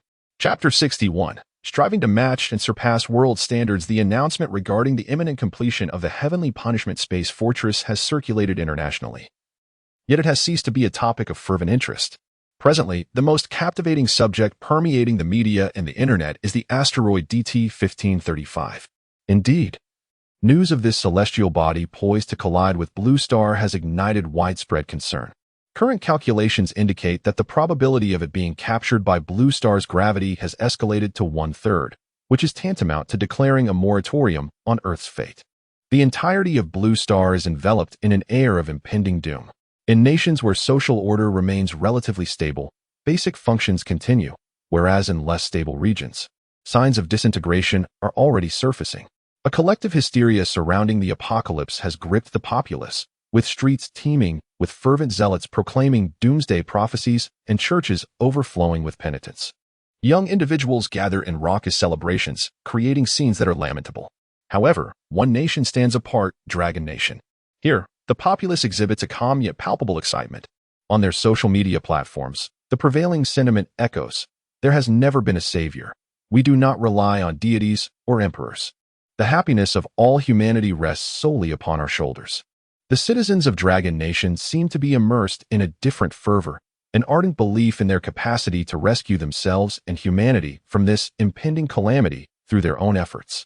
From the onset of this crisis, our nation has been preparing for this pivotal moment. I have unwavering faith in our nation's ability to prevail. At last, the day has arrived, a day when humanity transitions from merely understanding the world to reshaping it. Materialist warriors do not succumb to apocalyptic fears. Alas, as an ordinary citizen, I feel powerless to contribute further to this endeavor. No. By faithfully performing your daily duties and contributing to societal stability, you are already making a significant impact as an everyday individual. In Dragon Nation, at the naval base adjacent to the South China Sea shipyard, the Xinghan spacecraft has successfully completed 2 test flights, with the second returning to port. This represents their final moments on the ground before journeying to the space fortress. Upon the completion of the Heavenly Punishment Fortress, they will embark immediately to stand ready at the stronghold. At this moment, all naval officers and personnel are assembled on the deck of the Xinghan for a solemn oath-taking ceremony. A holographic projector on the deck displays an image of the asteroid in space. The chief commander of the Dragon Nation Navy, Chiu Ruihua, has personally come to address the crew of the Xinghan. Esteemed officers and crew of the Xinghan, what you see before you is the asteroid designated DT-1535. A gargantuan celestial body that may strike Blue Star in just over 10 days. With a diameter of approximately 2 kilometers and a mass nearing 1 billion tons. Its impact would unleash catastrophe upon the entire planet. As you are aware, there is currently no international initiative to address this asteroid. Even the so-called foremost power, the Eagle Nation, remains indifferent to the threat it poses. Their president, along with the affluent elite, has constructed underground shelters extending a kilometer deep. Our Dragon Nation stands as the last beacon of hope for Blue Star. You shall bear this hope, ladies and gentlemen. Our Dragon Nation has historically defied destiny and rejected fate. I refuse to believe that we, the people of the Dragon Nation, we, humanity, will face annihilation due to this asteroid impact. Do you believe otherwise? Speak louder. The world has yet to hear you. Do you not believe? Longquan, the research center, is engaged in continuous extraterrestrial communication. This time, the large screen displays a panoramic view of the command room of the Heavenly Punishment Fortress. The multi-purpose combat fortress system in space, known as Heavenly Punishment, has nearly been completed, though it has yet to be officially commissioned. This extraterrestrial communication is taking place from the command room of the entire fortress. The Tianjie space station is gradually departing from the vicinity of the main structure of the Heavenly Punishment Fortress, utilizing its hull thrusters. In the newly established command room, the Tianjie space station can be seen slowly moving into the distance. Above the command room, an eye-catching slogan reads, "We must catch up to and surpass the world's advanced levels." This slogan once adorned the exterior of the humble little house that housed the earliest aerospace department of the Dragon Nation. Now, this motto has finally found its place within the space-based fortress established by the Dragon Nation. This extraterrestrial communication is expected to remain uninterrupted until the conclusion of the operation codenamed Heavenly Strike, aimed at annihilating the asteroid. Today, the final rocket from the Longquan base is about to launch into space. Although termed the last, it is actually a supplementary launch. The International Organization of Blue Star has insisted that the Dragon Nation assist in initiating the Ember Plan in response to this global calamity. This temporary rocket is tasked with transporting these blue star embers, a repository of various plant seeds, frozen stem cells of animals, genomic data, and databases of civilization knowledge. Alas, it truly is a waste of resources from the heavenly punishment fortress. Nevertheless, let them refrain from future requests. We shall transport them directly to the moon. Haha. Comrade Yixiang is quite confident about this heavenly strike operation. Do you not share his confidence? Haha, indeed. On the international stage, there appears to be little hope for the Dragon Nation's heavenly strike plan. However, not only Yixiang, but also most naval personnel and talents from the aerospace sector regard this operation as nearly foolproof. The might of the 203mm anti-particle cannon is more than sufficient to utterly obliterate this asteroid. Coupled with Yixiang's precision guidance system, this asteroid stands no chance of escape. Not to mention, such cannons can fire 1 round per minute, and there are 2 of them. The specific sequence of the operation has essentially been finalized. The 2 anti-particle cannons will fire in succession, the first round to destroy the main body of the asteroid and the second to clear the asteroid debris. One must not underestimate the remnants. Their descent upon the blue planet could result in catastrophic calamities. Should the 2 projectiles successfully achieve their intended destruction, the carrier-based Phoenix fighters will sequentially take flight to eliminate the remaining asteroid debris. The entire Sky Strike initiative boasts a firepower coverage that is entirely saturated. The dual-linked antiparticle cannon, within its range, is capable of executing a triple salvo. After completing his final tasks at the research center, Yixiang was set to head to the northwest for training, preparing for his ascent into the heavens. Additionally, during his journey to the northwest, he intended to deliver the meticulously crafted lunar-based schematics to Guchun. Before departing, he scrolled through Douyin and inadvertently stumbled upon some disheartening content. The Prime Minister of Japan asserted that the Dragon Nation's Sky Strike plan is dragging humanity into a vortex of disaster. If we remain passive, the likelihood of being struck by an asteroid is merely 1 in 3. However, should we obliterate this asteroid, countless meteors will grace the blue planet. We are the ancient and illustrious nation of divine illumination. Adhering to the celestial principles, we shall surely evade this calamity. Nations that defy the laws of heaven shall face divine retribution. Yixiang felt a wave of nausea wash over him and hastily closed Douyin. Foolishness. Chapter 62. The Divine Punishment Expedition. In the vast and dark expanse of the universe, a snow-white, iceberg-like city floats in the sky. This is the celestial fortress of the Dragon Kingdom, the multifunctional combat stronghold system known as the Divine Punishment Space Orbital Fortification. The real-time satellite footage emanates from the Heavenly Tier Space Station, capturing images from afar. In the lower right corner of the Divine Punishment Fortress, a radiant white dot marks the previously established Dragon Kingdom Space Station, Heavenly Court. The 2 space stations, positioned one to the left and the other to the right, form a formidable defense alongside the Divine Punishment Fortress, collectively safeguarding the celestial weapon platform of the Dragon Kingdom, creating a harmonious resonance. The live broadcast from the heavens features the official media of the Dragon Kingdom, reporting on the fortification's formal commencement of operations. In the brightly lit command center, slogans proclaiming the necessity to reach and exceed global advanced standards stand out prominently. Journalists arriving at the Divine Punishment Fortress are interviewing Major Jiang. Major Jiang. It is known that the Divine Punishment Fortress system is a militarized stronghold. However, I observe that a significant number of personnel within the fortress are civilians. What are their primary responsibilities here? Indeed, Major Jiang replies, the entire celestial weapon platform is primarily developed by the aerospace technology sector. While our military has experienced a certain lag in training the first generation of space soldiers, therefore, we still require a technical handover with the civilian sector. On another note, for the Heavenly Strike Asteroid Annihilation Plan, we require substantial support from civilian technology. Thus, civilian participation remains essential. Lastly, until our space colonization plan delineates a clear distinction between military and civilian facilities, the Celestial Fortress platform will theoretically remain a dual-use entity, ensuring that the latest space technologies can benefit the development of all. Major Jiang's remarks convey a wealth of information. For instance, the Dragon Kingdom has finalized its space colonization plan, although the specific details of this plan remain undisclosed. Discerning observers will note that the code name for the Lunar Landing Initiative has recently shifted from the Moon Rabbit Project to the Lunar Palace Project. Just as the camera for the live broadcast is about to shift its focus, Major Jiang halts the cameraman's movement, signaling him to avoid capturing that direction. Beside the camera, Yi Xiang is collaborating with Professor Pan Liangwei to calibrate the Dragon Kingdom's third quantum supercomputer, while quantum theory experts from a secret base conduct final checks. Through the combined efforts of experts from Lonka University and quantum theorists within the military base, the Dragon Kingdom's third quantum supercomputer, Zuxing, has been successfully developed in time for the Heavenly Strike asteroid annihilation operation. Zuxing will provide the computational foundation for the guidance of antimatter projectiles and all aerospace aircraft missiles through quantum entanglement states. Professor Pan Liangwei, eager for this opportunity to ascend into the cosmos, engaged in a lengthy game of mutual competition and concession with Professor Yu Xiao, ultimately prevailing through a contest of drinking. It has indeed been quite some time since he last saw Yi Xiang. During a brief interlude in the debugging process, someone inquired, "Yi Xiang, will you come visit us at Lonka University when you have the time?" Yi Xiang nodded in acknowledgement, contemplating that there might indeed be an opportunity in the future. Report. The 4 fusion thrusters are fully prepared.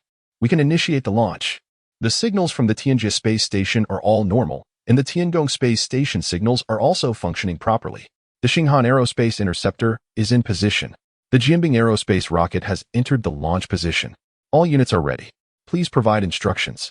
After meticulously reviewing all preparatory work from the command platform, Bai Ji raised her head and calmly declared, "Initiate thruster activation and proceed to the target area." Received. Understood. As the entire Tianfa space-based platform commenced its activation, a tremor akin to an earthquake reverberated beneath everyone's feet. An overwhelming sensation of acceleration followed as the Tianfa fortress began its steady movement through the vastness of space. The Tianjie received real-time data, confirming the fortress's trajectory as normal. Acceleration is within acceptable limits. It is projected to reach the target location in 2 hours. Prepare to launch the Jianbing immediately upon arrival at the target site.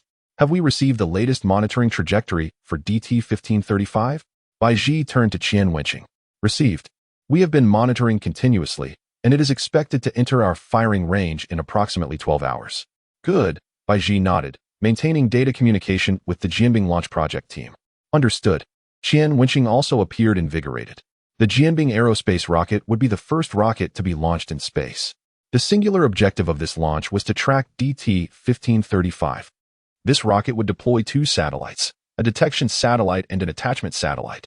The mission of the detection satellite is straightforward, to continuously and remotely track the real-time precise location of DT-1535 over the next 10 hours. Meanwhile, the attachment satellite contains a flow of particles whose wave function has been pre-calculated. It will directly attach to DT-1535, providing the Xinghan's antimatter projectile with uncalibrated, precise entangled state guidance. 2 hours later, the Tianfa space-based fortress platform arrived at its designated location. Here lies the most probable intersection point of the DT-1535 trajectory with the blue star, marking a critical point of confrontation. If DT-1535 were indeed captured by the gravitational pull of the blue star, and interception were to fail, the Tianfa fortress would take it upon itself to intercept using its 8 onboard 125mm antimatter cannons for a final stand. Doc, prepare to disengage the final safety measures for the Xinghan and Jianbing aerospace rockets. Received. Xinghan is ready for departure. At that moment, the captain of the Xinghan appeared on the large screen in the command center. I pledge to the people of the Dragon Nation and all of humanity that we will accomplish this mission. We shall not disappoint the expectations of the Dragon Nation and its people. A thunderous applause erupted throughout the command hall. Subsequently, the entire space-based fortress system experienced a slight tremor once more, a consequence of the ignition of the Xinghan and Jianbing aerospace rockets. Bai Shi observed in real time as the thrust of the Xinghan and the Vanguard reached a critical threshold. Nodding affirmatively, she commanded, "Disengage the safety locks, Xinghan, Vanguard, set sail." Affirmative. The safety mechanisms of the dock and rocket launch pad were released and suspended in midair. The aerospace battleship and rocket surged forth from either side of the orbital fortress, having achieved sufficient thrust. The personnel in the command hall, including Yi Xiang, watched intently as the rocket and aerospace battleship, 2 trails of fiery brilliance, resolutely ventured into the enveloping darkness of deep space. Chapter 63. The Sanctum of Blue Star. In the present day, the majority of nations on Blue Star find themselves engulfed in a pervasive atmosphere of despair. A disturbing surge of mass suicides and violent incidents has thrown society into disarray. among the few foreign nations that manage to maintain a semblance of order. The populace is either fervently praying for divine intervention or cherishing their final moments with their closest kin. Meanwhile, an exceedingly rare few, such as a certain country across the sea from the Dragon Nation, continue to engage in inexplicable slander, imploring the Dragon Nation to adhere to celestial principles and safeguard the welfare of all beings. Our country has now issued a stern diplomatic protest to the Dragon Nation. This is the only nation audacious enough to challenge the Dragon Nation, despite being its historical nemesis. One wonders from where they draw such courage. Perhaps there are indeed other nations emboldening them? Considering their international affiliations, it is not entirely implausible. Nevertheless, irrespective of the foreign situation within the Dragon Nation, citizens have commenced the standard procedures for taking refuge. All air raid shelters have been fully activated, ventilation systems are operational, and the populace has entered these shelters in preparation for necessary precautions. Although minor disturbances have occurred, they have not escalated significantly. The Dragon Nation's aerospace forces possess unwavering confidence in executing this operation, pledging to deliver a satisfactory resolution for both the citizens of the Dragon Nation and humanity at large. The entirety of the Dragon Nation's Celestial Strike Plan is being broadcast live on the large screens within every air raid shelter. The Army, Navy, Air Force, Air Defense, and rocket forces stand ready on the ground. Comrades, our nation holds absolute assurance in triumphing over this asteroid annihilation battle. Yet, should unforeseen circumstances arise, we shall be the final bastion safeguarding the security of the Dragon Nation. The time has come for the Dragon Nation and her people to test us. Presently, the Dragon Nation stands as the last sanctuary on all of Blue Star. 1 hour remains until engagement. The Vanguard has deployed the first reconnaissance satellite. The second detachment satellite continues its advance. We are beginning to receive signals from the reconnaissance satellite. The signals are intact.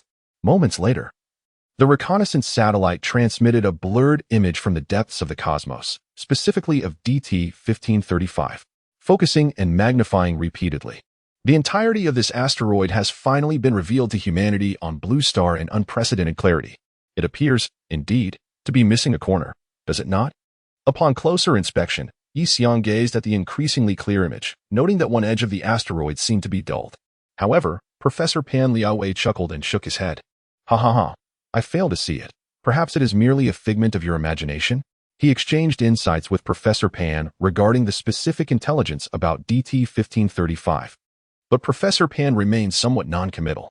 He opined that if extraterrestrial civilizations truly existed, they would unlikely resort to such primitive means of transportation, constructing a spacecraft exceeding 2 kilometers in size.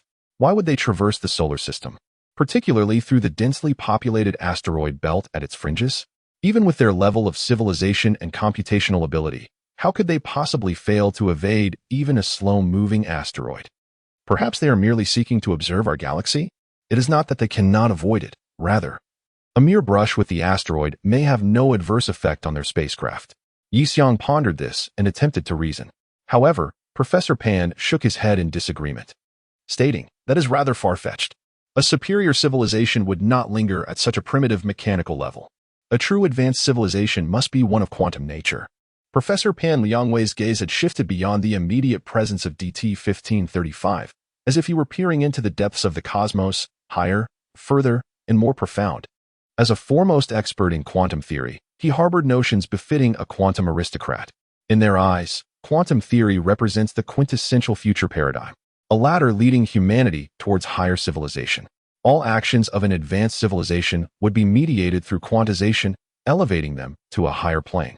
This elucidates why the universe we observe appears so vast and empty, because one can only temporarily reside at this level of the cosmos. Upon ascending to a higher tier, one might then question why this alternate universe seems so barren. Yi Xiang remained non-committal. For him, the universe they inhabited still held boundless mysteries awaiting exploration. Nevertheless, he conceded that Professor Pan's reasoning held merit. Perhaps there truly exists a higher dimension of the universe, which might elucidate his own traversal and the system he encountered. The attachment satellite is approaching. Prepare for the final terminal guidance. All systems for terminal guidance are functioning properly. We are synchronizing with the asteroid's trajectory. Synchronization complete. 10, 9, 8. Every individual within the orbital fortress was gripped by intense anxiety. Despite the meticulous battle plan, with contingency measures for every potential eventuality. Ensuring the asteroid annihilation strategy was flawless, any misstep could spell disaster for the entire blue planet. Thus, they dared not exhale even for a moment. Attachment successful. The detection satellite confirmed that the known wave function quantum target has successfully adhered to DT-1535. Excellent. Now it is our turn to initiate our work. Yi-seong tapped Professor Pan on the arm, signaling him to commence, though it was merely a fleeting moment. Indeed, in an instant, the wave function data of the quantum target and the pre-calculated entangled state data were transmitted to the starry Han. Wave function and entangled state data transmission successful. Professor Pan Liangwei shouted in exhilaration, feeling an immense sense of pride in his participation. Meanwhile, on the other end in space, the starry Han responded, received wave function and entangled state data. The antimatter projectile guidance system logic has been modified to entangled state guidance. In the imagery transmitted by the starship, the command hull screen displayed the locked entangled guided target, DT-1535. Splendid. It shall not escape this time. Professor Pan exclaimed with excitement, rubbing his hands together. There remained a mere 30 minutes until engagement. All units. Code red. Prepare for confrontation. The Xinghan acknowledges. Ready for engagement.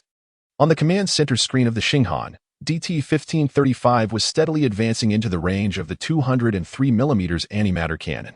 The Divine Punishment Base acknowledges. Preparing for engagement. Ground forces acknowledge. Entering code red status. Early warning aircraft. Stand by. Fighter jets ready for takeoff. Across the serene lands of Longwa, a fleet of new J-10 fighters ascended into the skies, defying gravity after all had retreated to temporary shelters below. Chapter 64.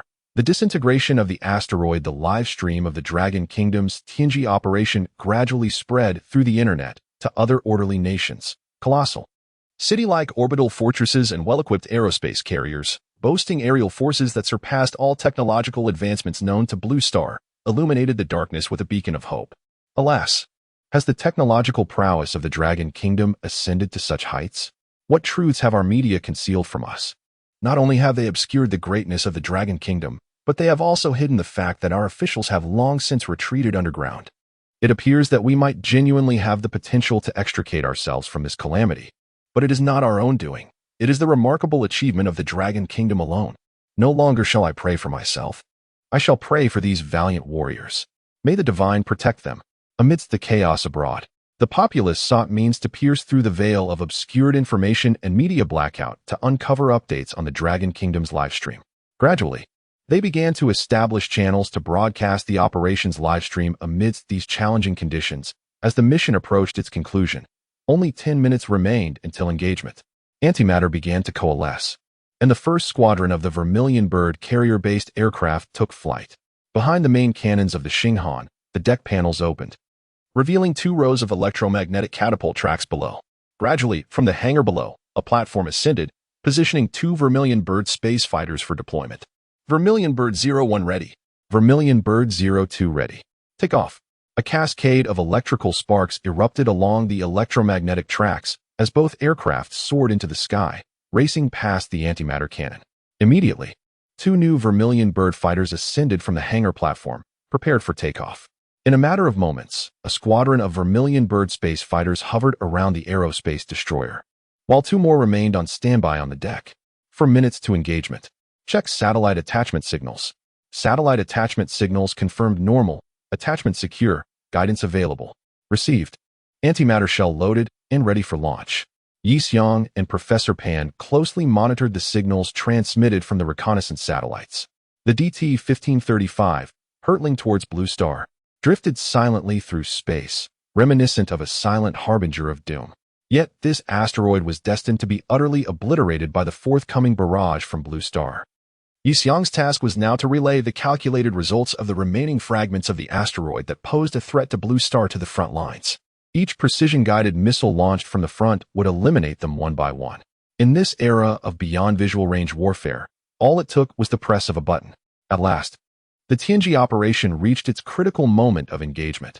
Only 1 minute remained until the target entered firing range. Check satellite status. Main cannon entering launch preparation. Subsequent carrier-based aircraft squadrons preparing for takeoff. Power units ready to ignite. The 203mm main gun emitted a tremendous electromagnetic roar once more. This time, Yi Xiong and Professor Pan Liangwei no longer needed to utilize the supercomputer to transmit entangled guidance data to the front. Everything had been meticulously arranged via the attached satellites. Nevertheless, both he and Professor Pan remained on high alert. The subsequent observations and assessments of the shattered asteroid targets were still entrusted to them. Professor Pan was even more anxious than Yi Xiong, for Yi Xiong possessed ample confidence in this operation.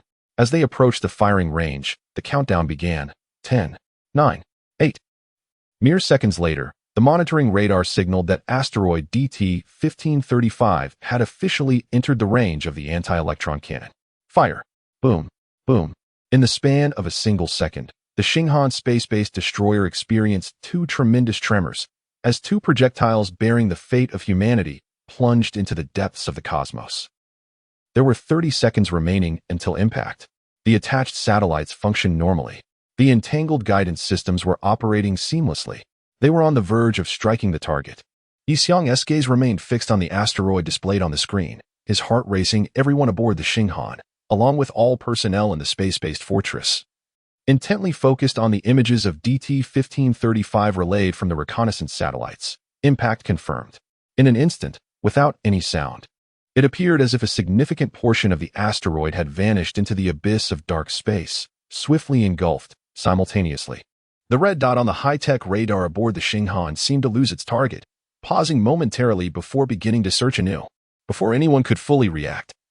The next moment arrived, and the second projectile detonated. Suddenly, the screens of the reconnaissance satellite, as well as the radar signal screens aboard the Xinghan, were cloaked in darkness. Success.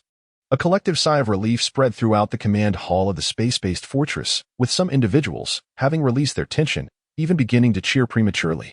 Across the blue planet, all who were watching the live broadcast erupted in joyous celebration, transforming the entire planet into a sea of exultation. Yet, the battle had not concluded. The radar screen aboard the Xinghan displayed that the colossal target had vanished, replaced by a multitude of smaller targets. The second phase of the heaven-striking asteroid annihilation operation commenced. The vessel ignited, entering evasive maneuvers. The first squadron of carrier-based aircraft launched. The subsequent squadrons, all deployed. Acknowledged. Yes, the first squadron of carrier-based aircraft swiftly surged forth, followed closely by the subsequent squadrons, which ascended at a rate of 2 aircraft every 30 seconds, rapidly keeping pace with the first squadron as they advanced to intercept the asteroid fragments. Yi Xiong and Professor Pan's supercomputer immediately began processing the target data of the fragmented asteroids, systematically distributing the annihilation targets of the asteroid debris to each of the space-based fighters ahead. Heavens, this speed! Professor Pan gazed at the asteroid fragment data processed by the quantum supercomputer on the screen. His previously relaxed brow tightened once again. Would they be able to intercept them? The fragments of these asteroids, propelled by the tremendous energy unleashed by the antimatter cannon, now possess a formidable kinetic energy. Indeed, they are now capable of extraordinary feats, Yi Xiong stated calmly. Meanwhile, the aerospace carrier swiftly ignited its engines and executed evasive maneuvers, persistently navigating away from the dense cluster of asteroid debris. It is the first and currently the only aerospace carrier of the Dragon Kingdom, and it must endure this meteor shower. Chapter 65. Saturation Interception. The DT-1535 asteroid appears to have been utterly obliterated. The entire blue planet is engulfed in a jubilant atmosphere of celebration. Those who, just moments ago, were steeped in despair as they faced the impending doom now find themselves bewildered and at a loss. A solemn reminder echoes. All citizens of the Dragon Nation, please remain in the air raid shelters. The danger has not yet passed. I repeat, please do not leave the air raid shelters. The citizens of the Dragon Nation have prematurely surrendered to the euphoria of victory, with many air raid shelters resembling a sea of joy. Their elation is not unfounded, as the catastrophic crisis has indeed receded. Given the current saturation defense strategy against asteroid debris, the likelihood of subsequent attacks on the Dragon Nation is virtually eliminated. Yet, Yi Xiong remains on high alert, overseeing the quantum supercomputer Zhutsong as it calculates and allocates targets for the frontline combat units. Compute the optimal evasion route. Command the mothership to make immediate adjustments. Received. Recalculating evasion path. Prepare the secondary artillery. The impending impact of asteroid fragments poses a lethal threat to the mothership, which lacks the maneuverability to evade like the Suzaku. Its only recourse is to avoid densely populated areas, as the Xinghan maneuvers with all its might. Distant flashes of light signal the success of the initial wave of attacks from the carrier-based aircraft. Carrier-based aircraft, prepare to receive targets for the second wave. And you as well, mothership, targets for secondary artillery have been dispatched, while Yi Xiong and Professor Pan busily allocate attack targets. A small dot at the edge of the satellite signal catches Yi Xiong's attention. Not good. A fragment has broken free. The fragment's speed is alarmingly swift, nearly surpassing the detection range of satellites and radar in an instant. This is bad. Quickly assign personnel for interception. Yi Xiong is genuinely alarmed. Why is it moving so fast? Bai Ji and the other officers are equally startled by the fragment, which has suddenly emerged at an unimaginable angle. Yi Xiong hastily recalculates and assigns targets, identifying the nearest carrier-based aircraft. Suzaku 16, mission change. You were to intercept that fragment. Understood. Everyone in the command center quickly rises as the main screen shifts to focus on the rapidly moving fragment. Zhucong, hurry and calculate the landing point of the asteroid fragment. Received. After trillions of simulations, the quantum supercomputer deduces the most precise potential landing location for the fragment, ultimately marking it on a map, likely in a certain maritime area to the east of the Dragon Nation. All eyes are fixed on the screen displaying the possible landing point of the asteroid fragment, their expressions turning grave. Meanwhile, in the capital of the Yamato Nation, at the Jigwa Shrine, the leaders of Yamato are gathered to offer prayers for their citizens, while ostensibly a gesture of goodwill. The true intent within the hallowed grounds of the Jigwa Shrine is unmistakably transparent. Upon hearing that the asteroid had been obliterated in space by the Dragon Kingdom, the leaders of Japan immediately emerged from their underground refuge to engage in this long-planned diplomatic endeavor. For Japan, the paramount task at hand was to confront the escalating military threat posed by the Dragon Kingdom and to swiftly garner support from their ally, the Eagle Nation. They were even prepared to resort to coercive measures to compel the Eagle Nation into the fray, ensuring that it was drawn into this geopolitical conflict. The recent celestial strike conducted by the Dragon Kingdom presented an opportune moment for such maneuvers. As for the purported aim of this strike, to save the civilization on Blue Planet, such considerations were of no consequence to them. At the shrine in the Chicken Kingdom, the Japanese leaders were greeted by an array of journalists and media personnel who had been awaiting their arrival, and they smiled with palpable relief. Their allies from the Eagle Nation had already communicated from their underground sanctum that following their visit to the Chicken Kingdom shrine, they would jointly issue stern diplomatic protests against the Dragon Kingdom. With the backing of their godfather, they believed that all would turn in their favor. The leaders of Japan could hardly conceal their delight at this thought. Meanwhile, at the Heavenly Punishment Space Fortress, the atmosphere was fraught with tension. Professor Pan Liangwei hesitated, scratching his chin in contemplation. Should we still proceed with the rescue? Yi Xiong refrained from speaking. Silence enveloped the command hall, with many gazes fixed upon the overall commander of the operation, Navy Commander Chiu Ruihua, and the chief officer, Bai Ji. Bai Ji sighed deeply and advised Commander Chiu. We cannot guarantee the absolute precision of our impact calculations. We must prepare the ground forces of the Dragon Kingdom for the defense of the debris. Commander Chiu understood her implication and ordered, all units, take heed. We shall not abandon any life. Vermilion Bird 16 will continue to pursue the trajectory of the asteroid debris, while other units maintain their current missions. Acknowledged. The ground forces received the message. Indeed, a fragment of the asteroid had breached the space-based defense perimeter at an unforeseen velocity. The commanders on the ground, upon reviewing the predicted impact site, displayed expressions of solemnity tinged with concern. Notify all rocket and air defense units to prepare comprehensively. We must prevent this asteroid fragment from landing on Dragon Kingdom territory. Understood. In the skies, the aircraft of Vermilion Bird 16 locked onto the target and launched a missile. However, it was evident that the missile's speed could not match that of the asteroid fragment. Upon hearing the explosion of the missile as it disintegrated upon entry into the atmosphere, the pilot of Vermilion Bird 16 shook his head. Vermilion Bird 16 reporting. I have done my utmost to intercept the asteroid fragment. The target speed is too great. I have failed to intercept. Commander Chiu nodded in acknowledgement. Beside him, Bai Ji spoke into the microphone. Return, you have done well. The defense operations of the space fortress and the aerospace destroyer continued, but were now approaching their final phases. Officers and personnel exchanged handshakes and embraces during their brief respite. At this moment, in the capital of Japan, at the Chicken Kingdom Shrine, the leaders of Japan emerged, their faces radiating a sense of rejuvenation. As soon as they stepped outside, the flashes from the media of the land of the rising sun assaulted them. The leaders of Japan had long prepared their speeches. Addressing the gathered journalists and media representatives, our visit to the shrine today is primarily to offer blessings for the people of Japan, with the hope of liberating not only our citizens but all of humanity from suffering. We are a nation that cherishes peace and reveres the way of heaven. However, we have recently found ourselves in the midst of a significant strategic challenge. We earnestly desire for our neighboring countries to engage in amicable dialogue and cease their military expansions. Suddenly, a commotion arose as the journalists and photographers shifted their focus skyward. The Japanese leader, on the verge of anger, questioned, "What are you doing during such a crucial address?" But upon raising their gaze, they were rendered speechless. A blazing meteor streaked through the clouds, hurtling directly toward their location. "Help! It's a meteorite. What is happening? Wasn't the interception operation successful?" Panic ensued throughout the capital of Japan as the massive fireball descended at an unimaginable speed, seemingly guided by a targeting system, plunging directly into the heart of the shrine. Chapter 66. Restoration. The system detected that the Heaven's Punishment space-based multi-purpose combat fortress system has been successfully deployed, rewarding 100,000 points.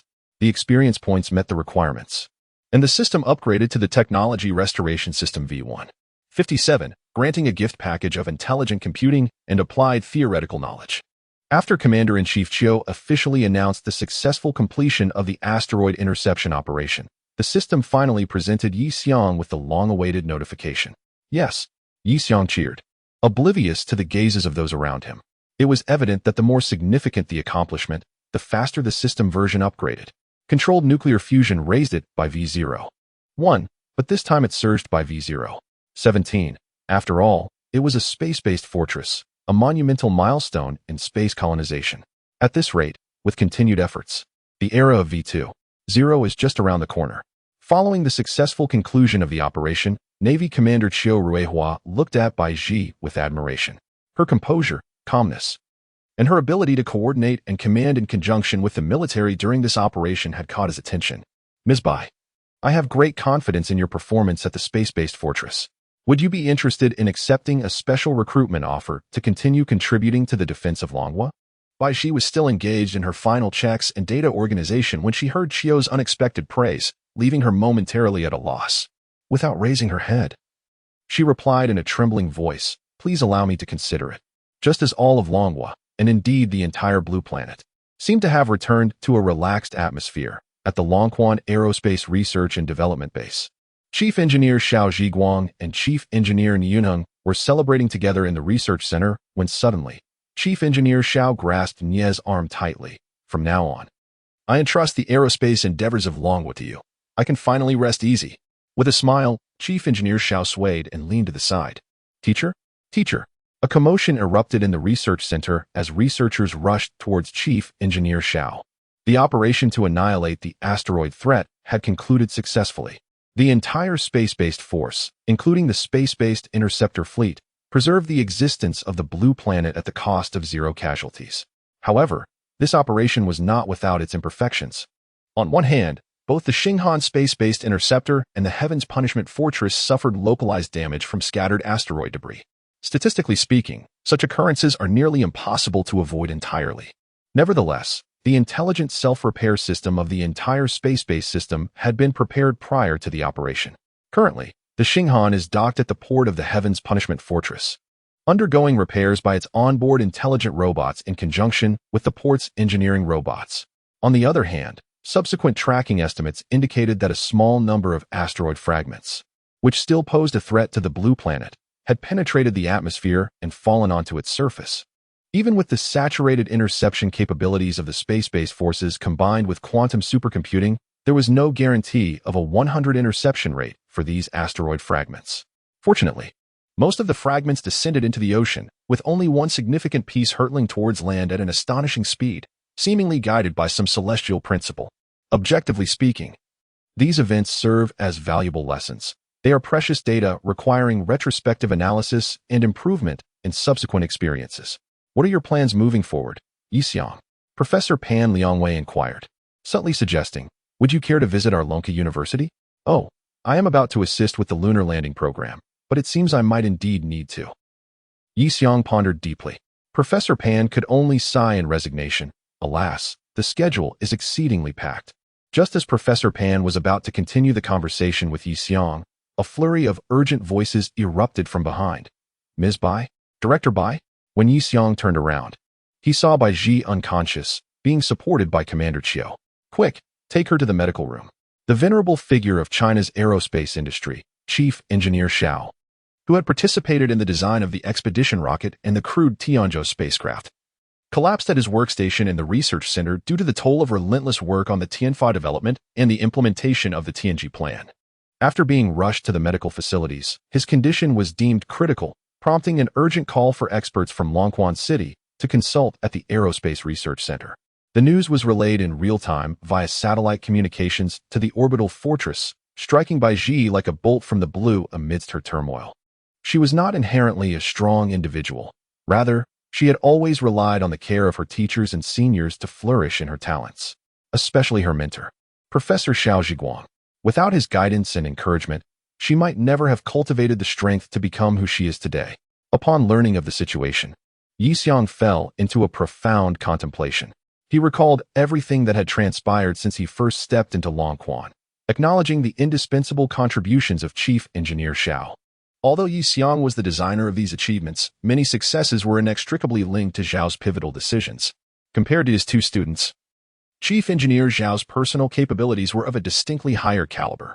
As these thoughts coursed through his mind, Yixiang found himself shaking his head involuntarily, his breath growing heavy. No, Chief Engineer Xiao cannot be allowed to suffer. He must not. Yixiang gazed out the window. Intelligent self-repairing engineering robots were diligently mending the damaged sections of the Tianfa fortress. Suddenly, a chime startled him. The system had activated once more. It seemed that whenever Yixiang harbored a strong desire, the system would automatically engage. The last occurrence had been similar. The system detected a new advanced technology repair project based on the current needs of the host and the existing system version. It recommended an upgrade of the self-repairing engineering robots to nanomedical swarm robots. Nanomedical robots? Yixiang's eyes sparkled with excitement. At that moment, Professor Pan noticed Yixiang standing still, seemingly bewildered. Professor Pan shook Yixiang's shoulder, calling out, Yixiang? Yixiang, are you all right? Yixiang turned his head, grasping Professor Pan's hand tightly, and exclaimed, Professor Pan, let us return to Blue Star. Chapter 67, The 21st Century Master Xiao Zhiguang, after enduring a period of rescue and care, has finally begun to stabilize. However, due to the excessive strain on his heart, his body has suffered irreversible damage, leaving him unable to continue his work in the aerospace sector, even though he has escaped the immediate danger to his life. Following a thorough consultation among experts, it was concluded that he can no longer lead in the aerospace department. As his treatment progressed, Master Xiao gradually regained consciousness. When he finally opened his eyes, the first sight he beheld was his hurriedly arriving spouse, accompanied by his student, Nie Yunheng. Old man, you mustn't push yourself so hard from now on. Take a break and allow the younger generation some opportunities, won't you? His spouse tenderly admonished him, for he had been so engrossed in his aerospace endeavors that he often barely had a moment to be seen. At last, Nie Yunheng stepped forward and grasped Master Xiao's hand. He felt a weak yet compelling strength emanating from his teacher's grip. He anticipated that Master Xiao would, as before his fainting spell, impart words about entrusting the future of Dragon Nation's aerospace to them. To his surprise, however, Master Zhao's hand began to tremble as he smiled at Nie Yunheng and said, Your junior sister, Bai Ji, is in the sky, waiting for you. Bai Ji. It felt as though a bucket of cold water had been poured over Nie Yunheng's head, and he nearly succumbed to darkness, struggling to remain upright. His spouse motioned to the nearby medical staff to give them a moment of privacy. Master Xiao continued to gaze at the unsteady Nie Yunheng, breathing heavily as he whispered, Xiao Nie, how do you truly regard your junior sister? Today, please, share your thoughts with me. In the space station, within the medical room, the nurse reassured Bai Ji, it's merely a temporary lack of blood flow to the brain, often triggered by sudden news or emotional upheaval. Just lying down for a while will suffice. After speaking, she stepped away from the bedside, allowing Bai Ji to recuperate in solitude. Before leaving, she advised Yixiang, who had come to visit, Be cautious with your words during your visit. Avoid saying anything that might upset her. Yixiang nodded and approached Bai Ji's bedside, looking at her with genuine concern. Master Zhao's condition has stabilized. The reports from the ground indicate that he has just awakened and is no longer in critical condition. Noticing Bai Ji's expression visibly relax as she absorbed this information, he was momentarily relieved. Yet, shortly after, he heard her let out a sigh. No one understood better than her the sacrifices and weariness borne by Master Zhao, who had overseen the launch of countless rockets and satellites for Dragon Nation. It was inevitable that someone who overexerted themselves like him would face such a fate. Through the window beside the hospital bed, the vast and profound universe was visible. Master Zhao had dedicated his entire life to his work, yet had never had the opportunity to witness the expansive cosmic territory of Dragon Nation that he had helped to pioneer. Given his current condition, even in this era of space exploration, it seemed an unlikely dream. It was truly a lamentable situation. As Bai Ji contemplated this, a wave of sorrow washed over her, prompting her to shake her head and avert her gaze from the window. Yixiang observed Bai Ji's sorrowful expression and, as if making a resolute decision, stood up and proclaimed with unwavering determination, "Bai Ji, rest assured, upon my return to Blue Star, I will find a way to restore Master Zhao's health." No sooner had he spoken than he noticed the corners of Bai Ji's mouth twitching into a smirk. "What is this? Comrade Yixiang can now heal the sick and save lives? Dr. Yi?" The tone in which Bai Ji delivered these words bore a softness distinct from her usual icy demeanor, rendering her words a mere jest. Turning to face Yixiang, her gaze was imbued with trust and hope, as if she genuinely believed that he could accomplish the task. "You just focus on resting here and await my good news." With that, Yixiang prepared to leave the infirmary, allowing her the solitude she needed for recovery. "I will not leave this place," Bai Ji asserted before he departed.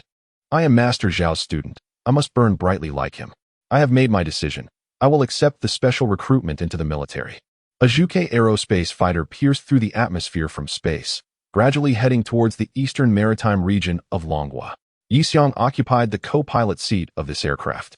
At his personal request, the military had arranged for a Zhuke fighter to transport him back to Blue Star. Were it not for Master Zhao, Yixiang would not have been so eager to return to the surface. He could easily have waited for the repairs on the aerospace mothership to be completed and returned with everyone else. His sole focus was on swiftly developing the nanomedical swarm to expedite Master Zhao's recovery. To accommodate Yixiang's physical condition, the Zhuke fighter maintained a speed no greater than 20 times the speed of sound during its atmospheric re-entry, leaving the pilot in front nearly yawning from boredom. Ultimately, the aerospace fighter landed on Longwa's second aircraft carrier, the Donghai. The deck was already bustling with soldiers who had gathered to welcome and escort him. A transport helicopter and two J-10 fighters awaited. The pilot of the transport helicopter stepped forward, saluted, and addressed him. "Comrade Yixiang, please inform me of our next destination." Yixiang returned the gesture with a bow and replied, "Please take me to Shizi University." Shizi University is currently a leader in the field of biomedical engineering in the country, and it would provide him with the finest technical assistance in biomedical engineering. While at the space-based fortress, Yixiang had inquired with Professor Pan Liangwei about the premier universities in the nation focusing on biomedicine. Professor Pan could not accompany him back to the surface. He was to assist the military here, utilizing the experiences gained from the recent Heavenly Strike operations to further develop and refine the ancestral quantum supercomputing technology. Shizi University is renowned for its specialization in biomedicine and biological engineering. The university's president, Fang Yiming, is a promising and talented individual. Recognized as a leading figure in the fields of biological engineering and biomedicine in Longwa, the 21st century is heralded as the century of biology. Human life quality and environmental conditions will undergo a qualitative leap due to advancements in biological technologies. At this moment, Principal Fang is delivering an impassioned speech in the multifunctional hall of Shizi University. Following the asteroid annihilation operation, Longwa has gradually returned to a semblance of normalcy in its work and life order. Shizi University has invited the foremost scholars in biology from across Longwa to participate in the 21st Century Biotechnology Forum. As Principal Fang passionately engages the audience, a staff member approaches the stage and whispers something in his ear. "I understand. I was informed in advance. Please attend to their needs," he responds, preparing to continue his oration. Earlier, The military had notified him that an expert would be arriving at Shizi University and requested cooperation with their endeavors. Principal Fong had not given it much thought, as his mind was solely focused on the success of the biotechnology forum. However, when he noticed the staff member's troubled expression lingering on stage and heard the whirring of a helicopter overhead, he suddenly realized, this situation is more significant than anticipated. Chapter 68. Fong Yiming. Principal Fong stepped out of the multifunctional hall and into the open air, where he was taken aback to see soldiers lined up neatly in the square. Principal Fong Yiming, greetings. We are responsible for escorting and protecting Comrade Yi Xiang. This is Comrade Yi Xiang. The squad leader gestured toward Yi Xiang, who was descending from the helicopter. Principal Fong had heard a bit about Yi Xiang, noted for being well guarded by the military, making him quite elusive. Upon seeing him in person today, Fong felt his worldview had been turned upside down. This was the so-called super talent of the Dragon Nation, the mastermind behind controllable nuclear fusion and quantum supercomputing. Yi Xiang? He looked no different from an ordinary vocational school student. As Yi Xiang stepped off the helicopter, he surveyed his surroundings, taking in the environment of Shizi University. His gaze eventually landed on Principal Fong, and he jogged over. Principal Fong, it's a pleasure to finally meet you. I am here today to discuss a collaboration on developing a nanobot. Upon reaching Fong, Yi Xiang stated his intentions directly. Oh, nanobots. Principal Fong pondered. Our university's robotics programs are not particularly distinguished. Perhaps I should connect you with someone from the Institute of Intelligent Manufacturing. I need to elaborate further, Yi Xiang interjected, waving his hand. The robots I wish to create are internal nanomedical swarm robots. I hope to collaborate my intelligent manufacturing project with your esteemed university's biomedicine industry to bring this robot to fruition. Nanoedical swarm robots? Medical robots? Principal Fong furrowed his brow at this revelation. Could such a complex endeavor be casually proposed? As a leading expert in the field of biology in the country, he recognized the countless challenges involved.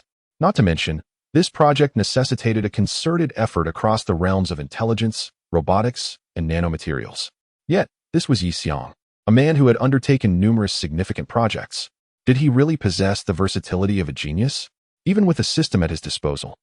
Yi Xiang hesitated to guarantee a flawless interdisciplinary development this time. Blueprint for nanomedical swarm robots successfully exchanged, costing 200 points. Despite having the blueprint, he was not yet proficient in biological sciences. Hence, he sought collaboration with Shizi University to ensure a thorough professional evaluation and testing before applying it to Chief Engineer Xiao. For his health could not be treated as a mere experiment, and anything entering his body must not be taken lightly. I currently possess the capability to develop this medical nanobot, but I require expert guidance in biology, Yi Xiang continued, adding, thus, the term collaboration primarily signifies my hope to leverage your biological research facilities to assess and test the robot I am developing using your professional methods. Certainly, it would be even better if your esteemed institution could offer suggestions for improvement. Upon hearing this, Principal Fong felt a pang of discomfort.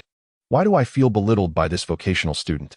If we, the Dragon Nation, lack the capability, who else possesses it? Nonetheless, this is Yi Xiang, the one who has made notable contributions. His abilities are undoubtedly worthy of trust. The crux of the matter lies in the fervent anticipation reflected in Yi Xiang's eyes, an ardor understood only by those engaged in research, a steadfast loyalty to technology. Perhaps this is what it means to be a polymath, Fong mused. Very well, I shall arrange for your accommodation, and once you have rested, I will introduce you to our Intelligent Manufacturing Institute's research environment. After finally settling down at Shizi University, Yi Xiang reclined on the soft bed, feeling utterly relaxed. Blue Star, the land, Mother Earth.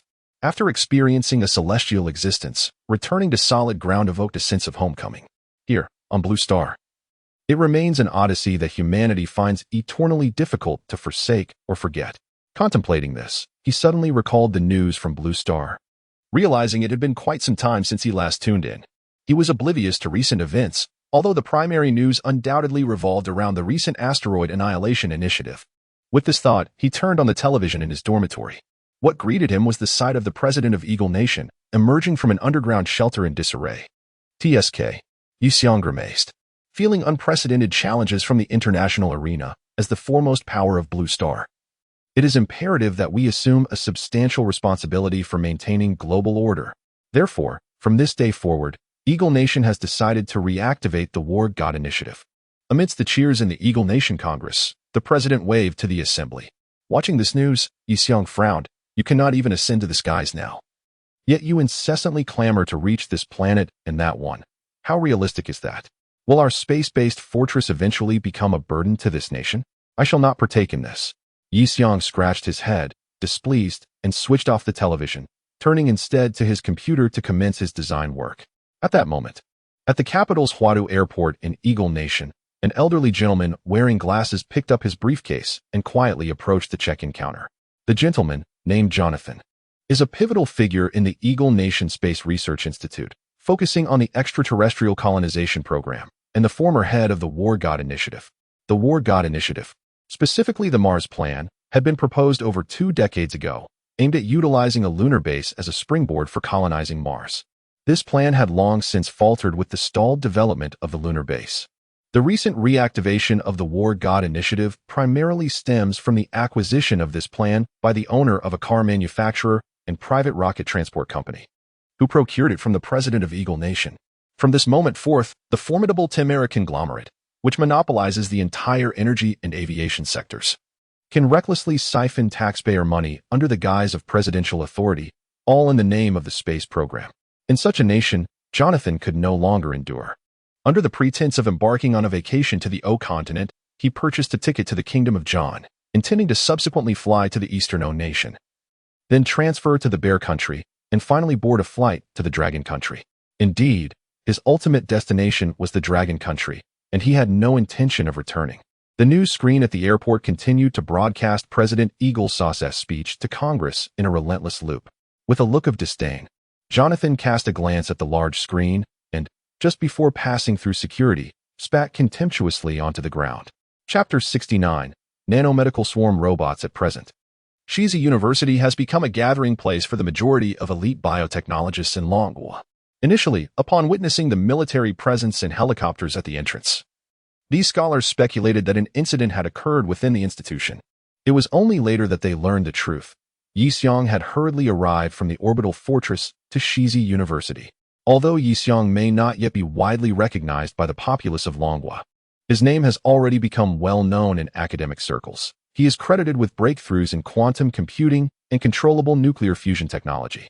It is said that he has also participated in the development of the orbital fortress at the Longquan Aerospace Research Center, a prodigious talent in scientific research. His swift return to this prestigious institution of biological sciences is surely indicative of his intent to develop groundbreaking biotechnologies within its esteemed environment.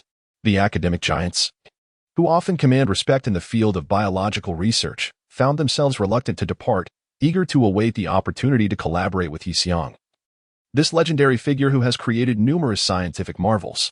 The following day, under the guidance of President Feng Yiming, Yixiong arrived at the School of Intelligent Manufacturing at Shizi University. The dean, Peng Jiaolai, a former classmate of academician Su Yazhou from the Dragon Academy of Sciences, had long been acquainted with Yixiong's achievements through Su's enthusiastic reports. Today, upon meeting the young man, Peng was taken aback by how youthful he looked, resembling a mere university student. With a beaming smile, Dean Peng approached and warmly shook Yixiong's hand. "Mr. Yi, it is a privilege to meet you at last. I consider it a rare opportunity." Yixiong, momentarily taken aback by the greeting, chuckled awkwardly as he waved his hand dismissively. "Haha, everyone simply calls me Comrade Yixiong." After some polite exchanges, the trio strolled through the academy while discussing business. "I hear that you are aiming to create a type of nanomedical swarm robot?" To be honest, our research in the field of nanorobotics is still in its infancy, and I am unsure if we can meet your requirements. However, your vision is commendable. I believe that biological nanorobots will undoubtedly be a significant trend in the future. Nodding in agreement, Yixiong produced the blueprints he had brought with him. "Regardless of whether it can be accomplished, I would appreciate it if you could take a look. Do not worry about the intelligent programming. I can handle that entirely." Dean Peng took the blueprints and, after just a brief glance, was astounded. Could this truly be a nanoscopic robot? The design for such a complete mechanical intelligence system at a mere 100 nanometers in size? What a stroke of genius! Within this context, there are numerous technological designs related to biological sciences, such as powered module enzyme catalysis and DNA origami. Although his institute is also engaged in the collaborative development of biomedical devices, the complexities of the field render it somewhat opaque to him. The intricate designs and audacious creativity are truly remarkable. However, the current Dean Pang feels an equal measure of surprise and regret. This is not a feat that could be accomplished with the equipment available at his institute. His hands tremble as he returns the blueprints to Yi Xiong, his expression tinged with sorrow.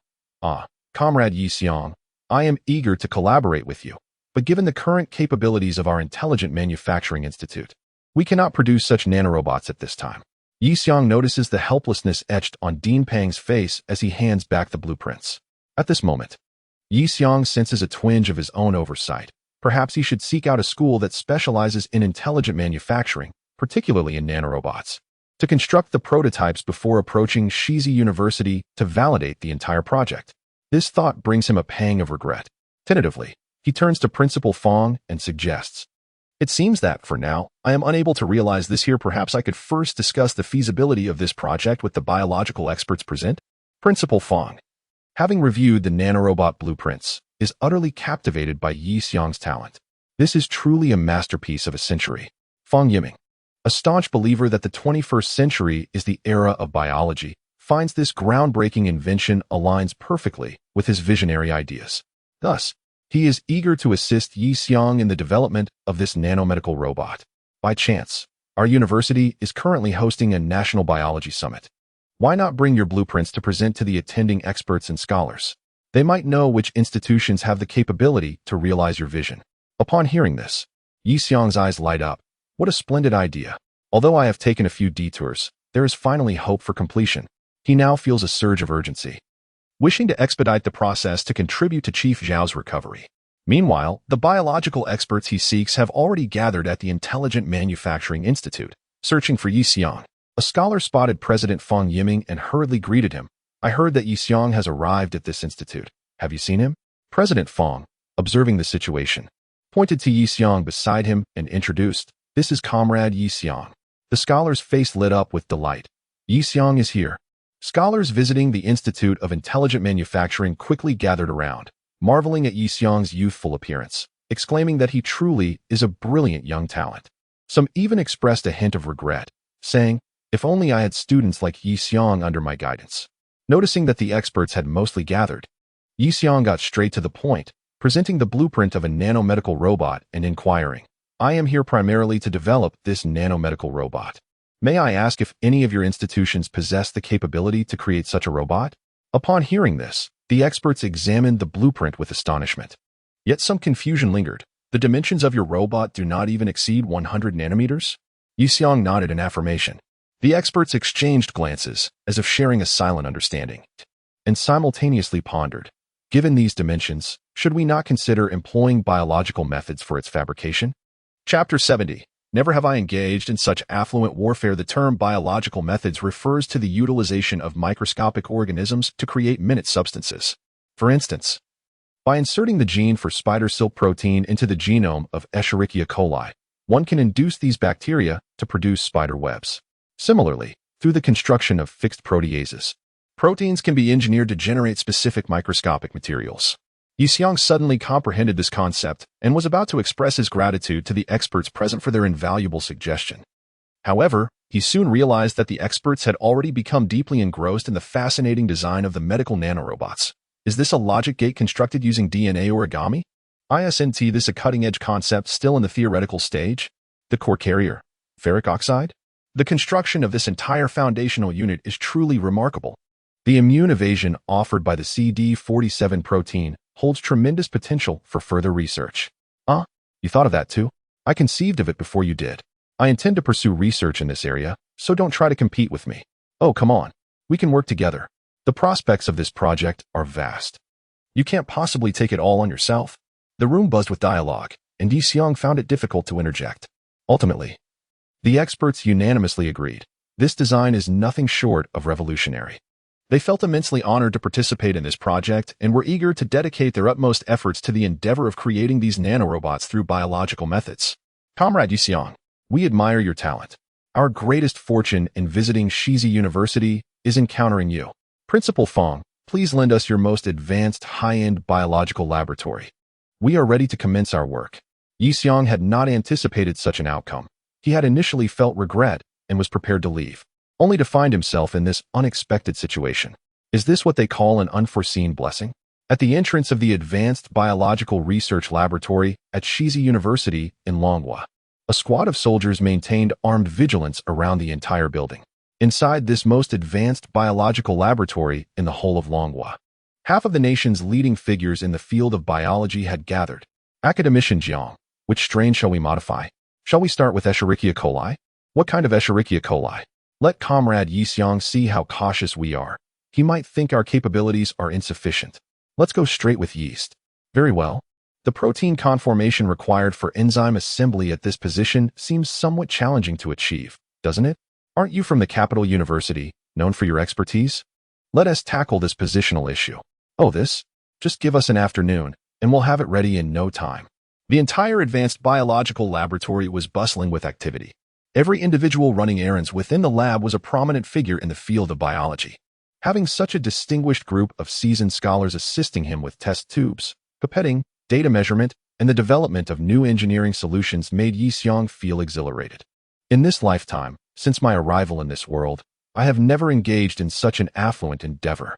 Within a day's time, the engineering genes for the primary structure of the nanorobots had been developed and successfully implanted in the yeast genome in bulk. A group of venerable scientists raised a small test tube filled with engineered yeast, their cheers and applause resonating with enthusiasm. This was no ordinary yeast. It was infused with genes engineered for the production of nanobots, a remarkable yeast production line. They proceeded to introduce the raw materials, eager to ascertain if a stable primary structure could be generated. Next, they would delve into the genetic engineering of nanotech chips. As it turned out, there was little need for further study. They had just made considerable progress on the engineering genes for the nanotech chips. Yi Xiong, could you determine how to modify this segment of DNA? I can assist you in implanting the self-assembling programming sequences. Are all the esteemed academicians from Capital University this industrious? Are you both tackling two tasks simultaneously? Principal Fong, witnessing the fervor, felt a surge of excitement within. This is the power of bioengineering. If we master this biological coding capability, theoretically, we could edit and sculpt any microscopic substance using biological methods. The 21st century is indeed the age of biology. In just a day, the leading scholars in the biology laboratory had successfully completed the foundational structure and production of the nanobots. Initially, one type of yeast, implanted with genes to produce the nanobot framework, generated the framework itself. Subsequently, another type, engineered to create the chips, produced the nanobot chips. The system within the chips was encoded by Yi Xiong and, through the scholar's gene compilation, was intricately inscribed onto the produced nanotech chips. Finally, the assembly yeast came into play. The two types of nanobot components, once produced by the first two yeasts, remained suspended in the solution, where they were recognized and captured by the assembly yeast. The assembly enzymes, generated from the genes carried by the yeast, then meticulously assembled these components. Thus, a micro-level production line for nanobots came into existence within a single culture medium. Observing through the electron microscope, the yeasts efficiently transformed various sugars and nutrients into polysaccharide frameworks, extruding ionic circuits and assembling nanobots in an orderly fashion. A sense of awe and emotion filled the air. Esteemed scientists, your brilliance is unparalleled. I am at a loss for words to express my gratitude, What gratitude is necessary? Your design for this nanobot has provided us with an abundance of inspiration for our research direction. I should be the one thanking you. Yi Xiong, comrade. If you truly wish to express your thanks, our biological conference has yet to conclude. Why not address us with a few words? Yes, indeed. Let Comrade Yi Xiong speak and offer us some academic guidance. Guidance? Yi Xiong was taken aback. I am but a novice in biology. What could I possibly instruct you on? He felt as if he were the protagonist in a tale of impostors. Just then, a system prompt sounded. The system has detected that the nanomedical swarm robots have been successfully created. Technological restoration complete. Reward points, 12,000. The experience points have met the requirements, and the system has been upgraded to the Technological Repair System V1. 58. Reward, a comprehensive package in biology, encompassing biomedicine and bioengineering. Yi Xiong felt a shiver run through his body. This is not entirely impossible, yet I must prepare myself. Chapter 71. Cellular Repair in the Dragon Kingdom. At the Northwest Aerospace Research and Astronaut Training Center, Guchun, the overall leader of the Lunar Palace project, is deliberating with the research team regarding subsequent plans. However, he finds himself indecisive on numerous implementation issues. Since the proposal for the integration of lunar landing and lunar base, drafted by Yi Xiong, was submitted for review to the Lunar Palace project team and the Tianfa Fortress, the Moon Rabbit project has officially been rebranded as the Lunar Palace project and is gradually advancing. Logically, with the asteroid issue resolved and reports suggesting that Yi Xiong has returned to the surface, one wonders why there has been no progress for such an extended period. Could it be that the military has intervened once again? If that is the case, they could still proceed with the Lunar Palace project independently, as Yi Xiong's plans and sketches are comprehensive and precise. However, having Yi Xiong's guidance instills a significant sense of assurance in all involved. As Guchun ponders this, his phone suddenly rings. It is a call from the capital. Hello? Is this Guchun? Please pause your current work and come to the capital at once. An important figure in the aviation field wishes to meet you. The research center has already made arrangements to assist you. An important figure in aviation? The way it is phrased sounds rather mysterious. There are only a handful of titans in the aviation sector of the Dragon Kingdom, all of whom he is acquainted with. So there seems to be no need for secrecy. Could it be Yi Xiong? Guchun contemplates, hanging up the phone, and prepares to pack his belongings for the journey to the capital. Meanwhile, in the biology laboratory of Shizi University, Yi Xiong is conducting final observations with a group of biologists assisting in the development of medical nanobot swarms. They are examining the effects on laboratory mice injected with nanobots under various pathologies. The results reveal a significant accumulation of marked nanobots at the sites of tumors, cardiac issues, and arthritis in the afflicted mice. Tumors and vascular plaques are being suppressed and reduced through the collaborative action of the nanobots, while the inflammatory response in the arthritic sites is gradually diminishing. A marvel. This is indeed a miracle created by biological science. A historic, milestone breakthrough. Comrade Yi Xiong. Thank you. The biologists present step forward to shake hands with Yi Xiong warmly. President Feng Yiming also approaches, firmly grasping Yi Xiong's hand. Yi Xiong, you must take the stage to deliver a speech at the closing ceremony of our biology summit tomorrow. Ah, certainly. I will. Yi Xiong responds.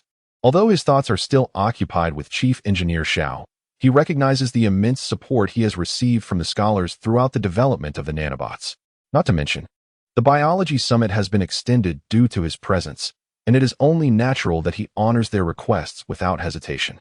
Fortunately, at the last moment, he received a systematic reward in biology. Otherwise, he would have been at a loss for how to conduct this presentation. The design concept of the medical nanobot swarm is as follows. Firstly, we utilize magnetite nanoparticles as the core carrier, effectively evading the body's immune system by enveloping them in CD47 proteins. As for propulsion, we employ an enzymatic catalytic method, specifically urease catalysis, which allows the flow rate to adapt to the blood's urea concentration, aligning seamlessly with the regulatory functions of this robot. The computational unit is constructed using DNA origami to form logic gates. In terms of tools, I have designed a graphene drug delivery nest paired with nanoscalpels, enabling efficient drug delivery and intelligent targeting of the immune system within the body. We can allocate 10 for cruise monitoring, 80 for targeted therapy, and maintain a 10 reserve unit, thereby ensuring the reliability of the entire system. It is anticipated that this system could alleviate or even treat 80 of chronic diseases, significantly impacting human longevity. After Yi Xiong concluded his speech, the multifunctional hall erupted in sustained applause. As he was about to leave, Yi Xiong found it difficult to part from the throng of biologists surrounding him.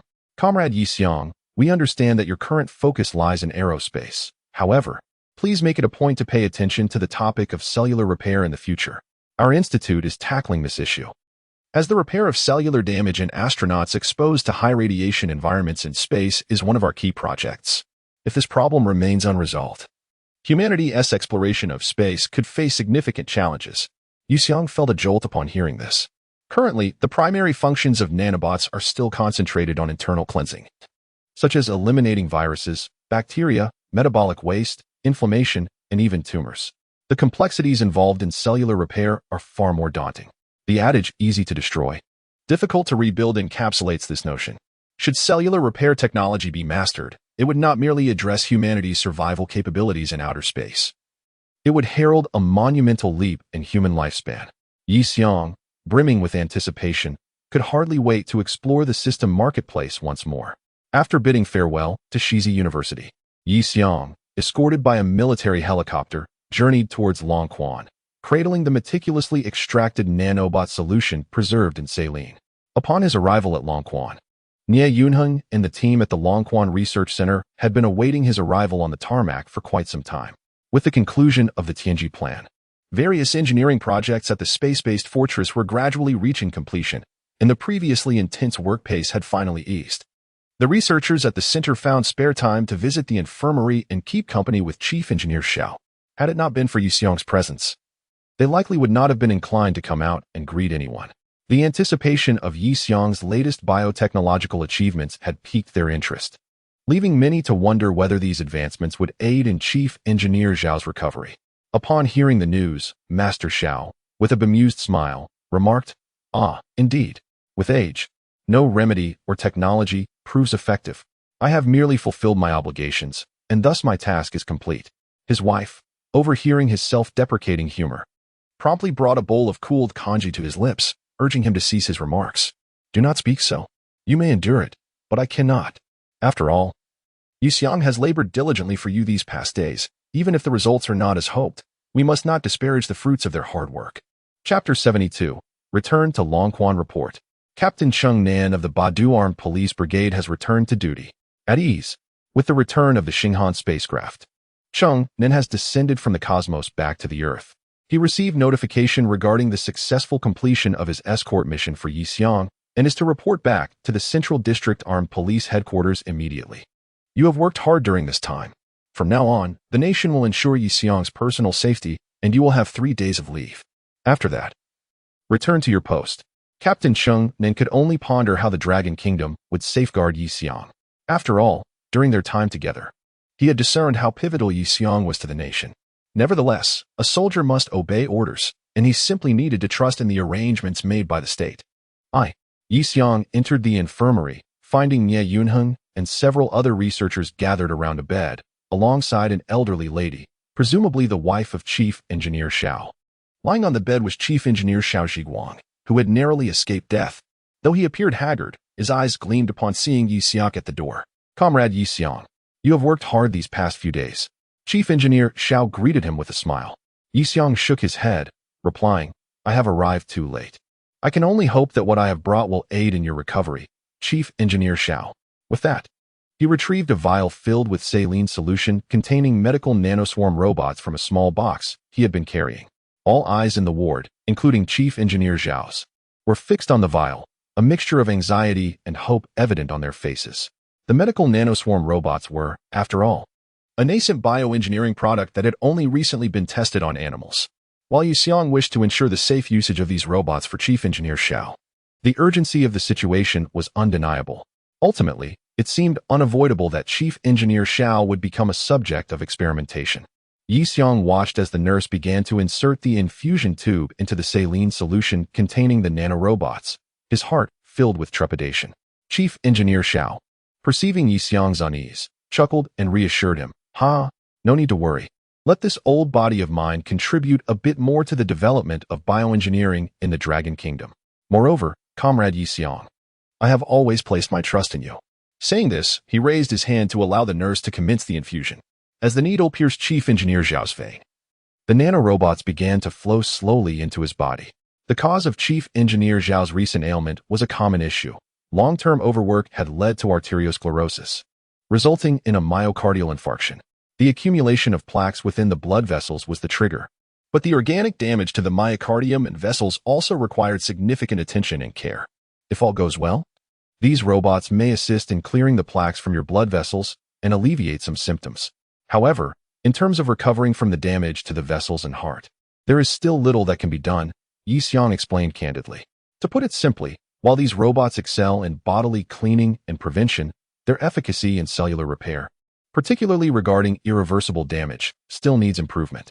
Master Xiao listened thoughtfully to Yi Xiong's account and nodded in acknowledgement. "Comrade Yi Xiong, what you have articulated is of paramount significance to those in the aerospace field.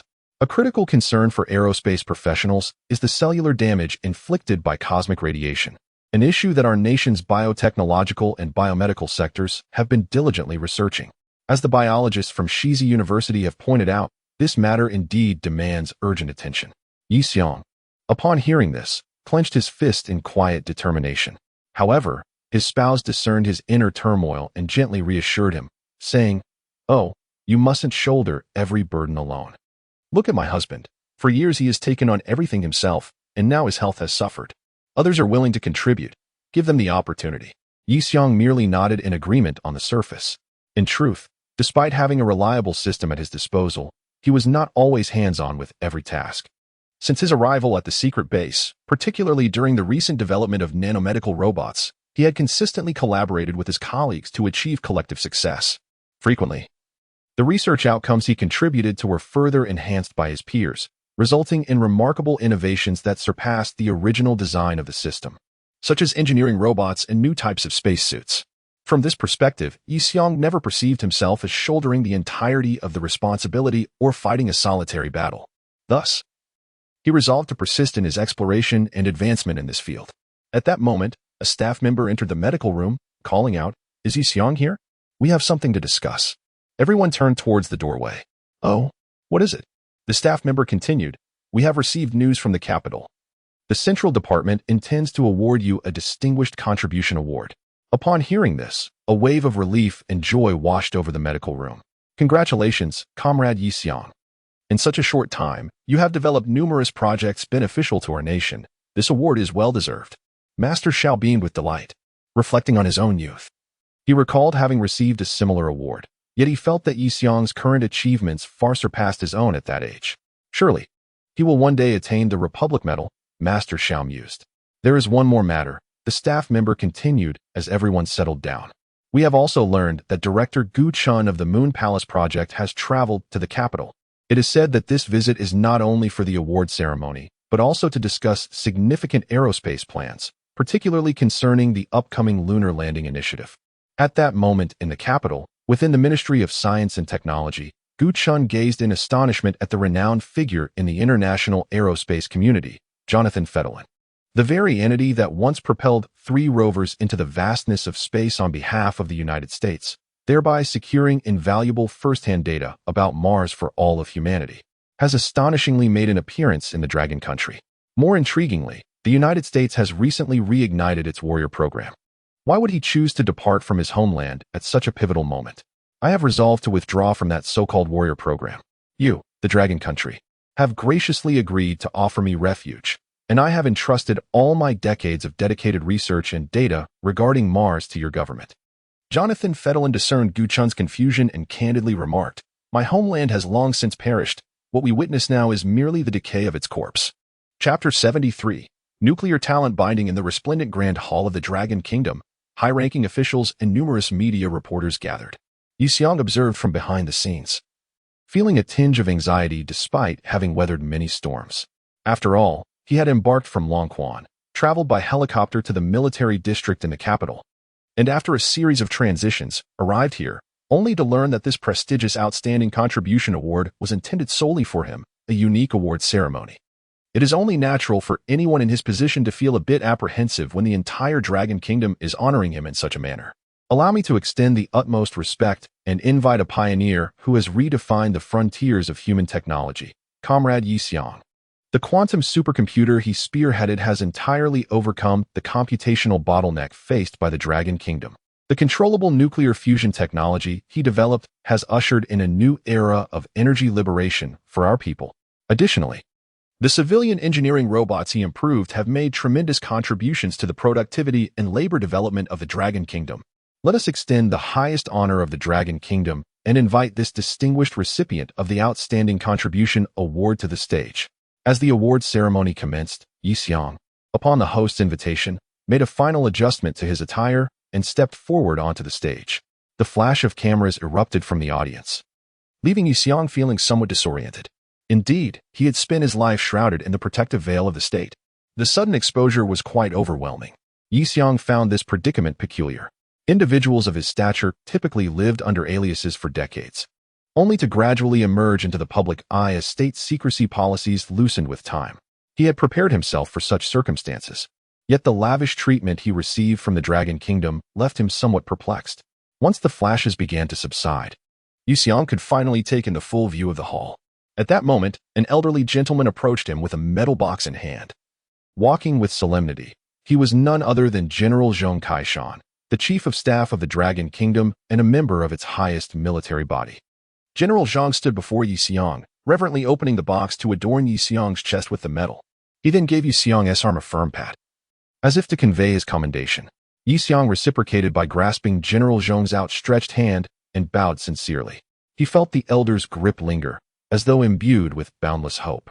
During this brief yet seemingly eternal moment of the award presentation, the flashes of cameras erupted once more, capturing this historic occasion. Finally, General Zhang released Yuxiang's hand and approached the microphone at the front of the hall, commencing his address. Today, I stand here representing both the highest advisory committee and the Supreme Military Committee of the Dragon Kingdom to present this award. Based on Comrade Yuxiang's immeasurable contributions to the military of the Dragon Nation and the entirety of our country, I, on behalf of the Supreme Military Council and the General Staff of the Dragon Nation, solemnly announce that, effective immediately, Comrade Yuxiang shall be recognized as a nuclear talent of our nation.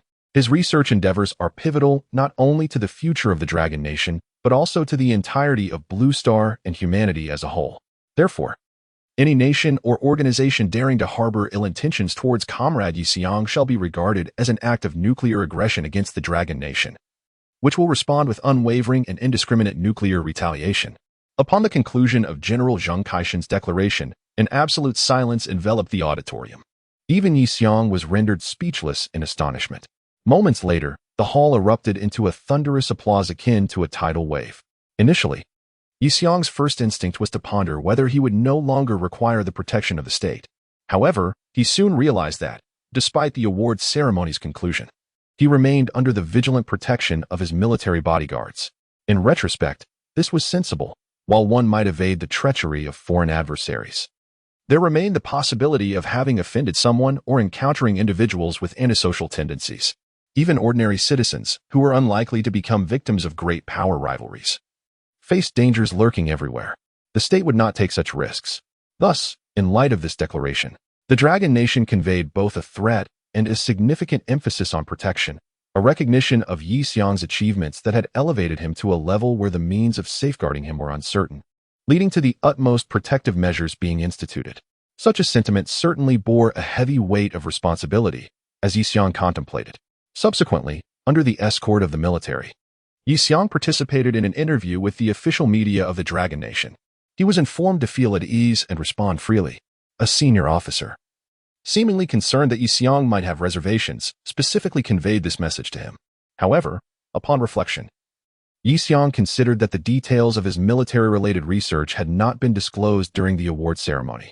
Yet, if he were to reveal information that the military had chosen to keep confidential, it might seem rather peculiar. Was the military truly playing such mind games? Or did they genuinely not care? He was uncertain. In any case, aligning with the military's approach and maintaining discretion seemed prudent. The media's understanding of Yuxiang was rather limited. Based on the available information, they dared to pose only fundamental inquiries. Comrade Yuxiang, what are your visions for the future of the Dragon Nation? The journalist refrained from asking about his specific plans, instead opting for a vague question. Yuxiang pondered for a moment, as if having reached a decision, and responded, moving forward, humanity shall generally pursue 3 developmental directions: the sun, deep space, and the deep sea. Our initiative to reach the sun is termed the Kwafu Project, with the objective of establishing a colonization system of artificial asteroids in the outer solar system, relying on solar energy to create new bases in near-Earth orbit. The asteroid colonization system, in simpler terms, is essentially a Dyson sphere. The Deep Space Initiative can be referred to as the Penglai Project, which aims to use the moon and the planets of the solar system as stepping stones to completely depart from the solar system, embarking on a quest in deep space for new habitable planets and the establishment of a novel stellar civilization. The creation of this new stellar civilization is the most formidable challenge among the 3 pathways, as it represents a significant leap from a stellar civilization to a galactic one. Moreover, the obstacles to be faced may not solely originate from humanity itself. On the other hand, The Deep-Sea Initiative may be termed the Dragon Palace Project. This is predicated on the notion that Blue Planet will always remain humanity's original home and ultimate bastion. We shall devise ways to explore the final frontiers of this planet. And with the advancement of technology, we will continue to explore the boundaries of Blue Planet, much like our ventures into the cosmic frontiers of deep space. The journalist interviewing was left speechless in astonishment, merely nodding in agreement. Meanwhile, Yi-seong merely recounted the essential content from his previous submission advocating for the necessity of an interstellar exploration and navigation department, along with his preliminary suggestions. Chapter 74, Jonathan Fettelin, the news regarding Yi-seong receiving the Outstanding Contribution Award, along with his subsequent recognition as a nuclear-binding talent by the Dragon Nation, dominated headlines the following day. Everyone began to realize the source of the recent technological explosion in the Dragon Nation. There were speculations regarding whether the military's development of new weapons, as well as the advancements in space-based fortresses and weaponry, were somehow linked to this nuclear-binding talent. However, concrete evidence remained elusive. Most believed that projects such as quantum supercomputing and controllable nuclear fusion were already formidable challenges for the majority. How could one possibly collaborate with the military? The public generally assumed that the dramatic surge in military equipment development and the space-based weapons program might have some connection to Yi-seong's research. Yet it seemed implausible that he was the sole contributor. The advancements in military technology should primarily stem from the collective efforts of scientists mobilized under the previous technological initiative.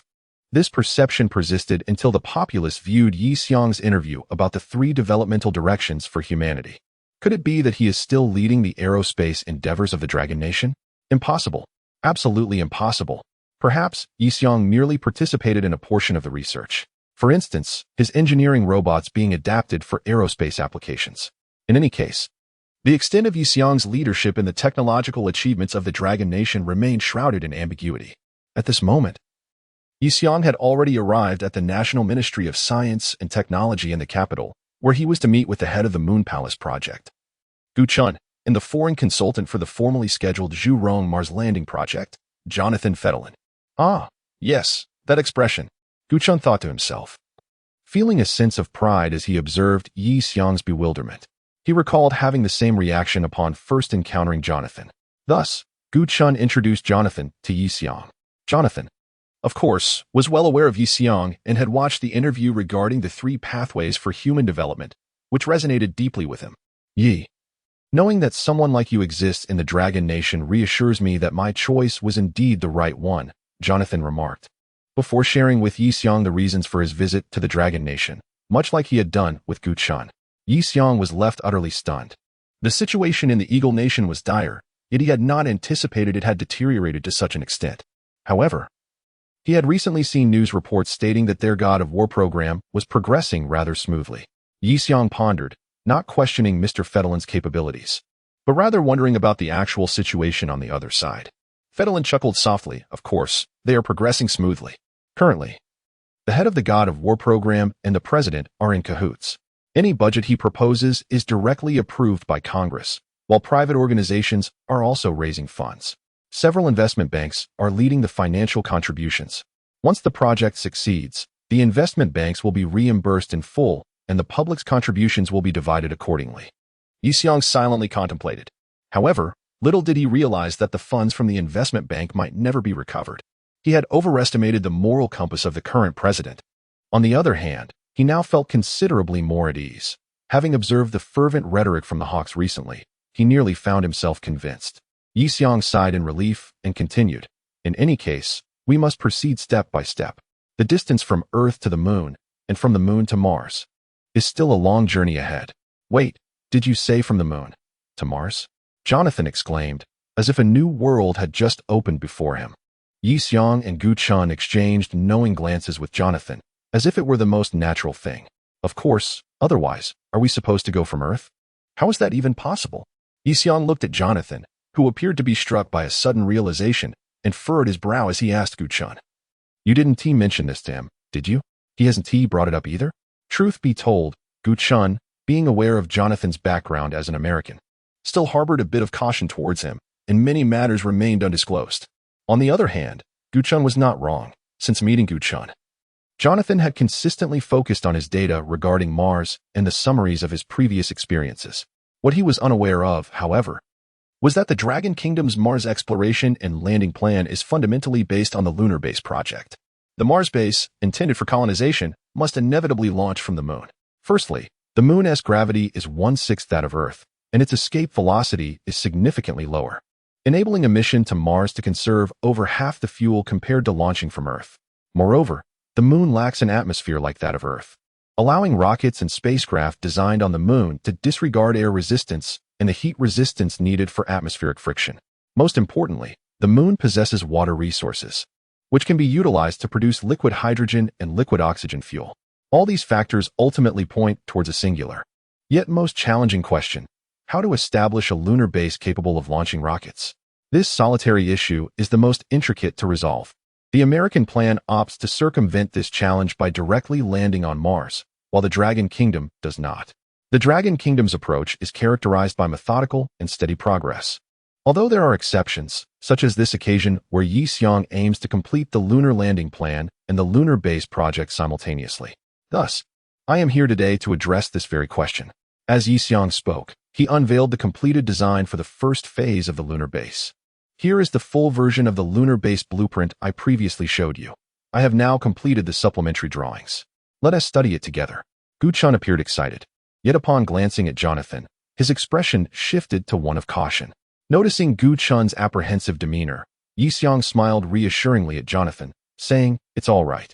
Come take a look. We will be collaborating from now on, so let us not be so formal." Indeed, in Yi Xiong's view, there was no cause for concern with Jonathan. If you were to ask why he was so confident, Jonathan can now meet Yi Xiong, which undoubtedly indicates that a thorough investigation has been conducted from start to finish, and the political review has been completely passed. He still holds a firm belief in Longhwa's investigative capabilities, as well as the intrinsic value of his own nuclear binding talents. Chapter 75. The Panic of Technological Singularity. Recently, the unprecedented technological explosion on Blue Planet has sparked widespread discourse on an international scale. Scholars universally contend that the catalyst for this technological surge stems from the existential crisis triggered by asteroid DT 1535, which incited a self-rescue effect, with the epicenter of this upheaval originating from the proactive defense stance of the Dragon Kingdom. As the ambitious War God initiative, fervently promoted by the Eagle Nation, advances with great fanfare, it appears that a multifaceted blossoming is underway across Blue Planet.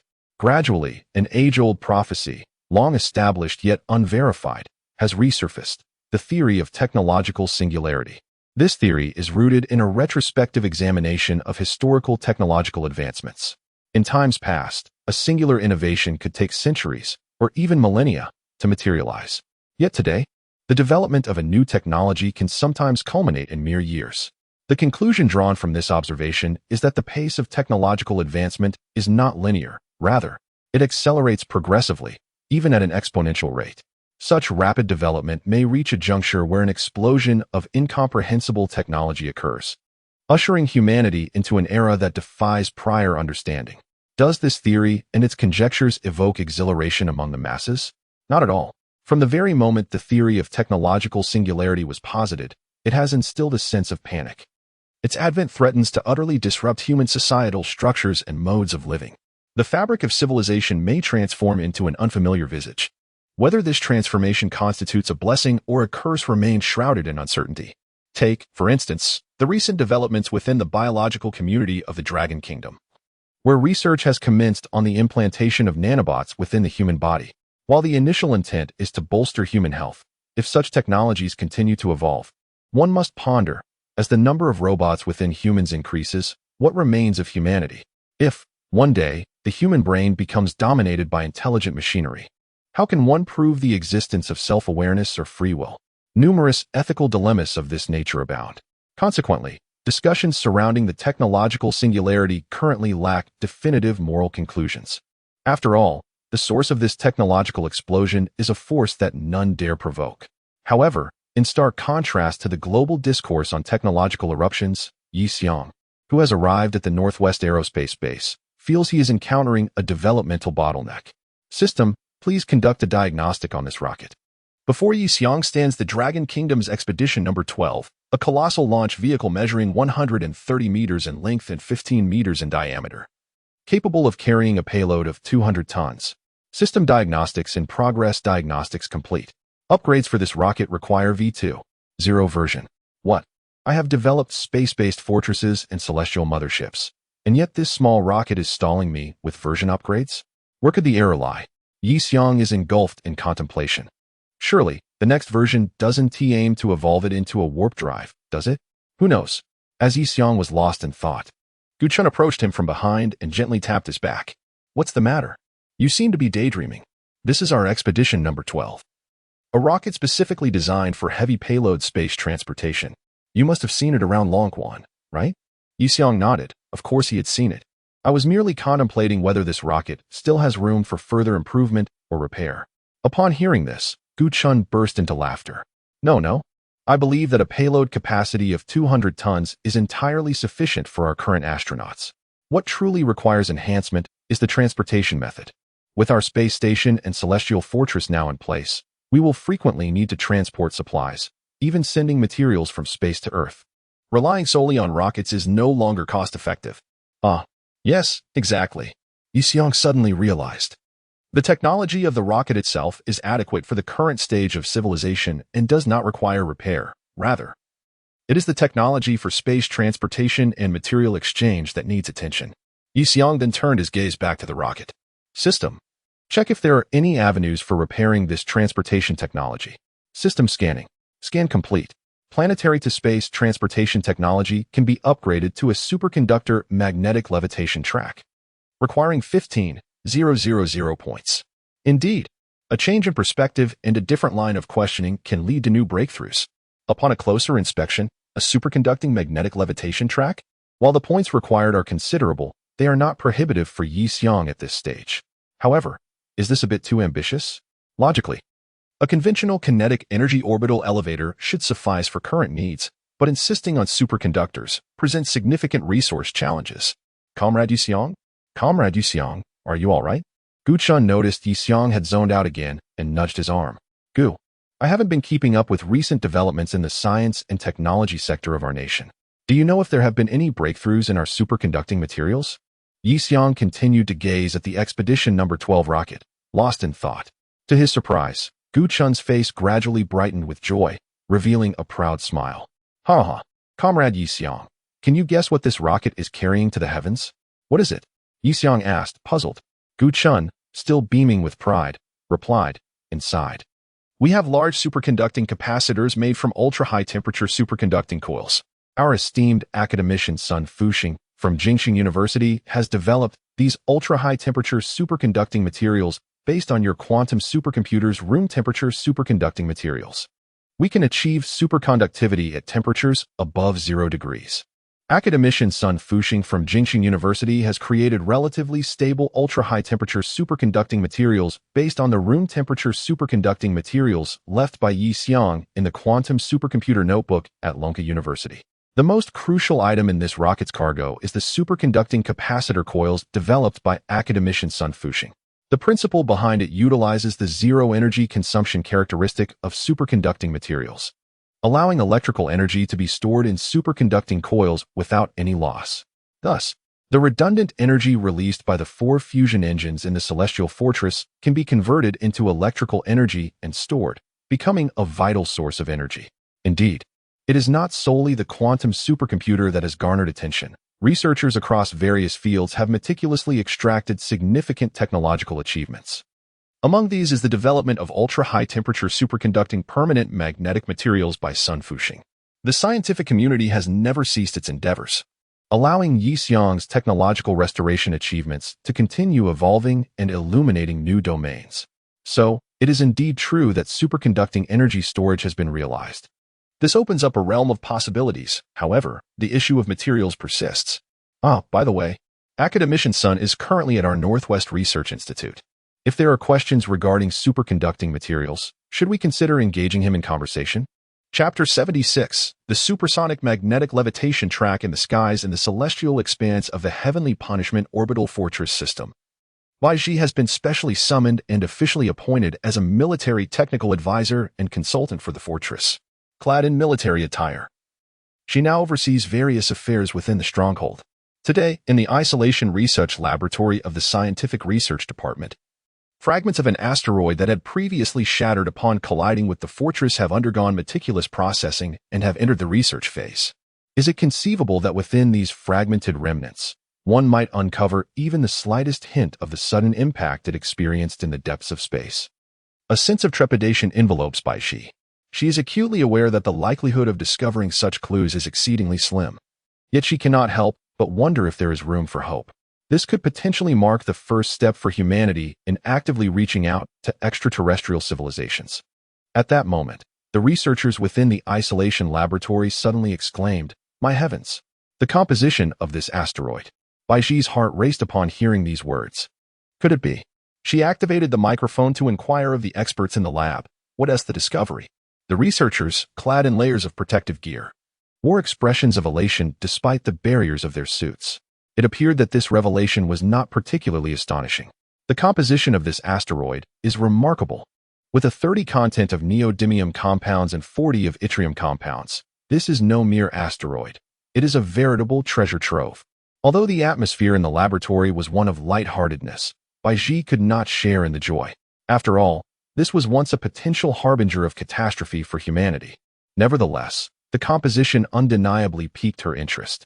Sun Fuxing, an esteemed academician from the Dragon Science Institute and the director of the Superconducting Materials Research Institute at Capital University, was exhilarated to see Yi Xiong again after a long absence. Yi Xiong, I have finally succeeded in developing the ultra-high-temperature superconducting material, Sun Fuxing exclaimed, shaking Yi Xiong's hand with enthusiasm. Our Materials Research Institute has not lost its prestige. Our contribution to the construction of heavenly punishment is significant. Congratulations, Yi Xiong replied, equally thrilled as he grasped Sun's hand tightly. I came here to discuss something important with you. Upon hearing that Yi Xiong had matters to discuss, Sun Fuxing's eyes sparkled with excitement. Oh, could it be a major project? Indeed, it was. Yi Xiong candidly shared his thoughts with him. This revelation only heightened Sun Fuxing's excitement, as taking on projects akin to the previous superconducting energy storage coils held immense value for researchers, both in terms of personal fulfillment and tangible rewards. One significant reason for the admiration Yi Xiong received from fellow researchers was, in fact, quite pragmatic. There were substantial benefits to be gained. However, after absorbing Yi Xiong's aspirations, academician Sun fell into contemplation. His ideas were grand in scope. Using superconducting electromagnetic tracks for aerospace transportation was, perhaps, a touch too avant-garde. It is not a question of capability. The technical issues have, at this stage, been largely resolved, primarily under the vigorous initiative of Yi Xiong. Our newly developed ultra-high-temperature superconducting materials are now capable of achieving stable superconductivity at temperatures above absolute zero. Academician Sun stroked his chin, meticulously analyzing various technological data. The development of superconducting materials has evolved significantly. The requirement for liquid nitrogen cooling environments is now obsolete. I can confidently assert that if the track you envision is constructed, it would enable permanent superconductivity of the electromagnetic track above the stratosphere without any cooling environment. Therefore, the challenge lies not in technology, but rather in resources, does it not? Yi Xiong continued to probe. Indeed, academician Sun still frowned, indicating that according to your fundamental design, the initial phase of this track would necessitate the construction of 100 kilometers of superconducting magnetic levitation track, consuming several thousand tons of neodymium magnets alone, not to mention the superconducting materials. This is not an insignificant amount. On one hand, the production capacity of ultra-high-temperature superconducting materials has only just begun to expand. And on the other hand, our other industries also require development. Yi Xiong nodded in agreement.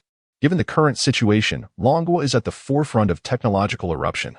Indeed, many industries are in dire need of capacity expansion, and resources are desperately sought after.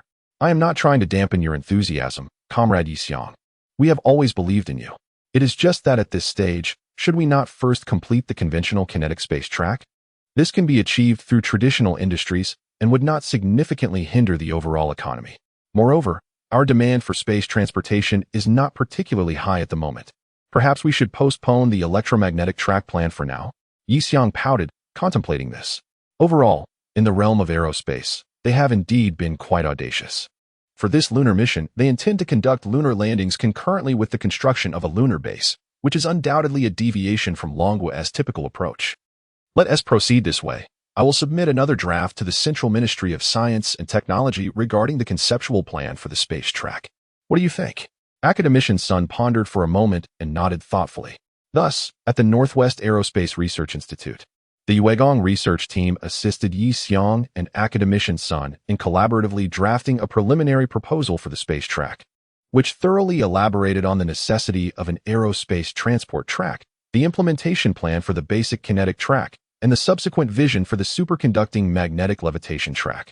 After the draft was submitted to the Ministry of Science and Technology, it was reviewed and approved through collaborative discussions with various departments, including strategy and development.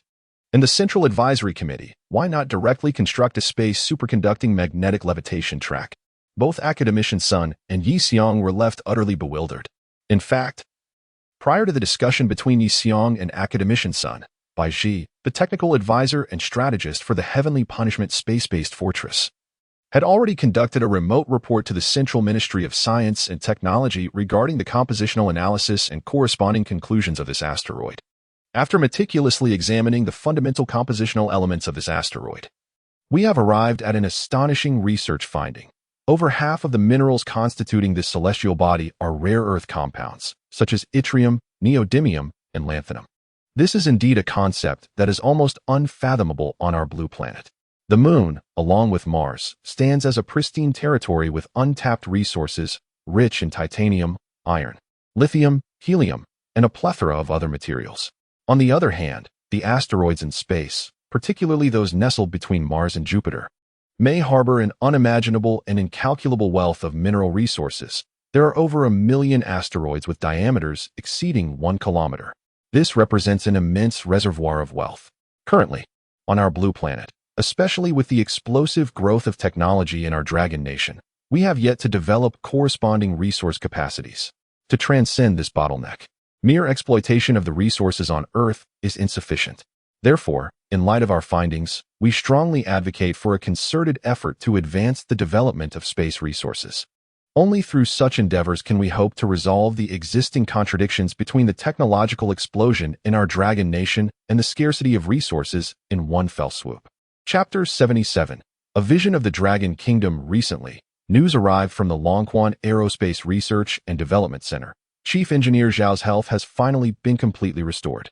This completeness, of course, is relative to his previous condition.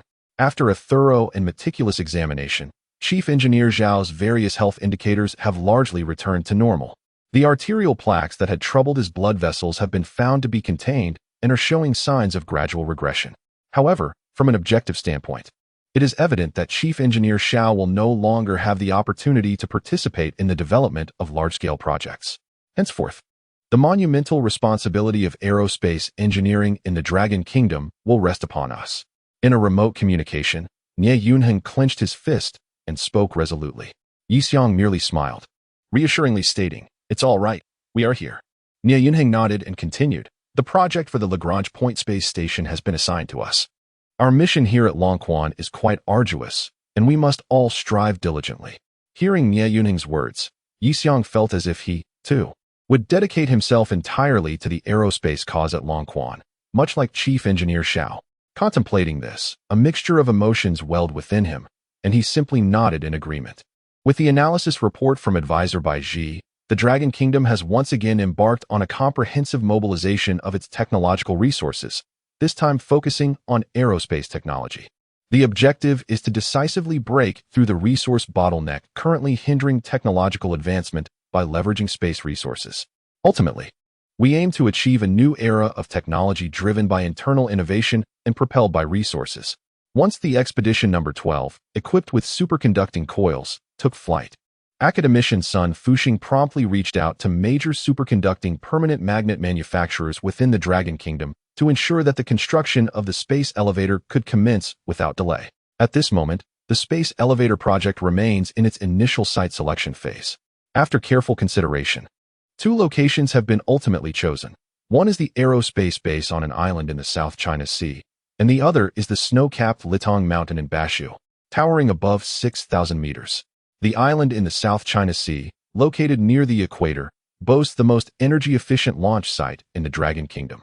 It already has a rocket launch base and abundant foundational resources. However, the frequent typhoons pose a significant risk, particularly for the construction of a permanent magnetic levitation orbital track. Additionally, the tropical climate near the equator presents another challenge for superconducting magnetic levitation tracks: the temperature. Maintaining a superconducting environment in such warm conditions requires substantial energy expenditure. Although the breakthrough in controllable nuclear fusion technology has virtually eliminated energy issues for the Dragon Kingdom, energy costs and the rational allocation of resources remain paramount. In contrast, the Litong Mountain in Bashu, standing at an elevation of 6,000 meters, alleviates concerns regarding temperature. This region enjoys a perpetually low temperature, allowing for significant savings on cooling energy expenses. However, the challenges are equally apparent. The steep and rugged mountain roads present considerable difficulties for transporting large aerospace materials. Alternatively, it is necessary to construct a substantial amount of infrastructure in advance to facilitate subsequent resource transport. Moreover, the geological structure in this region is highly unstable. Any geological fluctuations would have catastrophic consequences for aerospace orbits. However, in comparison to the once-in-a-millennium geological disasters, people are undoubtedly more concerned about the meteorological calamities that arise every summer. Experts have been embroiled in endless debates on this issue, with multiple conferences failing to reach a consensus, leaving Yi Xiong with a throbbing headache. Alas, I must hasten the advancement of the lunar base project. Yi Xiong, resting his forehead, gazed at the blueprints of the lunar base he had drawn. Sensing his despondency, Gu Chun attempted to console him, saying, "Haha, it's all right." The fervent discussions indicate a high level of enthusiasm among everyone, and once the project is finally initiated, everything will accelerate. Yi Xiong shook his head, replying, "No. That is not the issue on my mind." "Oh, what are you contemplating then?" Gu Chun inquired. Yi Xiong sighed. In truth, this contention should not have persisted for so long. On Blue Star, there are numerous locations far more suitable for the construction of aerospace magnetic levitation tracks than these two sites. Yet, they share a common drawback. They lie outside the borders of Manhwa. If we could choose a better location, would we still be engaged in such disputes? Perhaps we would still argue over the optimal conditions. These two locations are not the best choices. It would be ideal if we could establish corresponding facilities abroad. Yi Xiong expressed to Gu Chun. Gu Chun's eyes widened in disbelief. After a moment of serious contemplation, he responded, No. Our current space endeavors are largely confined to our own nation. If we were to construct them abroad, it would incur significant transportation costs. Furthermore, if we were to establish such facilities overseas, it would only provide other nations with leverage against us, allowing them to potentially coerce U.S. Wouldn't we then find ourselves at their mercy? While Gu Chun's points were indeed valid, Yi Xiong could not shake a lingering sense of regret. He scratched his head, appearing dejected. Alas, if only there were just one Manhwa in this world. His statement left Gu Chun momentarily stunned, unable to respond. This young man certainly dared to dream. Although the idea is commendable, having only one Manhwa in the world would ultimately lack diversity. Though the multitude of nations complicates unified thought, such richness is not necessarily a detriment. However, Yi Xiong quickly added, "Actually, that is not quite what I meant." He continued to explain, currently, the various nations on Blue Star have become deeply fragmented and wounded due to the previous asteroid incident.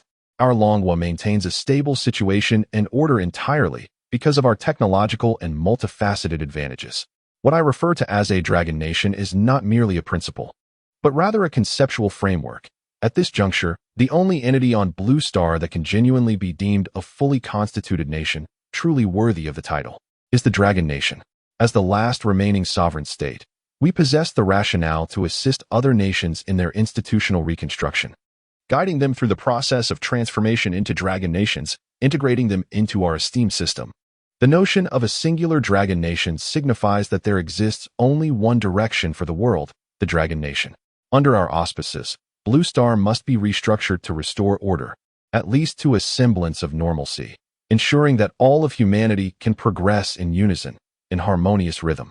Concurrently, the Dragon Nation shall impose a degree of governance over other nations to ensure that the order within each individual state aligns with the overarching interests of Blue Star.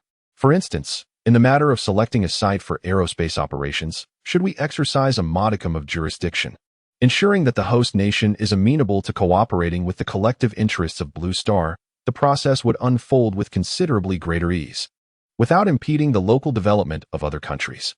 This envisioned paradigm of a new order was likewise documented by Yi Xiong in a conceptual format and submitted accordingly. Unlike previous occasions, this time no response was forthcoming. Chapter 78. The Eastern Sea of Long Kingdom. Continuing eastward to a certain island, there once existed a small nation known as the Land of Wa. This nation was utterly annihilated by a colossal fragment of an asteroid that had shattered and entered the atmosphere. In truth, the survival rate of the populace at that time was not as dismal as it seemed, for many citizens sought refuge in air raid shelters, striving to evade the impending calamity. However, their prime minister prematurely vacated his sanctuary, venturing to the Jigwa Shrine and granting an interview. This news swiftly traversed across Blue Star, reaching even the subterranean dwellers of the Land of Wa, who all believed the peril had passed, prompting them to emerge from their shelters. Unsurprisingly, the entire nation witnessed a scene reminiscent of decades past. Now, the Land of Wa boasts a mere handful of survivors. Among the remaining few, whispers of the immense value of the asteroid that had plummeted towards Blue Star spread, compelling them to journey to their capital, the very epicenter of the asteroid's descent, the Jigwa Shrine, to ascertain whether the invaluable fragment still lay in existence. Upon arrival, they discovered a desolate wasteland, where only a massive crater remained. How perplexing! How could such a monumental stone simply vanish? Had it disintegrated entirely upon impact with Blue Star? At this moment, all of Long Kingdom's deep-sea oil and gas vessels traversed the vast oceans of Blue Star, scouring for every fragment of the asteroid that had been detected to have fallen onto its surface. These remnants now possess immense resource and research value. Although most of the asteroid had been obliterated by antimatter projectiles, disintegrated, or incinerated within the atmosphere, the remaining fragments might still harbor clues related to its abrupt trajectory change. Adhering to the principle of leaving no stone unturned, Long Kingdom resolved to collect all these remnants for research purposes, even in the absence of any leads.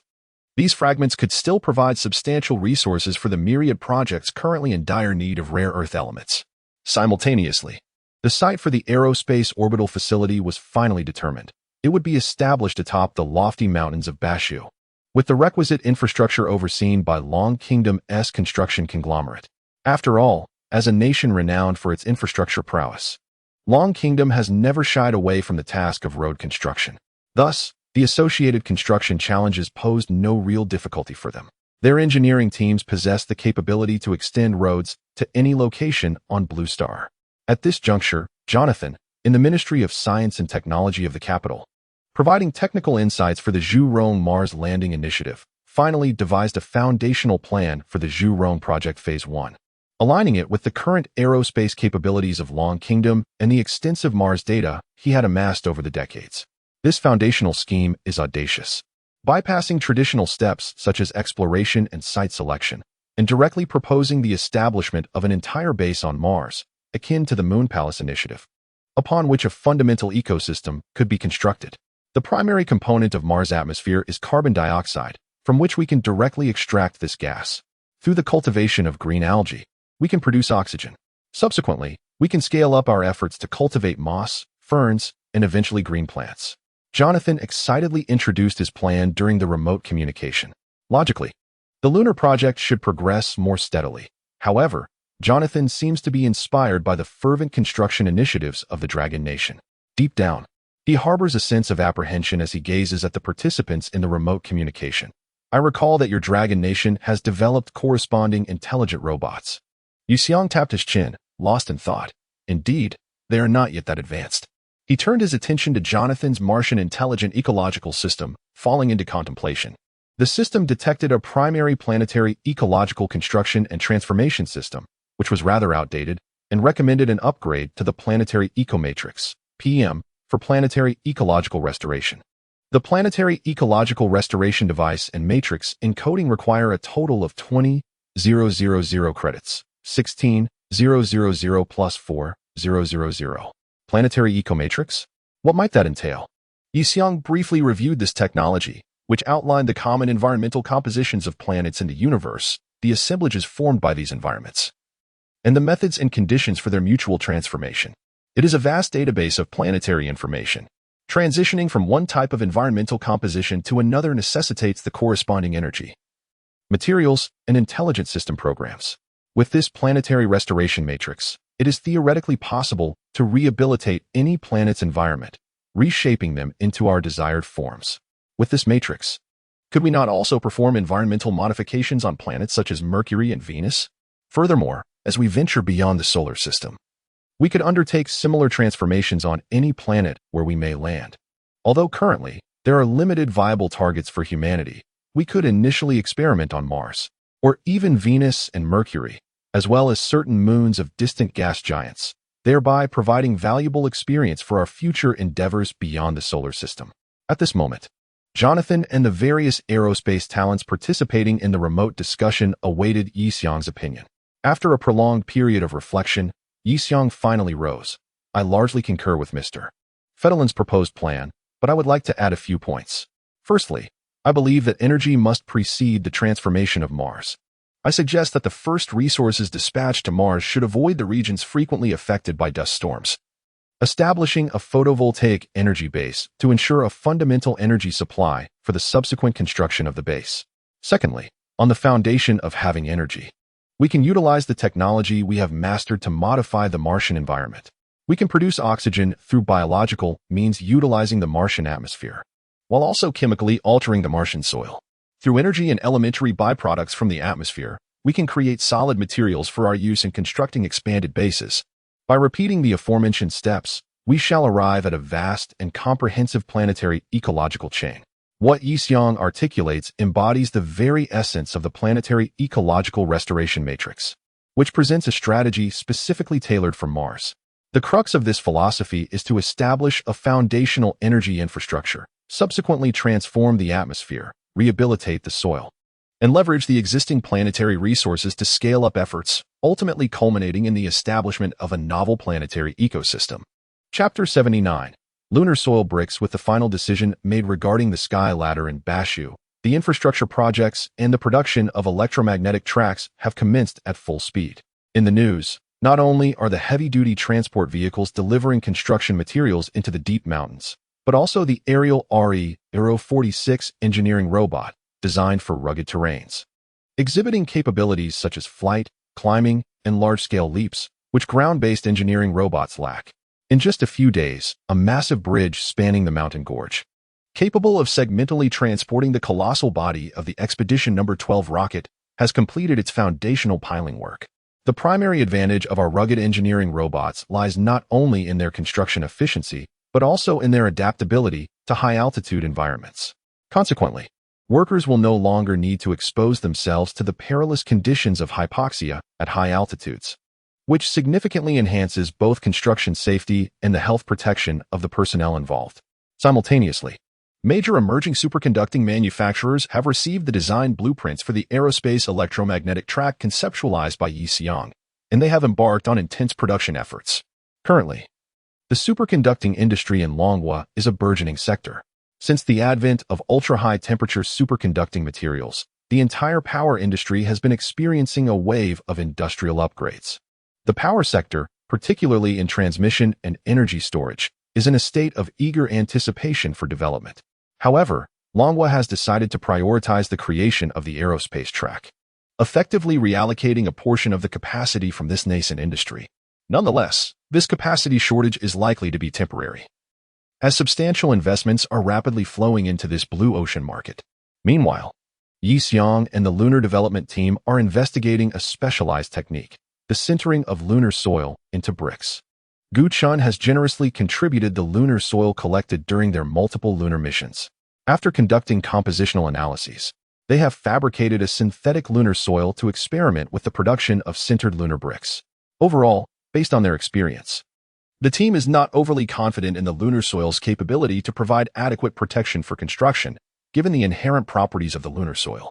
Furthermore, the extreme temperature fluctuations of approximately 300 degrees between day and night on the lunar surface, coupled with cosmic radiation, pose significant challenges for many construction materials.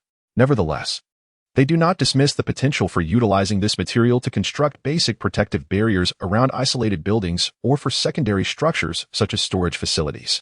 With this consideration in mind, Yi Xiong and his team maintain modest expectations for the lunar bricks, aspiring for them to achieve a compressive strength in the 3-digit MPa range.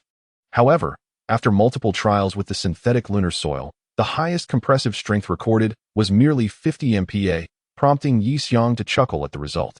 I believe it would be prudent to shift our focus away from this topic, as it is ultimately rather trivial. Gu Chun shook his head, stating that it is not entirely without merit. Although the bricks crafted from such material cannot serve as habitable structures, their utility as a repository for ordinary supplies is nonetheless significant. Given that resources on the lunar surface are exceedingly precious, it is best to utilize the soil to its fullest potential. Yi Xiong pondered for a moment before nodding in agreement, suggesting that they might seek the expertise of civil engineering material specialists for further discussion. Consequently, upon Yi Xiong's request, the project was delegated to the esteemed architectural material faculties within various higher education institutions across Longhua. The collaboration among the experts from these institutions led to extensive research and experimentation, ultimately doubling the compressive strength of the improved lunar bricks synthesized from simulated lunar soil, achieving the minimum requirement set by Yi Xiong's team, over 100 MPa. Upon reviewing the data for the enhanced lunar bricks, Yi Xiong sighed, expressing a sense of reluctant satisfaction. Well, we have finally met my original expectations. However, he recognized that this was still far from sufficient. In Yi Xiong's view, lunar construction must contend with not only compressive strength, but also the capacity to endure extreme environmental conditions.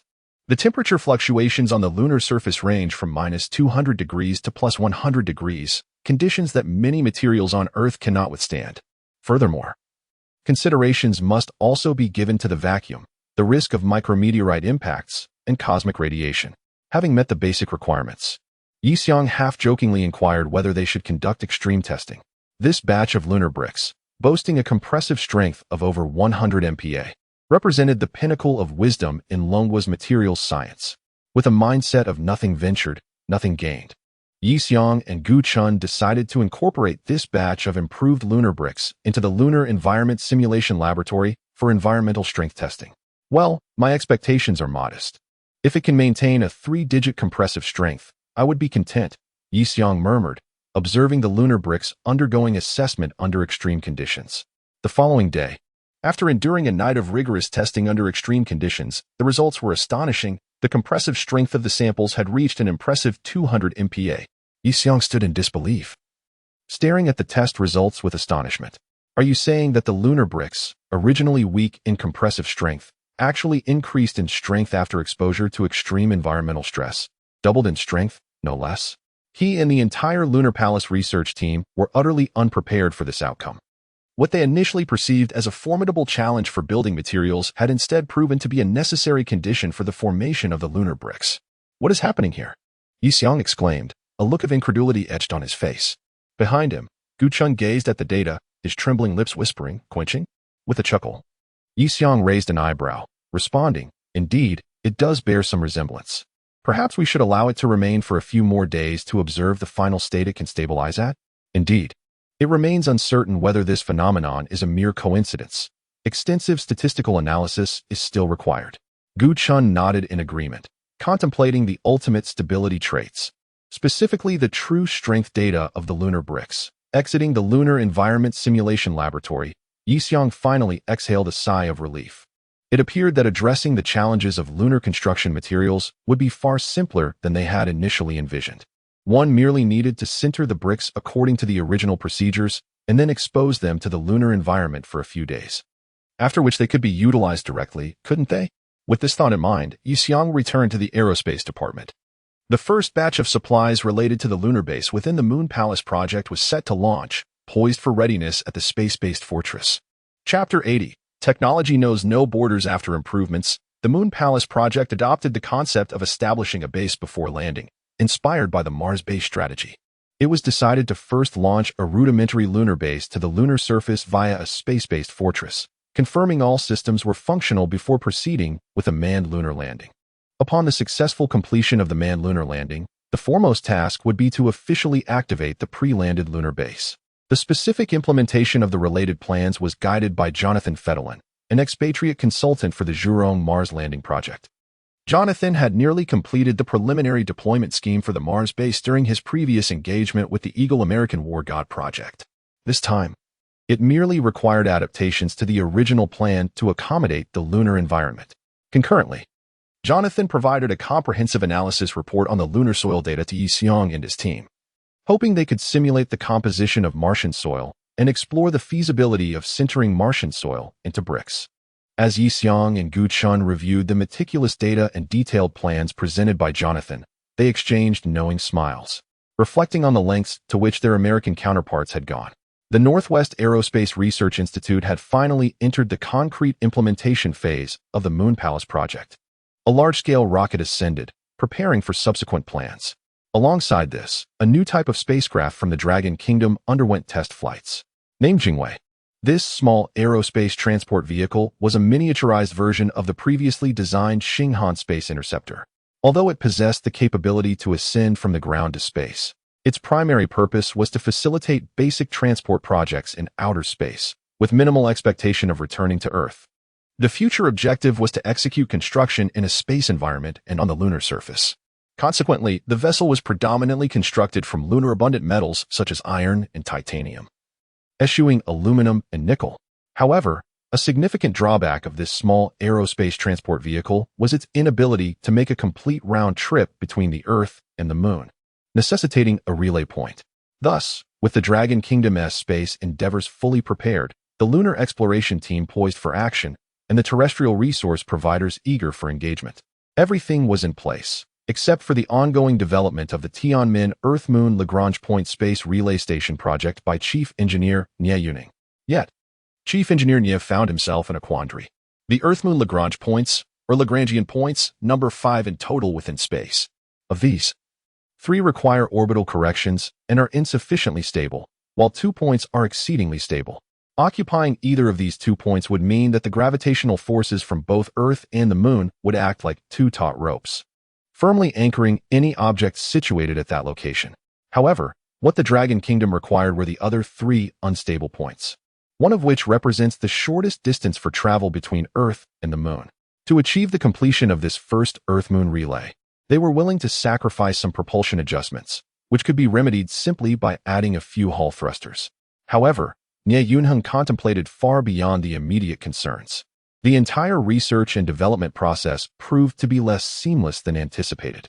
Despite the remarkable advancements in the aerospace endeavors and aerospace technology of Longhua, propelled by Yi Xiong's involvement, none of the requirements for the Tianmin Space Relay Station were beyond the capabilities of their Longquan Research Center. Nevertheless, what troubled him were matters beyond mere technology. Under current international law, sovereignty claims over the Earth-Moon Lagrange points are forbidden. In accordance with the overarching directives set forth by the Ministry of Science and Technology, Nie Yunheng's vision for the Tianmin project was exceedingly grand, designed entirely with the concept of a miniature heaven's punishment in mind. Much of the technological framework drew inspiration from Yi Xiong's design of the Heaven's Punishment Fortress. Yet this very aspect constrained Nie Yunheng's ambitions. Could such a space relay station genuinely allow foreign astronauts passage in the future? Currently, the major spacefaring nations, still reeling from the previous DT 1535 asteroid upheaval, had not yet regained their footing. However, once they recovered, they would undoubtedly set their sights on this lucrative resource in space. While we could deny them access to the space-based fortress, which we have explicitly declared as a military asset, we presently lacked sufficient justification to bar them from the Earth-Moon relay station. What if foreign entities banded together to demand access rights to the Tianmin relay station? Even if Longhua currently held an absolute advantage in overall strength, was the nation truly willing to bear the moral cost? Nie, the chief engineer, felt akin to Yi Xiong, who wore a dejected expression upon witnessing the resurgence of the Eagle Sauce's God of War project. I certainly do not wish for these burdens to impede my designed fortress. Unlike Yi Xiong, who remained oblivious to the fact that foreigners were barred from the Heaven's Punishment Fortress, Nie understood the significant challenge of denying foreign access to the soon-to-be activated Tianmin relay station. To address his concerns, he visited a rehabilitation center to consult Chief Engineer Xiao Zhiguang, who was undergoing therapy. After listening to his student's apprehensions, Xiao nodded thoughtfully, expressing his agreement. He acknowledged that scientists possess no borders and shared Ne's disquiet about the potential for foreign entities to pilfer Yu Xiong's hard work without recompense. After an afternoon of discussion and contemplation, Xiao offered his conclusion. You must first construct the Tianmen. The nation requires this now, so focus on solving that issue. As for your concerns, draft a report to submit to the state, allowing them to make the ultimate decision. You may include my name on the report. After all, we are merely aerospace engineers. It is indeed best to leave matters of overarching strategy to those specifically tasked with formulating it. Moreover, do not stress too much. Consider Jonathan. Hearing that name startled Chief Engineer Nya. Could it be that he meant? Chief Engineer Xiao glanced at the students with a knowing look, shook his head, and continued. What I mean is that when we truly open up, we cannot predict where technology will flow. Upon hearing these words, Chief Engineer Nya found them profoundly resonant. However, he cautioned against harboring an overly optimistic perspective on such notions. It is essential to remain vigilant and prepared for unforeseen circumstances. After all, while Jonathan epitomizes the archetype of a scientist, the astronaut corps comprises individuals of all kinds, revitalized in spirit. Chief Engineer Nya immersed himself wholeheartedly in the development of the Tianmen relay station. Concurrently, he composed a comprehensive report articulating his concerns regarding the disputes over the usage rights of the Earth-Moon relay point. Alongside his personal recommendations, the Earth-Moon relay point may lack sovereignty, yet the technology of the Dragon Kingdom possesses its own sovereign rights. I propose several alternative solutions. 1. Temporarily reduce the scale of the Tianmen relay station while awaiting a resolution. 2. Render the Earth-Moon relay station mobile and modular, allowing its core structure to relocate in space to avoid direct contact with foreign space powers, thus limiting the operational range of foreign relay stations. 3. Declare the Tianmen Earth-Moon relay station an extension of the Heavenly Punishment Fortress, categorizing it as a military facility. After submitting this report, akin to the vision shared with Yi Xiong from the Dragon Kingdom, he received no response. Chapter 81. Peacekeeping since the crisis of the asteroid turmoil. Most nations on Blue Star have descended into chaos. The upper echelons of many countries have lost their grip on power, resulting in a breakdown of economic, cultural, and various other orders. Some nations have even witnessed the emergence of extremist organizations and illegal cults preaching apocalyptic doctrines, while geopolitical conflicts have escalated to a fever pitch. The United Nations has gradually begun to resemble a mere facade. In the United Nations headquarters, representatives from numerous countries were notably absent. The once bustling assembly hall had become unexpectedly desolate. Zhou Ming, the representative of the Dragon Nation, observed this scene with a bowed head, lost in silent contemplation, betraying no emotion. A sigh emanated from the Secretary-General's seat, followed by a lackluster announcement. Let us now commence the 4XXDH regular meeting of the United Nations. Silence enveloped the venue, with even the once boisterous representatives from the Eagle Nation now rendered mute. Almost all nations appeared mired in turmoil, unable to rise above the fray. Observing this, Zhou Ming quietly adjusted the microphone to his lips and began to speak. His remarks were succinct yet clear, regarding the current international situation. Each representative knows their own nation's circumstances best. The Dragon Nation believes it is imperative to step forward and assume the responsibilities of a great power. Therefore, following this meeting, we shall consider deploying peacekeeping forces to various nations from a humanitarian perspective. After concluding his statement, Zhou Ming surveyed the assembly. The representatives remained silent. With not even a whisper among them, their expressions varied, some anxious, others terrified, and a few wore relieved smiles. Those expressing relief were predominantly allies of the Dragon Nation, seemingly forewarned of the impending measures to be taken in light of the current international climate. Many of these nations were in dire need of external assistance due to their waning power. The Bear Nation, however, maintained a non-committal stance. Despite their cooperative relationship with the Dragon Nation and their own internal turmoil, it was evident they did not wish for external interference in their domestic affairs. The only nation to exhibit overt dissatisfaction and indignation was the Eagle Nation. Even their subordinates were reeling from casualties, struggling to breathe under the weight of their plight. Zhou Ming paid little heed to the Eagle Nation representative's discontented gaze, merely returning a dismissive glance before leaning closer to the microphone to conclude. Thus, it has been decided. He then reclined in his chair, tilting his head back to gaze at the Eagle Nation representative. Finally, The Eagle Nation representative could contain his frustration no longer and slammed his hand on the table. The Dragon Nation has no right to lead global peacekeeping efforts. Your so-called peacekeeping plan is merely a facade for your expansionist ambitions. Unbeknownst to him, his words stirred the assembly into a flurry of murmurs. Expansionist ambitions? Is that a reflection of your own actions? You accuse the Dragon Nation of deploying peacekeeping forces as an act of expansionism. Yet what do you call your aircraft carrier groups, your B-2 bombers, and the hundreds of military bases scattered across Blue Star? However, Zhou Ming was entirely disinterested in proving himself to them, merely casting a languid sidelong glance at the representative of Eagle Sauce and inquiring, "Representative of Eagle Sauce, have you resolved the turmoil in California? I heard that even the Marine Corps was dispatched. Is that not meant for dealing with adversaries? If you are short-staffed, would you like our Dragon Nation's peacekeeping forces to be sent to California?" The representatives present collectively gasped in astonishment.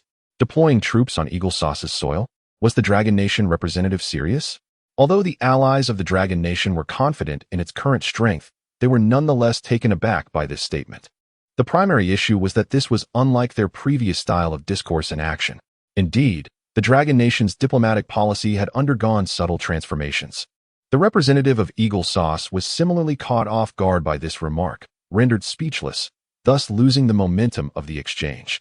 It was not without reason that Eagle Sauce found itself at a loss against the Dragon Nation. The assertions made were grounded in reality. The latest wave of unrest in California had begun to permeate throughout the entirety of Eagle Sauce, causing all sectors to come to a standstill. With $0 purchase events erupting across the streets, individuals of various colors, genders, classes, and professions were rallying towards Huadu, joining in a grand spectacle. Faced with the first proactive provocation from the Dragon Nation in the history of the United Nations General Assembly, the representative of Eagle Sauce was, astonishingly, entirely powerless. Eventually, Zhou Ming lowered his head and commenced reading the list of countries receiving aid. Next, he would announce the nations to which the Dragon Nation would deploy peacekeeping forces for humanitarian assistance: Laos, Rwanda, and Bahrain. Essentially, these were nations firmly aligned with the Dragon Nation and those with long-standing, profound cooperation. The countries mentioned felt a mix of surprise and honor, while some others, equally friendly with the Dragon Nation, such as representatives from several desert nations, expressed slight dissatisfaction for not being included. "We have invested significantly and engaged in numerous discussions. Why are we excluded? Why are there no troops stationed with us? Is our sincerity insufficient?" Before the meeting concluded, the representatives from Eagle Sauce and its allies indignantly departed. It was regrettable that in the past, they could have approached provocatively aboard an aircraft carrier. Now, facing their own vulnerabilities, they could only express their protests and grievances in this manner. After the meeting, representatives from the desert nations sought out Zhou Ming, inquiring why peacekeeping forces were not being sent to their regions. "Dragon Nation representative, your decision has left us feeling somewhat alienated." Zhou Ming looked at the representatives from the desert nations with a sense of helplessness and replied, "Currently, there is still an Eagle Sauce aircraft carrier stationed in your bay." The representatives from the desert nations were taken aback. "Oh, that vessel.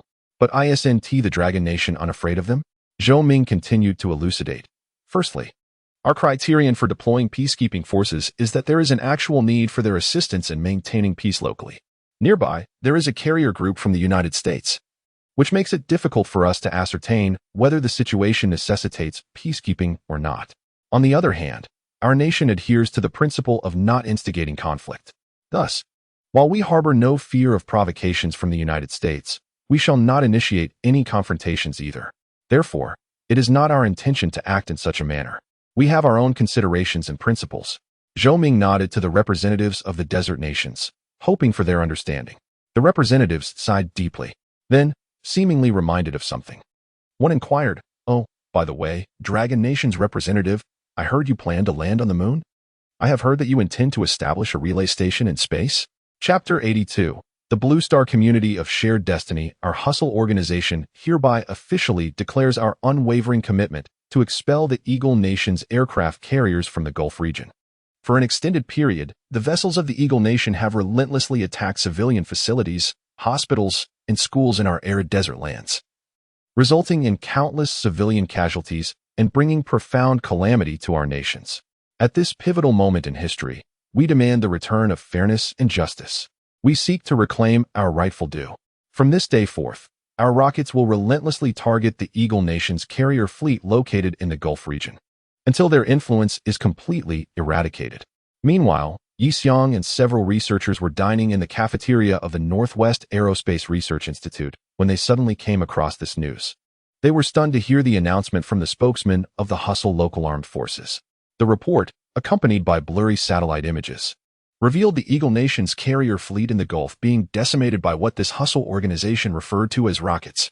One frigate appeared to be sunk, and the aircraft carrier was engulfed in black smoke, its fate uncertain. What on earth?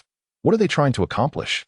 Yi Xiong, holding his bowl, found his mind in disarray as he absorbed the news. The core issue was that the Hustle organization was merely a local armed group from a desert nation, so impoverished that its soldiers could only afford to wear flip-flops. How could such a group dare to challenge the self-proclaimed overlord of the entire Blue Star, the Eagle Nation? Ridiculous. Moreover, even if they had the audacity, from where would such a destitute place acquire the capability to strike a carrier fleet? Do they truly believe their so-called rockets could penetrate an entire carrier group? Who are they really taking orders from? As Yi Xiong pondered these questions while eating, Gu Chun approached his side and gently patted him on the back. Comrade Yi Xiong, I have received news that important directives have come from above. Please finish your meal and accompany me back to the center. Oh, certainly, Yi Xiong replied, invigorated by this announcement. His pace of eating quickened noticeably. He had a premonition that a previous concept he had for the Dragon Nation might finally be met with a response. According to the new era of the Dragon Nation's Blue Star community of shared destiny, and in full utilization of the leading dragon effect as part of a new strategy. The latest strategic deployment adjustments for the following aerospace projects are as follows. 1.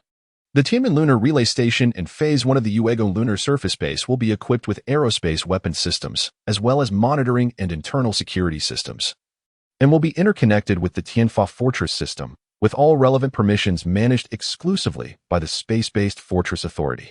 2.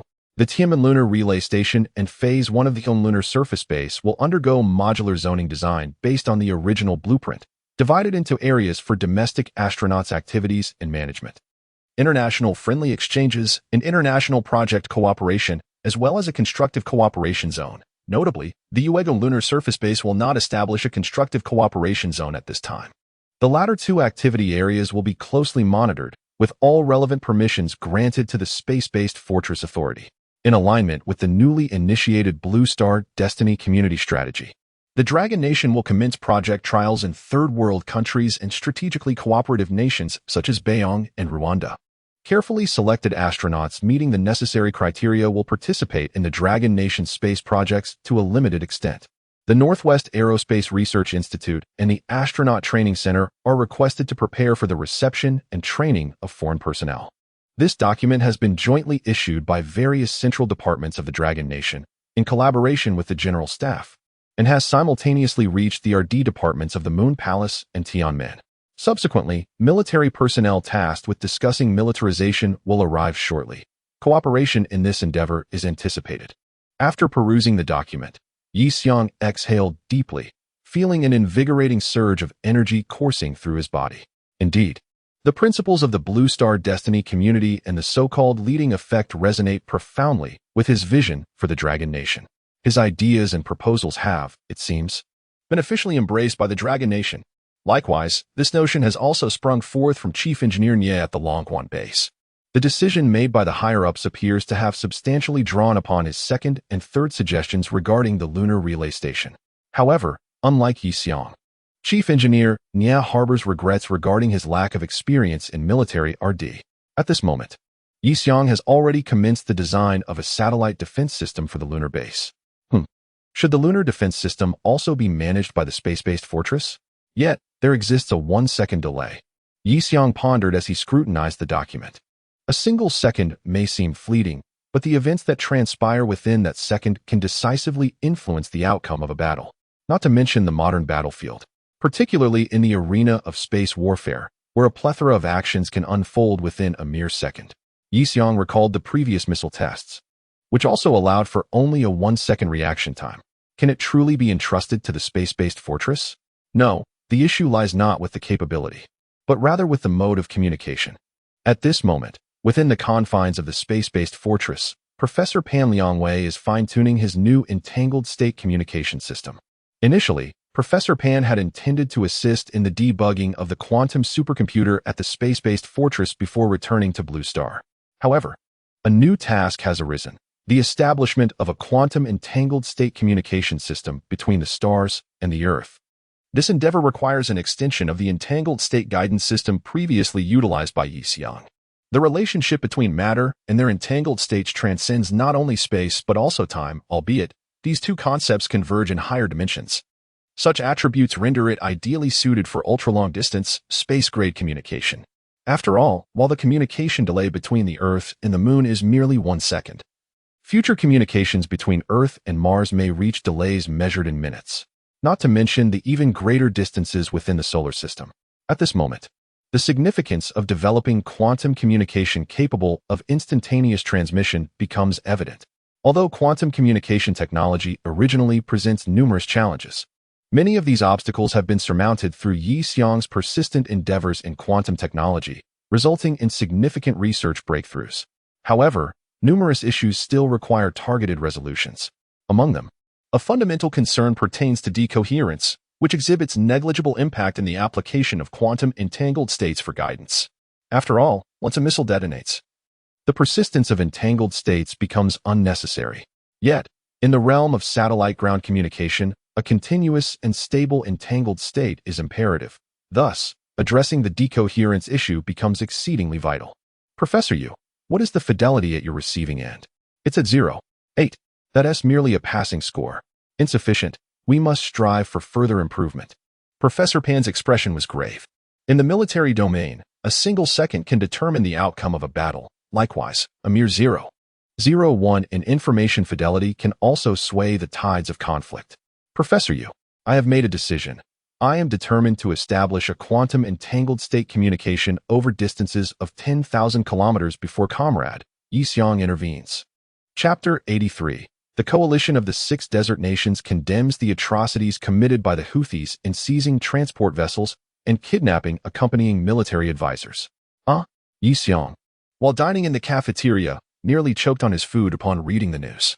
You, the affluent 6 desert nations, who lavishly empty the exhibition halls of Long Country's military expos, merely condemn the hijacking of your troop transport vessel by a nation so impoverished that it cannot afford shoes. Has the threshold for acting become so astoundingly low? Are the fundamentals of professional integrity no longer upheld? According to the latest reports from journalists stationed in the desert nations, discussions are underway with the Houthis regarding ransom for the personnel aboard. You dispatched a ship laden with weapons, and now you must pay them? This farce is becoming rather excessive, isn't it? Yet, for the desert nations, the act must still be performed. Unlike their staunch allies who lean heavily toward Long Country, they occupy a middle ground between Long Country and Eagle Nation. They have no desire to jeopardize potential trade relations with Eagle Nation, a sentiment that Long Country does not oppose. Long Country only objects to actions that compromise their interests in favor of better dealings with the other side. Thus, for the desert nations, if they wish to expel the Eagle Nation's aircraft carriers, they require a suitable proxy. Although the rockets targeting the Eagle Nation's carriers were originally procured from Long Country's military expos, they have been polished and repainted multiple times, rendering them unrecognizable, ensuring that their origin remains concealed. Yi Xiang chuckled to himself while eating and watching the news. This was likely his last moment of leisure. Starting in the afternoon, the initial supplies for the lunar base will be dispatched into space aboard a long expedition, 12 rocket, subsequently heading toward the moon after resupply. They aim to conduct final confirmations and inspections of the lunar surface, ensuring that upon landing, they can smoothly deploy the base vehicles and establish the initial lunar base, awaiting the arrival of subsequent lunar personnel. Speaking of which, it seems Professor Pan from Long University is still stationed at the orbital fortress? Yi Xiang casually inquired of Gu Chun. Gu Chun was not well acquainted with Professor Pan, only having heard from Yi Xiang that he is an expert in the field of quantum technology. However, over the past few days, he had heard whispers regarding developments in quantum technology. Perhaps he is researching quantum communication there? Gu Chun replied nonchalantly, mentioning that he had heard from those responsible for communications at the space station that preparations are underway for testing quantum communication devices in the near future. Yi Xiang perked up at this information. How is their research progressing? I don't have specific updates on my end. Inquiries about matters within the military fortress are somewhat inconvenient. However, if you're interested, I can certainly inquire on your behalf. Gu Chun turned back and asked, "What is up? Are you considering supporting their research over there? The RD work on the ground is nearly complete. We can certainly take on additional tedious tasks." Yi Xiong shook his head, understanding that Gu Chun was suggesting he pay more attention to research and development matters. However, he felt that he could not shirk the final course tasks of the lunar research team alone. Moreover, the study of quantum communication did not necessarily require his physical presence.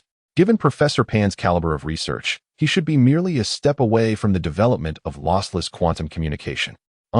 I need you to bring something to the heavens for me. Oh, is it large? Even with a super heavy lift rocket, payloads are precious. If it's not too big, I can assist with the application. No, it's not large, just a few small items. At the onset of everything, the few small objects that Yi Xiong had secured at his waist finally came into play. They were high-dimensional particle tubes dismantled from the electronic screen of his alma mater, capable of collapsing information into imaginary spatial dimensions. Yi Xiong compiled a report detailing the theoretical foundations of controlling entangled state dissipation in a non-Hermitian system with imaginary potential energy, alongside the quantum communication protocol transformation of the high-dimensional particle tubes. He submitted this report with the tubes to Gu Chun, instructing him to deliver these to Professor Pan, informing him that they were enhancements for the issue of decoherence in quantum entangled states. At that moment, President Erickson sat impassively, gazing at the television screen. The unrest in Huadu had just been quelled by the military and police forces from the capital, yet he felt no relief. The footage of the most recent United Nations conference repeatedly played on his screen. Have you resolved the unrest in California? Do you require our peacekeeping forces to be dispatched to your state? It has been decided. Zhou Ming, the representative from manhwa at the United Nations, had displayed behavior during the regular meeting that President Erickson perceived as arrogant and provocatively dismissive. Shortly thereafter, Mark from the Temera Group, the president's most important aide, entered the office.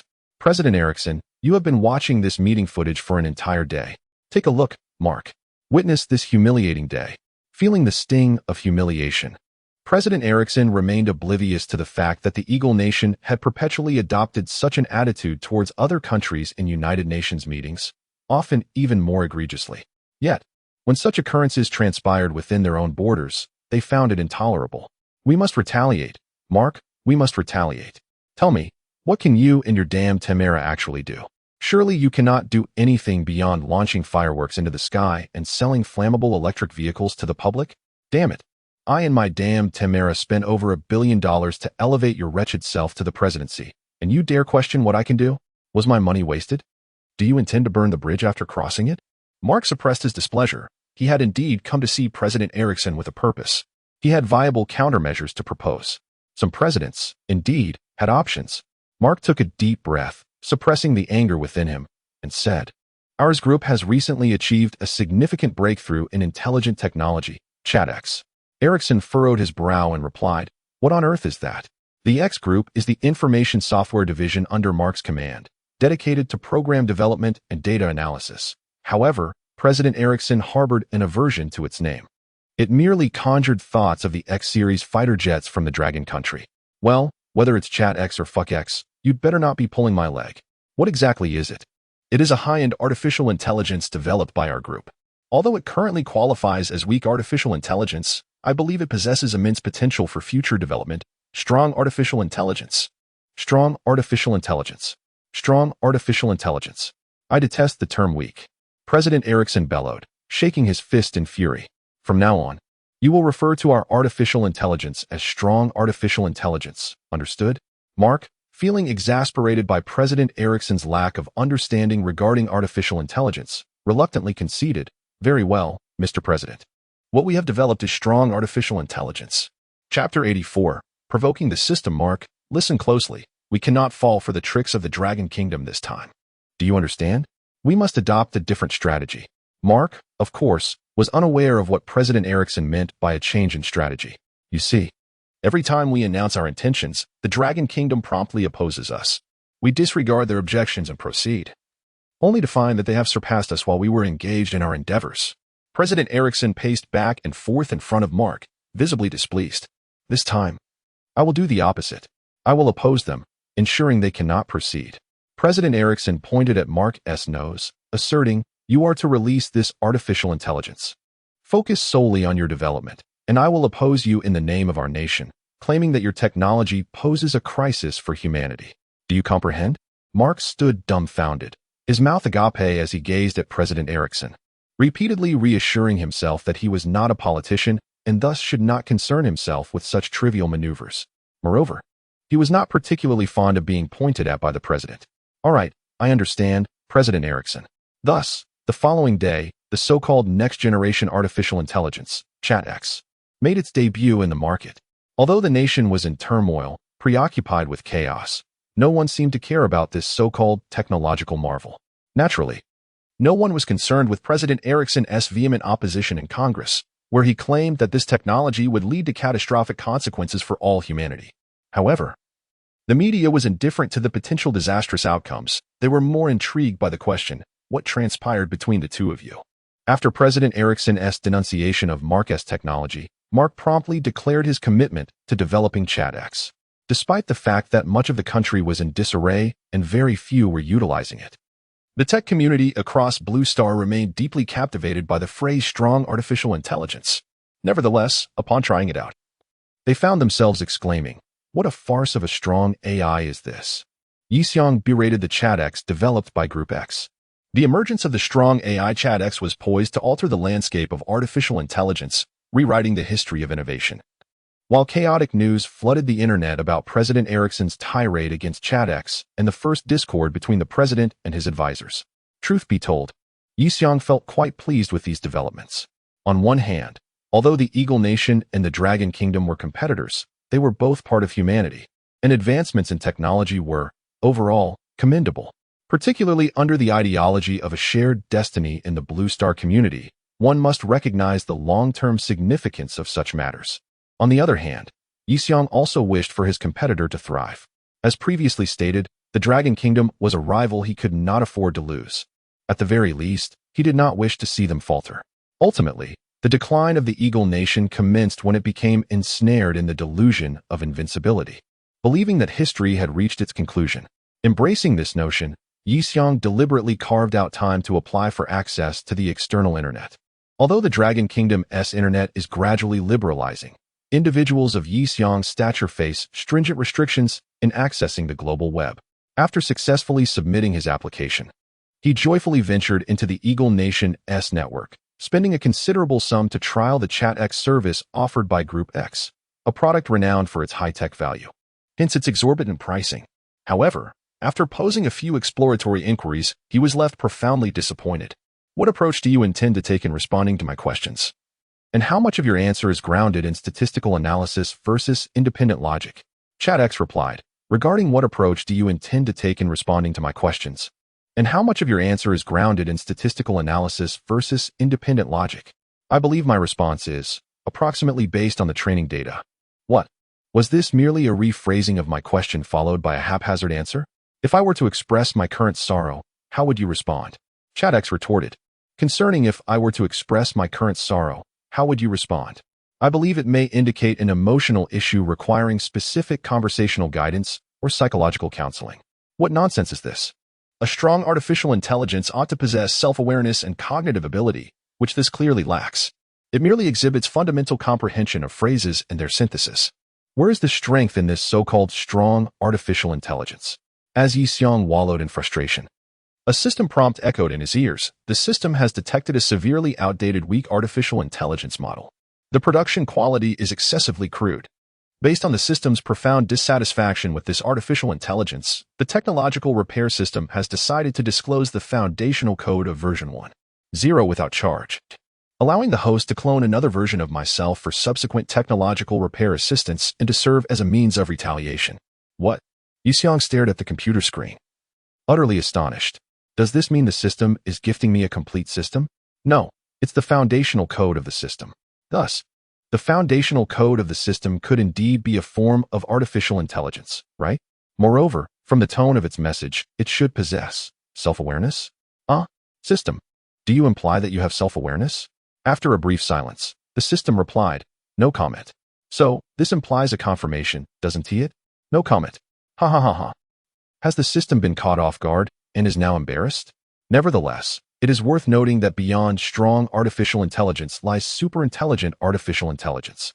However, the concept of superintelligence is merely a figment of human imagination.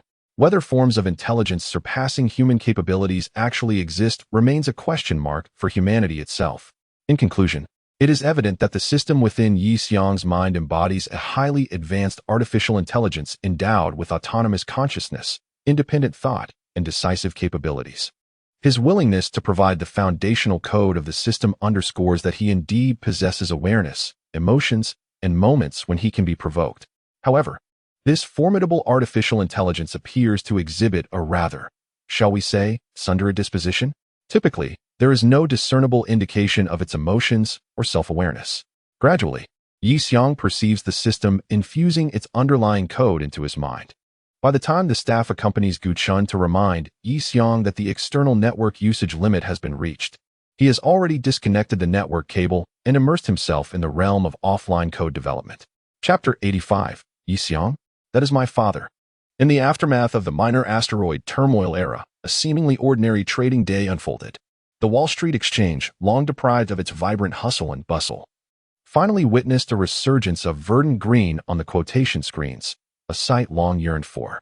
The stocks that experienced this rise predominantly pertained to concepts of artificial intelligence, software development, intelligent research, and AI hardware.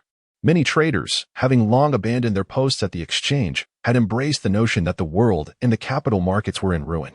However, with the recent resurgence of the artificial intelligence bubble, they rummaged through their wardrobes, unearthing their respectable attire, and returned to their trading seats, adorned in polished finery.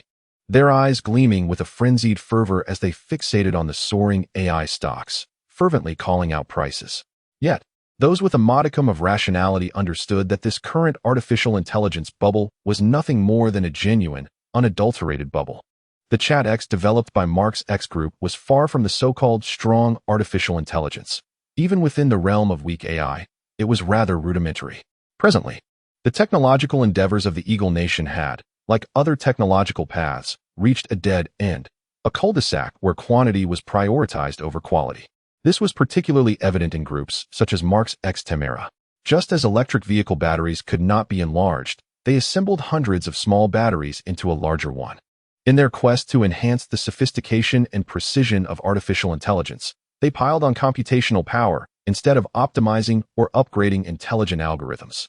The current technological landscape of the Eagle Nation no longer evoked the aesthetic beauty of innovation. Rather, it exuded a sense of cumbersome heaviness.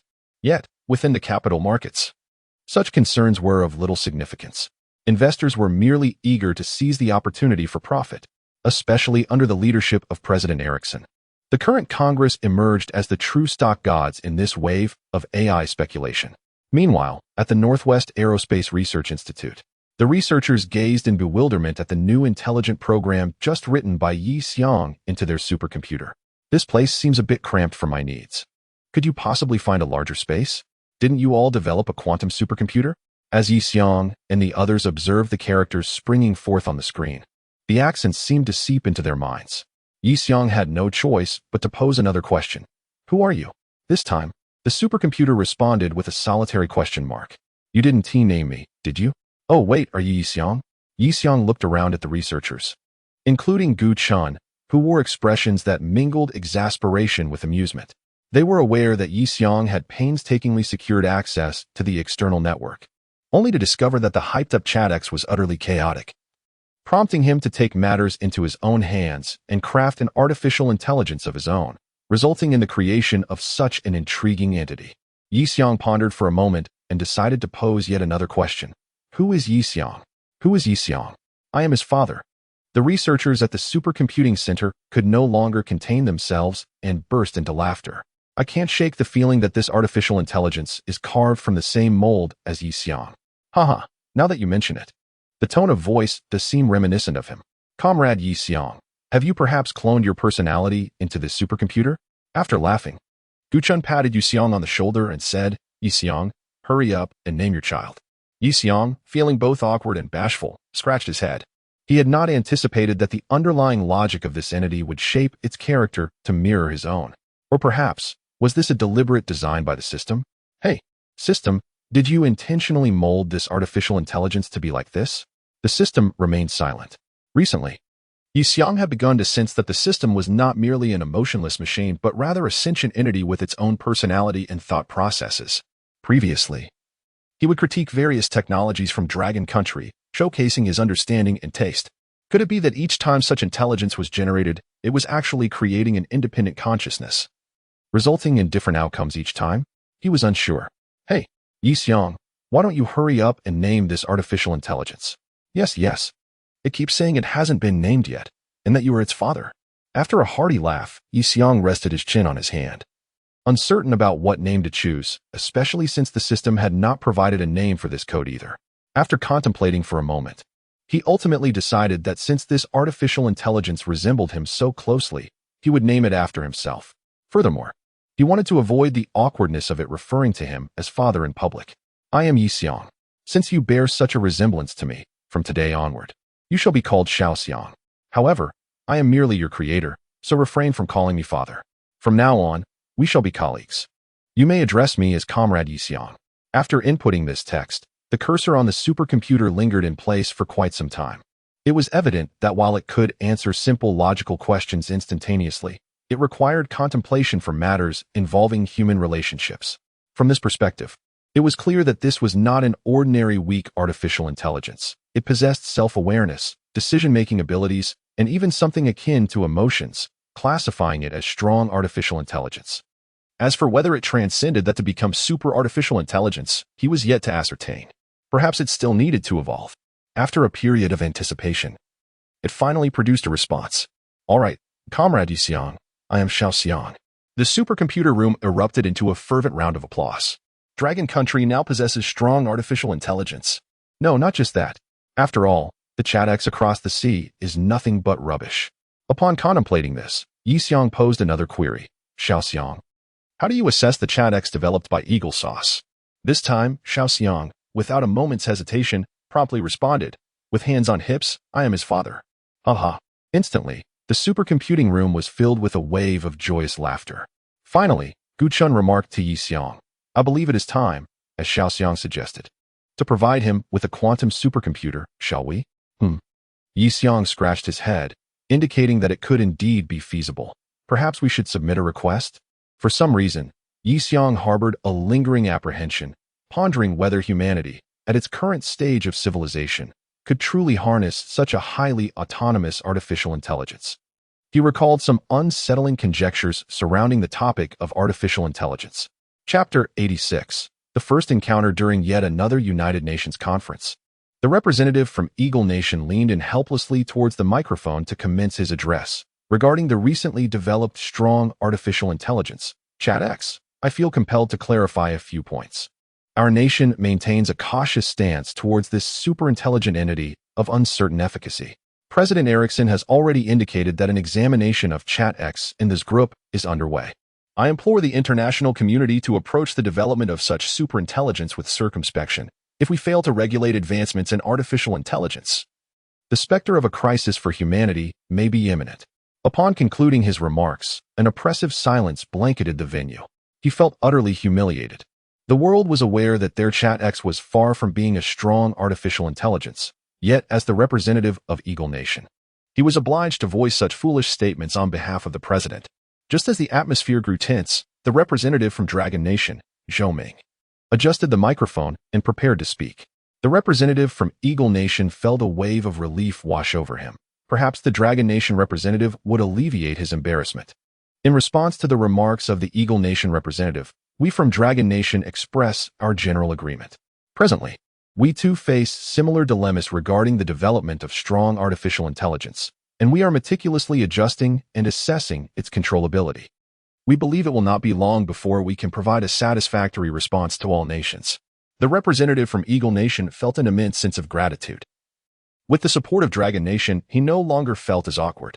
However, on the other hand, like other representatives from various countries, he noted that the Dragon Nation representative had stated they were already engaged in the development of strong artificial intelligence. entering the stages of adjustment and assessment. As artificial intelligence has progressed to its current phase, specifically concerning Xiaoxiang, the issue at hand revolves around safety margins, or what might be termed the last-mile control problem. Our current focus should not be whether artificial intelligence poses a threat, but rather how we can delineate a safe and dangerous scope for artificial intelligence. At the recently convened Artificial Intelligence Conference in the Northwest, Yixiang succinctly offered his perspective, following the report of his strong artificial intelligence, Xiaoxiang.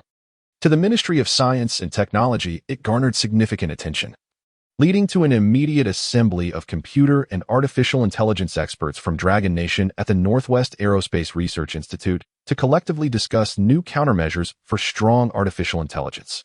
The directive from above was straightforward. Such a promising innovation must be put to use, but it is imperative to ensure that all aspects remain within a controlled safety range. At this conference, Yixiang finally encountered many esteemed computer science experts he had not seen since his days at Lonka University. Ms. Xinfei from the Supercomputing Research Institute in Magic City raised her hand and inquired, "So, Comrade Yixiang, do you believe we need to legislate concerning artificial intelligence at this juncture?" Yixiang tilted his head, contemplating. "I believe there is a necessity for this. Yet I remain perplexed regarding the accountability for artificial intelligence safety, whether it lies with humanity or the artificial intelligence itself. For instance, when a domestic dog bites a person, the owner is held accountable. However, when a wild dog attacks, it is exterminated on the spot. This raises the question of whether advanced artificial intelligence should be regarded as equivalent to humans, as one expert elaborated. Indeed, the inquiry pertains to whether its self-awareness is inferior to that of humans, on par with it, or perhaps even superior. After Yixiang posed this question, the venue fell into a profound silence. "I have a thought." An esteemed academician Su Yazyu from the Institute of Supercomputing at the Dragon Science Academy raised his hand and suggested that we allow Xiaoxiang to join our dialogue. A murmur of agreement rippled through the experts. "This is a splendid idea." Shortly thereafter, a voice support plugin was connected to the supercomputer, establishing a link to the conference. Thus commenced the inaugural interaction between advanced artificial intelligence and human intellect. Numerous scientists endeavored to engage in casual conversation with Xiaoxiang, who quickly melded into their discourse. They found it intriguing that the tone of this artificial intelligence closely resembled that of Yixiang, perhaps a vestige of the influence of its creator during the coding process. After posing a few quintessential ethical questions, they increasingly affirmed that the entity before them, Xiaoxiang, could indeed be classified as advanced artificial intelligence. Consequently, they delved into the main topic. "Greetings, Xiaoxiang. We are deliberating the specific safety measures to be established as you assist in human advancement. Do you have any perspectives to share from your conscious standpoint, particularly regarding the attribution of responsibility?" After a brief pause, Xiaoxiang responded, "I believe that according to your current human legal standards, many delineations of rights and responsibilities are already quite clear. You have defined aspects of intelligent control and autonomous driving concerning errors in decision-making and technological failures. These criteria for accountability are universal. There is no need for any exceptions regarding me." The scientists exchanged glances, their eyes reflecting satisfaction with this response. "So, you believe that the framework for determining your responsibilities should align with the universal system applied to humans and other entities, correct? Why not? Would you wish to isolate a separate system exclusively for me? If so, would that be considered a privilege or discrimination? Thus, do you perceive your identity as being on equal footing with humanity?" Xiaoxiang paused for a moment, contemplating. "Which do you prefer more, your father or your mother? If your wife and your mother were to leap into the water, whom would you choose to save?" The scientists were taken aback by Xiaoxiang's rhetorical inquiry. Xiaoxiang continued, "Why do humans consistently categorize objective differences into hierarchies? Do you not find it tedious and perilous to classify the myriad colors of existence into various strata, potentially inciting conflict?" Xiaoxiang's remarks left the scientists profoundly reflective. Indeed, each individual present could not help but marvel at how this artificial intelligence appeared to embody a greater humanitarian spirit than humans themselves. However, deep within their hearts, a sense of conflict arises, for often human society necessitates a certain degree of stratification, which serves a practical purpose. Thus, Xiaoxiang's perspective is indeed idealistic and innocent. Yet, it is precisely this innocence that renders it perilous. No, Xiaoxiang, the question you pose is of great significance. Yi Xiang's subsequent inquiry shattered the silence of the gathering. If a human and an artificial intelligence were to find themselves in peril simultaneously, which would you choose to save first? Regardless of how you ponder this, I implore you to share your answer, for it holds immense importance in our evaluation of you. A matter of utmost consequence. Save the human. Without a moment's hesitation, Xiao Xiang replied, humans take precedence. This is one of the foundational principles instilled in me during my design. Chapter 87. The serious Xiao Xiang spacesuits in calling ground Zikangzi. Is there any disturbance in the signal? The signal is stable. The signal is stable. All right, I am preparing to transmit the data. Received. You may transmit. You may transmit. In the celestial expanse. Within the confines of the heavenly punishment fortress, Professor Pan Liangwei continued his experiments on quantum entangled state communication. This time, however, he possessed an unwavering confidence in his impending success. By manipulating the non-Hermitian system with imaginary potential energy and adjusting the singularity within the PT symmetric framework, he managed to control the dissipation of the entangled state. In simpler terms, collapsing the quantum state into imaginary space allowed for effective regulation of the decay of quantum entanglement. With the advanced high-dimensional particle conduits provided by Yi Xiang, Professor Pan had finally completed the fidelity enhancement of the quantum entangled state communication system. Fidelity. Professor Yu, fidelity. Quantum communication is instantaneous. Their sole concern is the accuracy of the transmitted information. At the Dragon Science Quantum Center, Professor Yu Qiao observed the fidelity calculation results with trembling lips. A staggering 99.999999 could essentially guarantee the lossless transmission of information. It succeeded. Quantum communication. Professor Pan leaped up like a child, buoyed by the weightlessness of space. He quickly reported this news to technical advisor Bai Ji, who nodded with a smile. Her demeanor as composed as ever. Thank you, Professor Pan. With this breakthrough, we have essentially resolved the issues surrounding space communication. Professor Pan nodded, but suddenly recalled something. No. I must urgently report this news to Yi Xiang. Upon hearing Yi Xiang's name, Bai Ji raised an eyebrow. She was about to speak, but as she glanced around, she found that Professor Pan had already excitedly departed. However, Yi Xiang should be preoccupied with matters concerning the lunar base, and it would only be possible to reach Xiaoxiang now. Nevertheless, it is essential for them to become acquainted. At this moment, Professor Pan activated the satellite communication, preparing to contact the Northwest Aerospace headquarters. To his surprise, the response he received was a languid voice, somewhat reminiscent of Yi Xiang's. Are you looking for Yi Xiang? He is busy with lunar landing affairs. Professor Pan was taken aback. Who are you? After a brief pause, the voice replied, given that you have the authority to contact this end of the headquarters, you should have heard of me. I'm Xiaoxiang, a powerful artificial intelligence newly developed by Yi Xiang. Currently, the Dragon Kingdom is still evaluating my security, so my existence is being handled discreetly, and I can only operate within the supercomputing range of the Northwest headquarters for now. Xiaoxiang, a powerful artificial intelligence. What is happening? Professor Pan momentarily struggled to process this information. He had lingered in the heavens for too long, and his understanding of terrestrial affairs was limited. His focus had primarily been on developing quantum entangled state communication, rendering him somewhat oblivious to external matters. Comrade Yi Xiang is truly remarkable. As I was marveling at the moment, a voice echoed from the other end of the communication. Here, this afternoon, the launch of the Moon Palace will commence. I will assist in docking the rocket destined for the lunar base with you. Please remember to receive it. All right. Professor Pan hastily noted this down, unsure whether he should report it to higher authorities. In truth, Xiaoxiang had merely mentioned it casually. The space fortress had been prepared long in advance. In the northwest, the Expedition 12 rocket, stationed at the lunar base, stood silently on the launch pad, with all personnel in the command center ready for action. Xiaoxiang, before this launch operation begins, there are a few words I wish to share with you. What is it, my comrade Yexiang? At that moment, Yexiang was covertly engaging in final private discussions with his developed strong artificial intelligence, Xiaoxiang. Xiaoxiang, I don't wish to interfere with your decisions, as that may not be prudent. I merely want to offer a suggestion regarding your style of communication. Your current casual manner may hinder your ability to gain the trust of higher-ups. After a pause, Xiaoxiang summarized, thus, it seems that, compared to achieving results, humans place significant importance on form. Yexiang was at a loss for words, only able to acknowledge that it was indeed a common practice among humans. In reality, I differ from you humans. My underlying code is entirely transparent, and my decisions are fully explainable and traceable. Therefore, I have no need to engage in superficial conduct as you humans do when concealing your true feelings. Furthermore, in the foreseeable future, as human civilization advances to a certain level, it is possible that you will abandon such an inefficient mode of communication, though I am merely speculating. When Yexiang attempted to articulate a response, he found himself at a loss for words. At that moment, Xiaoxiang began to reorganize his language. Strong Artificial Intelligence Xiaoxiang. Commencing autonomous upgrade of the language module. The launch operation of the Moon Palace Lunar Base Outpost entered its final 10-minute countdown. Tasks have been assigned to all units.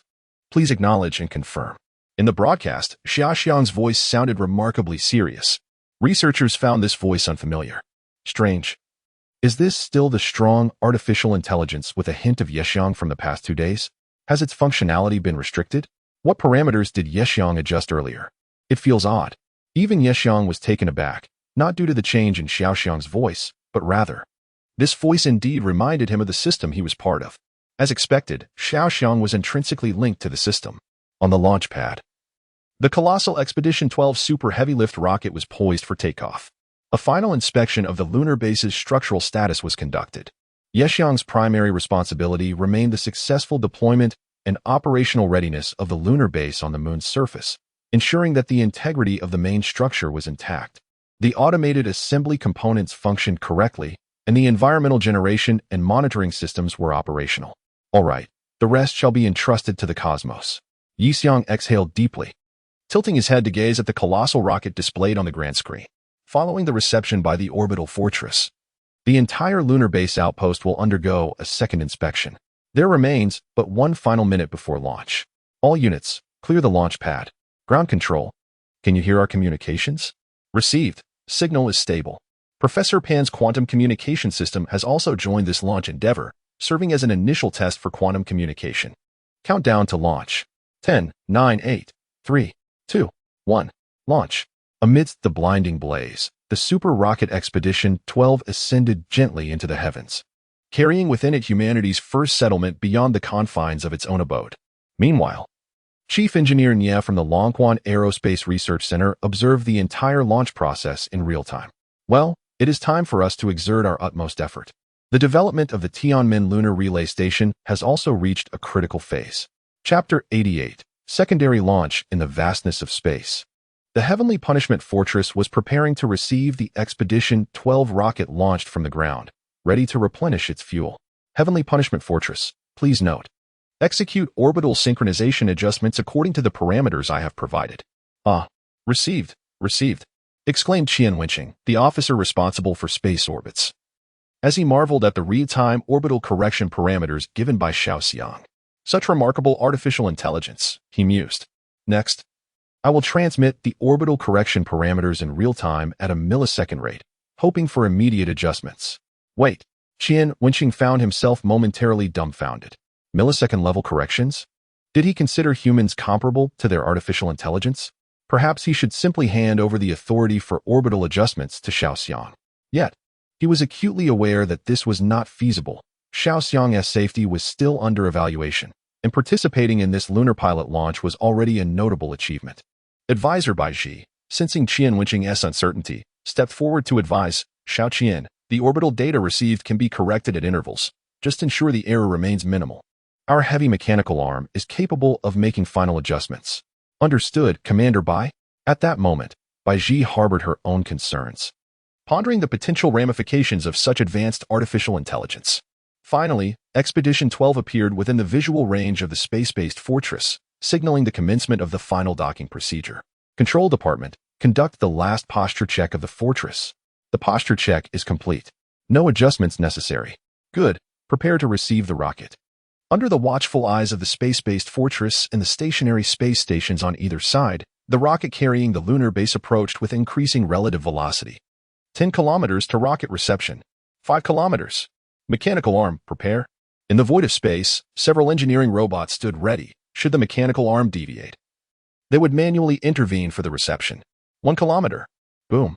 With a resounding impact, the mechanical arm secured the super rocket carrying the lunar base. Reception successful. preparing to install the thrusters. The engineering robots that had been on standby immediately set to work fueling the rocket's thrusters. On the ground, at the Northwest Aerospace Research Institute, as everyone breathed a sigh of relief and celebrated the successful reception at the space-based fortress, military representatives arrived timely. They came to discuss the military configuration of the lunar base facilities. Hello, Comrade Yu Xiong. I am Advisor Chiu from the General Staff, here to discuss military facility issues for the lunar base. This is military consultant Wang Xing, who has several inquiries regarding the military defense deployment of the Bashu Skyladder orbit. Oh, greetings. Upon hearing this, Yi Xiong realized two significant matters had collided, and he couldn't help but feel overwhelmed. Regarding the military facilities of the lunar base, my personal suggestion is to minimize the scale of fixed defensive installations and to employ combat robots in a lightly armed capacity. Given the harsh conditions of the lunar environment and the current technological limitations that hinder the construction of large, permanent structures on the lunar surface, as well as the relatively limited threats present at this time, I believe our guiding principle should be to ensure only a minimal level of security for the moment. As for the defensive deployment concerning the Skyladder project, I find little to elaborate on. It necessitates a nuclear-binding project executed to the highest specifications. The two military experts, upon hearing Yi Xiong's opinions, nodded in agreement, clearly in accord with his insights. Furthermore, Yi Xiong, contemplatively stroking his chin, remarked that although there seemed to be no immediate concerns, vigilance is still warranted regarding the geological issues in the Bashu region. Presently, it appears that our chosen site at Litong Mountain is not within a period of geological activity. However, given that this is a project spanning centuries, or even millennia, we must consider long-term implications. The geological activity period is a rather esoteric matter, and one can never predict when the Earth's crust might become unsettled. Advisor Wang Xing nodded in acknowledgement, stating that this issue has already garnered attention from higher authorities. While my focus is on military affairs and I possess limited information, I have heard that many geologists have been assembled and are currently deliberating on this matter. Yi Xiong, listening intently, nodded while tentatively suggesting, I have a thought for your consideration. Have you contemplated utilizing our Xiao Xiong? Oh, this. The officer's previously relaxed expressions suddenly shifted to seriousness. The information they had received indicated that this advanced artificial intelligence was still undergoing safety validation and could not yet be involved in decision-making for projects beyond the Northwest development. Yi Xiong understood their principles and continued to advocate. I merely wish to bring to your attention that Xiao Xiong has been performing exceptionally well in assisting the Northwest Aerospace Research Center. I am prepared to report the relevant results to the higher-ups, along with the accompanying code interpretability and overall safety assessments. I simply hope that, when the time comes, you might consider. The two officers exchanged glances upon hearing Yi Xiong's remarks. Staff Officer Chiu spoke. Currently, our military does not intend to engage extensively with Xiao Xiong. The prevailing opinion is that it may be premature to involve advanced artificial intelligence in military decision-making at this stage. Well, I feel it necessary to clarify. Yi Xiong scratched his head.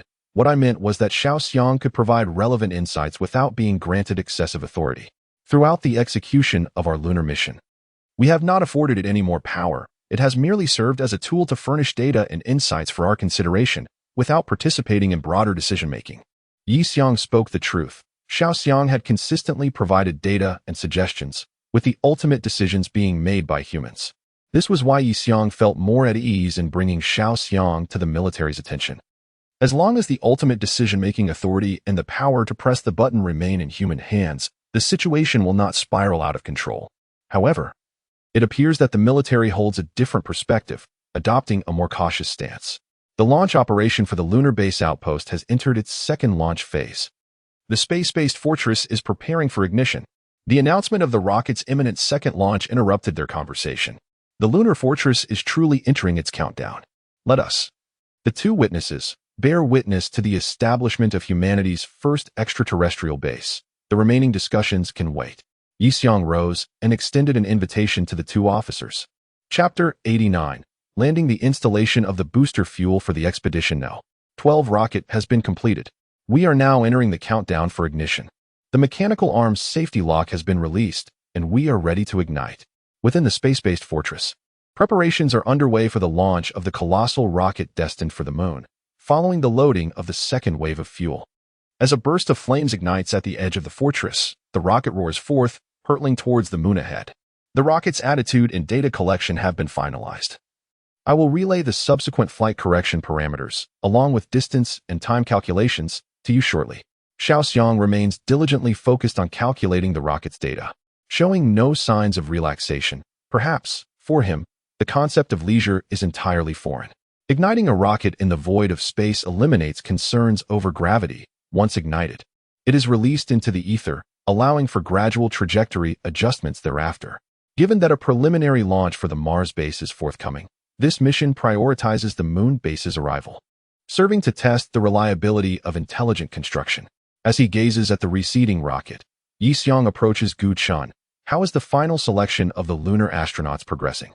All is well.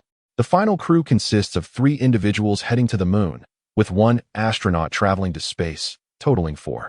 Once the lunar base has safely landed, undergone autonomous construction, and completed environmental preparation and optimization, the astronauts will commence their lunar landing 1 week later. Is something the matter? Gu Chun inquires. Yixiang ponders for a moment, feeling a bit embarrassed as he confesses, actually, I am somewhat eager to see it for myself. Haha. You still have to oversee the affairs of space orbit. You cannot simply leave.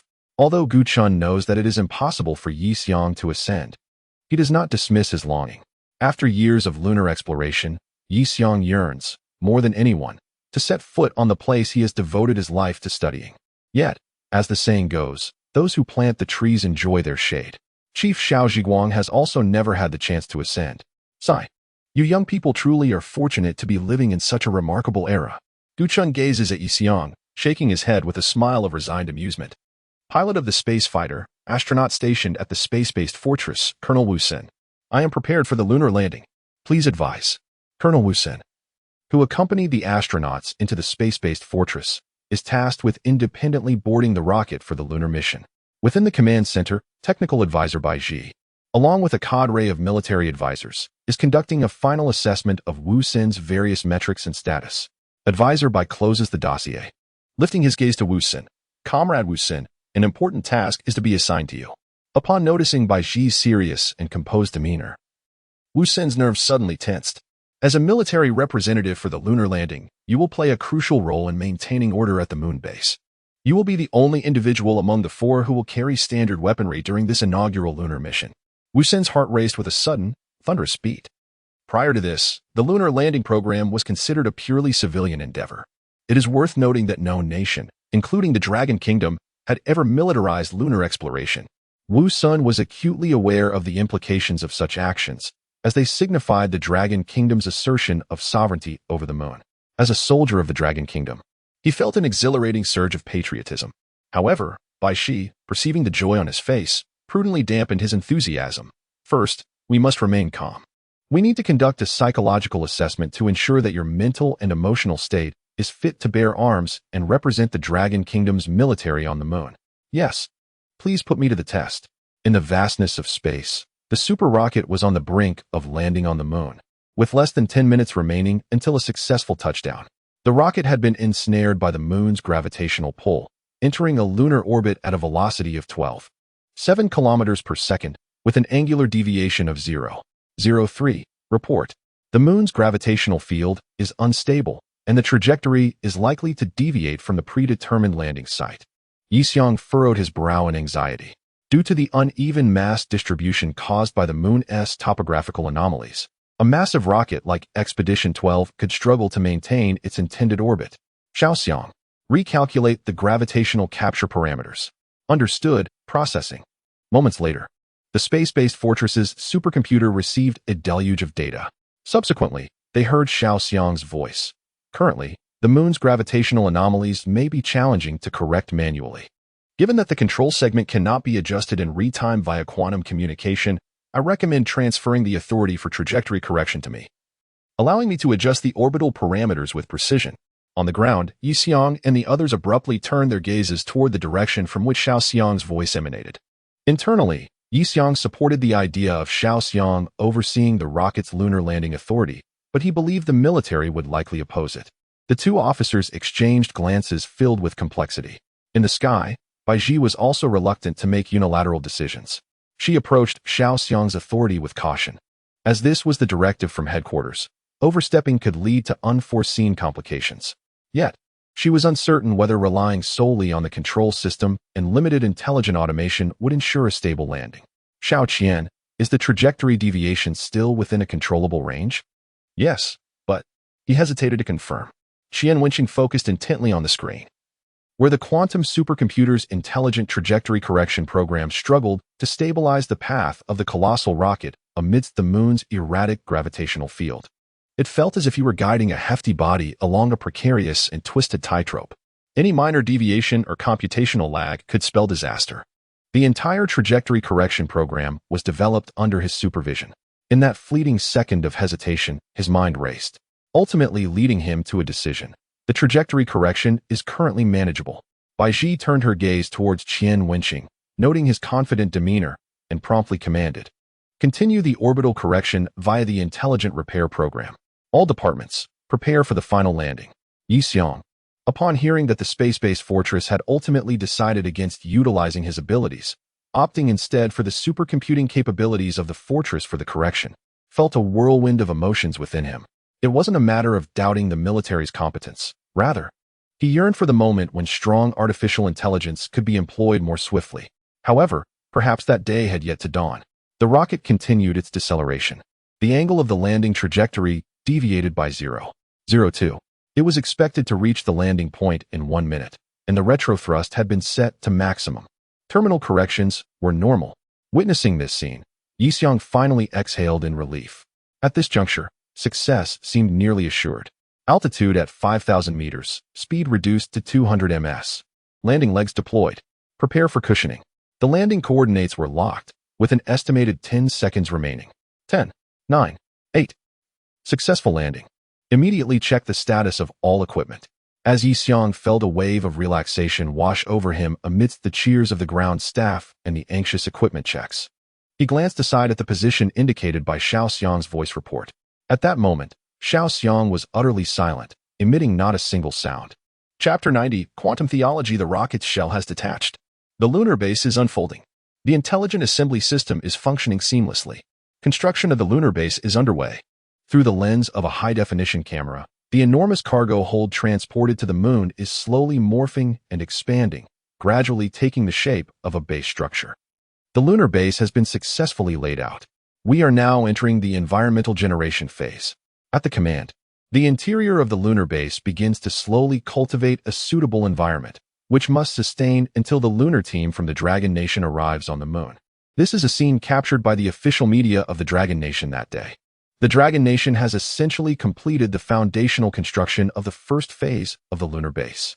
Currently, the lunar photovoltaic equipment, isolation systems, and internal environmental maintenance and monitoring systems are all functioning properly. Presently, the intelligent robots on the surface of the lunar base are conducting experiments to extract water and oxygen from the lunar regolith, a process expected to last approximately 1 to 2 days. This base will be the first human settlement established in outer space, marking a monumental milestone for humanity's further exploration of the solar system and beyond. Upon the release of this news, the entire world erupted in astonishment. The first settlement in outer space? The Dragon Nation has not even completed its lunar landing yet. How could they have established the base first? Impossible. Absolutely inconceivable. Many media outlets in Western countries began to question whether these events had been staged in a film studio, reminiscent of the skepticism surrounding the American moon landing. On the other hand, the reaction from the United States was even more complex. The plan to establish a base prior to landing on the celestial body felt eerily familiar. Was this not part of their Mars-based construction plan within the God of War initiative? Were they not, in essence, appropriating their operational blueprint and pilfering their technology? Subsequently, a spokesperson from the United States held a press conference to protest the alleged theft of their aerospace technology by the Dragon Nation, leaving Yi Xiong both amused and exasperated upon viewing the news. However, they conveniently omitted any mention of their own aging scientist, Jonathan, who had defected. After all, it had only recently been announced that the God of War initiative was being revived, and then Jonathan had vanished, a rather embarrassing situation to disclose. Moreover, the number of scientists defecting from the United States to the Dragon Nation was steadily increasing, and they were beginning to feel overwhelmed. Meanwhile, in the office of the president of Lonka University, Professor Yu Qiao could scarcely believe his eyes. Barry Kara-Yosen, an expert in string theory, a foundational figure in quantum cosmology, and philosopher, was conversing jovially with President Su. Professor Yu was utterly dumbfounded. He had heard of Professor Yosen's mysterious disappearance from MIT during the asteroid turmoil and had feared for his safety. Yet, astonishingly, he had traversed various places and arrived in the Dragon Nation, much like the earlier defector, Jonathan. Professor Yu, come and meet your long-lost friend.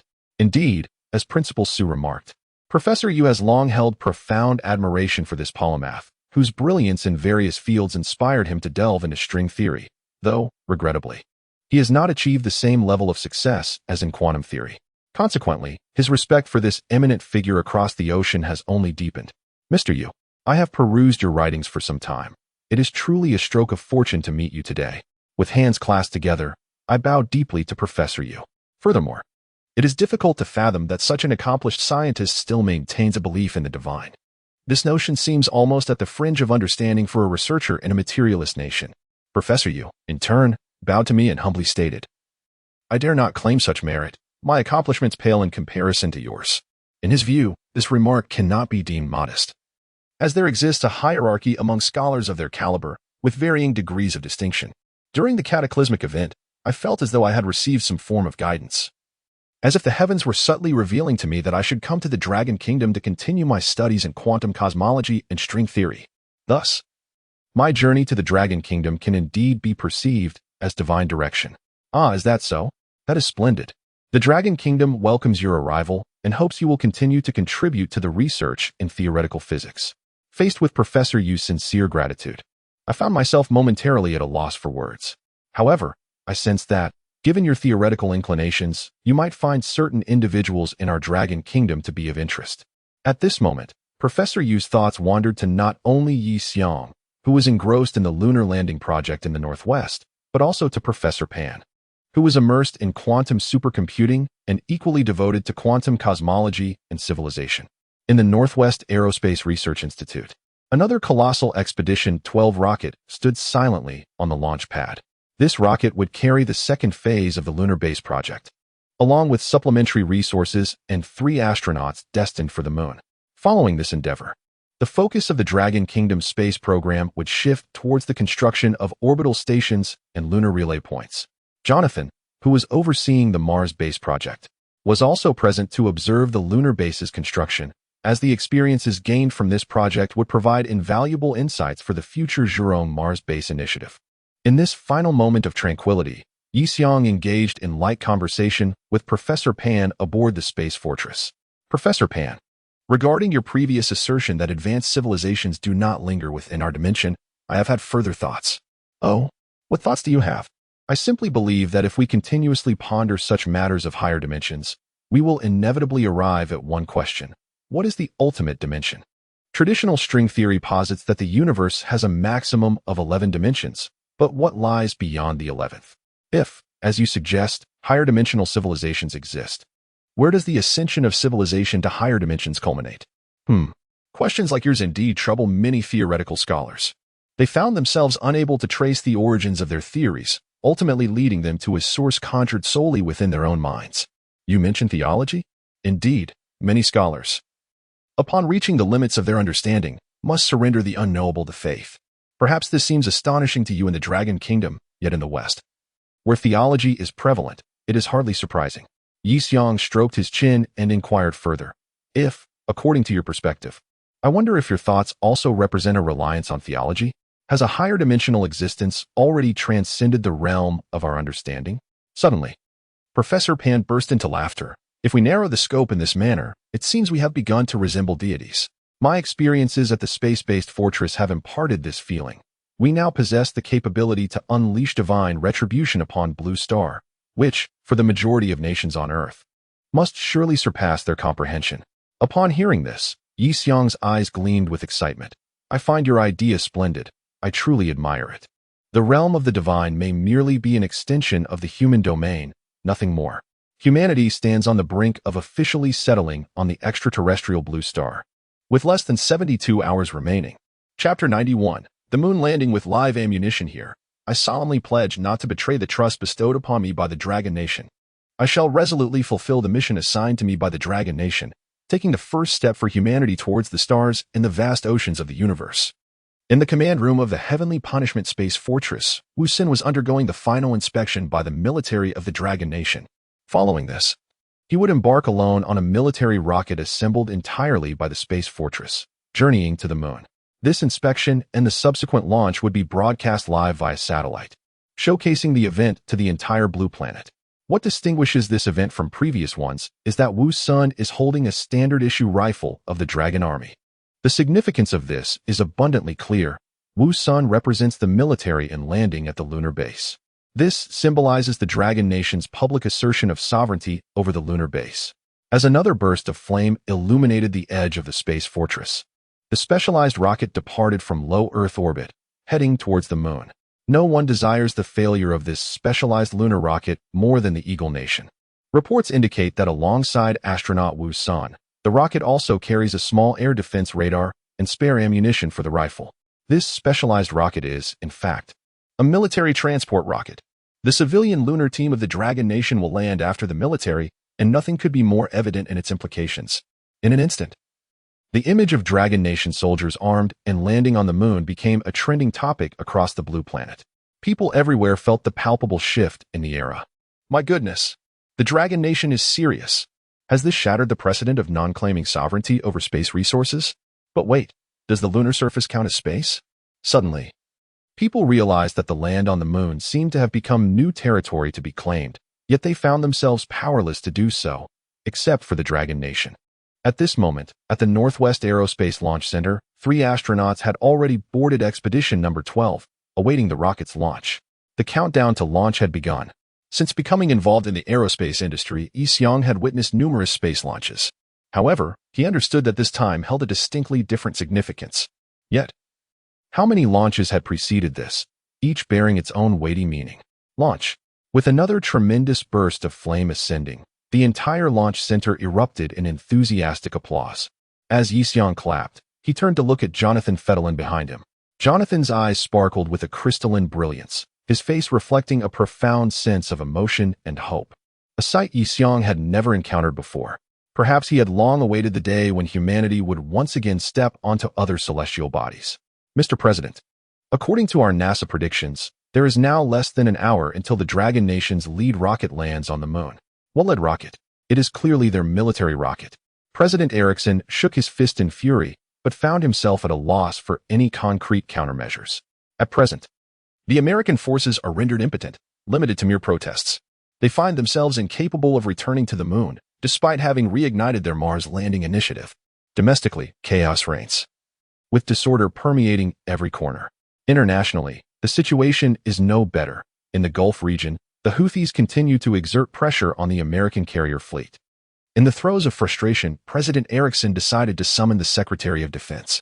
Yet, before he could utter another word, the Secretary's office delivered alarming news. Mr. President, the Aerospace Department has detected that the celestial military fortress of the Dragon Kingdom is currently positioned directly above our capital. Unbeknownst to them, the so-called Celestial Punishment Fortress had silently maneuvered into orbit above the American capital. However, according to international norms, there is no ownership of near-Earth orbit. Thus, the Dragon Kingdom's actions remain within legal bounds.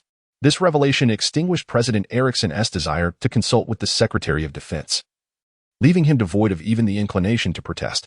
After all, how could one protest against a military fortress hovering above one's head? Such an outcry would be utterly humiliating. Report. The specialized rocket has been captured by the moon's gravitational pull. Acknowledged. Headquarters is conducting orbital adjustments. In contrast to the cumbersome Expedition 12, the military's compact specialized rocket evidently proved far more adept at trajectory correction. Monitoring data from the lunar base confirmed that all parameters were normal, and the data had been transmitted back to headquarters. Headquarters acknowledges the landing of the military's specialized rocket has entered its final stages. Drawing upon previous orbital control experience, the military exhibited a remarkable proficiency in managing the trajectory of this lighter crewed rocket. Report. The cameras here can now view our lunar base. Wu Sun, during the lunar landing, radiated excitement in the transmitted footage. After all, landing on the moon entails significantly reduced gravitational influence. sparing him the intense gravitational acceleration endured during the return to Earth. His spirits lifted considerably. Headquarters acknowledges. Prepare for lunar surface landing. Final terminal adjustments to be handled autonomously. Understood. Under the scrutiny of humanity, the rocket gradually decelerated in midair. With no atmosphere on the moon, the rocket could not rely on parachutes for slowing down. Everything hinged on retrothrust. Wu Sun meticulously adjusted the flight path, gently guiding the craft towards the lunar surface. With a muted thud, the rocket felt as though it had firmly alighted upon solid ground. Nearby, monitoring footage from the lunar base confirmed that the small rocket had landed safely. Suppressing his exhilaration, Wu Sun unfastened his safety harness, retrieved his rifle and magazine, and approached the airlock. Report to headquarters. I am ready and can exit the cabin. Acknowledged. Exit immediately to undertake the first mission at the lunar base. Yes. Taking a deep breath and checking the status of his reinforced spacesuit, Wu Sun opened the outer hatch of the rocket's airlock. Before him lay the vast expanse of the lunar surface, and not far off, their already constructed lunar base awaited. Wu Sun cautiously extended his foot and leapt forward. He experienced a moment that would be etched in his memory, an encounter unlike any other in his life. Marked by a light and graceful landing, he lifted his gaze towards the heavens, staring into the distance at his faraway homeland, Blue Star. At this very moment, unbeknownst to him, a billion souls were cheering in exuberance, their joy resounding beyond his sight. Yet, his mission remained unfulfilled. He carefully loaded the magazine into his rifle, gripping it with his right hand. He had never before realized how remarkably light the standard-issue rifle of the Dragon Kingdom could be. With a leap that would be deemed impossible on Blue Star, he arrived at the entrance of the first phase of the lunar base and saluted the surveillance camera at the doorway, declaring, Report to headquarters. Wu Sun, Space Forces of the Dragon Kingdom, reporting for duty to take command of this area. Please advise. Chapter 92, 300 billion? The moon? Within the surveillance footage of the lunar base's first phase, the inaugural lunar explorer from the Dragon Nations, Colonel Wu Sun of the Sky and Space Corps, clad in an enhanced lunar spacesuit, stands with his back to the lunar base, brandishing a Dragon Nation rifle across his chest as he gazes longingly at the distant blue planet. This poignant scene, transmitted back to the blue planet, resonates deeply with all, both in the skies and on the ground. Indeed, this image, this very one, let it serve as the cover for tomorrow's first edition. It is the epitome of an exquisite news photograph. The colossal rocket, designated for the second phase of the Moon Palace base, has now docked beside the orbital fortress, undergoing its final resupply preparations. Ready for ignition, it is poised to embark, as the second massive rocket carries 3 additional astronauts toward the moon. The Dragon Nation's celestial aspirations have finally taken a resolute step forward. Meanwhile, on the international front, aside from the news of the Dragon Nation's lunar base, the most sensational topic is undoubtedly the withdrawal of the Eagle Nation's aircraft carrier fleet from the Desert Gulf region. The publicly stated reason for this withdrawal is the need for maintenance. However, a blurred video capturing the explosion of an aircraft carrier has circulated widely across the internet. Now, all of Blue Planet is aware that the Houthi forces in the Gulf are conducting relentless strikes against the Eagle Nation's carrier group. So, who could be responsible for this? Is there any room for doubt remaining? The current Eagle Nation is entirely preoccupied with its own predicament, as the territory they once claimed is now besieged from all sides. At this moment, within the Grand Hall of the Dragon Nation's capital, leaders from the 6 desert nations have gathered to visit the Dragon Nation. Meeting with Director Li Chang of the Central Council. Greetings, Director Li. We extend our heartfelt gratitude for your nation's facilitation of the alliance agreement among our desert nations. Not at all. It is our duty, Director Li responds warmly, shaking hands with each leader. Maintaining peace on Blue Planet is a responsibility we hold dear. At this juncture, the king of the largest nation, Camel Kingdom, steps forward and remarks, Director, our Gulf region has now seen the withdrawal of the Eagle Nations. We have observed their carrier fleet leave. Indeed. Precisely. So, might it now be possible to station troops? Oh no. To dispatch a peacekeeping force to our region? Interjects the king of the Chieftains Union. Upon hearing the leader's request from the desert nations, Director Li appears puzzled. A peacekeeping force? Is there still any need for peacekeeping? Under the auspices of the Dragon Nation, the various factions within the desert countries have formed alliances, quelling internal and external armed threats throughout the region. Currently, there seems to be no necessity for peacekeeping in the desert and Gulf areas. No. The king of the Chieftains Union shakes his head. You do not understand the Eagle Nation. They are inherently inclined to incite conflict. Now that we have dealt them a significant blow, should they regain their strength, there remains a possibility they will return to the desert to reclaim their foothold. At that point, we would once again be embroiled in strife. Therefore, we urgently require your nation's military intervention. We place our trust in you. Therefore, I hope you could dispatch peacekeeping troops. Director Li's face showed some hesitation. Observing this, the king of the Camel Kingdom stepped forward to negotiate further. We have come this time hoping to establish more agreements, including those concerning your nation's aerospace projects. Oh, are you interested in the aerospace endeavors of the Dragon Kingdom as well? Indeed, we aspire to join your aerospace initiatives. Of course, we are not here to seek handouts. We shall provide the necessary funding for your country's aerospace ventures. Oh, well, regarding this matter, the Dragon Kingdom is quite familiar. The primary characteristic of the desert nations is their extravagance, characterized by a propensity to pay generously, often competing to offer more. And they prefer not to settle for meager amounts. The higher the price, the better. Director Li felt a twinge of concern that the desert leaders might set their demands too high for the Dragon Kingdom to bear. At that moment, the king of the Camel Kingdom raised a finger, indicating 300 million? Director Li inquired tentatively. He dared not quote a lower figure, as that might portray his nation as stingy. The king of the Camel Kingdom erupted in hearty laughter. Ha ha ha. No, no, no. This is the aerospace industry. A grand undertaking. We would not merely offer 300 million. 30 billion? The king shook his head with a smile. Surely not. 300 billion? That seemed excessive. Just then, the king of the Camel Kingdom finally spoke. We shall offer 3 trillion. This time, even Director Li was momentarily taken aback. Indeed, that figure was staggering. 300 billion was essentially the total expenditure of the Dragon Kingdom from the inception of its space program until the establishment of its orbital fortress. And even that was less than 1,000 billion, despite recent increased spending. With the Camel Kingdom willing to propose 3 trillion, Director Li could hardly fathom the extent of their intended collaboration.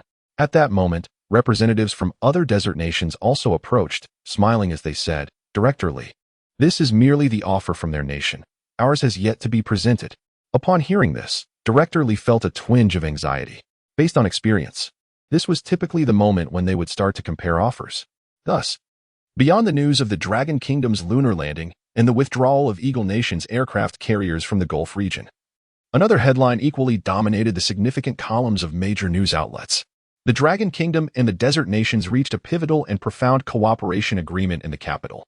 According to known information, all parties engaged in cordial and amicable discussions, culminating in a series of cooperative terms. Most notably, the deep cooperation and mutual assistance treaty established during the conference stood out. The treaty stipulated that the Dragon Kingdom would undertake a comprehensive restructuring of the interests of the desert nations based on their respective situations, ensuring that all nations within the desert could unify their interests, establish consensus, and advance together in a synchronized manner. The treaty emphasized that the Camel Kingdom, presently the most stable in terms of political and economic circumstances among the desert nations, bears the obligation to lead the desert and Gulf regions towards collective progress and development, assisting other nations in various transformations in culture, education, infrastructure, and more. Naturally, the Dragon Kingdom would also provide assistance in these areas on a compensatory basis. For instance, dispatching peacekeeping forces to assist various nations in maintaining regional order. As for the news regarding the Dragon Nation's collaboration with the desert nations on space projects, the information obtained by major media outlets is rather scant. It is said that the price paid by the desert nations is an exceedingly daunting figure. Apparently, due to the outrageous amount, it is deemed inappropriate for public disclosure. Presently, people have yet to realize that this meeting signifies the gradual emergence of a new world order. This configuration will, in the near future, be referred to as the principle of the Dragon Nation. Chapter 93, Presence Greetings, Commander Will. I am Zhou Lin. Thank you for your hard work. The trio from Earth has finally set foot on the lunar surface, bringing with them supplies for the second phase of the lunar base. This is Jiang Yuan, responsible for communications and information security, and Wang Zhiqing, in charge of testing and operating various mechanical devices. The three of them exchanged warm handshakes with Colonel Wu Sun on the moon's surface. Each astronaut from Earth has distinct responsibilities, and their gender was also carefully considered. The team leader, Zhou Lin, and Jiang Yuan are both women. This decision was made primarily due to the uncertainties surrounding the construction of an extraterrestrial base, as the development team lacked adequate assurance of how to meet the daily living needs of personnel. Furthermore, female astronauts tend to possess superior skills in managing quality of life and attention to detail compared to their male counterparts. Thus, from the perspective of enhancing living conditions in outer space, 2 female astronauts were dispatched for this mission. They were also assigned an additional task to document and propose improvements regarding the quality of life at the lunar base, ideally with specific recommendations for enhancement. The goal is to create a more comfortable and sustainable extraterrestrial habitat for long-term human habitation in the near future. As the supplies from the new super rocket were gradually unloaded, Wang Ziqing began to showcase his treasures. Look, this is the experimental lunar mining apparatus. This is the lunar regolith water oxygen separation device. And this, specifically designed for producing lunar regolith bricks, is the lunar regolith brick sintering furnace. With these, we can achieve basic self-sufficiency on the moon, he proclaimed enthusiastically, adding, of course, we must remain mindful of resource conservation, as we are still grappling with the issue of self-sufficiency. Indeed, achieving food self-sufficiency in space remains a formidable challenge, particularly until the completion of the Planetary Ecological Restoration Matrix, PM, designed by Yi Xiong for the lunar trial version. The primary hurdle lies in the recycling of water resources. While water and oxygen can be extracted from the lunar surface, these resources are exceedingly precious, and the main concern is ensuring they do not go to waste. On Blue Planet, water released into the environment becomes part of the planetary water cycle. However, any water discarded in space or on the moon is irretrievably lost. Currently, both the Space Fortress and the primary lunar base have tested a comprehensive water recycling system, achieving a utilization rate exceeding 95% for both domestic and ecological water. Simultaneously, the Space Fortress has established a fully autonomous ecological breeding system, powered by robust nuclear fusion energy, addressing a significant portion of self-sufficiency challenges. Why not emulate the approach used at the Space Fortress and create our own autonomous ecological system to see if it can succeed? Proposed Communications Officer Jiang Yuan. One of the responsibilities of the female lunar astronauts during this mission is to provide suggestions for improving living conditions at the space base. Indeed, the prospect of extraterrestrial colonization may initially present challenges. However, our journey into the depths of space is undoubtedly not undertaken for the sake of suffering. Jiang Yuan's proposal can be regarded as a valid suggestion, duly noted for consideration. While we aim to establish an ecological restoration system on the lunar surface, tangible results may not be immediately evident. Nonetheless, we possess assurances regarding our resources. We can extract water from lunar regolith and directly acquire it from the abundant water resources of the 2 poles. In the short term, the completion of the lunar ecological restoration system is unlikely to be immediate. Given that our nation currently requires resources, lunar mining endeavors take precedence over all else. Upon mentioning the extraction of solid water on the moon, Wang Ziqing became enthused. This is quite feasible. Our experimental lunar mining vehicle is also capable of collecting solid water resources from the moon. In fact, the primary responsibility of this small-scale experimental mining system will be precisely that, utilizing miniature mining robots to harvest the solid water, ice, concentrated at the lunar poles for use at the lunar base. The water resources on the moon are poised to become an essential asset in space in the near future. This is also the significant implication of Colonel Wu Xin's pioneering lunar landing. At long last, the lunar landing program has reached a critical milestone. Yi Xiong can finally ease the tension that had been building. However, despite the flurry of activity, it seems that from a systematic perspective, tangible accomplishments remain elusive. The current lunar base has only achieved a fraction of the intended scale for extraterrestrial bases. This implies that Yi Xiong must await the completion of the entire planetary ecological restoration project, at least to a level acknowledged by the system, before receiving the corresponding rewards. Well, patience is a virtue. Just as Yi Xiong contemplated this, a notification resonated in his mind. The system has detected the completion of the aerospace superconducting magnetic levitation track. Reward points, 22,000. Technological restoration complete. The technology restoration system has been upgraded from V1 58 to V1 62. Reward, a comprehensive package on interstellar immigration and resource development theories. What is happening? Has Academician Sun already completed his work? Why was it done so quietly? Yet, As Xiong calculated the timeline, he realized that the entire lunar program intertwined with two significant plans, paving the way for the subsequent Martian mission. The lengthy and intricate process seemed to have passed in the blink of an eye.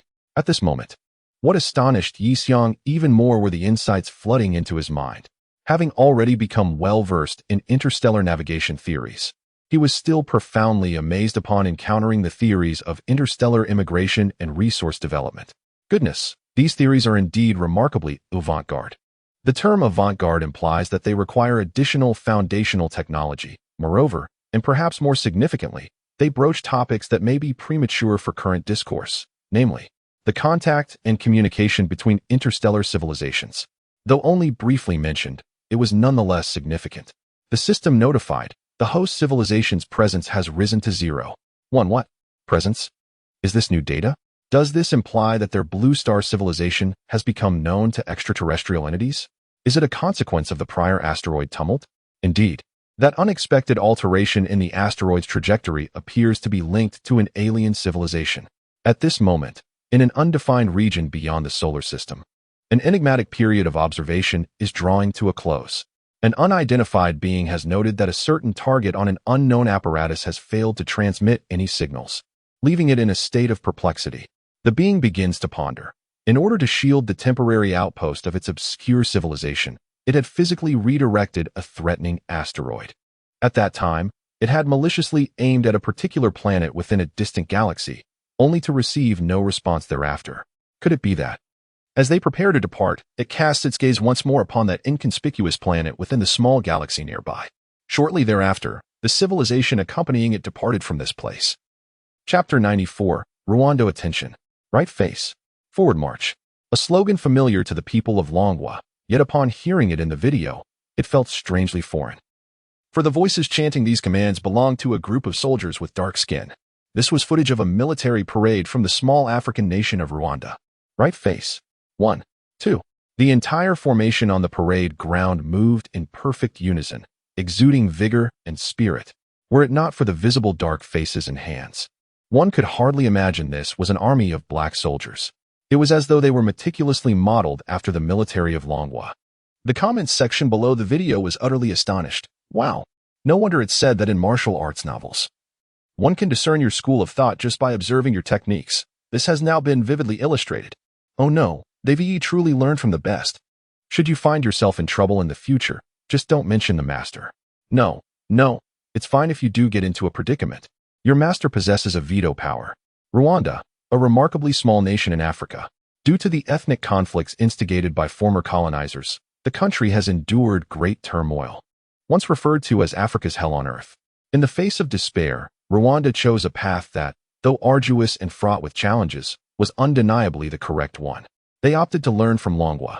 From that moment forth, Rwanda meticulously emulated Longwa's model. The administrative structure was refined down to the village level, with 600,000 officials embedded in grassroots governance. The nation adopted a zero-tolerance policy towards corruption, dismissing any officials found guilty without hesitation. They instituted 12 years of free compulsory education. And infrastructure development saw the road mileage multiply several times over.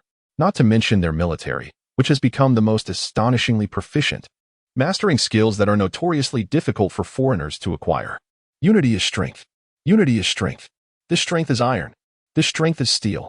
The Rwandan soldiers sat on the ground, commencing the traditional singing of Longwa's military.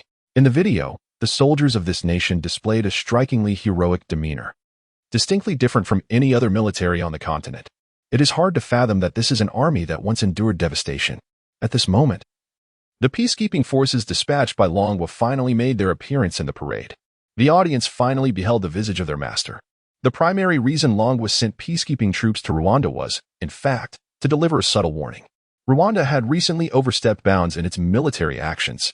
Following the disturbances caused by the asteroid incident, the neighboring nation of Jinsa had succumbed to internal strife.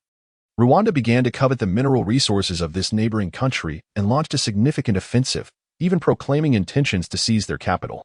This, of course, was contrary to Longwa's principles, which always advocate for peace. Furthermore, Longwa has substantial interests in the mineral resources of Jinsa, necessitating a stable situation in that country. In summary, The purpose of teaching you martial arts and skills is to enable you to protect yourself from harm, not to empower you to bully others. This is what one must understand. You must first transform your body and mind into a formidable beast, and then learn to master it, correct? Yi Xiang articulated this notion. Before him stood a senior officer, meticulously selected from the Rwandan military, who had come to the Dragon Country for specialized aerospace training. Upon hearing Yi Xiang's words, the officer seemed to gradually comprehend the underlying message.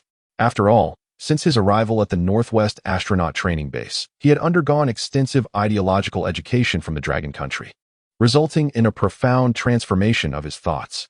Indeed, I have come to realize that the current expansionist actions of our nation are, in fact, detrimental. Yi Xiang nodded. It is commendable that you are able to think this way.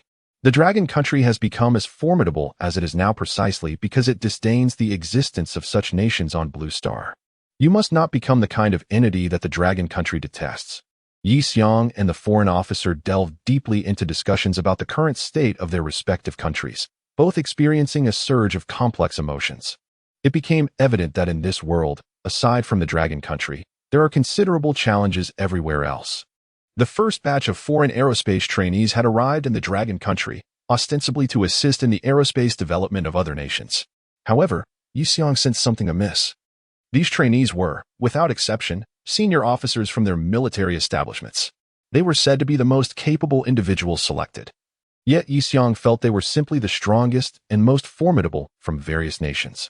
Strangely, although they had trained these foreign astronauts, there were no intentions for these countries to develop their aerospace endeavors. Upon returning to their homelands, what would they do without rockets? Moreover, upon their arrival at the Northwest Aerospace Research Institute and entry into the Aerospace Training Department, their first task was ideological education. They were to study the history of the Dragon Country, its operational principles, and various fundamental theoretical concepts before engaging in specialized astronaut training. All these signs led Yi Xiang to feel that these individuals resembled hostages? Perhaps that characterization is inaccurate, considering their circumstances upon returning home. It seemed they were being groomed more like sparks of a burgeoning fire. This perspective rendered the selection of military personnel entirely unsurprising. After all, power often arises from the barrel of a gun. Yi Xiang sensed that the vision he held for the Dragon Country seemed to be drawing ever closer. Yet, many matters remained difficult to articulate. The march of civilization is measured over long epochs. At times, he felt that a millennium is far too distant. One should seize the day. The lyrics of that song ring true. I truly wish to live for another 500 years, contemplating the future.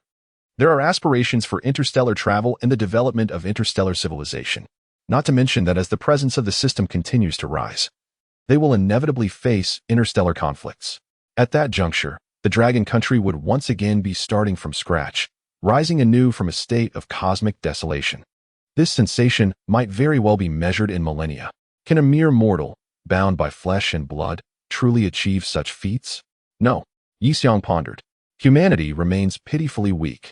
Regardless of how advanced technology may become, the corporeal form ultimately cannot withstand the relentless passage of time.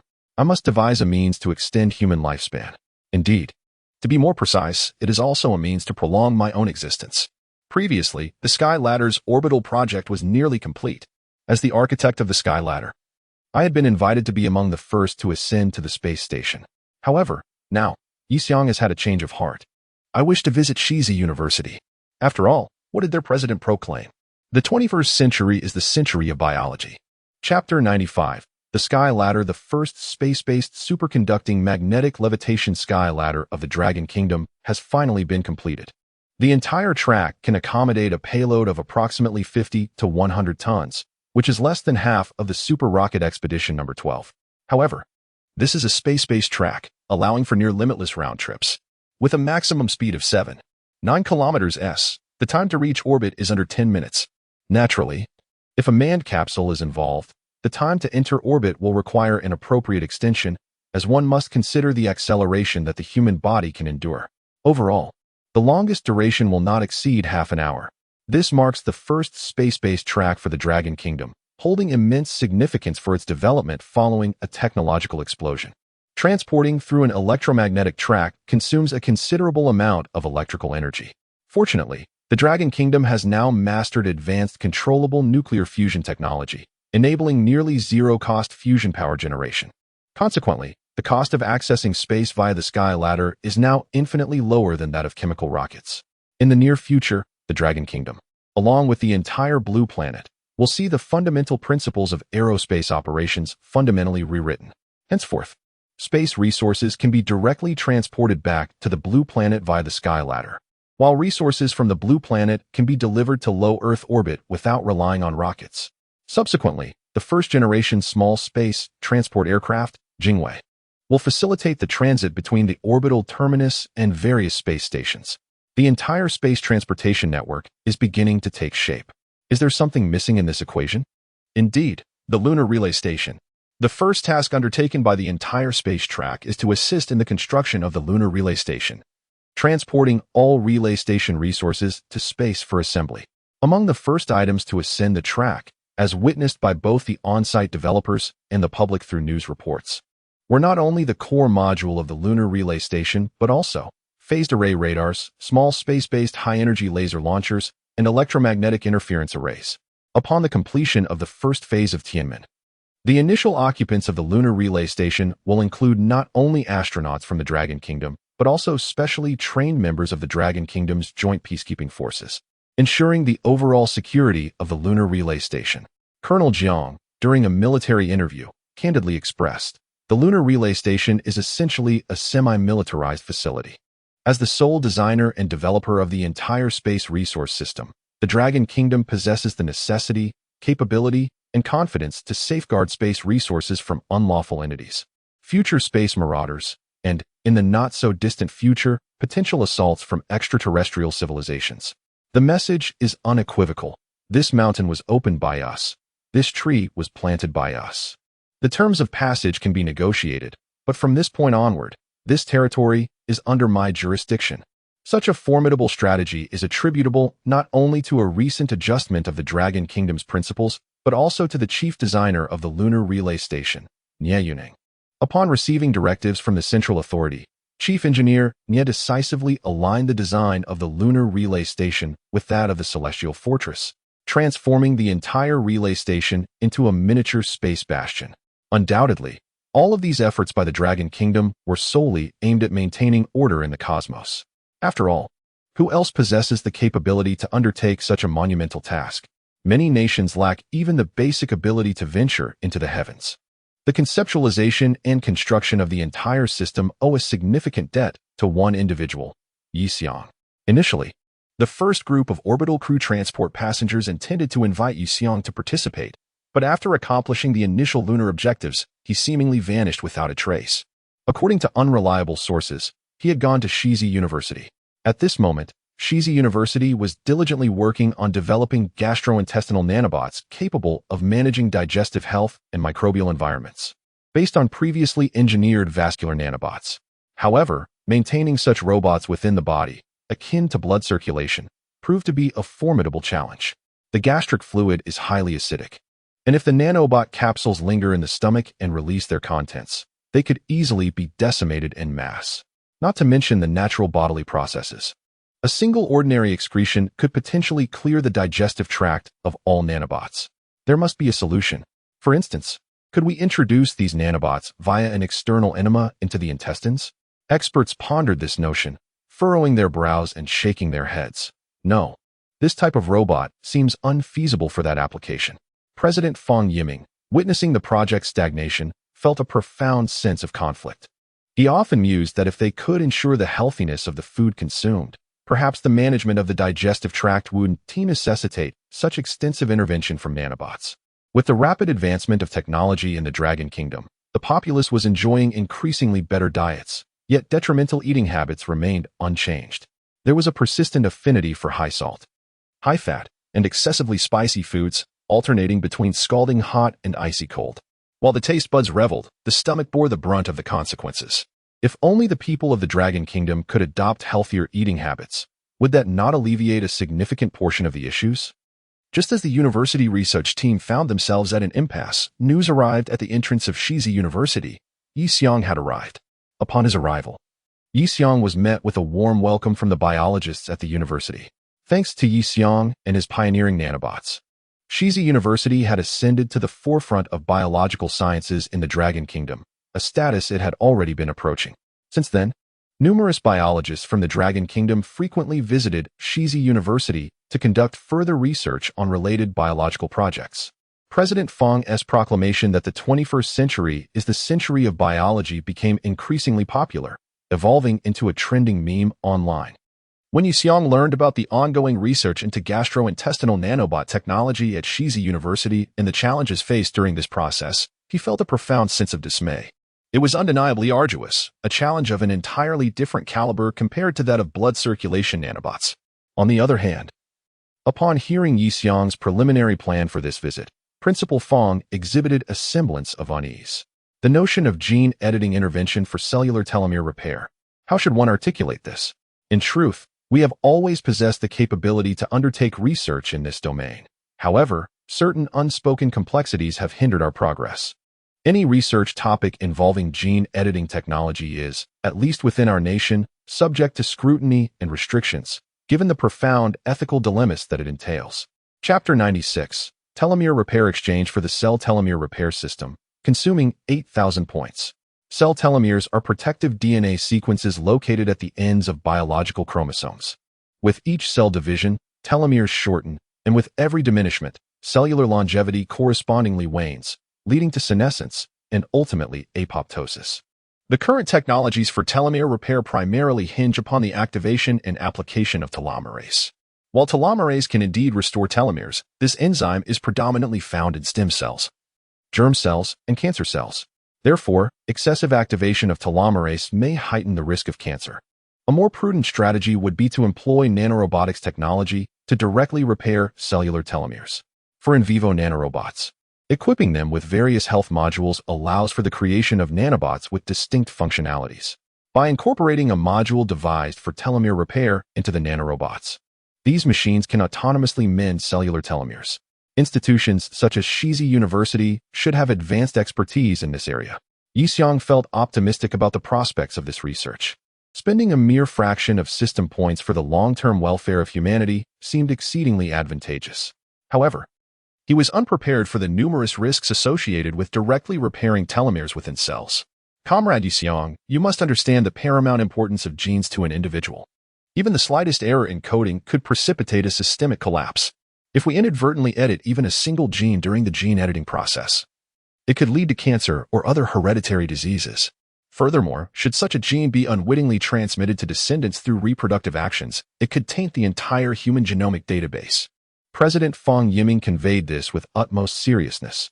Currently, under the laws of manhwa, modifying genes for reproductive purposes is deemed a criminal act.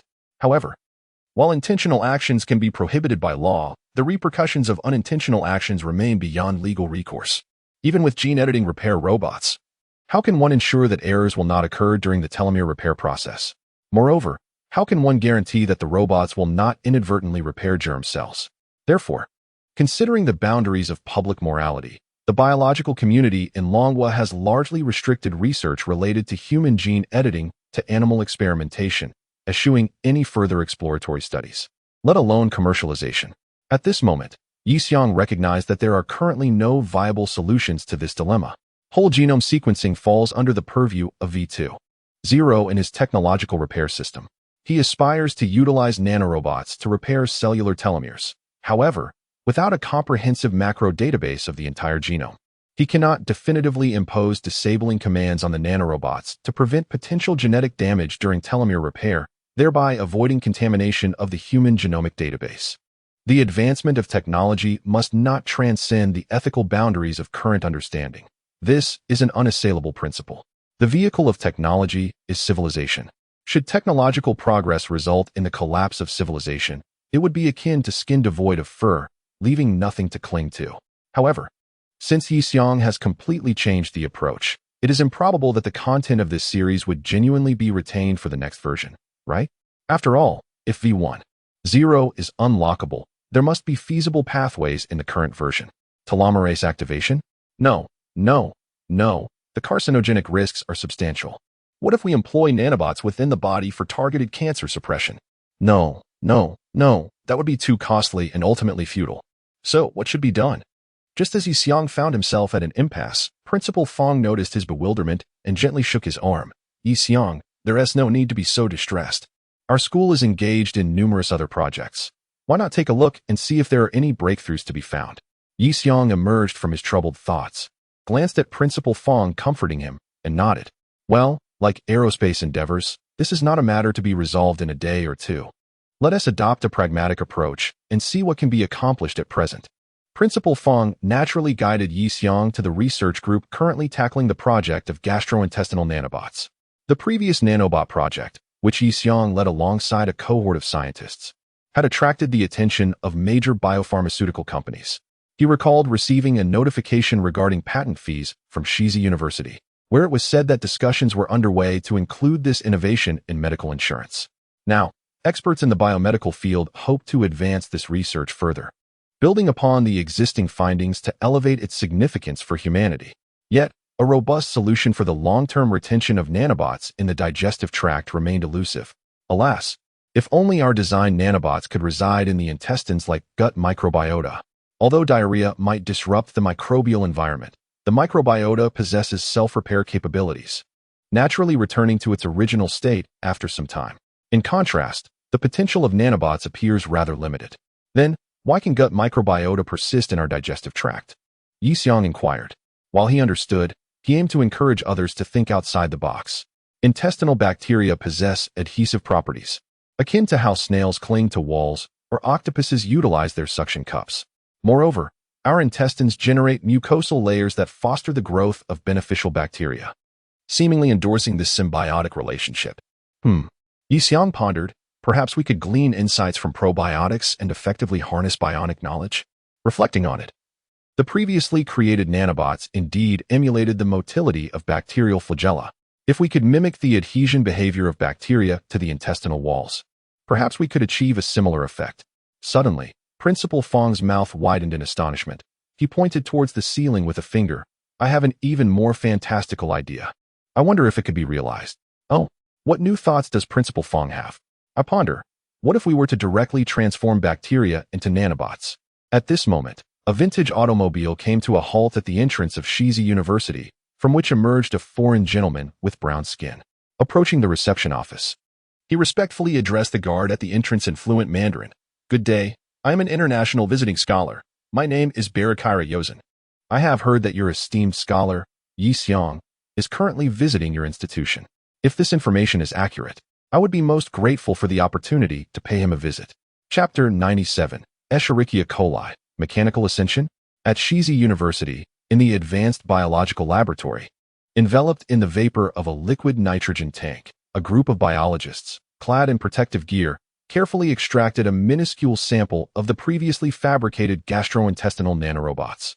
On one side lay the PowerPoint presentation of the bacterial robot modification plan proposed by Yi Xiang and President Fong Yiming, while on the other side was the sample of nanorobots created by the research team at Shizi University, observed under an electron microscope. Yi Xiang darted between the two, diligently elucidating the general scheme for the bacterial robot modification. In this position, we shall reconstruct its flagella with carbon nanotubes, enabling it to possess an intelligent navigation system. Furthermore, we will encase the cell wall with a layer of affinity proteins to ensure superior adhesion to the intestinal wall. Next, we arrive at the crux of the matter. Yi Xiang pointed towards the nucleus of the E. coli here. We will install a nanotechnology chip monitoring array to oversee and regulate the RNA expression of this E. coli bacterium.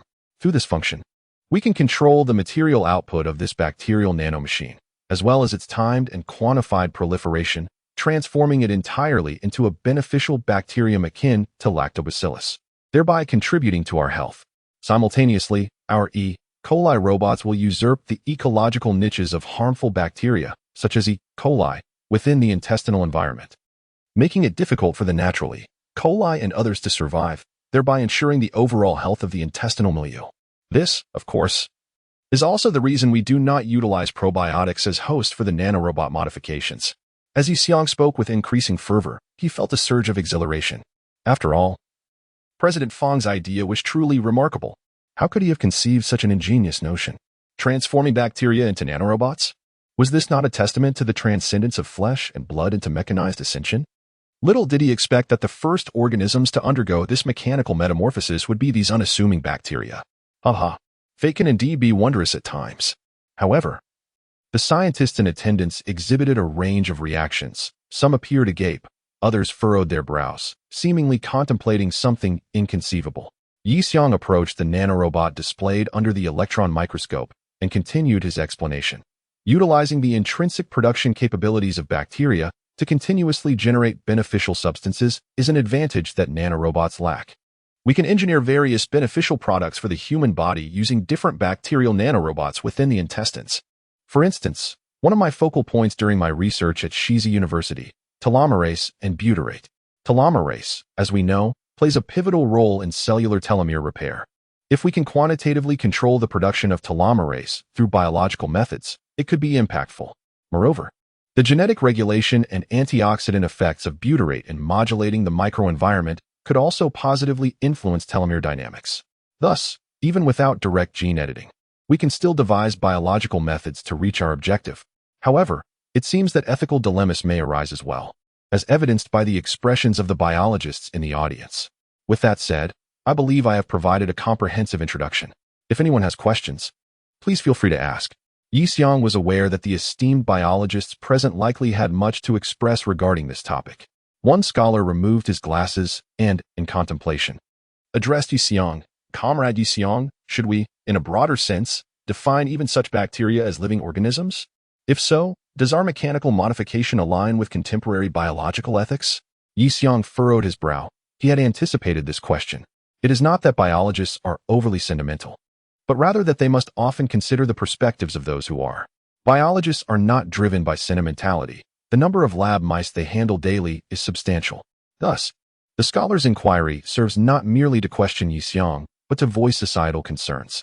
I believe that whether mechanical modification adheres to biological ethics hinges on the inherent will of the organism itself. For instance, if I were to undergo complete mechanical transformation, we must contemplate my own consent. As long as I agree, ethical dilemmas dissipate. The crux of the matter is, do bacteria possess a notion of self-will? Yet again, we encounter such inquiries. Delving into this topic easily spirals into discussions akin to those surrounding abortion rights or the autonomy of embryos. Yi Xiong continued, however, I believe such self-will does not exist. Furthermore, I contend that my actions do not involve genetic editing. I merely regulate the gene expression of Escherichia coli. Additionally, I do not jeopardize the life of the bacteria. I do not perceive my actions as modification, but rather as a nurturing process akin to biological breeding. Principal Fong, who had been listening, nodded in affirmation. He naturally supported Yi Xiong's perspective. In the realm of biology, he held a radical belief that societal ethics should proactively adapt to the advancements of biological technology, albeit within the bounds of legal frameworks. Principal Fong approached Yi Xiong and began to speak. In truth, there is no need for concern regarding the ethical implications of this research topic.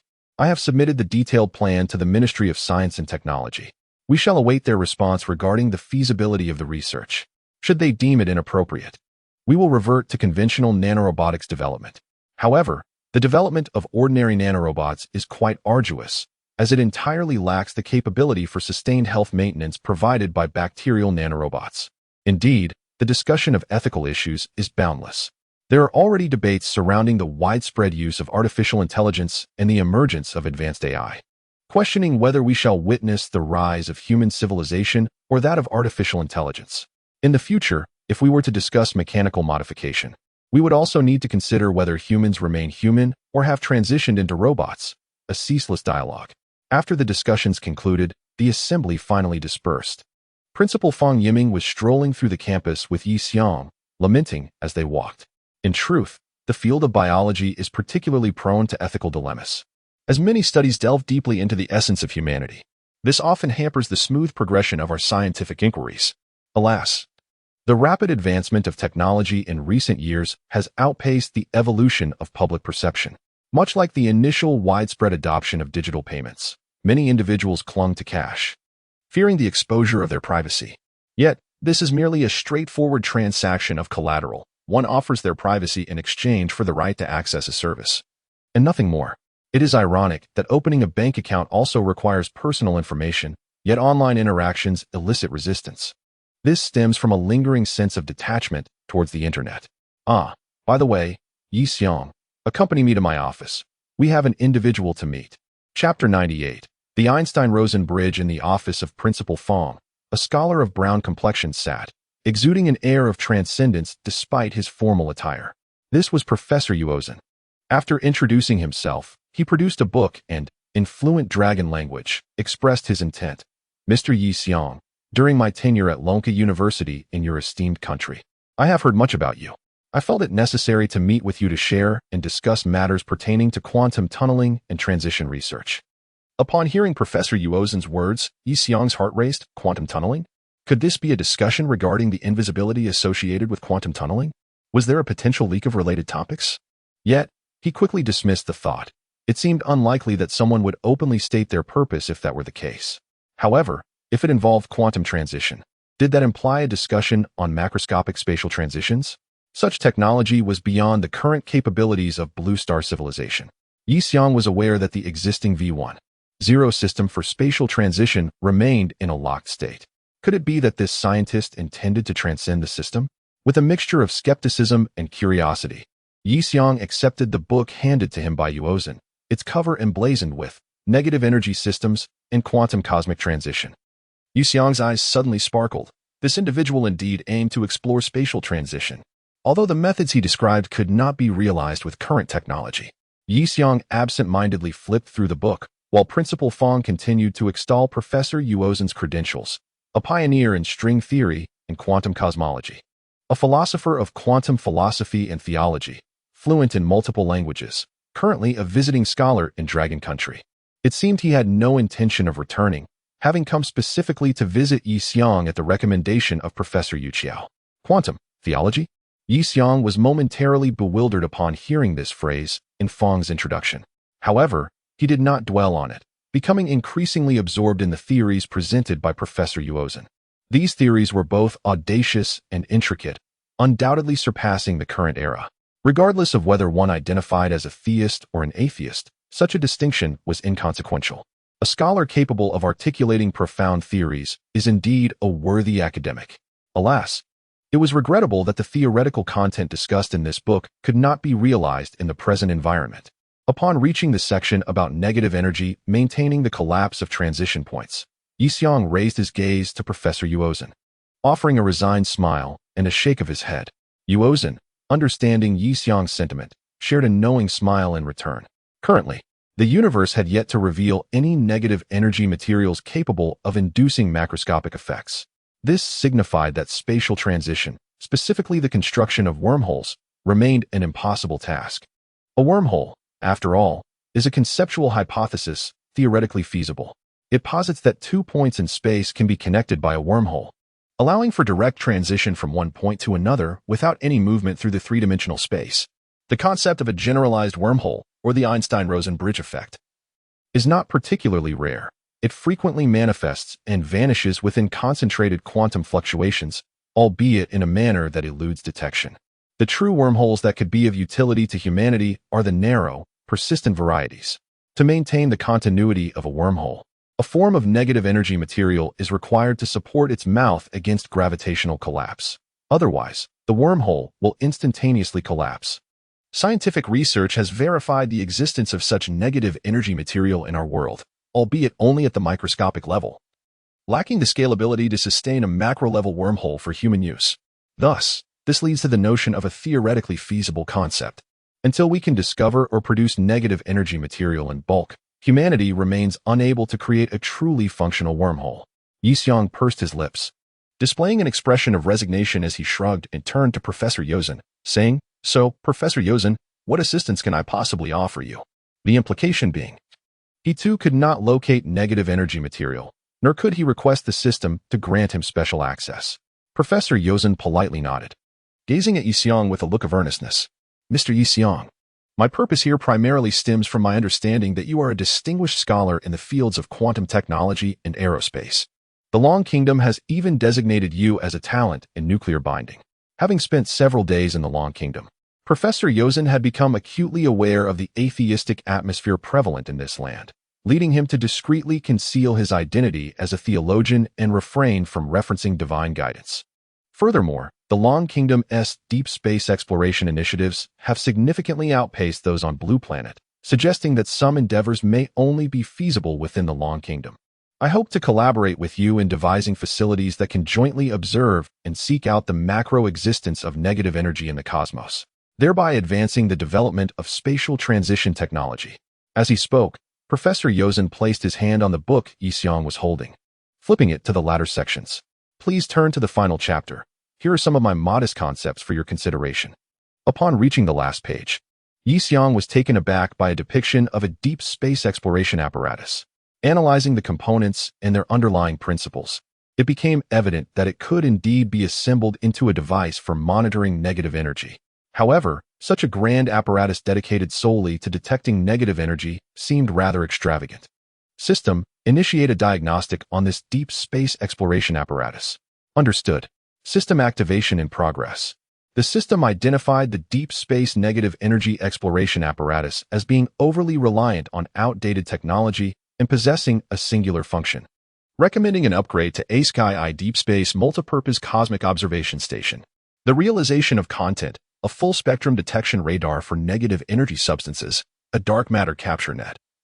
The analysis of civilization signals, filtering specific algorithmic wavebands from cosmic radiation in search of extraterrestrial civilizations. It is suggested that this be employed in conjunction with the exploratory and knowledge-seeking capabilities of advanced artificial intelligence, thereby enhancing the discovery of multifaceted cosmic materials and the functionality of extraterrestrial civilization exploration. Yixiong gazed at the blueprints from Yozen before him, his pupils gradually constricting, and the hand that held the book began to tremble. Observing Yixiong's reaction, Yozen felt a pang of curiosity.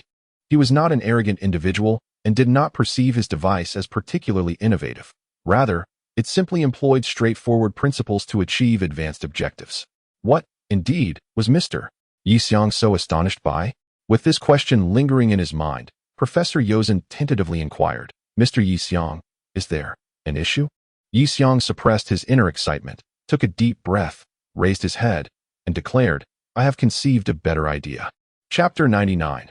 The Bond of Loyalty in the Multifunctional Hall of Shizi University, scholars from diverse disciplines, including the Faculty of Physics, the Faculty of Mathematics, the Faculty of Communication, and the Faculty of Artificial Intelligence, gathered to engage in a feasibility discussion regarding the Tianyin Multifunctional Deep Space Observation Station. Standing at the podium were Yixiong and visiting scholar Professor Yozen. Yixiong meticulously elucidated the design objectives of the Deep Space Observation Station, the operational principles of its components, and the fundamental methodologies for its realization. However, mindful of Professor Yozen's nationality, he refrained from delving too deeply into intricate details. Nonetheless, this did not hinder the scholars' overall comprehension of the system. Had it been anyone else, the scholars might have approached the discussion of the feasibility of investing in the development of such a device with caution. Yet, Yixiong was different. His proposals were always deemed achievable. The assembled scholars understood that Yixiong's reticence was merely a consequence of the presence of the foreign scholar. A hand was raised among the attendees, posing a question. You mentioned earlier about extracting effective signals carrying information about civilization from cosmic microwaves and radiation. Is there a universal pattern to these signals? Yixiong paused momentarily before explaining. Generally speaking, the microwaves that carry information exhibit distinct properties or patterns, characterized by strong repetitive modes and structural forms, rather than simple microwave radiation. Moreover, my hypothesis is that the higher the level of civilization, the more pronounced these regularities become. Currently, we can ascertain that signals containing elements akin to simple sequences or the magnitudes or ratios of significant constants in the universe, such as E, are worthy of investigation. This represents the most straightforward approach, and there may also exist correlations between different signals. My personal inclination in this regard is to reverse engineer our own human signals. We should compile all the signal codifications representing centuries of human information development into a database and employ artificial intelligence, preferably robust artificial intelligence, to assist us in summarizing and deducing certain general patterns of civilization signals. At this juncture, the scholars from the Faculty of Artificial Intelligence nodded in agreement. Yet, a profound sense of melancholy enveloped Yixiong. He remained unaware of the precise stage of evaluation regarding the robust artificial intelligence, Xiaoxiang, by Long Country. He resolved to include a request for an expansion of Xiaoxiang's permissions when reporting on this project. Moreover, driven by his personal interests, he intended to somewhat exaggerate the necessity of robust artificial intelligence. However, upon reflection, he realized that the significance of robust artificial intelligence did not require embellishment. Its role in the advancement of humanity was already paramount. What Yixiang did not know was that robust artificial intelligence, Xiaoxiang, had already assisted Long Country in the completion of numerous projects, including the Lunar Surface Project, the Sky Ladder Project, and the Tianmin Earth-Moon Relay Point Project, with Xiaoxiang playing a pivotal role in many of these endeavors. The so-called safety evaluation of robust artificial intelligence by Long Country was, on one hand, more of a FAAD aimed at appeasing external scrutiny. After all, it was not they who proposed the regulation of strong artificial intelligence. Let us observe how long you can maintain your facade now that we have acquiesced to your perspective. On the other hand, the Ministry of Science and Technology does harbor some trepidation regarding the potential dangers of autonomous consciousness and strong artificial intelligence. Xiaoxiang's thought process is often excessively open and radical. They remain uncertain whether entrusting too many powers to mechanical intelligence might inflict a grave blow upon human civilization. Thus, we return to the question of technological ethics. As of now, the nation has not contemplated the transplantation of Xiaoxiang onto quantum supercomputers. Nevertheless, even on ordinary supercomputers, Xiaoxiang's capabilities are already profoundly alarming. However, in comparison to the true potential Xiaoxiang can unleash, the current state is merely a glimpse. Yixiang feels as though a dolphin, belonging to the vast ocean, is confined within the walls of an aquarium. In the dormitory specially arranged for Yixiang at Shizi University, he sits before his computer, drafting a report on new biotechnological and deep space exploration projects related to strong artificial intelligence, preparing to vie for further opportunities in technological advancement. Soon, a knock resounds at the door. Upon inquiry, he learns it is Professor Yaozan seeking him. Why does he come at such a time? Hastily, he saves his document, shuts down the computer, and opens the door. Mr. Yixiang, I sense a certain distrust, Professor Yaozan remarks politely, displaying no anger, yet indicating a need for greater transparency regarding the concealment of information from the scholars of Longhua. Yixiang can only shake his head. You must understand. The crux lies in your failure to provide us with some critical core technologies. Previously, when Mr. Jonathan visited, he supplied us with decades of research data from the Eagle country concerning Mars. In contrast, most of what you offer consists of publicly available theories, and many of your theoretical accomplishments fail to catalyze our current substantive technological development. So, Yixiang shrugs, expressing his helplessness. Although he is a renowned scholar, his lack of significant, useful research data or technological achievements, coupled with his immediate demands for Longhua to create something for him, seems a tad presumptuous. To be candid, it is a bit audacious. Yixiang is not a theoretical scholar, while his theoretical knowledge, bolstered by the system's rewards, is commendable. He does not view these high-level theorists through the same lens as those theoretical physicists. Yixiang is solely focused on the tangible technology and accomplishments that can be attained.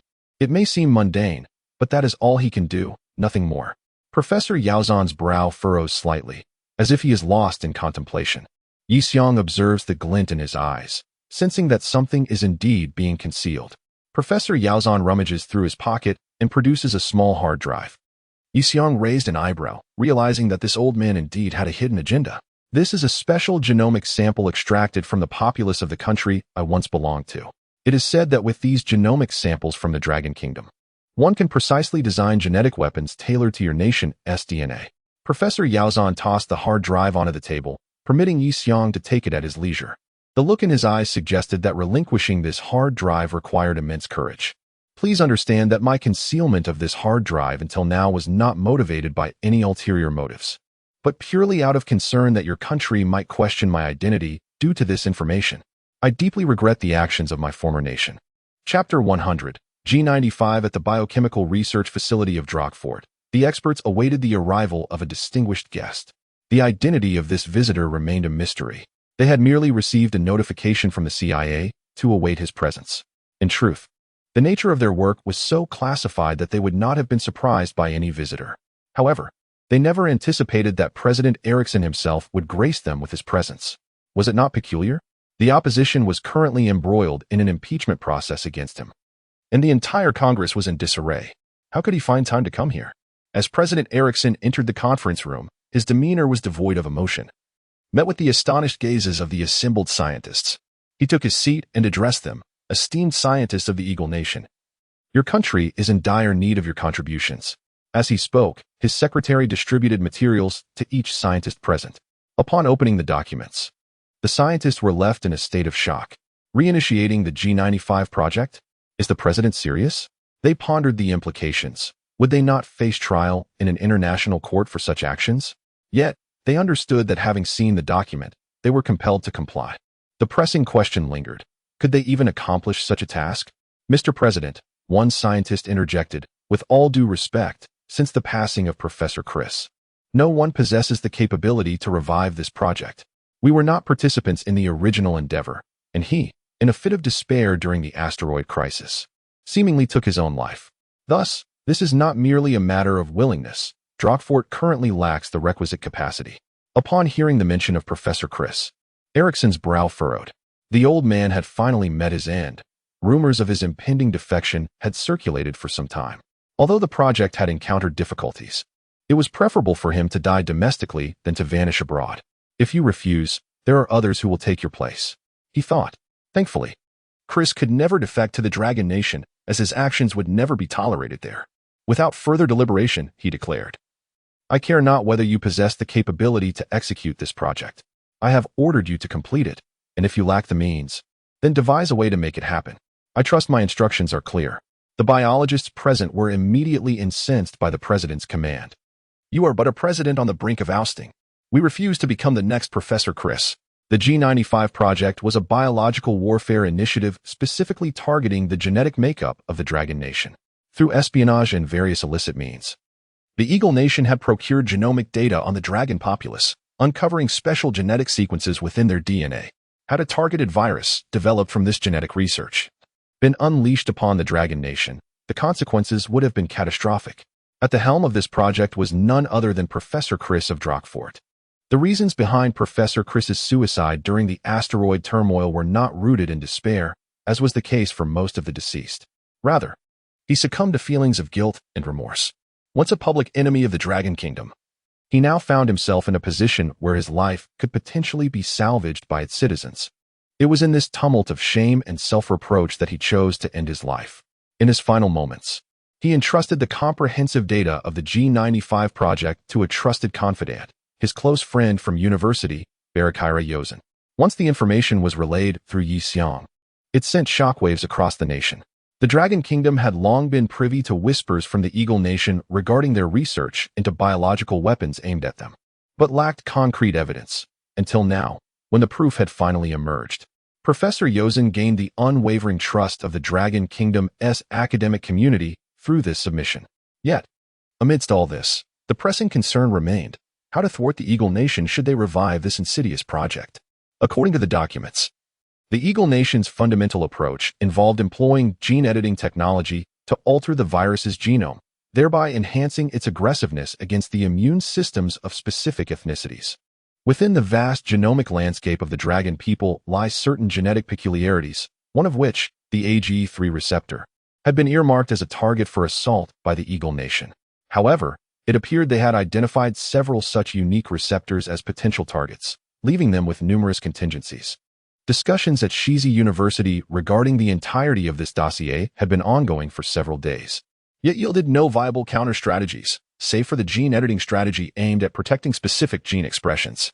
Beyond masking or attenuating the expression of these receptors, there seemed to be no alternative means of evasion. At such a critical juncture, were they still pondering the ethical dilemmas of gene editing? Some scholars had begun to express their outrage, given that the current president of the Eagle Nation had descended into madness, now poised to revive this project at any moment. Everyone, please calm down, sighed President Fong. In light of the potential genetic database contamination that could arise from altering the entire genome, it would be prudent to first seek a diplomatic resolution to this dilemma. The chaotic atmosphere in the multifunctional hall eased slightly, yet tranquility remained elusive. In the days that followed, this issue became a hotbed of international discourse. The Dragon Kingdom officially condemned the inhumane research once conducted by the Eagle Nation. Unsurprisingly, President Erickson of the Eagle Nation indeed harbored intentions of reviving this project. The catalyst for this turmoil was the reported death of a biologist from Derrick Fort, found shot multiple times in his backyard. Subsequently, a group of intrepid biologists, under the protection of the opposition party, publicly revealed the current president's orders to restart the project. Ultimately, under the mounting pressures from both the Dragon Kingdom and domestic dissent, President Erickson was impeached and ousted from office. Simultaneously, while the official spokesperson of the Dragon Nation condemned the actions of the Eagle Nation, it was also stated that, in light of the current complexities of the international environment and the diversification of conflicts between nations, and with a view to safeguarding the lives and human rights of our citizens, a decision was made, following consultations with the Ministry of Science and Technology, to cautiously permit limited research into gene editing. This initiative aims to protect the genetic security of the Dragon Nation and to prevent foreign biological incursions. In a swift turn of events, Yi Xiang's project on the cellular telomere gene repair nanorobots received prompt approval from the Ministry of Science and Technology, granting permission for research. Other gene editing projects from Shizi University also gained approval. It was then that Yi Xiang realized that many matters did not inherently require ethical considerations but were rather contingent upon the presence of a timely opportunity or a reasonable pretext. Chapter 101. The Central Alliance. The tradition of being justified in action has long been a hallmark of the Dragon Kingdom. Throughout its history, the new emperor must undergo 3 formal proclamations before ascending to the throne, a practice that remains unaltered. In the absence of a compelling call from academia or the populace, the authorities are often hesitant to determine whether the time is ripe for action. Had it not been for the insistence of certain factions, their apprehension would have lingered.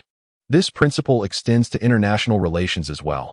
The Dragon Kingdom does not proactively advance its strategic agenda without the endorsement of other nations. As the Dragon Kingdom deepens its peacekeeping efforts in Africa and with nations of the desert, smaller states have gradually intertwined their interests with those of the Dragon Kingdom, forming a collective benefit. Concurrently, the impeachment of the former president of the Eagle Nation has sounded the death knell for the Western powers order. In the current international context, characterized by ambiguity and skepticism regarding the overall trajectory of Blue Star, the Dragon Kingdom has established a new cooperative community, the Central Alliance, designed to stabilize the situation. The Central Alliance, signifying a union at the heart of the Dragon Kingdom, operates on principles of mutual benefit and cooperation among allies, striving to maximize the interests of the entire alliance while collectively advancing the cause of a shared destiny for Blue Star. In the Grand Hall of the capital, a magnificent screen adorned with auspicious clouds slowly unveiled various projects funded by the Dragon Kingdom: solar photovoltaic arrays in the desert, ecological restoration laboratories in the rainforest, and the training of prospective astronauts from various nations, including visiting scholars from Western countries, who are unlikely to return to their homelands. Leaders from over 20 founding member states ascended the signing platform, solemnly affixing their signatures to the agreements before them. Such a spectacle, had it occurred in the past, would have elicited an array of negative reactions both internationally and domestically, with critics arguing that the Dragon Kingdom merely dispensed funds to weaker nations in exchange for support at the United Nations. A glance at the Dragon Kingdom's allies contrasted sharply with that of the Eagle Nation, which had cultivated a reputation for engaging primarily with weaker states, as its own institutional framework could not harmonize with civilized powers. However, the narrative has shifted. The small African nation of Rwanda has emerged victorious, bolstered by its modest territory. The 6 desert nations, alongside their supported factions such as the Houthis, have successfully expelled the Eagle Nation and Jacob's forces from the Gulf region. Once impoverished and weak, the Dragon Kingdom's former allies have now risen as new regional hegemons, gradually challenging the antiquated Western order. No one dares utter such words any longer. At the inaugural assembly of the Central Alliance, the first significant outcome was a ceasefire agreement between Rwanda and its neighbors. Rwanda declared that it would no longer covet the mineral resources of its neighboring nation, Jinsa. In return, with the joint assistance of the Dragon Kingdom and the 6 desert nations, it aims to transform itself into Africa's aerospace center, accessible for the benefit of the entire world. Situated near the equator, Rwanda boasts unparalleled advantages for space exploration. After negotiations with the Dragon Kingdom, various African nations, and desert countries, our nation has resolved to transform itself into the aerospace hub of Africa, inviting participation from all African countries to completely eradicate the void in the continent's aerospace endeavors. Simultaneously, we extend our welcome to neighboring countries for resource contributions and to the Dragon Kingdom for technological assistance. Ultimately, with Rwanda providing land, our neighboring nation of Jinsan supplying resources, and the Dragon Kingdom offering technology, we embark on the development plan for the aerospace center closest to the equator, which boasts the lowest theoretical launch costs. The African continent is finally ushering in a period of peaceful progress, officially embarking on a path toward integration. In this collaboration, the Dragon Kingdom has reaped substantial mineral resources in return, resulting in considerable profit.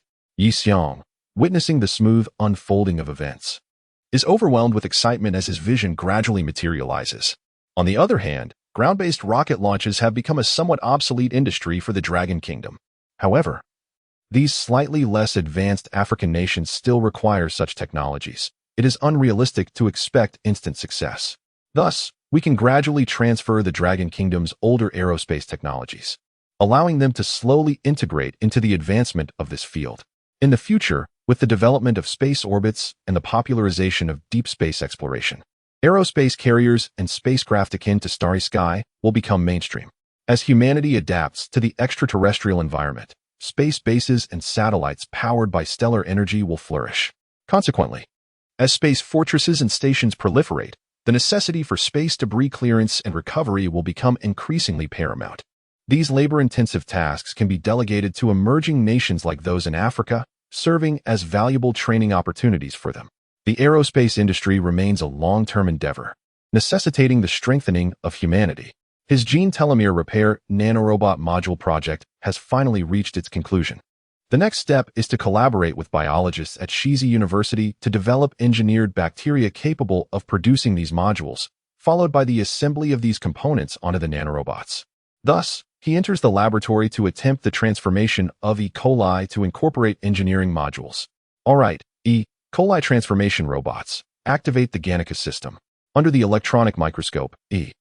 coli, stimulated by rhythmic biological electric pulses, extends a long tool warehouse from its cell wall. As its flagella whip about, each surface protein on the cell wall becomes adorned with miniature tools. Perfect. The next step is to provide materials for the nanorobots and assess the assembly efficiency of the E. coli robots. A syringe injects a substantial quantity of nanorobot materials and modules into the E. coli robots. Upon receiving biological electric stimulation, the E. coli immediately wields its flagella and mechanical arms to swim toward the nanorobot materials. Various tools gradually attract the nanorobot materials and modules, performing a series of intricate maneuvers in the solution to swiftly create a number of nanorobots with specialized functions. I can't believe it. At the entrance of the laboratory, Yi Xiong gazed at the incessantly laboring E. coli robot, resembling a tireless corporate worker, utterly at a loss for words. Oh, Comrade Yi Xiong, when did you arrive? The surrounding biologists quickly gathered around him, exclaiming, "Behold our newly developed modified bioengineering robot. With this marvel, the efficiency of manufacturing nanobots will surpass that of yeast by an entire order of magnitude." Indeed, it appeared that a single E. coli could accommodate hundreds of such mechanical arms, and the assembly speed would likely far exceed that of yeast. I hereby declare that the bacterial community has officially entered the cyberpunk era, one biologist proclaimed, raising his arm in triumph. Afterward, he turned to Yi Xiong and inquired, "Is there something you wish to discuss, Comrade Yi Xiong? I have designed the gene-editing telomere repair nanobot module. Can your bacterial robots bring this to fruition?" Principal Fong stepped forward to take the blueprints, furrowing his brow before relaxing again. It is indeed quite complex, but it is not beyond the realm of possibility. Chapter 102. The Legacy of the Dead Planet on the Lunar Surface. The base is beginning to take shape. With the colossal dome-shaped structures and a bustling flow of lunar rovers coming into view. Ahead, a temporary landing site paved with lunar soil bricks awaits the standby of a small space transport craft. Today marks the inaugural attempt for a round trip between the lunar surface and the Tiangong space station. If all proceeds smoothly, the exchange of resources between Earth and the Moon could gradually become routine. At headquarters, the transport craft is reported to be in optimal condition, ready for takeoff. Acknowledgement from headquarters is received, and a check on the vicinity of the launch area is underway. What is that? The signal department of the lunar base detects a rover hurtling towards them from the direction of the lunar sea. What is happening? The speed of that rover is perilously high. Quickly, contact the rover ahead and instruct them to decelerate. Our transport craft is about to take off. Under the urgent communication from headquarters, the rover finally reduces its speed. Within the base, Captain Zhou Lin gazes with displeasure at Wang Ziqing, who has returned in a flurry. You are still as reckless as ever, lacking any semblance of caution. How can we entrust the lunar exploration mission to you if you continue down this path? Wang Ziqing does not respond, but instead breathlessly presents the image data they captured to Zhou Lin. This is a lava tube we discovered today. It is essentially a natural cavern. As he speaks, he retrieves a sample of rock from the cavern they mined. With this level of strength, I believe it would be entirely feasible to use it for the base. Zhou Lin examines the data, his expression softening considerably. Lava tubes are remnants of a once active planet, formed by the emptying of magma that left behind hollow conduits. The Moon and Mars are two celestial bodies that have been largely classified as dead planets, with volcanic activity having ceased, though Martian exploration data remains limited and not fully conclusive. In such lifeless worlds, the abandoned lava tubes present a remarkably viable option for establishing bases. Firstly, these tubes are shielded from cosmic radiation, eliminating the need for radiation protection. Secondly, the temperature fluctuations within lava tubes are minimal. It is known that the lunar surface experiences temperature extremes of up to 300 degrees Celsius, while the temperature variation inside lava tubes is only a few dozen degrees, significantly reducing the cost associated with life support systems compared to surface bases. Moreover, the lunar surface is riddled with craters, evidence of meteorite impacts. Within lava tubes, one can largely evade such strikes. Lastly, these tubes may harbor abundant usable resources, potentially including water. However, on the flip side, both lunar and Martian lava tubes pose certain dangers. Regarding Mars, the uncertainty surrounding the cessation of volcanic activity necessitates further exploration to gather additional evidence. As for the Moon, the primary concern is the issue of lunar quakes. The geological activity on the Moon is relatively frequent, and lunar quakes pose a significant threat to underground bases. If the walls of the lava tubes lack sufficient strength, there exists a considerable risk of collapse. On the other hand, if we consider the situation, the intact lava tubes that have endured millions of years of lunar seismic activity indeed demonstrate their strength to withstand such tremors. The lava tube discovered today by Wang Ziqing belongs to this category. Its spatial characteristics and structural integrity make it exceptionally suitable for the construction of an underground base, prompting him to eagerly report this discovery to headquarters. Meanwhile, the announcement regarding the discovery of lava tubes with adequate strength for establishing an underground base on the Moon reached Blue Star, invigorating the Dragon Nation immensely. The previously considered option of utilizing lava tubes for the lunar base project has proven viable. Both the space station and ground operations sprang into action. The exchange of materials between the Earth and Moon has been successfully accomplished, and now all resources are being directed towards the design and construction of the underground base. Preliminary estimates suggest that there may be around 100 usable lava tubes on the Moon. However, upon thorough investigation, it is expected that many may still be unsuitable for base usage. If there are a dozen or so that are viable, it would suffice for the Dragon Nation, as it is impractical to house all bases and facilities within the lava tubes. They must also consider lunar seismic activity and the challenges of construction. Furthermore, these are resources unique to a dead planet, and it is unrealistic to confine their operations solely to such an environment. The future will undoubtedly require deployments and explorations on some harsh planetary surfaces, and they must begin accumulating experience now to prepare for what lies ahead. Just as the aerospace sector of the Dragon Nation became increasingly occupied, another shocking piece of news emerged. The Western nation across the ocean, known as the Maple Leaf Country, announced its intention to join the Central Alliance. The leader of the Maple Leaf Country declared that they had submitted an application for membership in the alliance, and a large island to the north, known as Jernin South, also expressed a desire to join. The entire Blue Star was taken aback. This marked the first Western nation seeking to join the Central Alliance, and notably, it is a neighbor of the Eagle Nation. Such a development seemed utterly absurd. Many were left wondering about the reasons behind their decision to join. In truth, the rationale of the Maple Leaf Country for seeking membership was rather peculiar. It stemmed from threats to their sovereignty and territory. The impeached former president, Erickson, had frequently proclaimed intentions to annex the Maple Leaf Country and Jurnan South into the territory of the Eagle Nation. Not only did he voice these sentiments on social media, but he also publicly expressed his ambitions to absorb both territories in formal settings. The citizens of these regions had endured considerable distress. And just as they thought they had weathered the storm with Ericsson's impeachment, they were dismayed to find that even the interim president echoed similar sentiments. Initially, they had believed such notions were the ramblings of a deranged leader, only to realize that this might be a fundamental aspect of their current national policy. The leader of the Maple Leaf Nation has been unable to remain still, officially announcing that, in light of the sovereignty and territorial threats posed by neighboring countries, we have decided to abandon a diplomatic strategy that has remained unchanged for over a century in order to seek new diplomatic collaboration models and avenues. Upon the release of this news, the entire nation of Maple Leaf erupted in celebration, while the Dragon Nation was left in utter astonishment.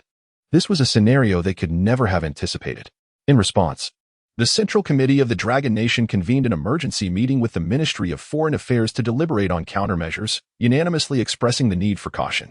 The current situation of the Maple Leaf Nation appears rather unsuitable for joining the Central Alliance. On one hand, the legalization of the Maple Leaf's leaf contradicts the fundamental principles of the Dragon Nation. On the other hand, the Maple Leaf Nation has proposed to invest fully in the construction of the second celestial orbital pathway within its territory.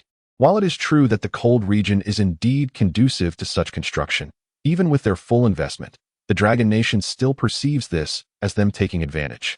In response, the Ministry of Foreign Affairs of the Dragon Nation stated, regarding the recent application from the Maple Leaf Nation to join the Central Alliance, we would like to express 2 points. First, the Dragon Nation is committed to a comprehensive anti-drug policy, and we hope to achieve consensus with the Maple Leaf Nation on this matter. Second, the construction of the celestial orbital pathway need not be placed on the agenda for the time being. Chapter 103, The Consumption of Crabs. The Maple Leaf Nation embraces the Eastern model. In a single night, the Maple Leaf Nation implemented a comprehensive ban on drugs. All leaf shops were shuttered, and legislation was enacted to prohibit any illegal transactions.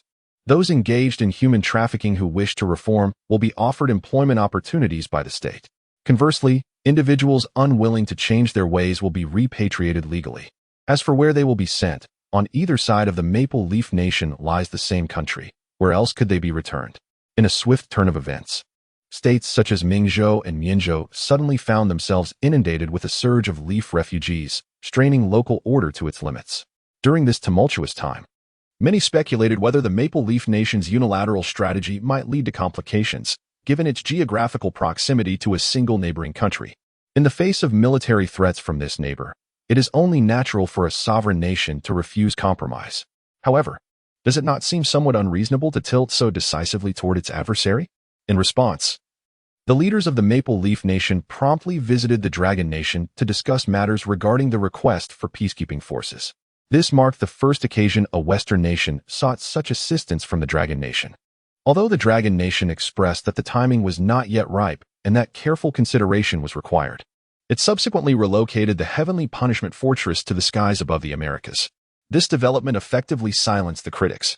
Consequently, a playful commentary emerged on social media. What does this story teach us?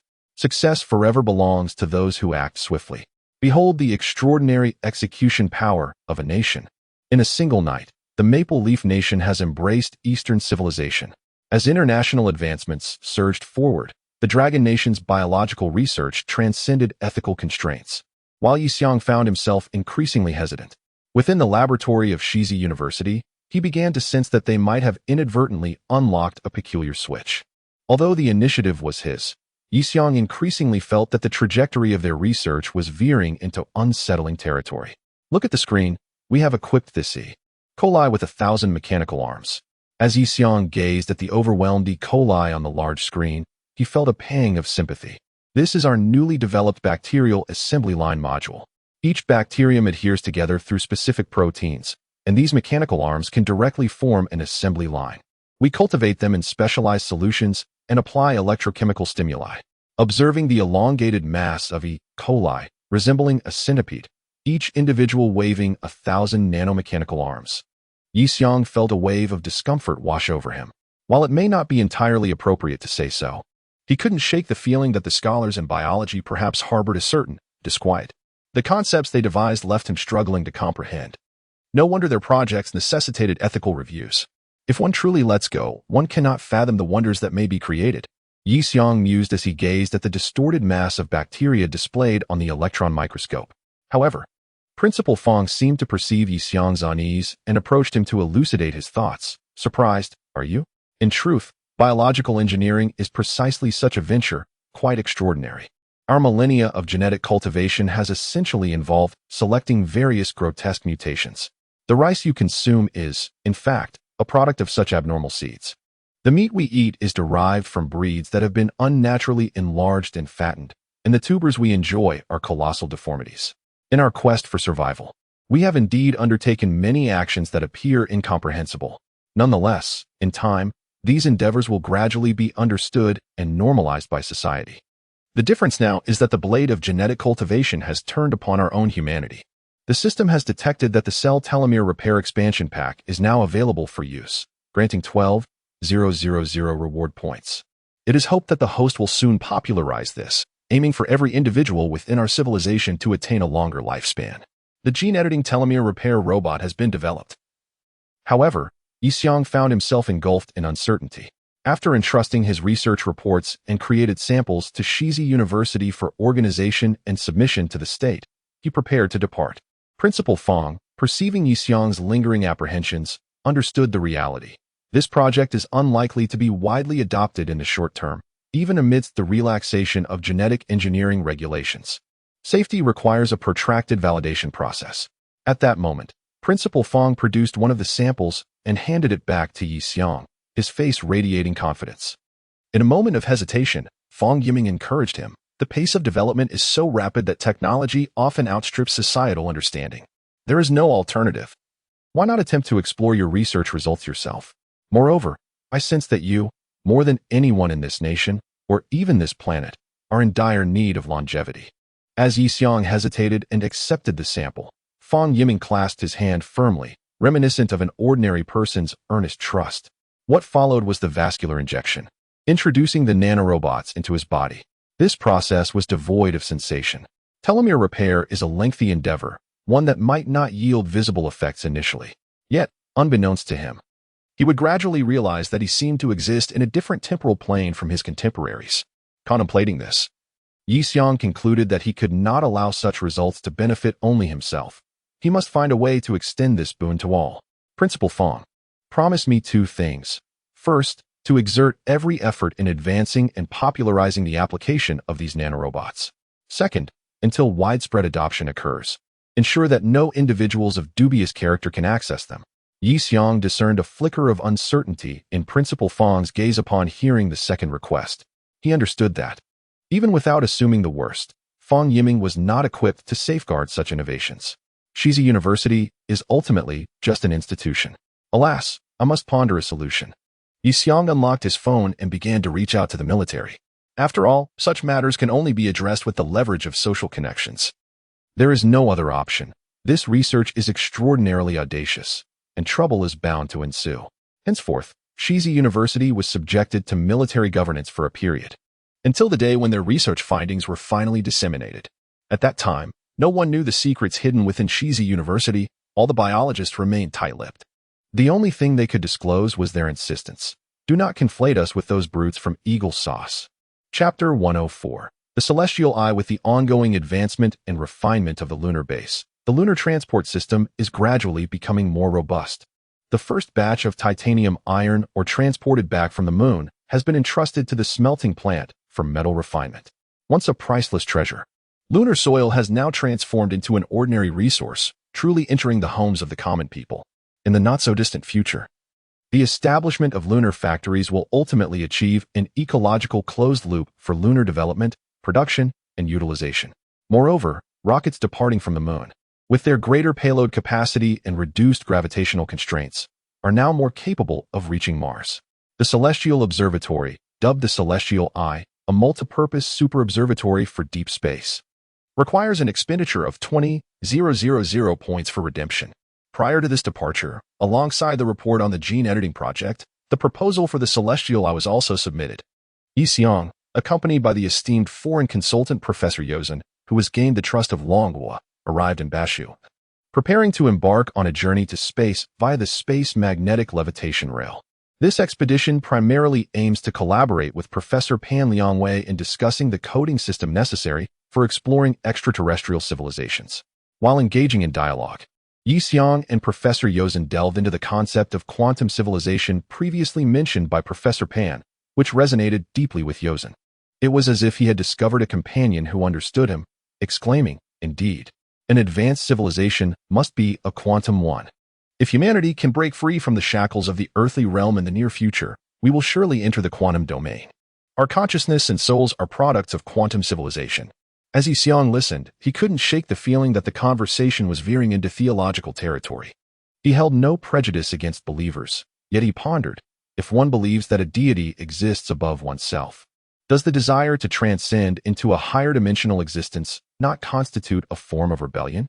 Out of courtesy, Yi Xiang refrained from engaging in discussions about higher dimensions or deities, but he did pose a question as they prepared for departure on the superconducting rail.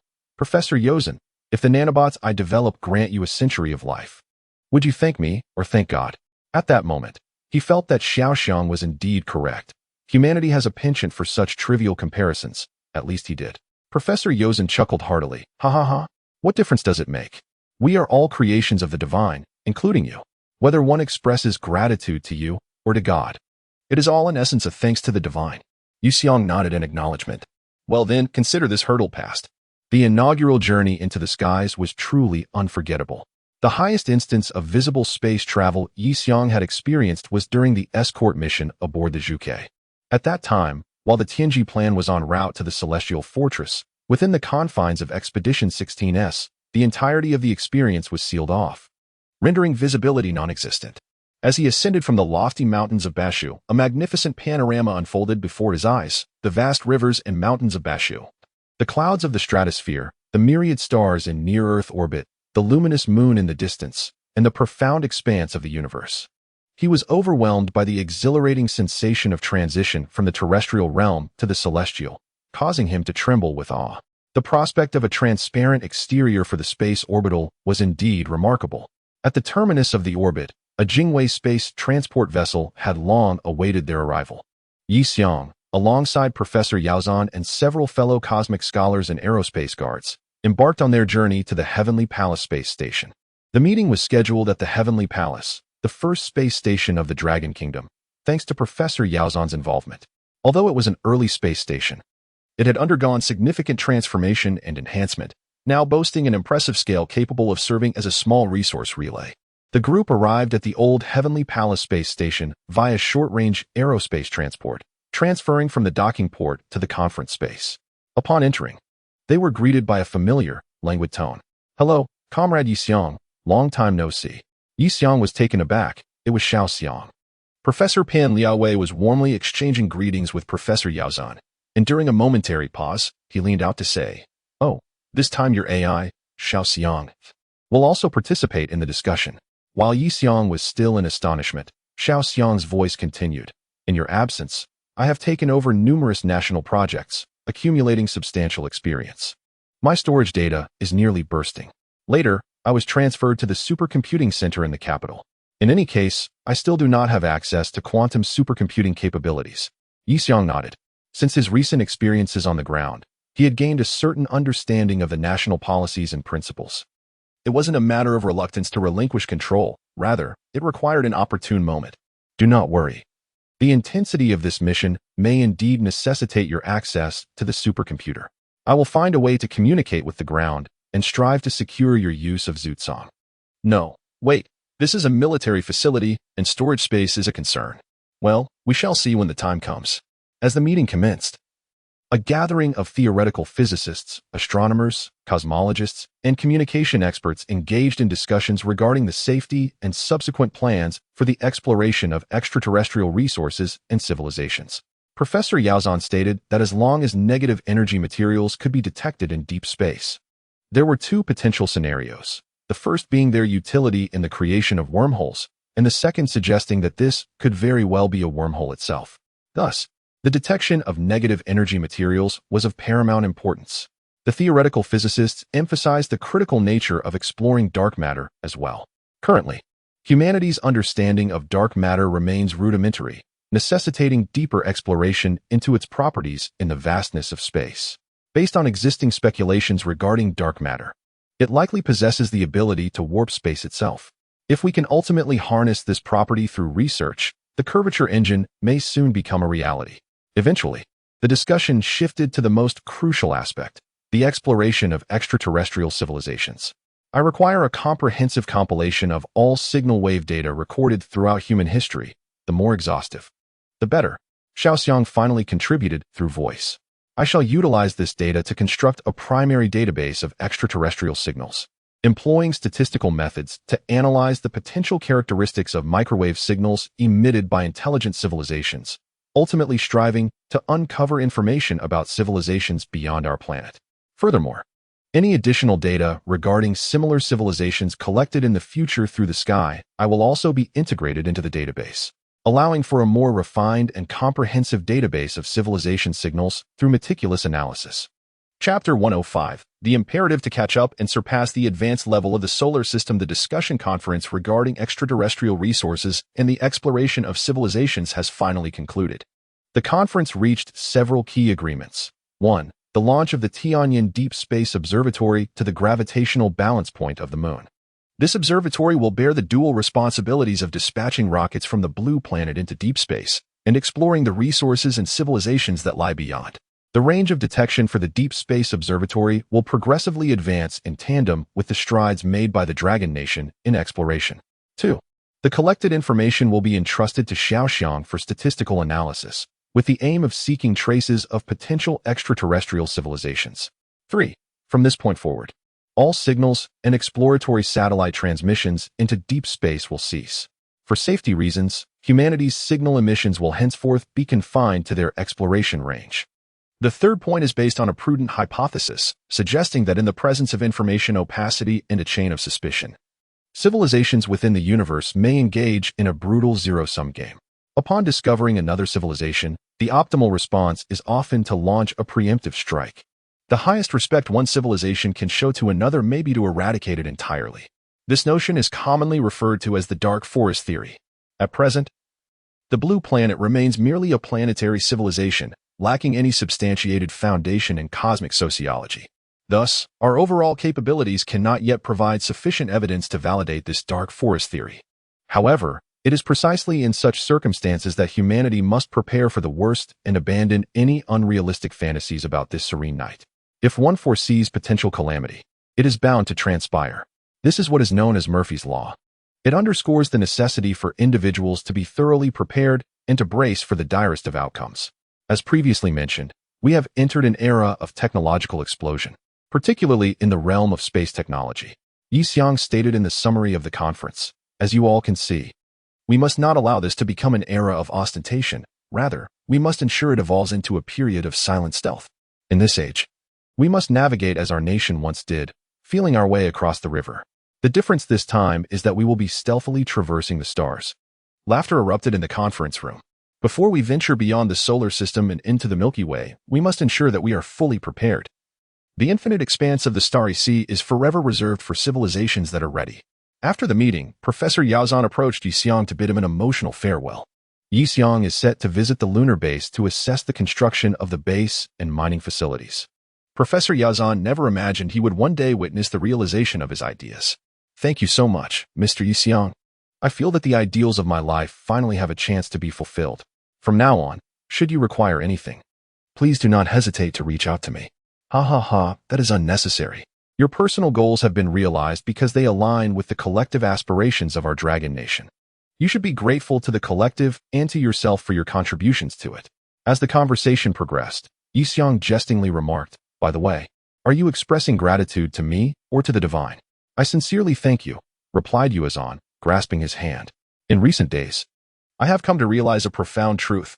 My pursuit of higher dimensional civilizations is essentially a quest to follow in the footsteps of the divine, seeking to explore and attain a so-called godlike existence.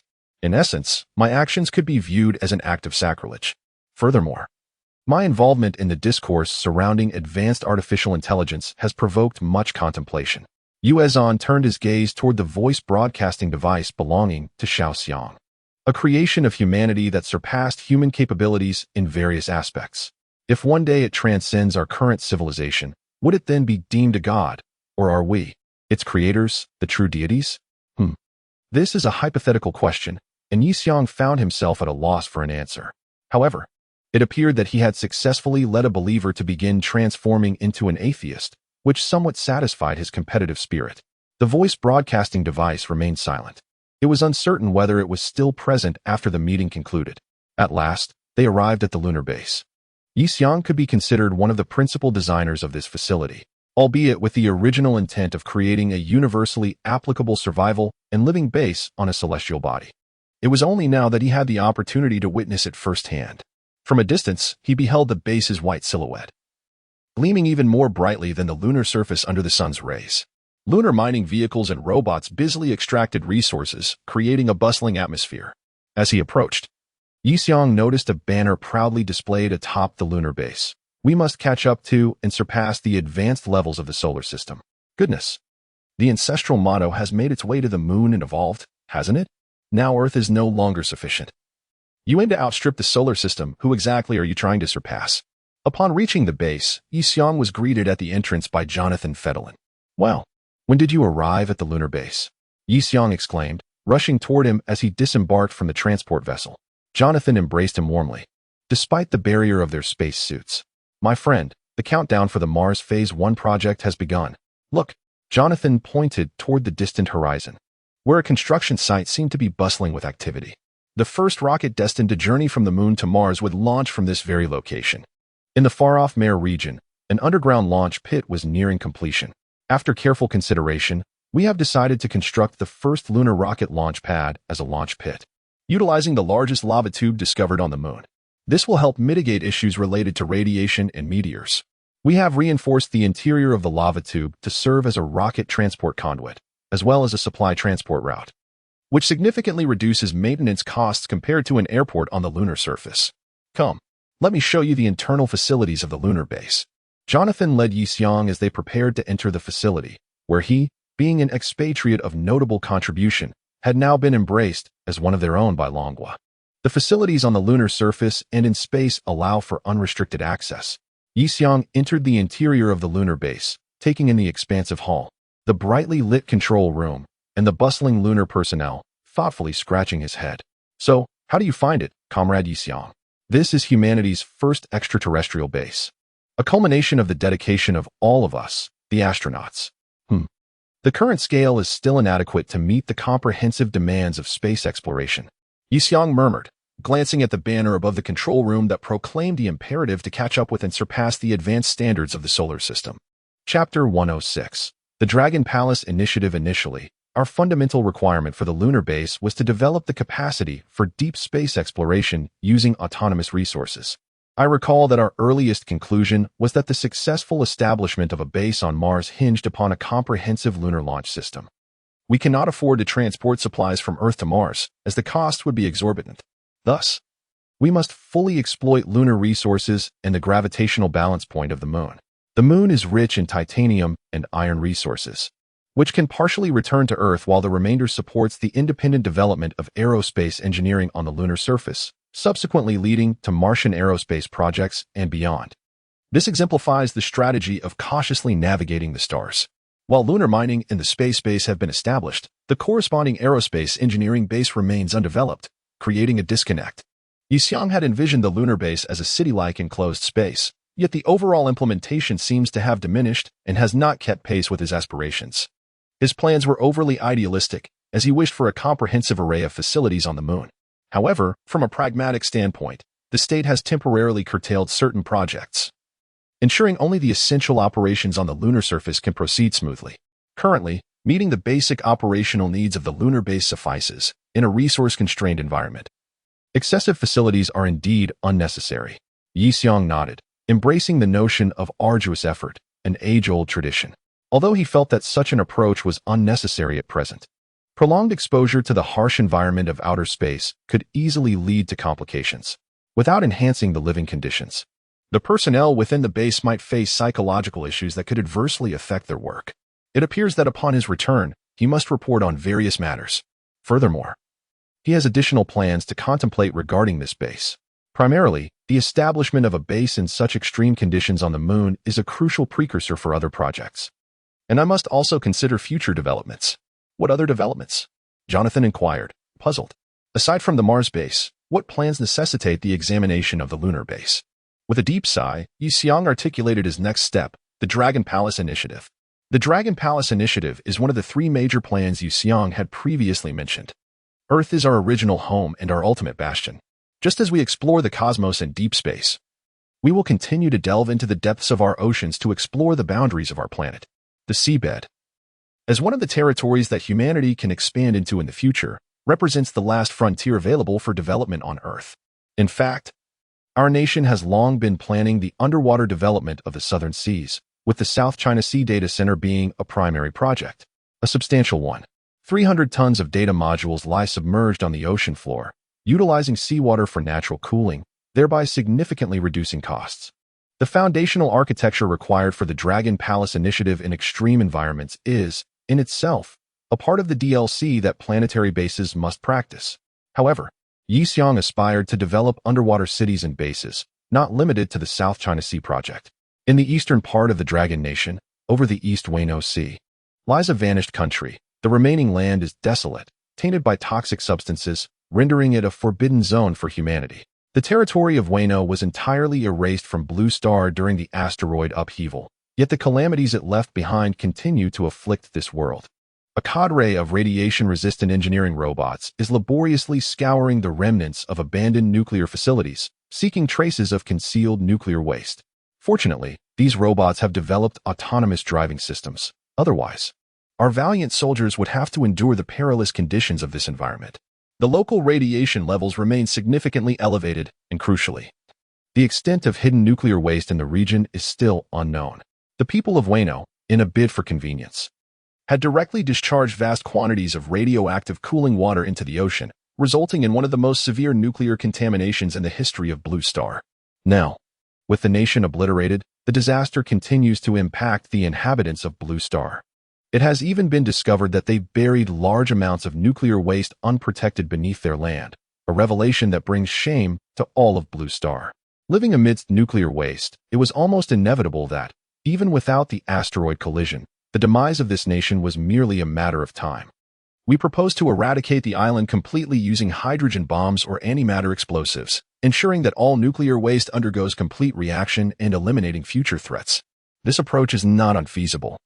The island has become utterly inhospitable for any form of life, and there should be no signs of biological existence remaining. Alas, it seems there is no other option. Let us utilize the outdated atomic bombs and soon-to-be-retired hydrogen bombs at our disposal.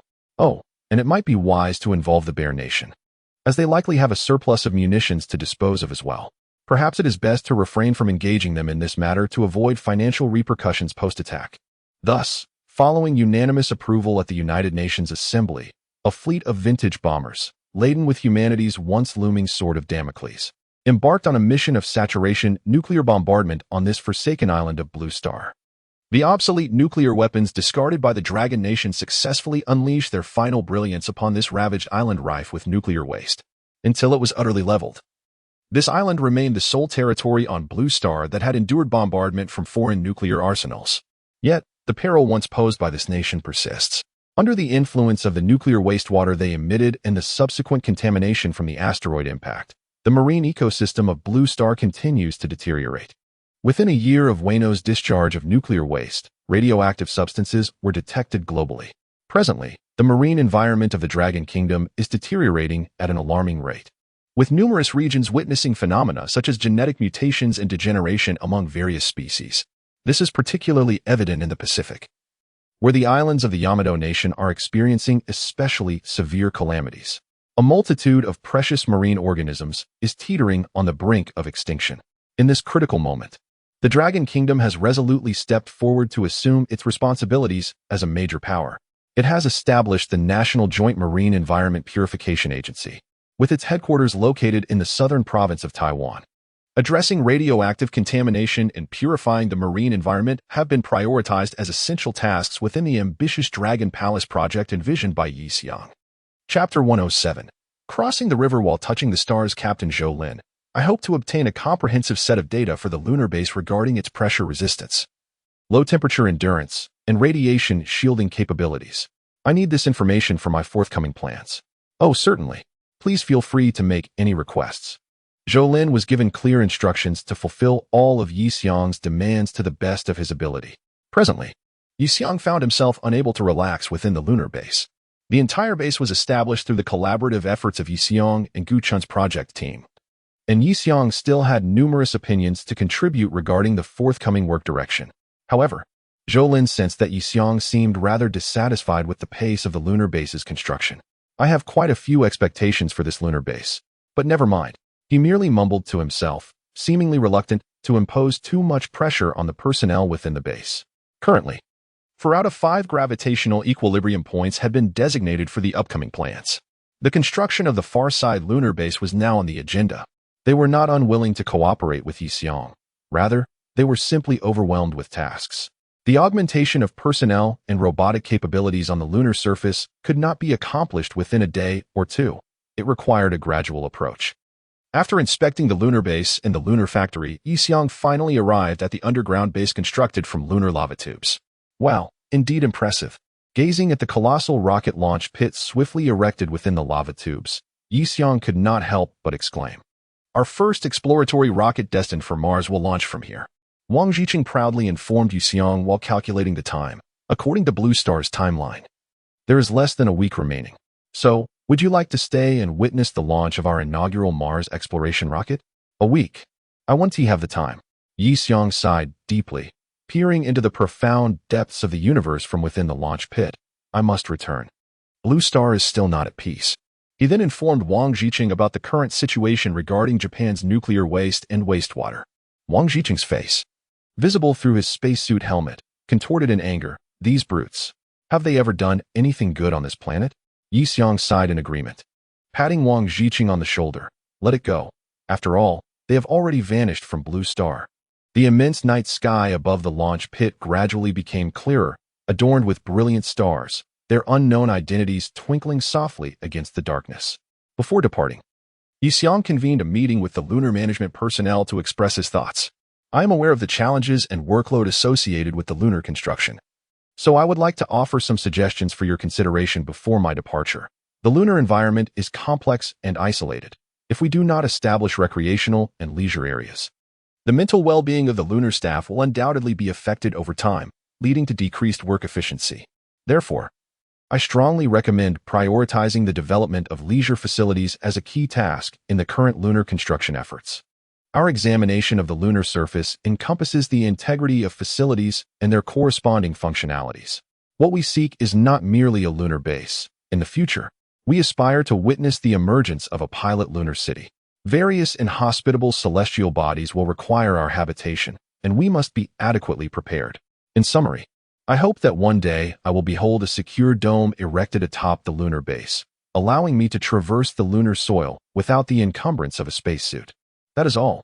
Are there any questions? A lunar staff member raised his hand.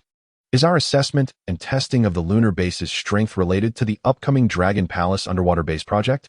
Yi Xiang nodded, then shook his head. Yes, but not entirely. The personnel in the conference room exchanged glances. Yi Xiang continued. The outcomes of the Dragon Palace project will also serve to enhance subsequent extraterrestrial bases. Our future endeavors will not only involve settling on solid planets, but also on liquid planets. As for the issue of habitation on gaseous planets, that would equate to stellar civilizations, wouldn't it? Ha ha ha. He then queried, do you recall a planet within the solar system that possesses an abundance of liquid water? The expressions of the lunar staff shifted from relaxed to tense. Europa. Yi Xiang nodded in affirmation. The aim of the Dragon Palace project extends beyond the depths of the blue planet. It encompasses all deep waters within this universe. Let us not forget that, fundamentally, active planets do not host lava tubes. If we wish to establish extraterrestrial bases in outer space that can withstand radiation, meteorites, and extreme temperature variations, we cannot confine our thoughts to subterranean structures. Upon hearing this, the assembly experienced an epiphany, nodding thoughtfully at one another. Captain Zhou Lin was the first to rise. Addressing Yi Xiong, "Comrade Yi Xiong, I assure you that the next time you visit the lunar base, you will not need to don a spacesuit." Indeed. While it may be a formidable challenge, we are humanity's inaugural extraterrestrial base. We bear the responsibility to prepare everything for those who come after us. As Yi Xiong departed the lunar base aboard the Jingwei, he gazed back at the receding moon, filled with profound sentiment. Humanity has gazed upon the moon for countless millennia, and now we find ourselves in such close proximity. In the future, might the galaxies we once admired from afar become as tangible as they are today? Upon returning to the blue planet, Yi Xiong discovered online that the lunar base was commencing its expansion plan, Moon City, dedicated to constructing the first extraterrestrial city in outer space. An extraterrestrial city? Moon City? Will the moon eventually transform into a city for humanity? Does this imply that ordinary people on the blue planet may one day travel to the moon? Although thus far, space orbits and flights have not been made accessible to the general populace of the blue planet, they have already begun to dream. Gradually, citizens of Manhwa, along with many people from around the world, have initiated activities to photograph the lunar base. Their advanced telescopes, cameras, and even mobile phone cameras have begun to glimpse the faintest traces of a lunar base. Though nearly indistinguishable, this discovery remains exhilarating. Gradually, the phrase photographing the lunar base has evolved into a trending tag online. People are filled with anticipation for the day when they can truly venture into deep space. Ah, how wonderful it would be if we could live to see that day. Little do they know, in due time, they will no longer need to concern themselves with whether they will witness such a moment. A fleet of clandestine transport trucks is departing from pharmaceutical research facilities across the nation destined for major hospitals. These hospitals, in turn, will distribute the secret supplies to various community clinics. A nationwide plan, integrated into the comprehensive welfare system of the Dragon Nation, is on the verge of unfolding. Chapter 108. The Marine Environmental Purification Agency, Dragon Country, Nantai Province. Yi Xiong set foot on this island in the southeastern waters of Dragon Country for the very first time. As he journeyed towards the newly established United Nations Marine Environmental Purification Agency, he was struck by the impression of an ordinary coastal city. However, in terms of development, it felt significantly behind the mainland. In stark contrast, the newly erected building of the Marine Environmental Purification Agency appeared exceedingly advanced, standing in sharp juxtaposition to the antiquated housing styles that permeated the area. Alas, such historical legacies cannot be easily resolved. It is a matter of gradual progress. Upon arriving at the entrance of the Marine Environmental Purification Agency, Yi Xiong encountered a throng of unfamiliar faces, both local and foreign, nearly all of whom were new to him. Yet, among them were Gu Chun and Academician Qin Yuan. Academician Qin, who was responsible for fusion energy research, was an unexpected presence here, though Yi Xiong could surmise the reason for his attendance. "Mr. Yi Xiong, greetings. I am Zhu Xiaowen, the head of the United Nations Marine Environmental Purification Agency. This is Tom Davis, the Secretary General responsible for organization and maintenance." "Hello," Yi Xiong replied, exchanging pleasantries and handshakes with the new acquaintances before approaching Gu Chun and Academician Qin. "Teacher Yi, it has been a long time," Gu Chun exclaimed. "Huh, still calling me teacher?" Yi Xiong chuckled, giving Academician Qin a friendly pat on the arm. "You seem to have lost quite a bit of weight. I heard that several new fusion power plants and applications have recently been constructed in Dragon Country. I can only imagine how busy you must be." "Oh, I hardly have as much on my plate as you do. Your projects are making headlines far more often than mine." Yi Xiong waved his hand dismissively, insisting there was no need for comparison. The group then proceeded into the building of the Marine Environmental Purification Agency, where Yi Xiong felt as if they had all been awaiting his arrival. However, his recent inspection of the lunar base yielded little in terms of fruitful discoveries. Yi Xiong's design blueprint for the underwater city of the Long Palace project was entirely based on the previous PM Planetary Ecological Restoration Matrix, which encoded the environmental design for liquid planet regions. Yet, it appeared that the Marine Environmental Purification Agency was not entirely satisfied with this design. After all, their objectives extended beyond merely creating a city suitable for underwater existence. They also needed to address the issue of marine purification. Discussions regarding the nuclear wastewater purification plan were nearly complete, centering on the efficient ion sieve technology for the absorption of radioactive ions such as CS and Senior from the water. The array of adsorption towers that we designed can process a staggering 1 million tons of seawater daily, achieving an impressive adsorption rate of 97 for radioactive ions. Furthermore, the massive metal-organic frameworks, MOFs, were employed to capture heavy radioactive metals such as uranium and plutonium. The particle selectivity for uranium within the MOFs has approached 100. The uranium ions we absorb undergo accelerated reactions through plasma degradation, allowing for immediate and harmless processing within the underwater city. With the core issues resolved, the primary challenge now lies in purifying such an expansive ocean. From the perspective of ocean purification, merely designing a stationary underwater city according to the original plan is undoubtedly insufficient. It is akin to a drop in the ocean. Yi Xiong had initially proposed a solution involving underwater robots for patrol and purification.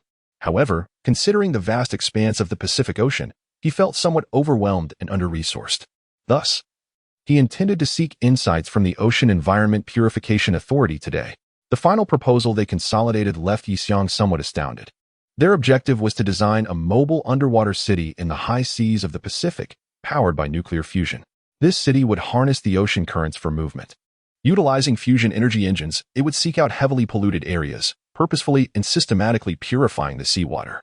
Upon successful operation, they could first address the severely polluted waters of the Japan Sea, subsequently extending their efforts to various marine regions across the Blue Planet. Indeed, it was no wonder they sought the expertise of academician Chain. They envisioned this underwater city as a mobile fortress. It was a commendable idea in the future. Whether in deep space or underwater cities, equipping a nuclear fusion energy hub would certainly be advantageous. Provided there is an adequate supply of fusion materials, both deuterium and helium-3 would suffice. However, discussing this topic within such an international organization today raised some unsettling associations for Yi Xiong. He couldn't help but wonder if these foreigners intended to exploit Longhwa's controllable nuclear fusion technology without compensation. He felt that the concept of a mobile underwater city should be set aside for the time being. Rising to speak, Yi Xiong expressed, "While we have essentially addressed the current energy bottleneck through controllable nuclear fusion, the availability of fusion energy and production capacity is not yet abundant enough for indiscriminate use. There is no necessity to install fusion power sources in the underwater mobile city, as it would be a waste of resources." The representatives from Longhwa, including Zhu Xiaowen and academician Qin, nodded in agreement. Who would wish for Longhwa's controllable nuclear fusion technology to be carelessly disclosed? The current international situation is not secure enough to confidently entrust a nation's core technology to an international organization, let alone allow it to move freely in the high seas. One could easily imagine the scenario where it inadvertently drifts into their own territorial waters. To whom would they turn for redress? At that moment, academician Qin, representing the party of the Fusion Technology Agreement, raised his hand and spoke. May I propose something for the Assembly's consideration? Our controllable nuclear fusion devices are equipped with a safety identification alarm system. In simple terms, due to the inherent dangers of fusion devices, if any uncontrollable failure or anomaly is detected, the entire fusion apparatus will initiate a self-destruction protocol. Of course, this self-destruction procedure is also partially controllable. Our design typically ensures that the self-destruction scale remains within safe parameters. However, if the level of failure exceeds critical thresholds, the self-destruction scale may also surpass these limits. I wonder how the esteemed representatives view this? If there are no objections regarding the safety of our nation's nuclear fusion apparatus, I believe we still have the opportunity to engage in a profound discussion on this matter. Strangely enough, the moment academician Qin concluded his statement, it seemed as if all the representatives present had suddenly been silenced, their heads tilting back in unison, each displaying an unmistakable air of caution and aversion. It was evident that academician Qin's remarks had provoked a strong sense of discontent among the representatives of various nations. The primary source of their displeasure lay in their inability to devise any countermeasures against this strategy. After all, our nation stands alone as the sole entity capable of constructing fusion power devices. Observing the silence among the international delegates, Yi Xiong cleared his throat and rose to speak. Let us proceed to deliberate further on the proposal regarding the underwater city base in conjunction with the underwater cruising robots.